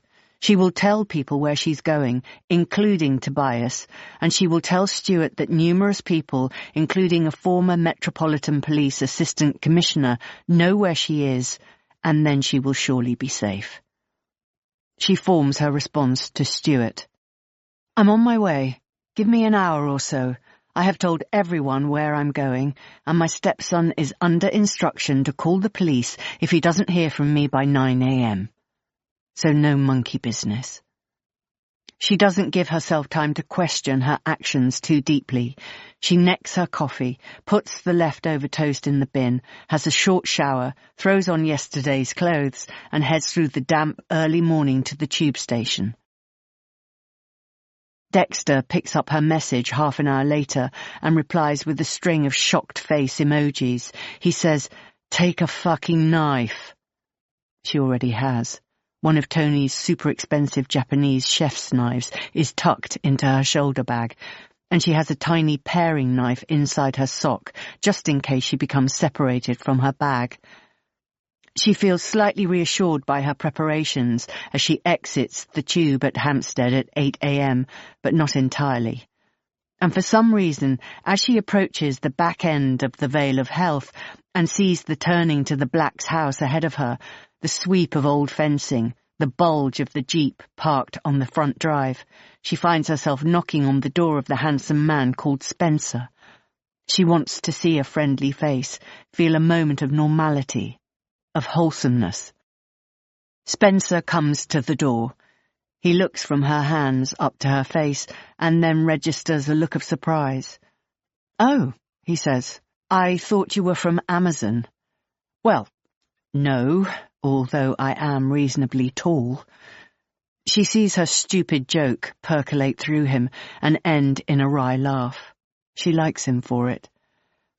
"I'm really sorry to disturb you so early. I just wanted to—" She steps from foot to foot, trying to find the words to make this less weird. "The Blacks," she says, gesturing down the lane. "They've invited me for breakfast, and I know it sounds silly, but I feel a bit nervous, and I just wanted to tell someone I was going in there. I realise I'm being a tad dramatic, but I just needed to let someone know." He looks at a coat hanging from a hook just to his left. "Do you want me to, come in with you?" "Oh," says Jane, no, gosh, no, not at all, but just, if you're around today." He nods. "I'll come and knock again on my way back. So, if I don't, you'll know that they've killed you." "Well, I mean, yes, I suppose." She smiles at him, wishing she'd worn her red lipstick and a bit of concealer. "But anyway, I shouldn't be longer than an hour or two, and I do appreciate it." The man smiles. "You're welcome, and good luck." He's about to close the door, but then he opens it again slightly and says, "My name's Spencer, by the way." "Yes," she says, "I know. My name's Jane." "Yes," he says with a small smile, "I know." Stuart opens the door to her a moment later, Hugo jumping around at his feet. Stuart looks serious, in an off-white t-shirt and jeans. He looks behind her and then towards her. "Just you?" he asks. "Just me," Jane replies, crouching down to greet Hugo before straightening up again. "I thought I was going to die here that night, 26 years ago. I thought it was the end of me." She leaves this dark pronouncement hanging between them for a second before turning her eye to the detail of the house she's remembered only as a drunken, panic-stricken blur for so many years. It's as she recalls, but also not.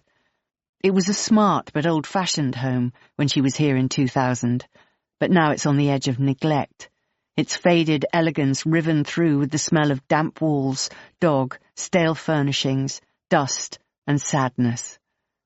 She thinks of her own house. Does her home have this smell too, she wonders? Do visitors notice it when she doesn't? "Come through," says Stuart, leading her into an overcast kitchen with terracotta flooring and elderly formica-clad kitchen units. "Sorry about the mess," he adds. "I tried to do a bit of a tidy-up, but really we've let the place go to pot lately. Well, for a while." "It's fine," says Jane, looking around at the piles of recycling, the sink full of washing up, the clothes dryer hanging by the back door. "I'm used to it." "Bacon sandwich?" he asks, waving an unopened packet of bacon at her. Under normal circumstances, there's nothing Jane would enjoy more than a bacon sandwich, but right now her stomach couldn't cope. "I'm fine, thank you. I had breakfast at home." She clears her throat and pulls out a chair to sit down. "Don't let me stop you, though." Soon the kitchen is vibrant with the smell of frying bacon and innocuous small talk about Jane's temporary living arrangements in Covent Garden. Stuart is telling Jane that he once lived in Covent Garden in a squat just behind the Strand when he was a hairdresser. She's expressing surprise at his former career while staring through the door of the kitchen into the dank garden beyond, at the wall of the outhouse, where it protrudes menacingly into view. Finally, he returns to the table with 2 cups of tea, one for her, one for him, and his bacon sandwich, cut into 2 pieces and oozing ketchup from its edges. She notices a second bacon sandwich sitting on the kitchen counter, but doesn't mention it. "I'm really grateful you came," he says, lifting the sandwich halfway to his mouth. As he does so, Jane notices fresh scratches along the inside of his wrist. "No problem," she says. "What was it you wanted to talk about?" He puts the sandwich down again and sighs. "Listen," he says, "I don't want to freak you out, but there's something you need to know. And I think, well, we all think, it would be better coming direct from the horse's mouth." He turns then and directs his voice towards the hallway outside the kitchen. "Are you there?" A young woman's voice replies, "I'm here." "Come on then, come in and sit with us." Jane catches her breath and waits. A moment later, a girl walks in. She has badly bleached hair, wide-set eyes, and a terrified look on her face. "Hi," she says to Jane. "I'm Daisy." Chapter 68. Daisy picks at the edges of the bacon sandwich that Stuart has placed in front of her. "Thanks and everything," she says to Jane, "for trying to find me and for bringing Hugo home." Jane stares in awe at the young woman, who she can now see is both the small, quirky, dark-haired girl in Spencer's son's photograph and also the plain, dumpy blonde girl described by Helen Yaxley. She has put on weight, and she is older now, less elfin, but it is definitely her. The same dark eyes, the same slightly protruding ears and fine-boned nose. "You're welcome," says Jane. "It was stupid of me to take Hugo. I don't know what I was thinking. I just had never been anywhere on my own before, and I was scared to be alone. But I'm glad you found him. I'm glad he was okay. I was so worried about him. There's a small silence, and then Jane says, "So, how long have you been home?" Daisy shrugs and pulls a piece of bacon out of the edge of her sandwich. "A couple of weeks." "Bloody hell," says Jane, thinking, of course she has. "Right. And what happened with Helen's Airbnb? Why did you abandon it like that?" Daisy stirs slightly in her chair and sighs. She looks up at Jane with those liquid brown eyes and she says, "Listen, if you want to know everything, I'll have to start at the beginning." Which is the day that policewoman came here and showed me that picture. Chapter 69. Daisy. I couldn't get back into my studies that day. Not after seeing the photo of Claire Connolly that the policewoman showed me. It had left an imprint on my retinas, like when you stare at something so bright you can still see it when you close your eyes. Her eyes. It was mainly her eyes. But it was other things, like the shape of her hairline, the way her ears stuck out. I just knew. And it made sense immediately, because I'd always known that Jessamine couldn't be my mum. There was no way. She didn't have a mother's bone in her body. I saw the way my friends' mothers were with their kids. The way they took care of them, teased them, ran their hands over the crowns of their heads, folded their clean clothes just so. Jessamine never touched me. She never told me she loved me. Nobody told me they loved me. Until Stuart came. I wanted to run after the detective that day, chase her car down the lane and beg her to leave me the photo. When they all came back the following day, the big search party with the warrant, I wanted to pull one of them aside and say, "The woman you're looking for is my mum. I know she is." But I didn't. I just stood around watching, waiting, hoping, praying that they would find the pretty girl in the photograph. I was devastated when they left, when they said there was nothing more to be done. "Don't go," I wanted to yell out. "Stay, find her." But they left. I watched the last car pull around the corner and I went into my room and cried. I lost interest in my studies after that. Instead of logging into virtual learning, I spent my days in my room scouring the internet for everything I could find about Claire Connolly. Instead of studying, I wrote long, elaborate stories about me and Claire, about how she had become pregnant with me, how she had been trapped here in this house with my crazy, drunk mother and my weird, evil grandmother and Alan, the grandfather I'd never met. I posted the stories on flash fiction forums and got quite a following. I created art too. Pictures and drawings of me and Claire. Me as a baby in her arms, me feeding at her breast. Claire's hand on the crown of my head. I didn't tell anyone what I was going through.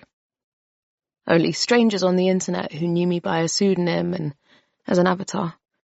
When they reopened the schools at the end of the first lockdown, I told Stuart that I wasn't going back.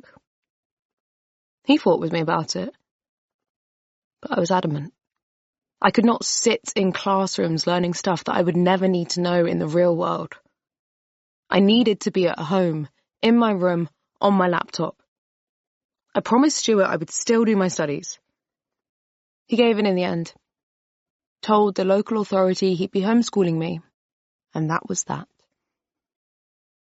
Sometimes I thought I was going mad.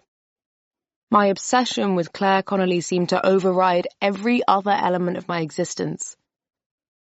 It also made me hate Jessamine even more. The smell of her, the look of her, her drunkenness, her violence. Every time I looked at Stuart's ear, the lumpen mess of it, I hated her. I hated her for her cruelty, her meanness, her sadness, her dead eyes. I hated her for pretending to be my mother for my entire life. I asked her to show me photographs of myself when I was a baby. She told me that Grandad Alan took them all with him when he left. The first photos of me as a baby. I'm around 9 months old and held awkwardly on the lap of Jessamine and wearing an ugly dress. I asked her to tell me more about Grandad Alan. Where did he go? Nobody knows. He must have met another woman and decided he'd be happier living with her. So he took photos of me as a baby but then never wanted to see me again? What can I say? He was a very selfish man. After COVID ended 2 years later, when everything finally started going back to normal, instead of seeing friends, meeting boys, going to festivals, learning to drive, I stayed at home. I felt closer to Claire Connolly here in the house. And Stuart was here, and I felt safe when I was with Stuart. I became a different person over those years. Withdrawn, sullen, obsessive. I ate too much and stopped taking care of myself. I passed a boy from my school when I was walking Hugo on the heath one day. We'd kissed once in year 8 and he'd told me that he thought about me in bed at night when he was touching himself. He walked straight past me that day as if I was invisible. And maybe, in a way, I was. About a year ago, I found a photograph tucked away in a book.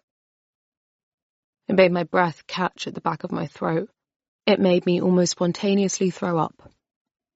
It was Grandad Alan sitting on our old sofa with Jessamine on one side of him and on the other side, a young boy I didn't recognise. He had floppy brown hair and something on his lap.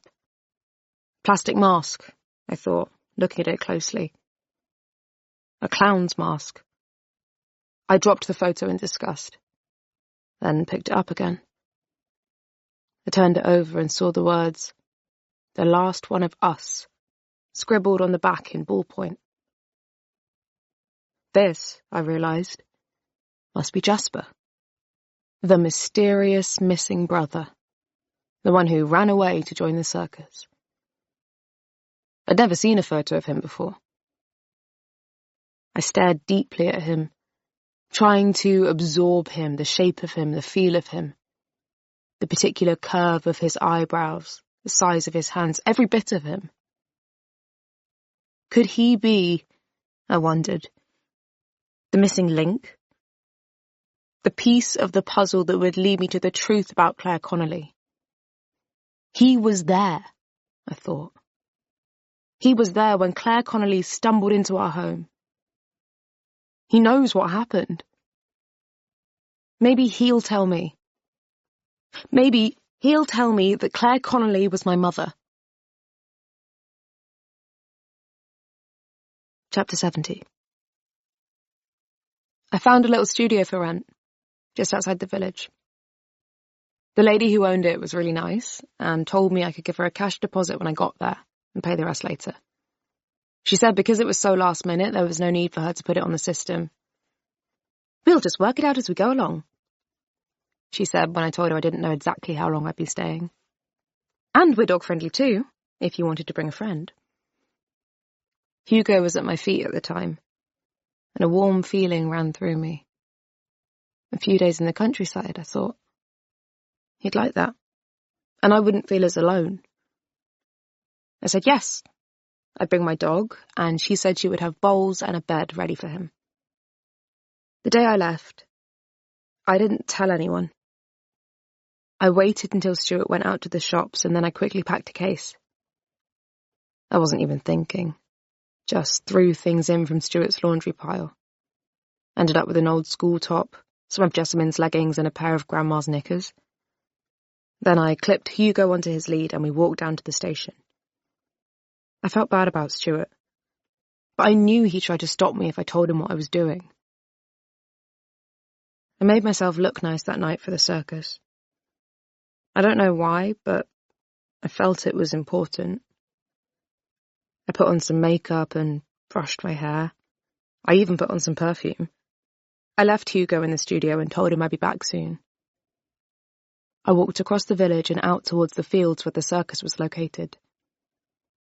The clowns came on for the first time around 15 minutes into the show, and my breath was held in anticipation.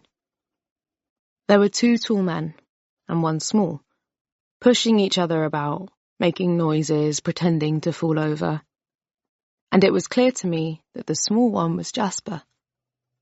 And he was the fall guy, that he was used by the taller men to get the laughs.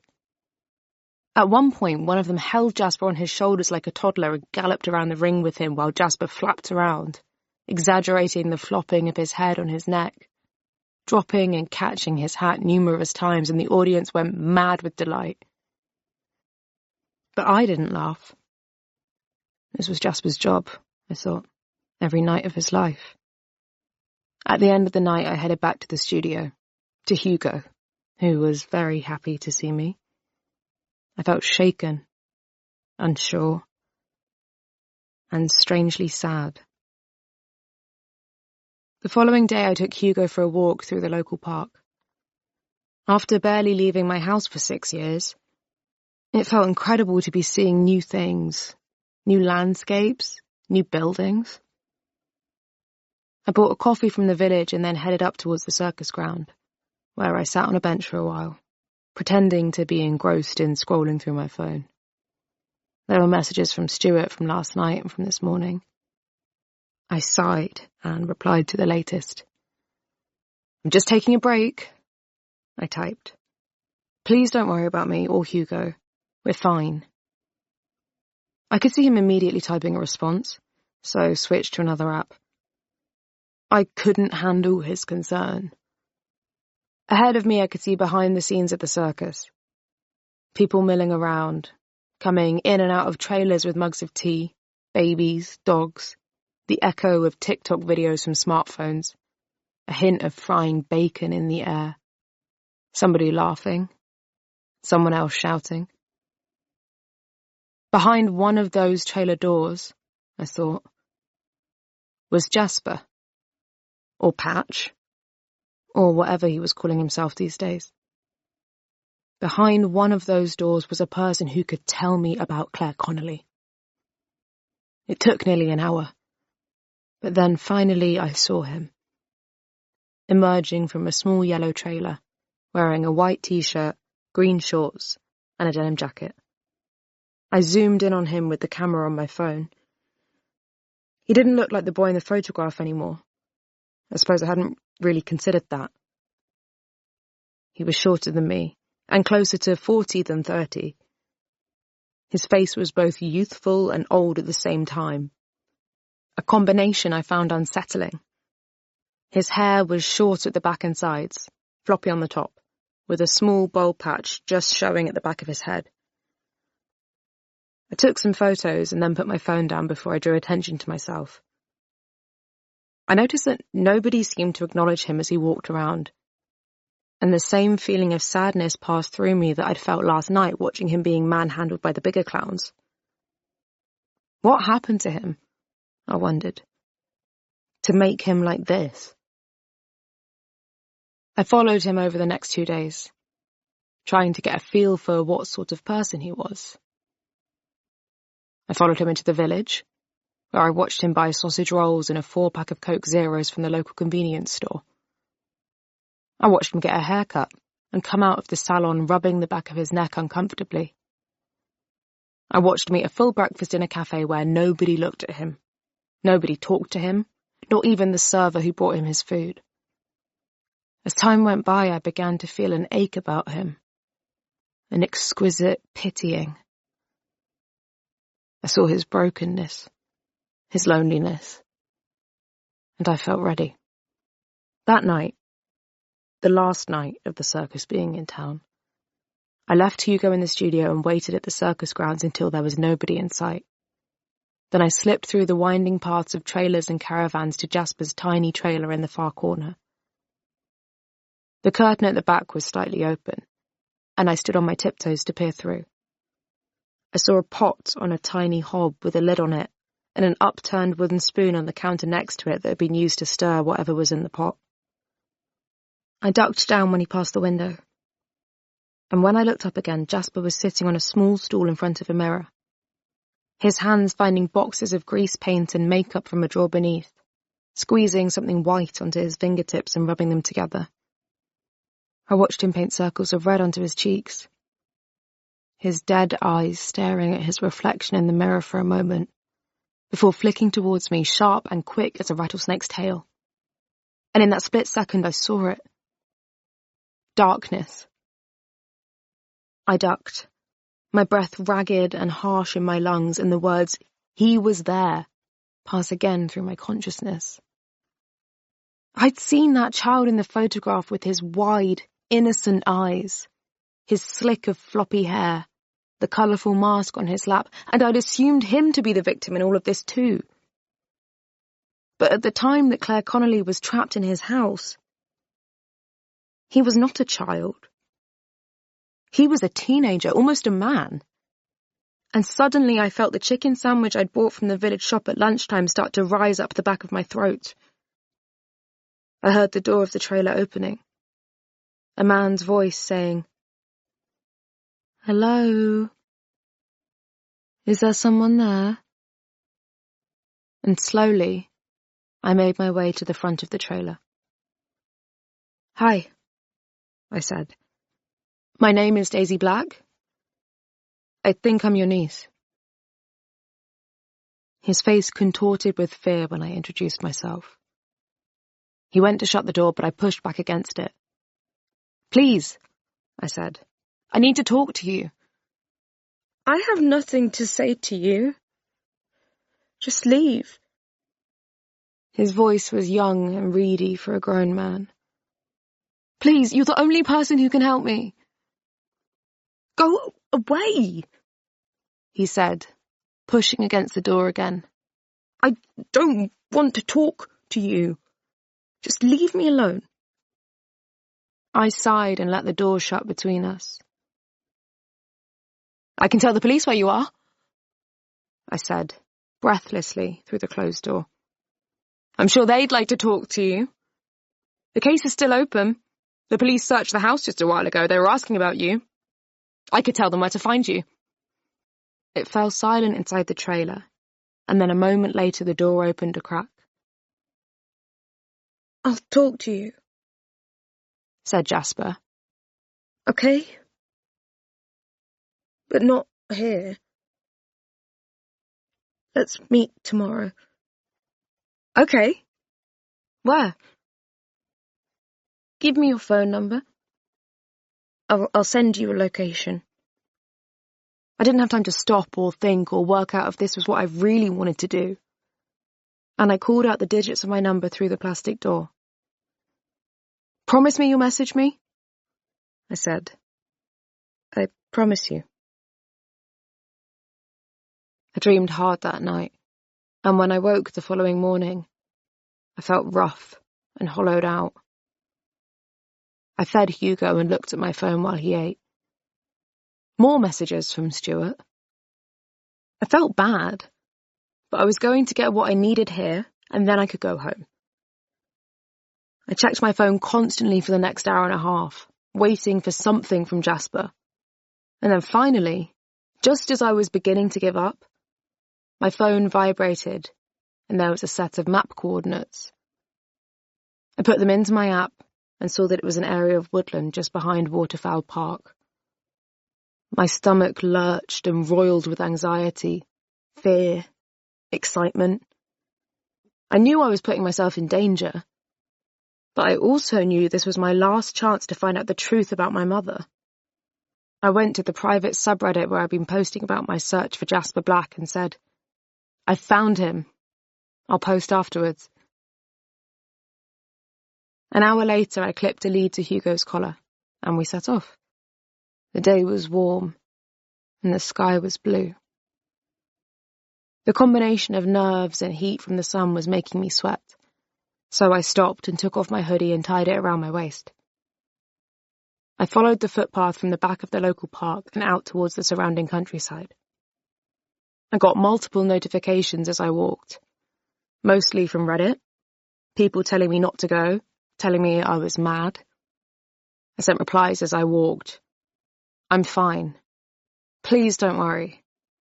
I'm safe." The map took me off the footpath a few minutes later and into the cool shade of some woodland. And there was Jasper, sitting on a fallen tree. My heart rate soared at the sight of him. He looked both helpless and terrifying. He got to his feet as he saw me approach. "You brought a dog?" "Yes, this is Hugo." He looked flummoxed by the very concept of a dog. Does he bite?" "No, of course he doesn't bite." "Are you scared of dogs?" "No." He stared at me for a few long seconds before abruptly turning his gaze back to the middle distance. "You look like her," he said. My breath caught. "Claire?" "Yes." "Then Claire—" I paused. "She was my mother?" Jasper nodded. My voice left my body in a desperate wave.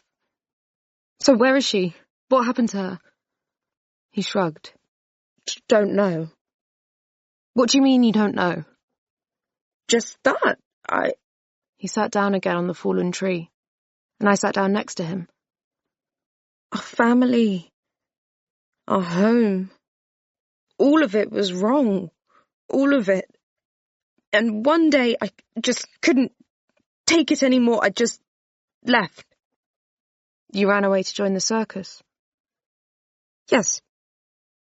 "And when you left, Claire Connolly, was she in the house?" He gave a small dip of his chin and said, "I think so." "And was she—" I could barely breathe. "Was she safe?" "What do you mean?" "Was she safe?" I repeated, louder. "As in not in danger?" He recoiled a little at the sound of my raised voice. "Please, don't shout at me." "I'm not shouting, I'm just—" "Please, just tell me what you know. Don't make me drag it all out of you. You were there. You were there!" He shuffled slightly, rearranged his limbs, looked up to the sky, then back down to the ground. "You need to ask Mummy." "Mummy?" "Annie. Ask Annie. She knows what happened." "I don't know what happened." "Ask her." "I've asked her. I've asked everyone. Nobody will tell me anything. You're the only one left I can ask." His body language was becoming fraught, tense, his limbs twisting themselves together. I felt anxious again. I needed to get him to trust me. I needed him to be calm. "I'm sorry," I said.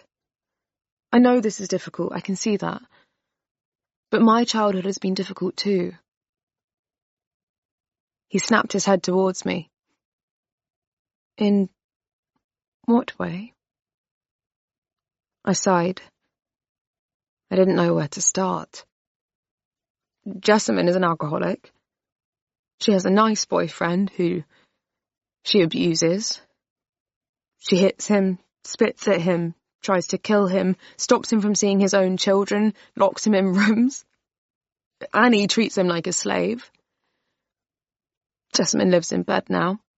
She makes Stuart bring her alcohol and she sits in bed and drinks it until she's comatose. The house is dirty. I left school and nobody taught me. I didn't do any exams. And then 6 years ago I saw a photograph of Claire Connolly and I knew that she was my mother. And you are the only person who can tell me what happened to her, so please, I beg you, just tell me." I stared at him. I saw his jaw clench and unclench, a muscle in his cheek twitch.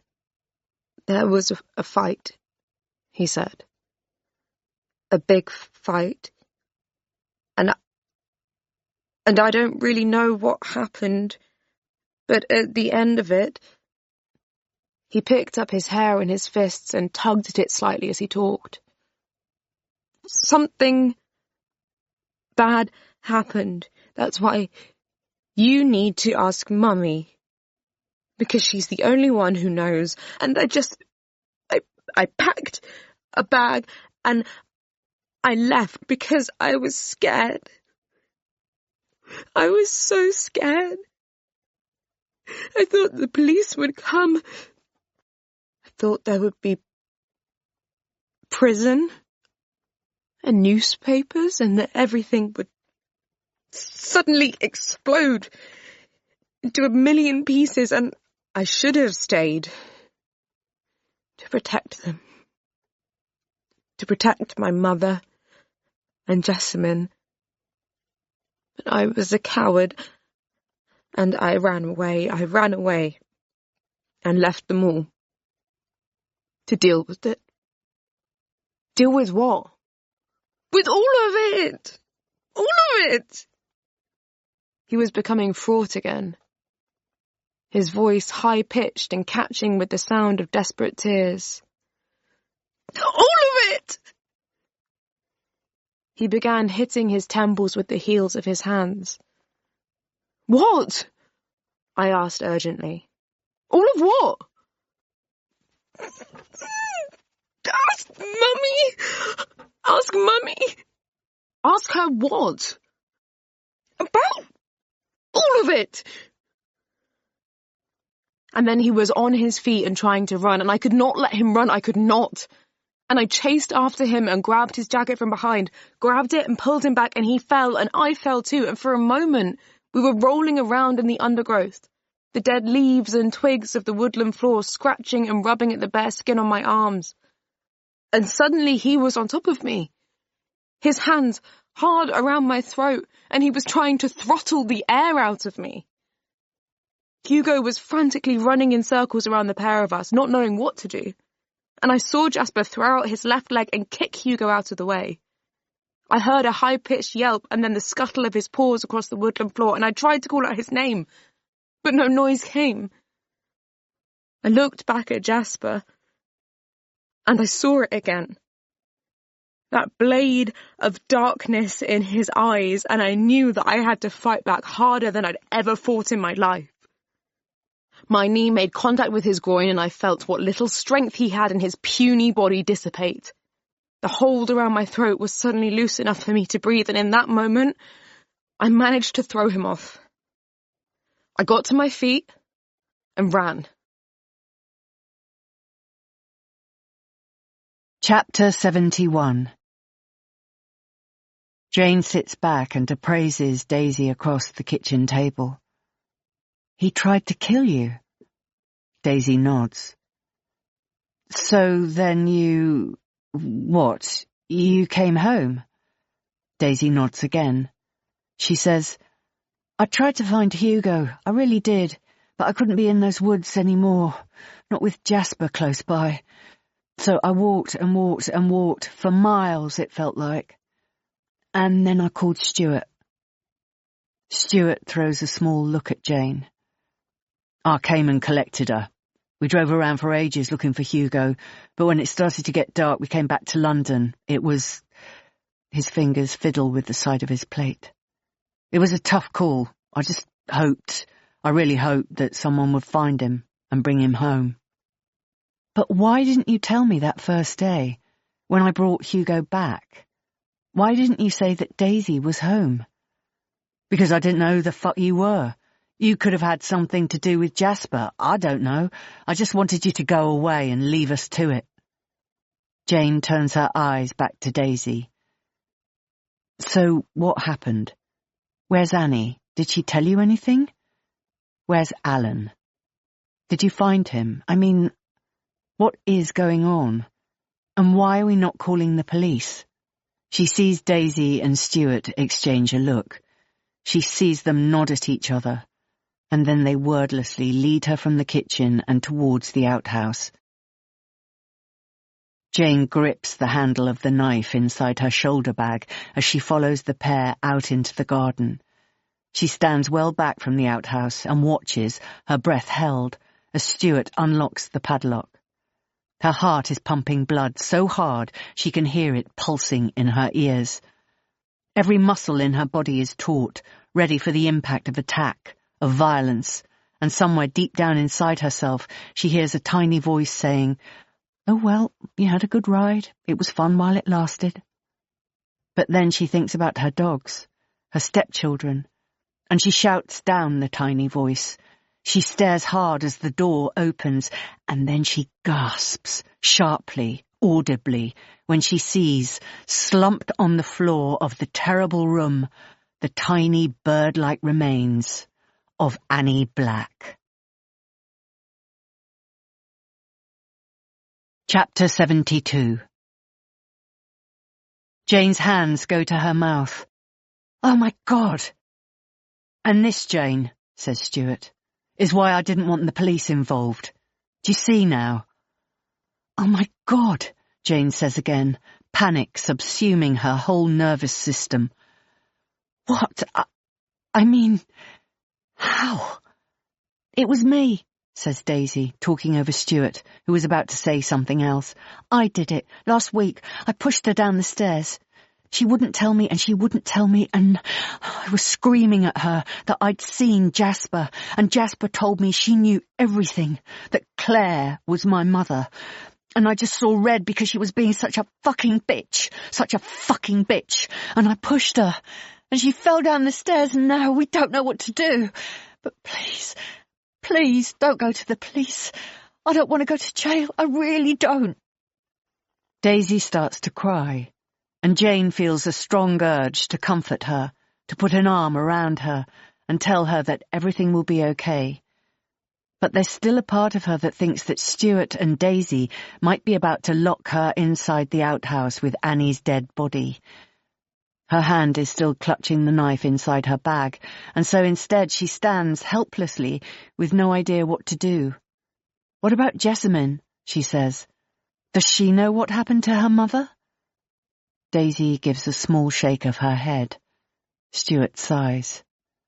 "You have to tell her," says Jane. "I mean, I don't want to sound harsh, but maybe if she knows her mother is dead, she'll feel that she can talk, that she can be honest with you. About Claire, about everything." "It's not that simple," says Stuart. "In what way is it not that simple?" "Jessamine, she's lost, you know, lost in her sickness. She's not there anymore. I think she's too far gone now. She won't remember. And even if she does, she won't be able to frame the memories into anything coherent." "Have you tried?" asks Jane. They both shake their heads. "Where is she?" "In bed, of course." "Let's go," says Jane. "Let's at least try." The smell in Jessamine's bedroom is rancid. Stale alcohol, stale laundry, trapped air. Jane asks if they can open a window, and Stuart says he will. Jane turns back to the bed and tries not to physically recoil at the sight of Jessamine in a dead sleep, her head lolling back against the pillows, her flesh grey, her teeth unkempt, her hair thin and straggly, riven through with grey. She stares at her numbly for a while, thinking of the pretty girl with the Marianne Faithfull hair and makeup in the low-budget movie she made 20 years ago. She thinks of the photo of the sweet teenage girl with a dastardly twinkle in her eye, sitting alongside her father and her brother on the sofa.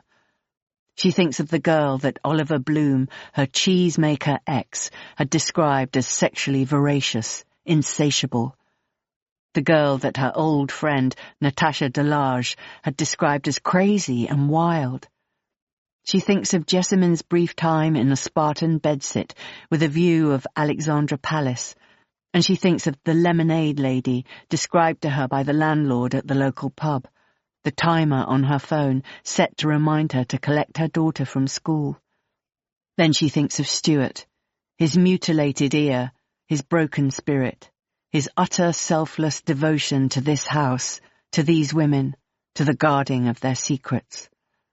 All of this passes through her thoughts in the time it takes Stuart to gently rouse Jessamine from her deep, deep slumber.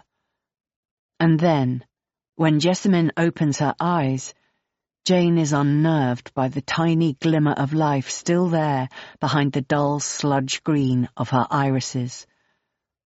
"What the fuck?" says Jessamine groggily, staring at Jane with narrowed eyes. She turns to Stuart. "What's going on?" "Don't worry, love. It's fine. This is Jane. She's been trying to find Daisy. Remember? We lost Daisy for a few days. And while she was looking for Daisy, she found out about a few other things.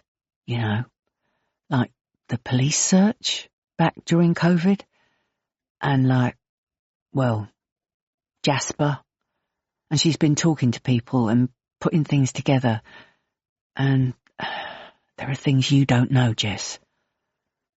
But even as Stuart is talking, Jessamine's hands are searching her bedside table, the floor by her side of the bed, growing more and more frantic, and then she interrupts him by saying, "Stuart, I need a drink, please." Stuart sighs. "We'll get you your drink in a minute, but what we need from you right now is to really listen, okay? Listen to what I say to you about what's been happening." Jessamine groans and flops back heavily into her pillows, her face contorted with rage and pain. "Please, Stuart, don't muck me about. Just get me a drink. Oh, or Daisy, please. I have to have something to drink." "Daisy," says Stuart, turning to address her. "Can you get Grandma's meds? The ones in the little blue box, and a glass of water?"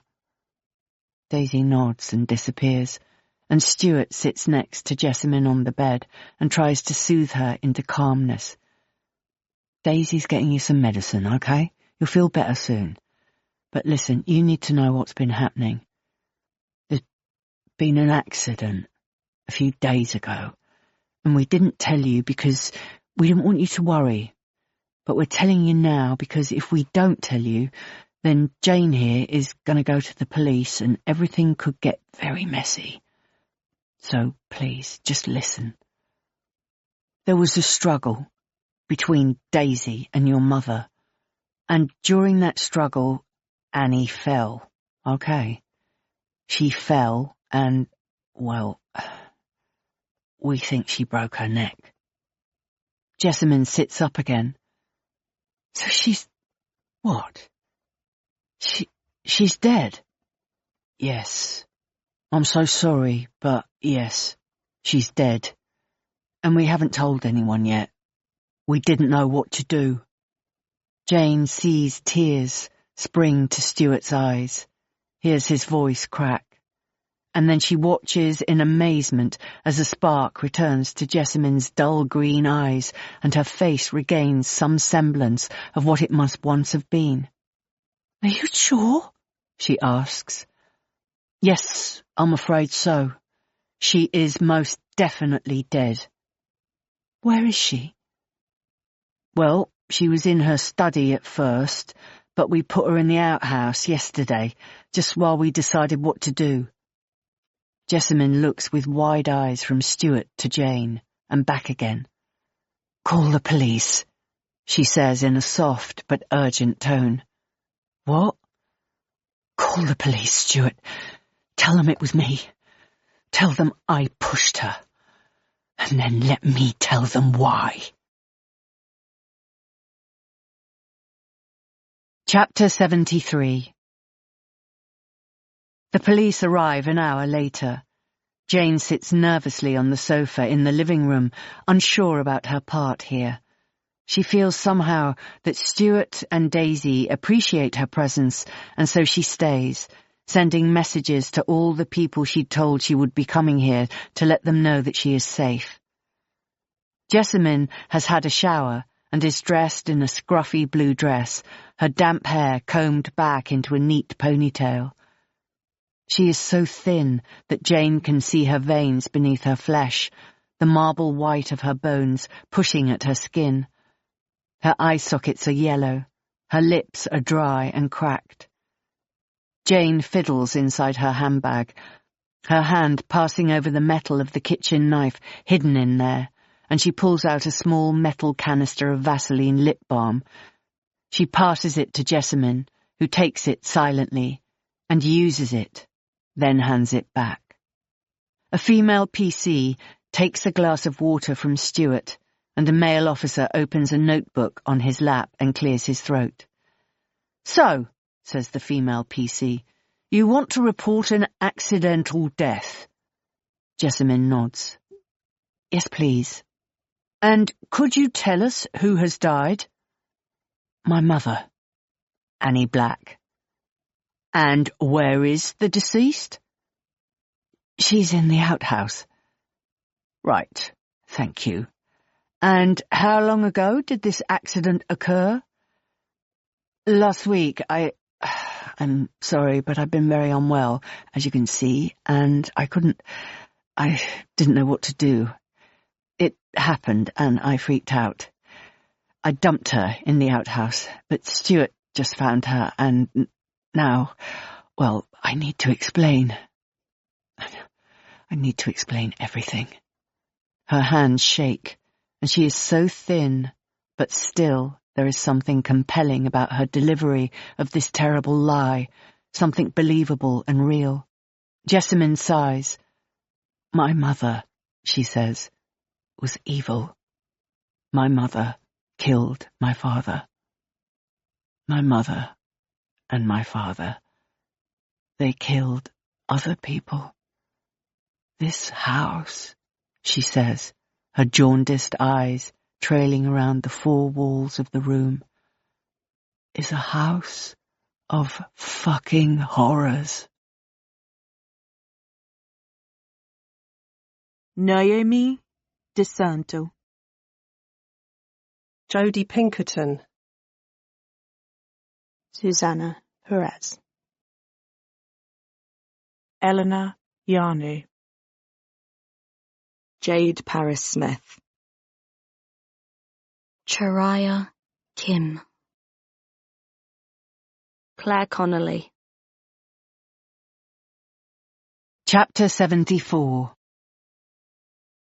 Beneath the soles of Annie Black's soft, pampered feet, under the floorboards of her study, beneath an antique Turkish kilim, threadbare in places, lies a trapdoor, and beneath the trapdoor lies a small rabbit warren of subterranean rooms.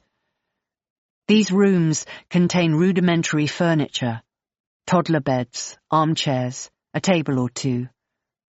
The team from the murder squad find blankets, underwear, plastic water bottles, 2 old cardigans eaten half away by moths.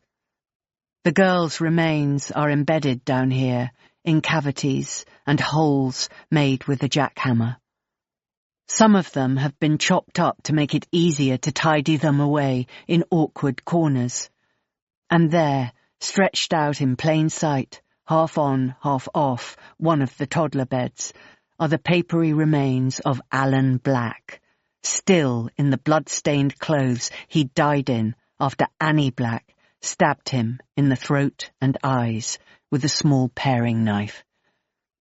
His long, slim body desiccated to a pile of bones and parchment flesh. She'd killed him in a jealous rage, according to Jessamine, when she realized that he was in love with Claire Connolly. And then she had killed Claire Connolly too, and taken her baby, given it to Jessamine. I wasn't even 20. I didn't want a baby. But what else could I do? We couldn't let the baby die. I was in an on-off relationship with a married man at the time, and Mum told me to tell him it was his baby, and that way he might leave his wife. He might, look after me. But it didn't work out like that. So it was a total waste of time. And thus, Jessamine tells them, her life fell into a steeper and steeper state of decline. Of course it did. What other sort of life could it have been, she asks them, with so much trauma? How else could it have gone? Stuart tried to save me from myself, but he couldn't. Nobody could save me. Not while I lived with that woman, with those poor girls under the floorboards. So you knew, asks one of the policewomen, about the girls. A terse nod. Yes, of course I did. We both did. Me and my brother. But we were children.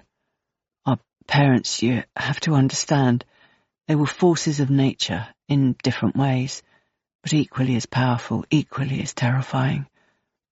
We were scared of them. And after my mother killed my father and Jasper disappeared, I went into a state of going through the motions. My life stopped. Completely stopped. I thought that was going to be it for me, that I would drink myself to death, take the secrets with me. These god-awful, evil, fucking secrets that have been eating away at me for 20 years, for longer. Eating away at my sanity, my health, my happiness. I was ready to go. But then Daisy went to find my brother and came back with only half the story, and she was screaming at my mother to tell her the truth, screaming and crying. And I saw my mother go to Daisy to slap her, to hurt her, and so I pushed my mother. I pushed her, and down the stairs she went, all the way to the bottom. I heard her neck snap as she fell. And did you not tell Mr. Tucker? I did not tell Mr. Tucker. No. And where did Mr. Tucker think that your mother was? I told him she'd gone to stay with a friend. But then, earlier today, she pauses and looks from one police officer to the other. Well, he noticed a smell coming from the outhouse. It takes the team 3 weeks to recover all the pieces of the girls.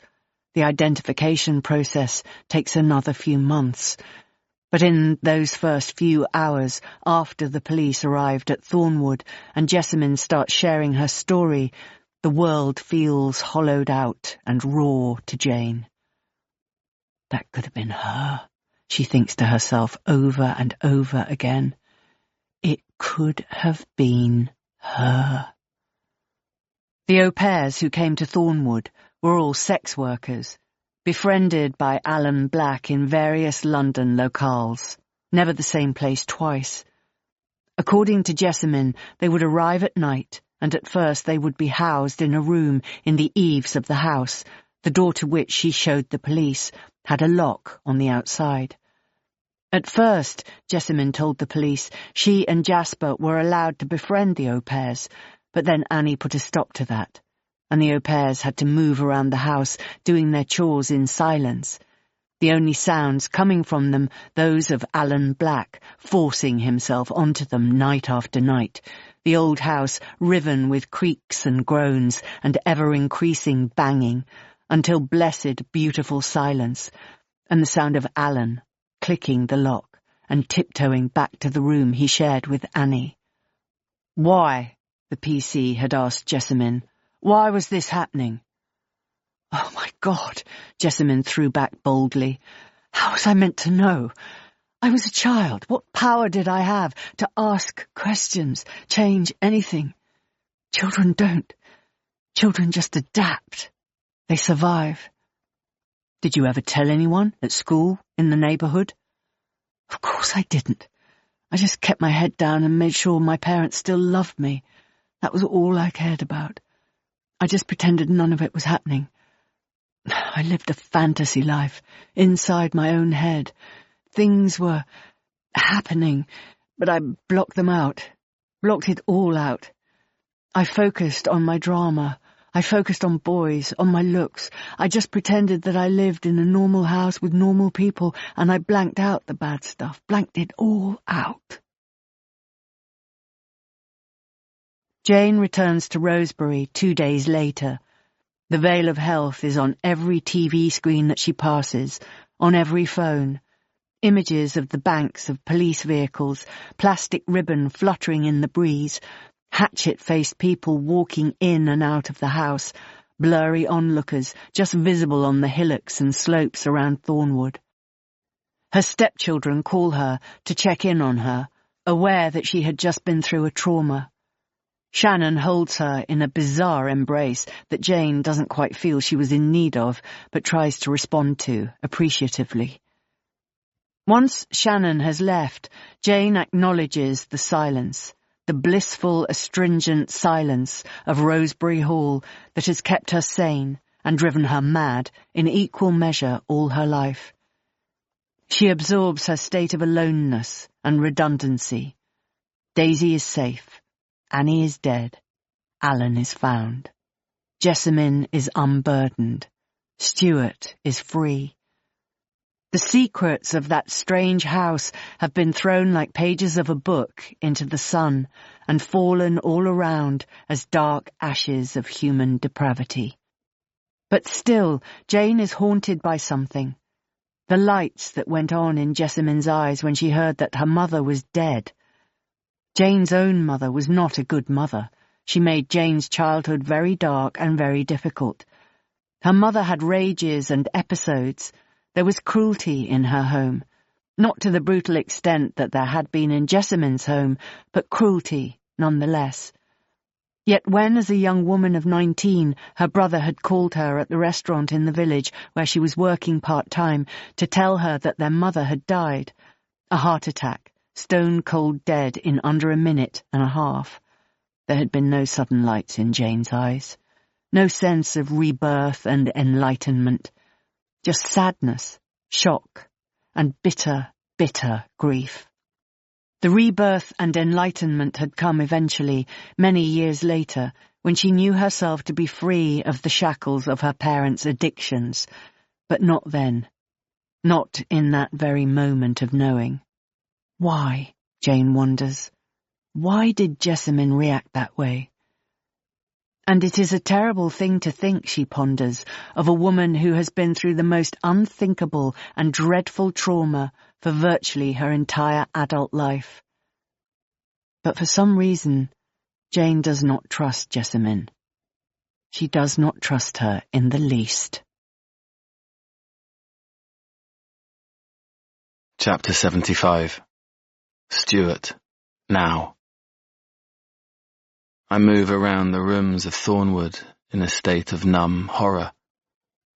This house where I've lived now for nearly 10 years.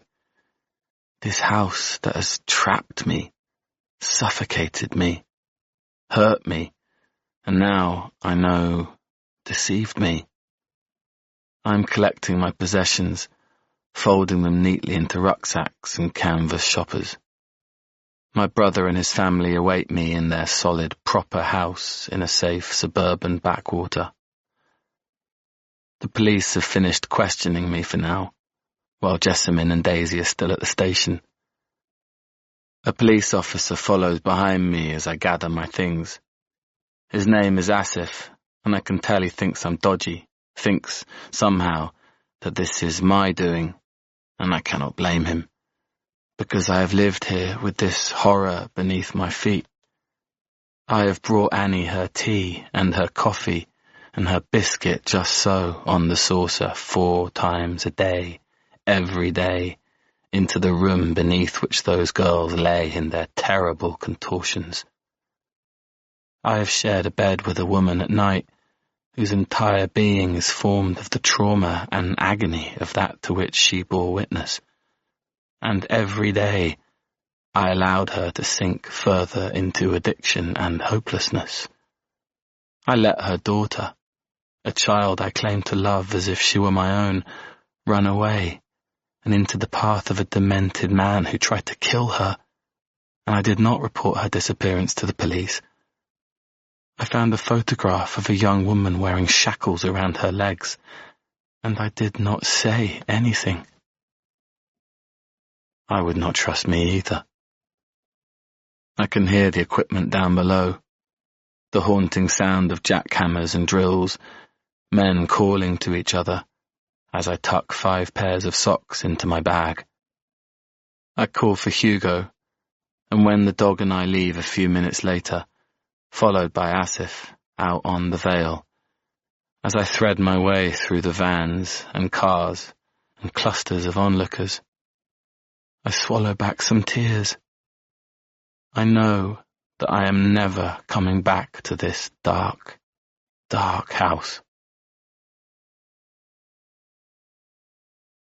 Chapter 76. Dexter braves the wilds of Little Belmont to see Jane a few days later. The late May weather has turned clement again, and they are able to sit outside in the kitchen garden, accompanied by a lone bumblebee floating purposefully around the lavender, and the 4 dogs in various states of repose. "They're still looking for Jasper," Dexter says. "Yes," Jane replies, a note of uncertainty in her own voice. "I feel very strongly they won't find him." "What makes you say that?" Jane sighs. "I think it will have been too much for him. I think he will have, as you young people say, unalived himself." Dexter winces. "You reckon?" "I do. And actually, if he didn't do it directly after he tried to kill Daisy in the woods that day, he'd have done it when all the secrets came out. And maybe he'll never be found." "Indeed, maybe not." She sighs again, racked with a deep sense of dissatisfaction. Something is not right. Something is missing. But that, she thinks to herself, is for the police to ascertain now. Her role here is done. It's over. It's time for her to step away and focus on her own existence. And so she turns to her stepson and says, "I'm selling it." "Selling what?" "This." She gestures at the rambling mass behind and in front of her. "The whole thing. I spoke to Sturrott's in the village this morning. Chloe said it could go for $2 million if I'm prepared to wait for a wealthy buyer who's not looking for a bargain. 1.5 if I just want shot of it." "God, is that all?" "What? Oh my goodness, you spoilt little goose." "Oh, it's not that much, is it? Not for all this. My flat's not worth much less than that." "Yes, and that's because you live in one of the nicest streets in London. But this house, its value is arbitrary, really. It's worth what someone thinks they can make out of it, because nobody will want it like this. They will want it fixed and changed and added to, and that will cost so much money and take so much time, and you can't expect a buyer to be both brave and stupid. So I'll take what someone is prepared to give me, and then I can... Jesus. She exhales on the second syllable. Escape. Escape? Yes. That woman, Jessamine, she stayed. And why did she stay? Why didn't she escape the first chance she got? I know that's what most people would think, but I get it. I really do get it. Trauma can tie you down, hold you in one position. You think you've moved, you think you're somewhere else, but you're not. You're still there, pinned down in every single moment of it. And it's easier somehow to stay close to the scenes of those moments, not to tug too hard at the pins, to surrender, not struggle. And I can't explain it any better than that. Jasper took the opposite approach. He pulled all of those pins out and dealt with the searing pain and then stumbled out into the world bleeding and in agony and... Ugh! She lets her head drop. But there is a middle ground. Leaving slowly, and really, I've been leaving slowly for the last 35 years. Taking the pins out, one by one. And now I'm ready. It feels right. But where will you go?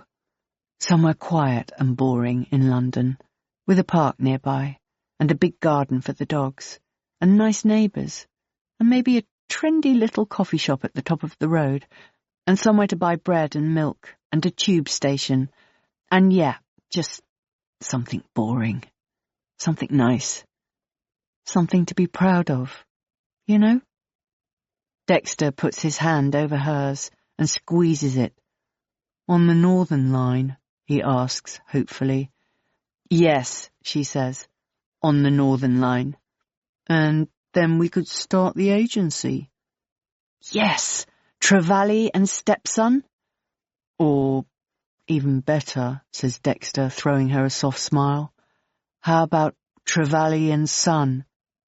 Jane sighs and squeezes his hand, a solitary, foolish tear spilling from her eye.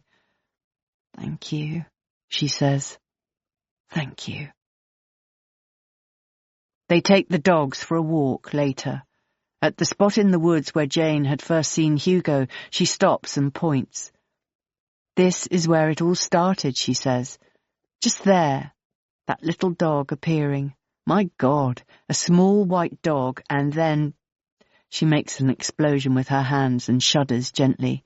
There is no need for words. What happened to Hugo? He asks.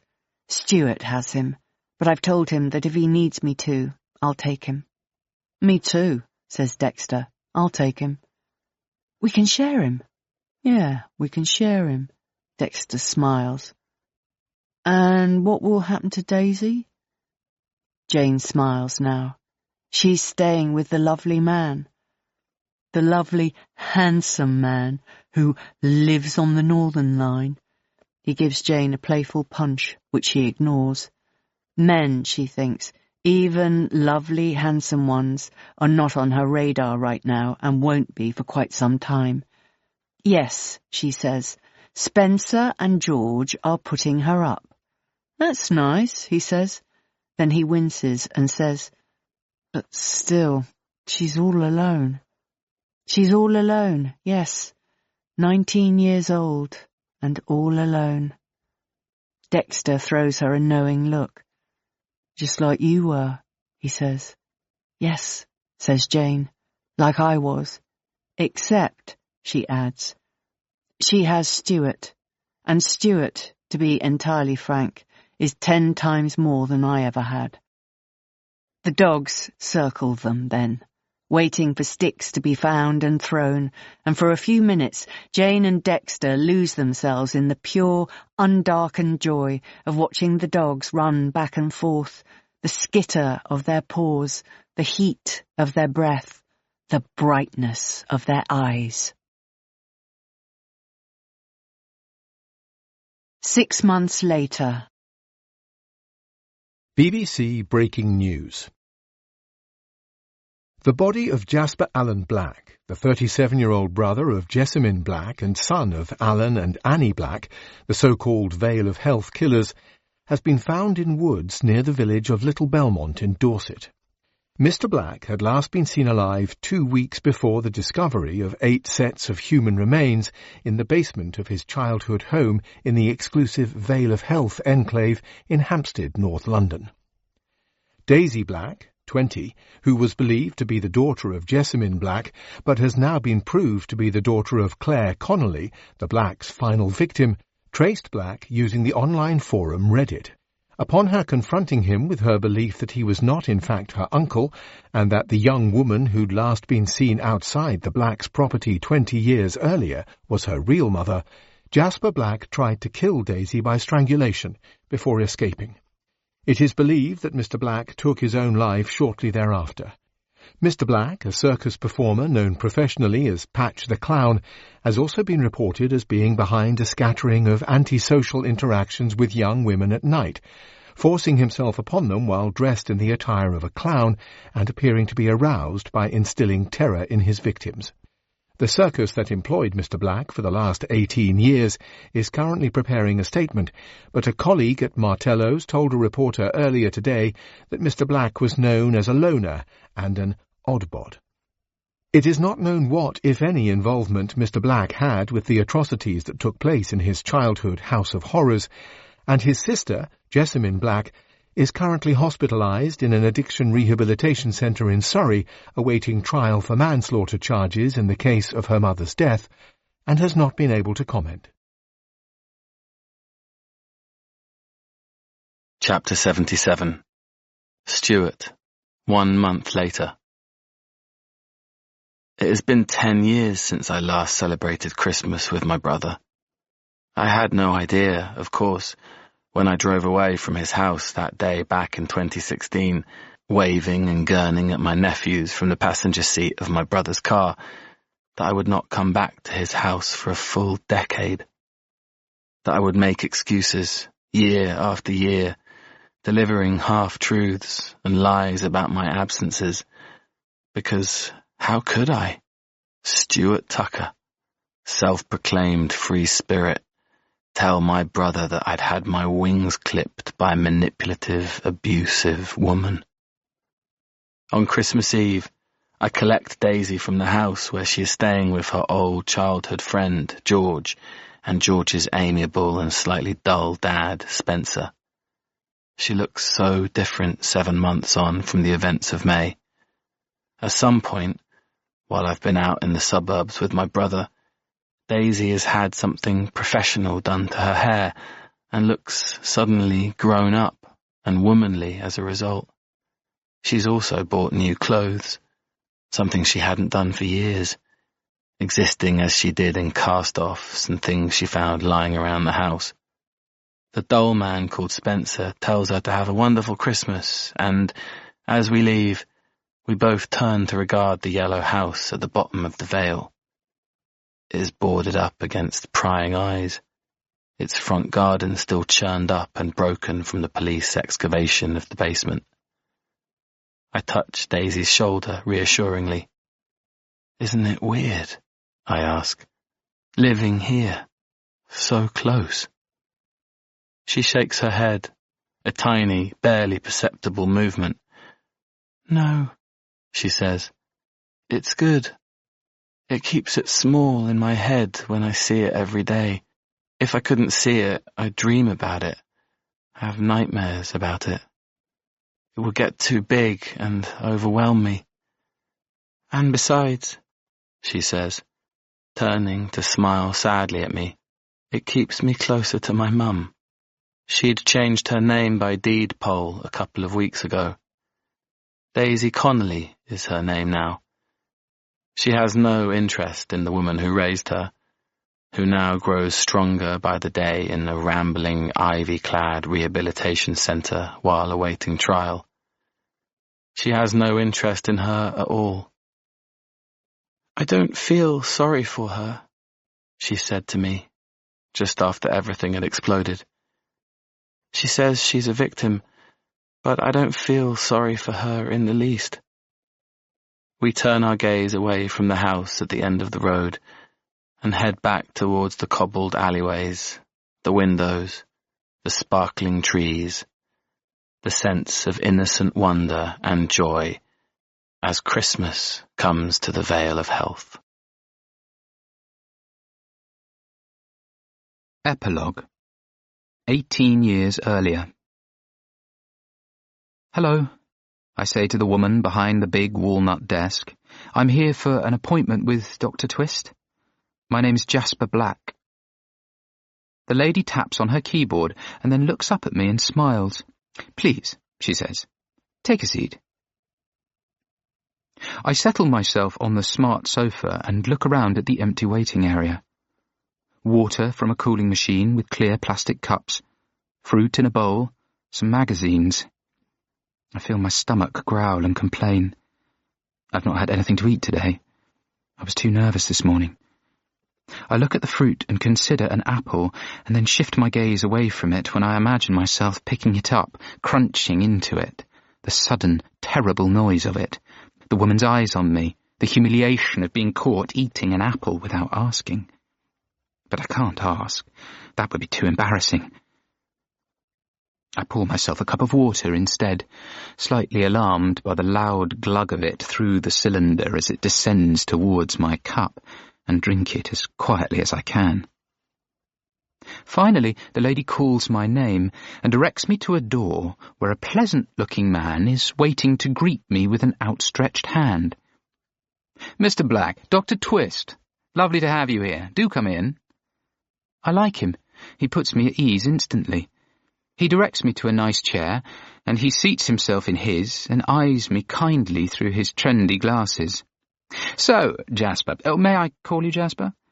I want him to call me Patch, but I know I can't ask him to do that, so I nod and smile. "That's fine," I say, and then I clear my throat. He spends some time talking me through what he does. He's an EMDR therapist. Someone on my clowning course told me about it when I mentioned that I'd run away from home because something bad had happened to me. I told him I'd been having nightmares, that I never slept, and he told me about how EMDR had cured his girlfriend of night terrors and other behavioural issues related to her PTSD after surviving a multiple pile-up on a motorway. I had not survived a multiple pile-up on a motorway, had not been pulled from wreckage by strong, safe hands and taken in brightness to be fixed by brilliant people. I had experienced blinding, deafening, destabilizing trauma in the quietest, darkest corners of my childhood home, and it lived with me every day. My friend told me that a man like Dr. Twist had the ability to reprogram the very essence of me by desensitizing me to my trauma without me having to utter a word, which was ideal, because I could not tell, I could not speak about the things I saw, the way I felt. I know that I will never be able to find the words, not ever. And so this I can do. A silent therapy, like surgery. The doctor's techniques like invisible knives and needles doing their work while I remain silent. I am ready to hand myself over entirely to this man, because not only do I live with this every minute of every day of my life, but now, as a broken adult man, I am becoming a monster not unlike those who broke me. I scare women, deliberately. And then, when I have scared them, I touch myself, and I am disgusting, more disgusting than I can properly contain inside my head. It is not me, and it is not Patch, when I find those women and do that to them. It is someone else entirely. A clown without a name, who crawls out of me and takes me over, and I hate him. I want him purged and annihilated. I turn my full attention back to Dr. Twist, who is asking me to do something difficult. So difficult, I feel breathless and nauseous merely contemplating it. But contemplate it I must, before I do something I really, really regret. Dr. Twist tells me I am to put myself, in my mind's eye, back in the moment of my trauma, back in the place where it happened. I must see it as clearly as I can, every inch of it, every second of it, every blade of light and blot of darkness. I do as I'm told. I always do as I'm told. And I put myself there, in that strange dark place beneath my father's study, that strange place where he put girls to live, girls with mothers and fathers of their own, girls with stories and foibles and lives and friends. The au pair girls. My father still called them the au pair girls, even as he was shackling them to beds, locking them in the outhouse, raping them night after night. We all called them au pair girls, but we all knew that they weren't. In my mind's eye, I follow the sound of noises, of muted screams. I pull up the trapdoor under my father's rug, and I step onto those uneven stone steps. My eyes adjust to the pale light from the night lights on the walls. I start to see the outlines of things, the beds, the armchair, the shape of a young woman sitting against the wall. As my vision clears, I see that it is Claire. Claire was my favourite. She wasn't like the other au pairs. She was soft and sweet, naive almost, like me in some ways. And she wasn't scared of Patch the Clown. She enjoyed my tricks and my mimes.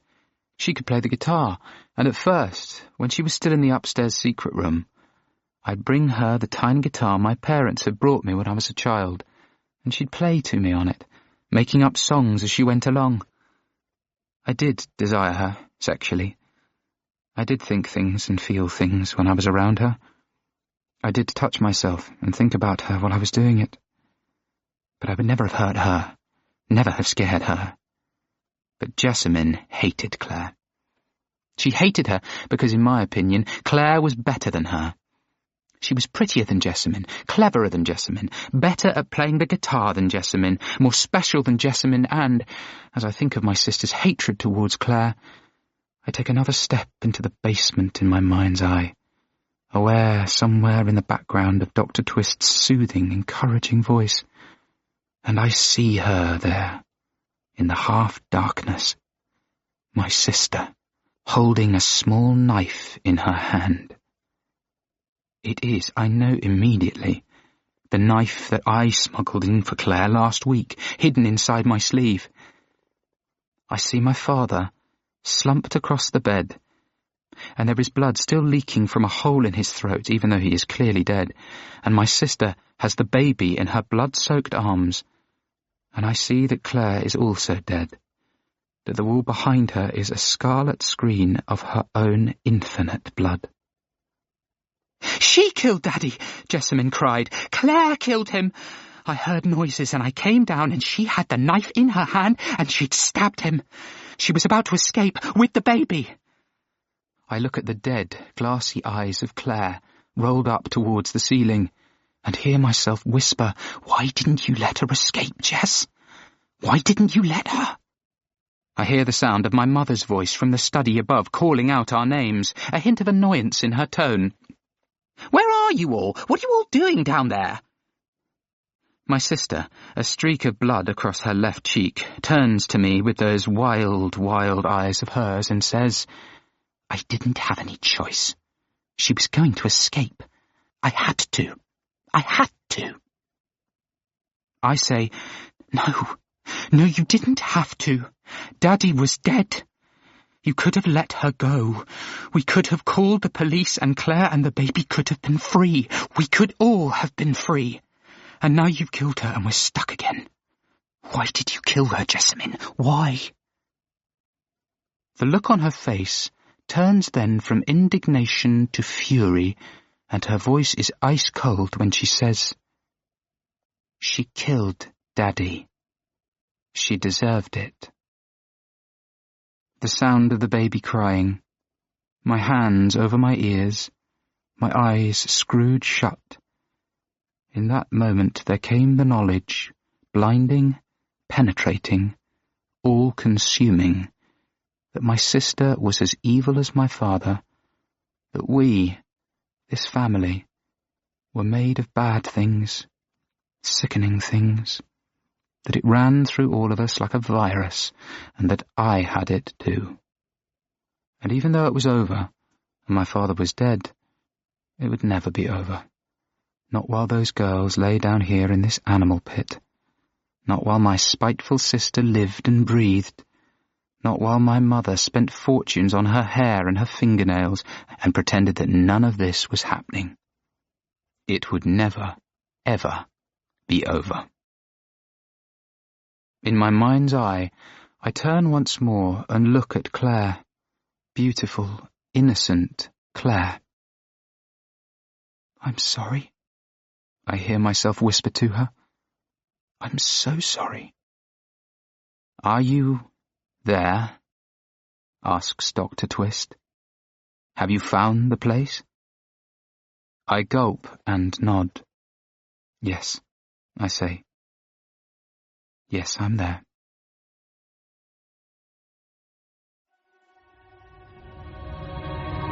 This has been a Penguin audio production of It Could Have Been Her by Lisa Jewell. Read by Leslie Sharp, James Norton, Freddie Fox, Joanna David, Ella Ray Smith, Harriet Fisher, Tim McInerney, Elsa Lepecki-Bean, Emilia Fox, and Roy Macmillan. It was produced by Chris Agem, the post-production was by Will Chapman, and the audio proofing by Leanne Coyle. The theme music is by Kyle Gabidon. For more Penguin audio productions, visit us at penguin.co.uk/audio. Text copyright Lisa Jewell 2026. Copyright in recording Penguin Audio 2026. All rights reserved. The moral rights of the author have been asserted. Thanks for listening.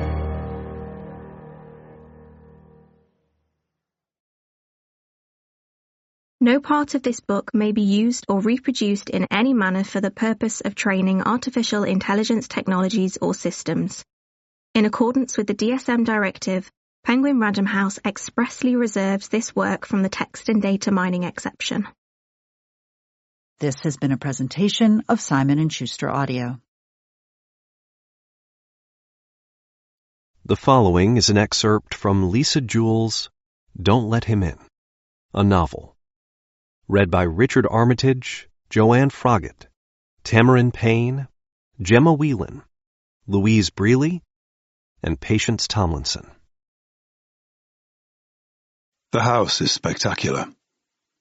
A huge white stucco villa on 3 floors, plus attic rooms. A direct view of the sea visible through tall windows that frame the vista at the back and the front. I imagine that a wall must have been taken down at some point to offer up that level of open-plan space in a Victorian house. Steel beams put in. Expensive stuff. Just to give the owners more light and space. I feel an uncharacteristic twitch of jealousy. It's not like me to envy others. I rarely, in fact, give a thought to them. But this is a different case altogether. I turn off the van's engine and sit, just for a moment, readying myself. Through the window on the other side of the house, I see the shadows of movement, and as I pull on a baseball cap and open the driver's door, I hear the muted murmur of chatter. There are 4 cars parked outside. Clearly the day is still going strong. I go to the side of the van and pull open the door. There it is, my last delivery of the day. An extra-large bouquet of white hydrangeas and roses, no expense spared, in a pink bag. On the envelope is the inscription, Nina Swan and Family. I walk towards the front door, peering in subtly as I pass the kitchen window. A small group sits around the table, a mix of younger and older people. They all have wine, are dressed somberly. There is music playing. Candles are flickering. I see art and photography and graphics on the walls. I see a designer kitchen in midnight blue and pink, with flashes of brass and copper, big globe light bulbs hanging at irregular intervals from golden chains, plants on shelves. Through a door at the back of the kitchen, I see huge velvet sofas, a mixing desk, a Gorillaz poster. It's the home of a Gen X man who has made good decisions, made a success of his life, piled his building blocks one on top of the other with precision and care. But also the home of a man who made one really bad mistake that his wife and his family are going to pay for, over and over again. I keep moving past the window, and then I put my finger to the doorbell. Audible hopes you have enjoyed this program.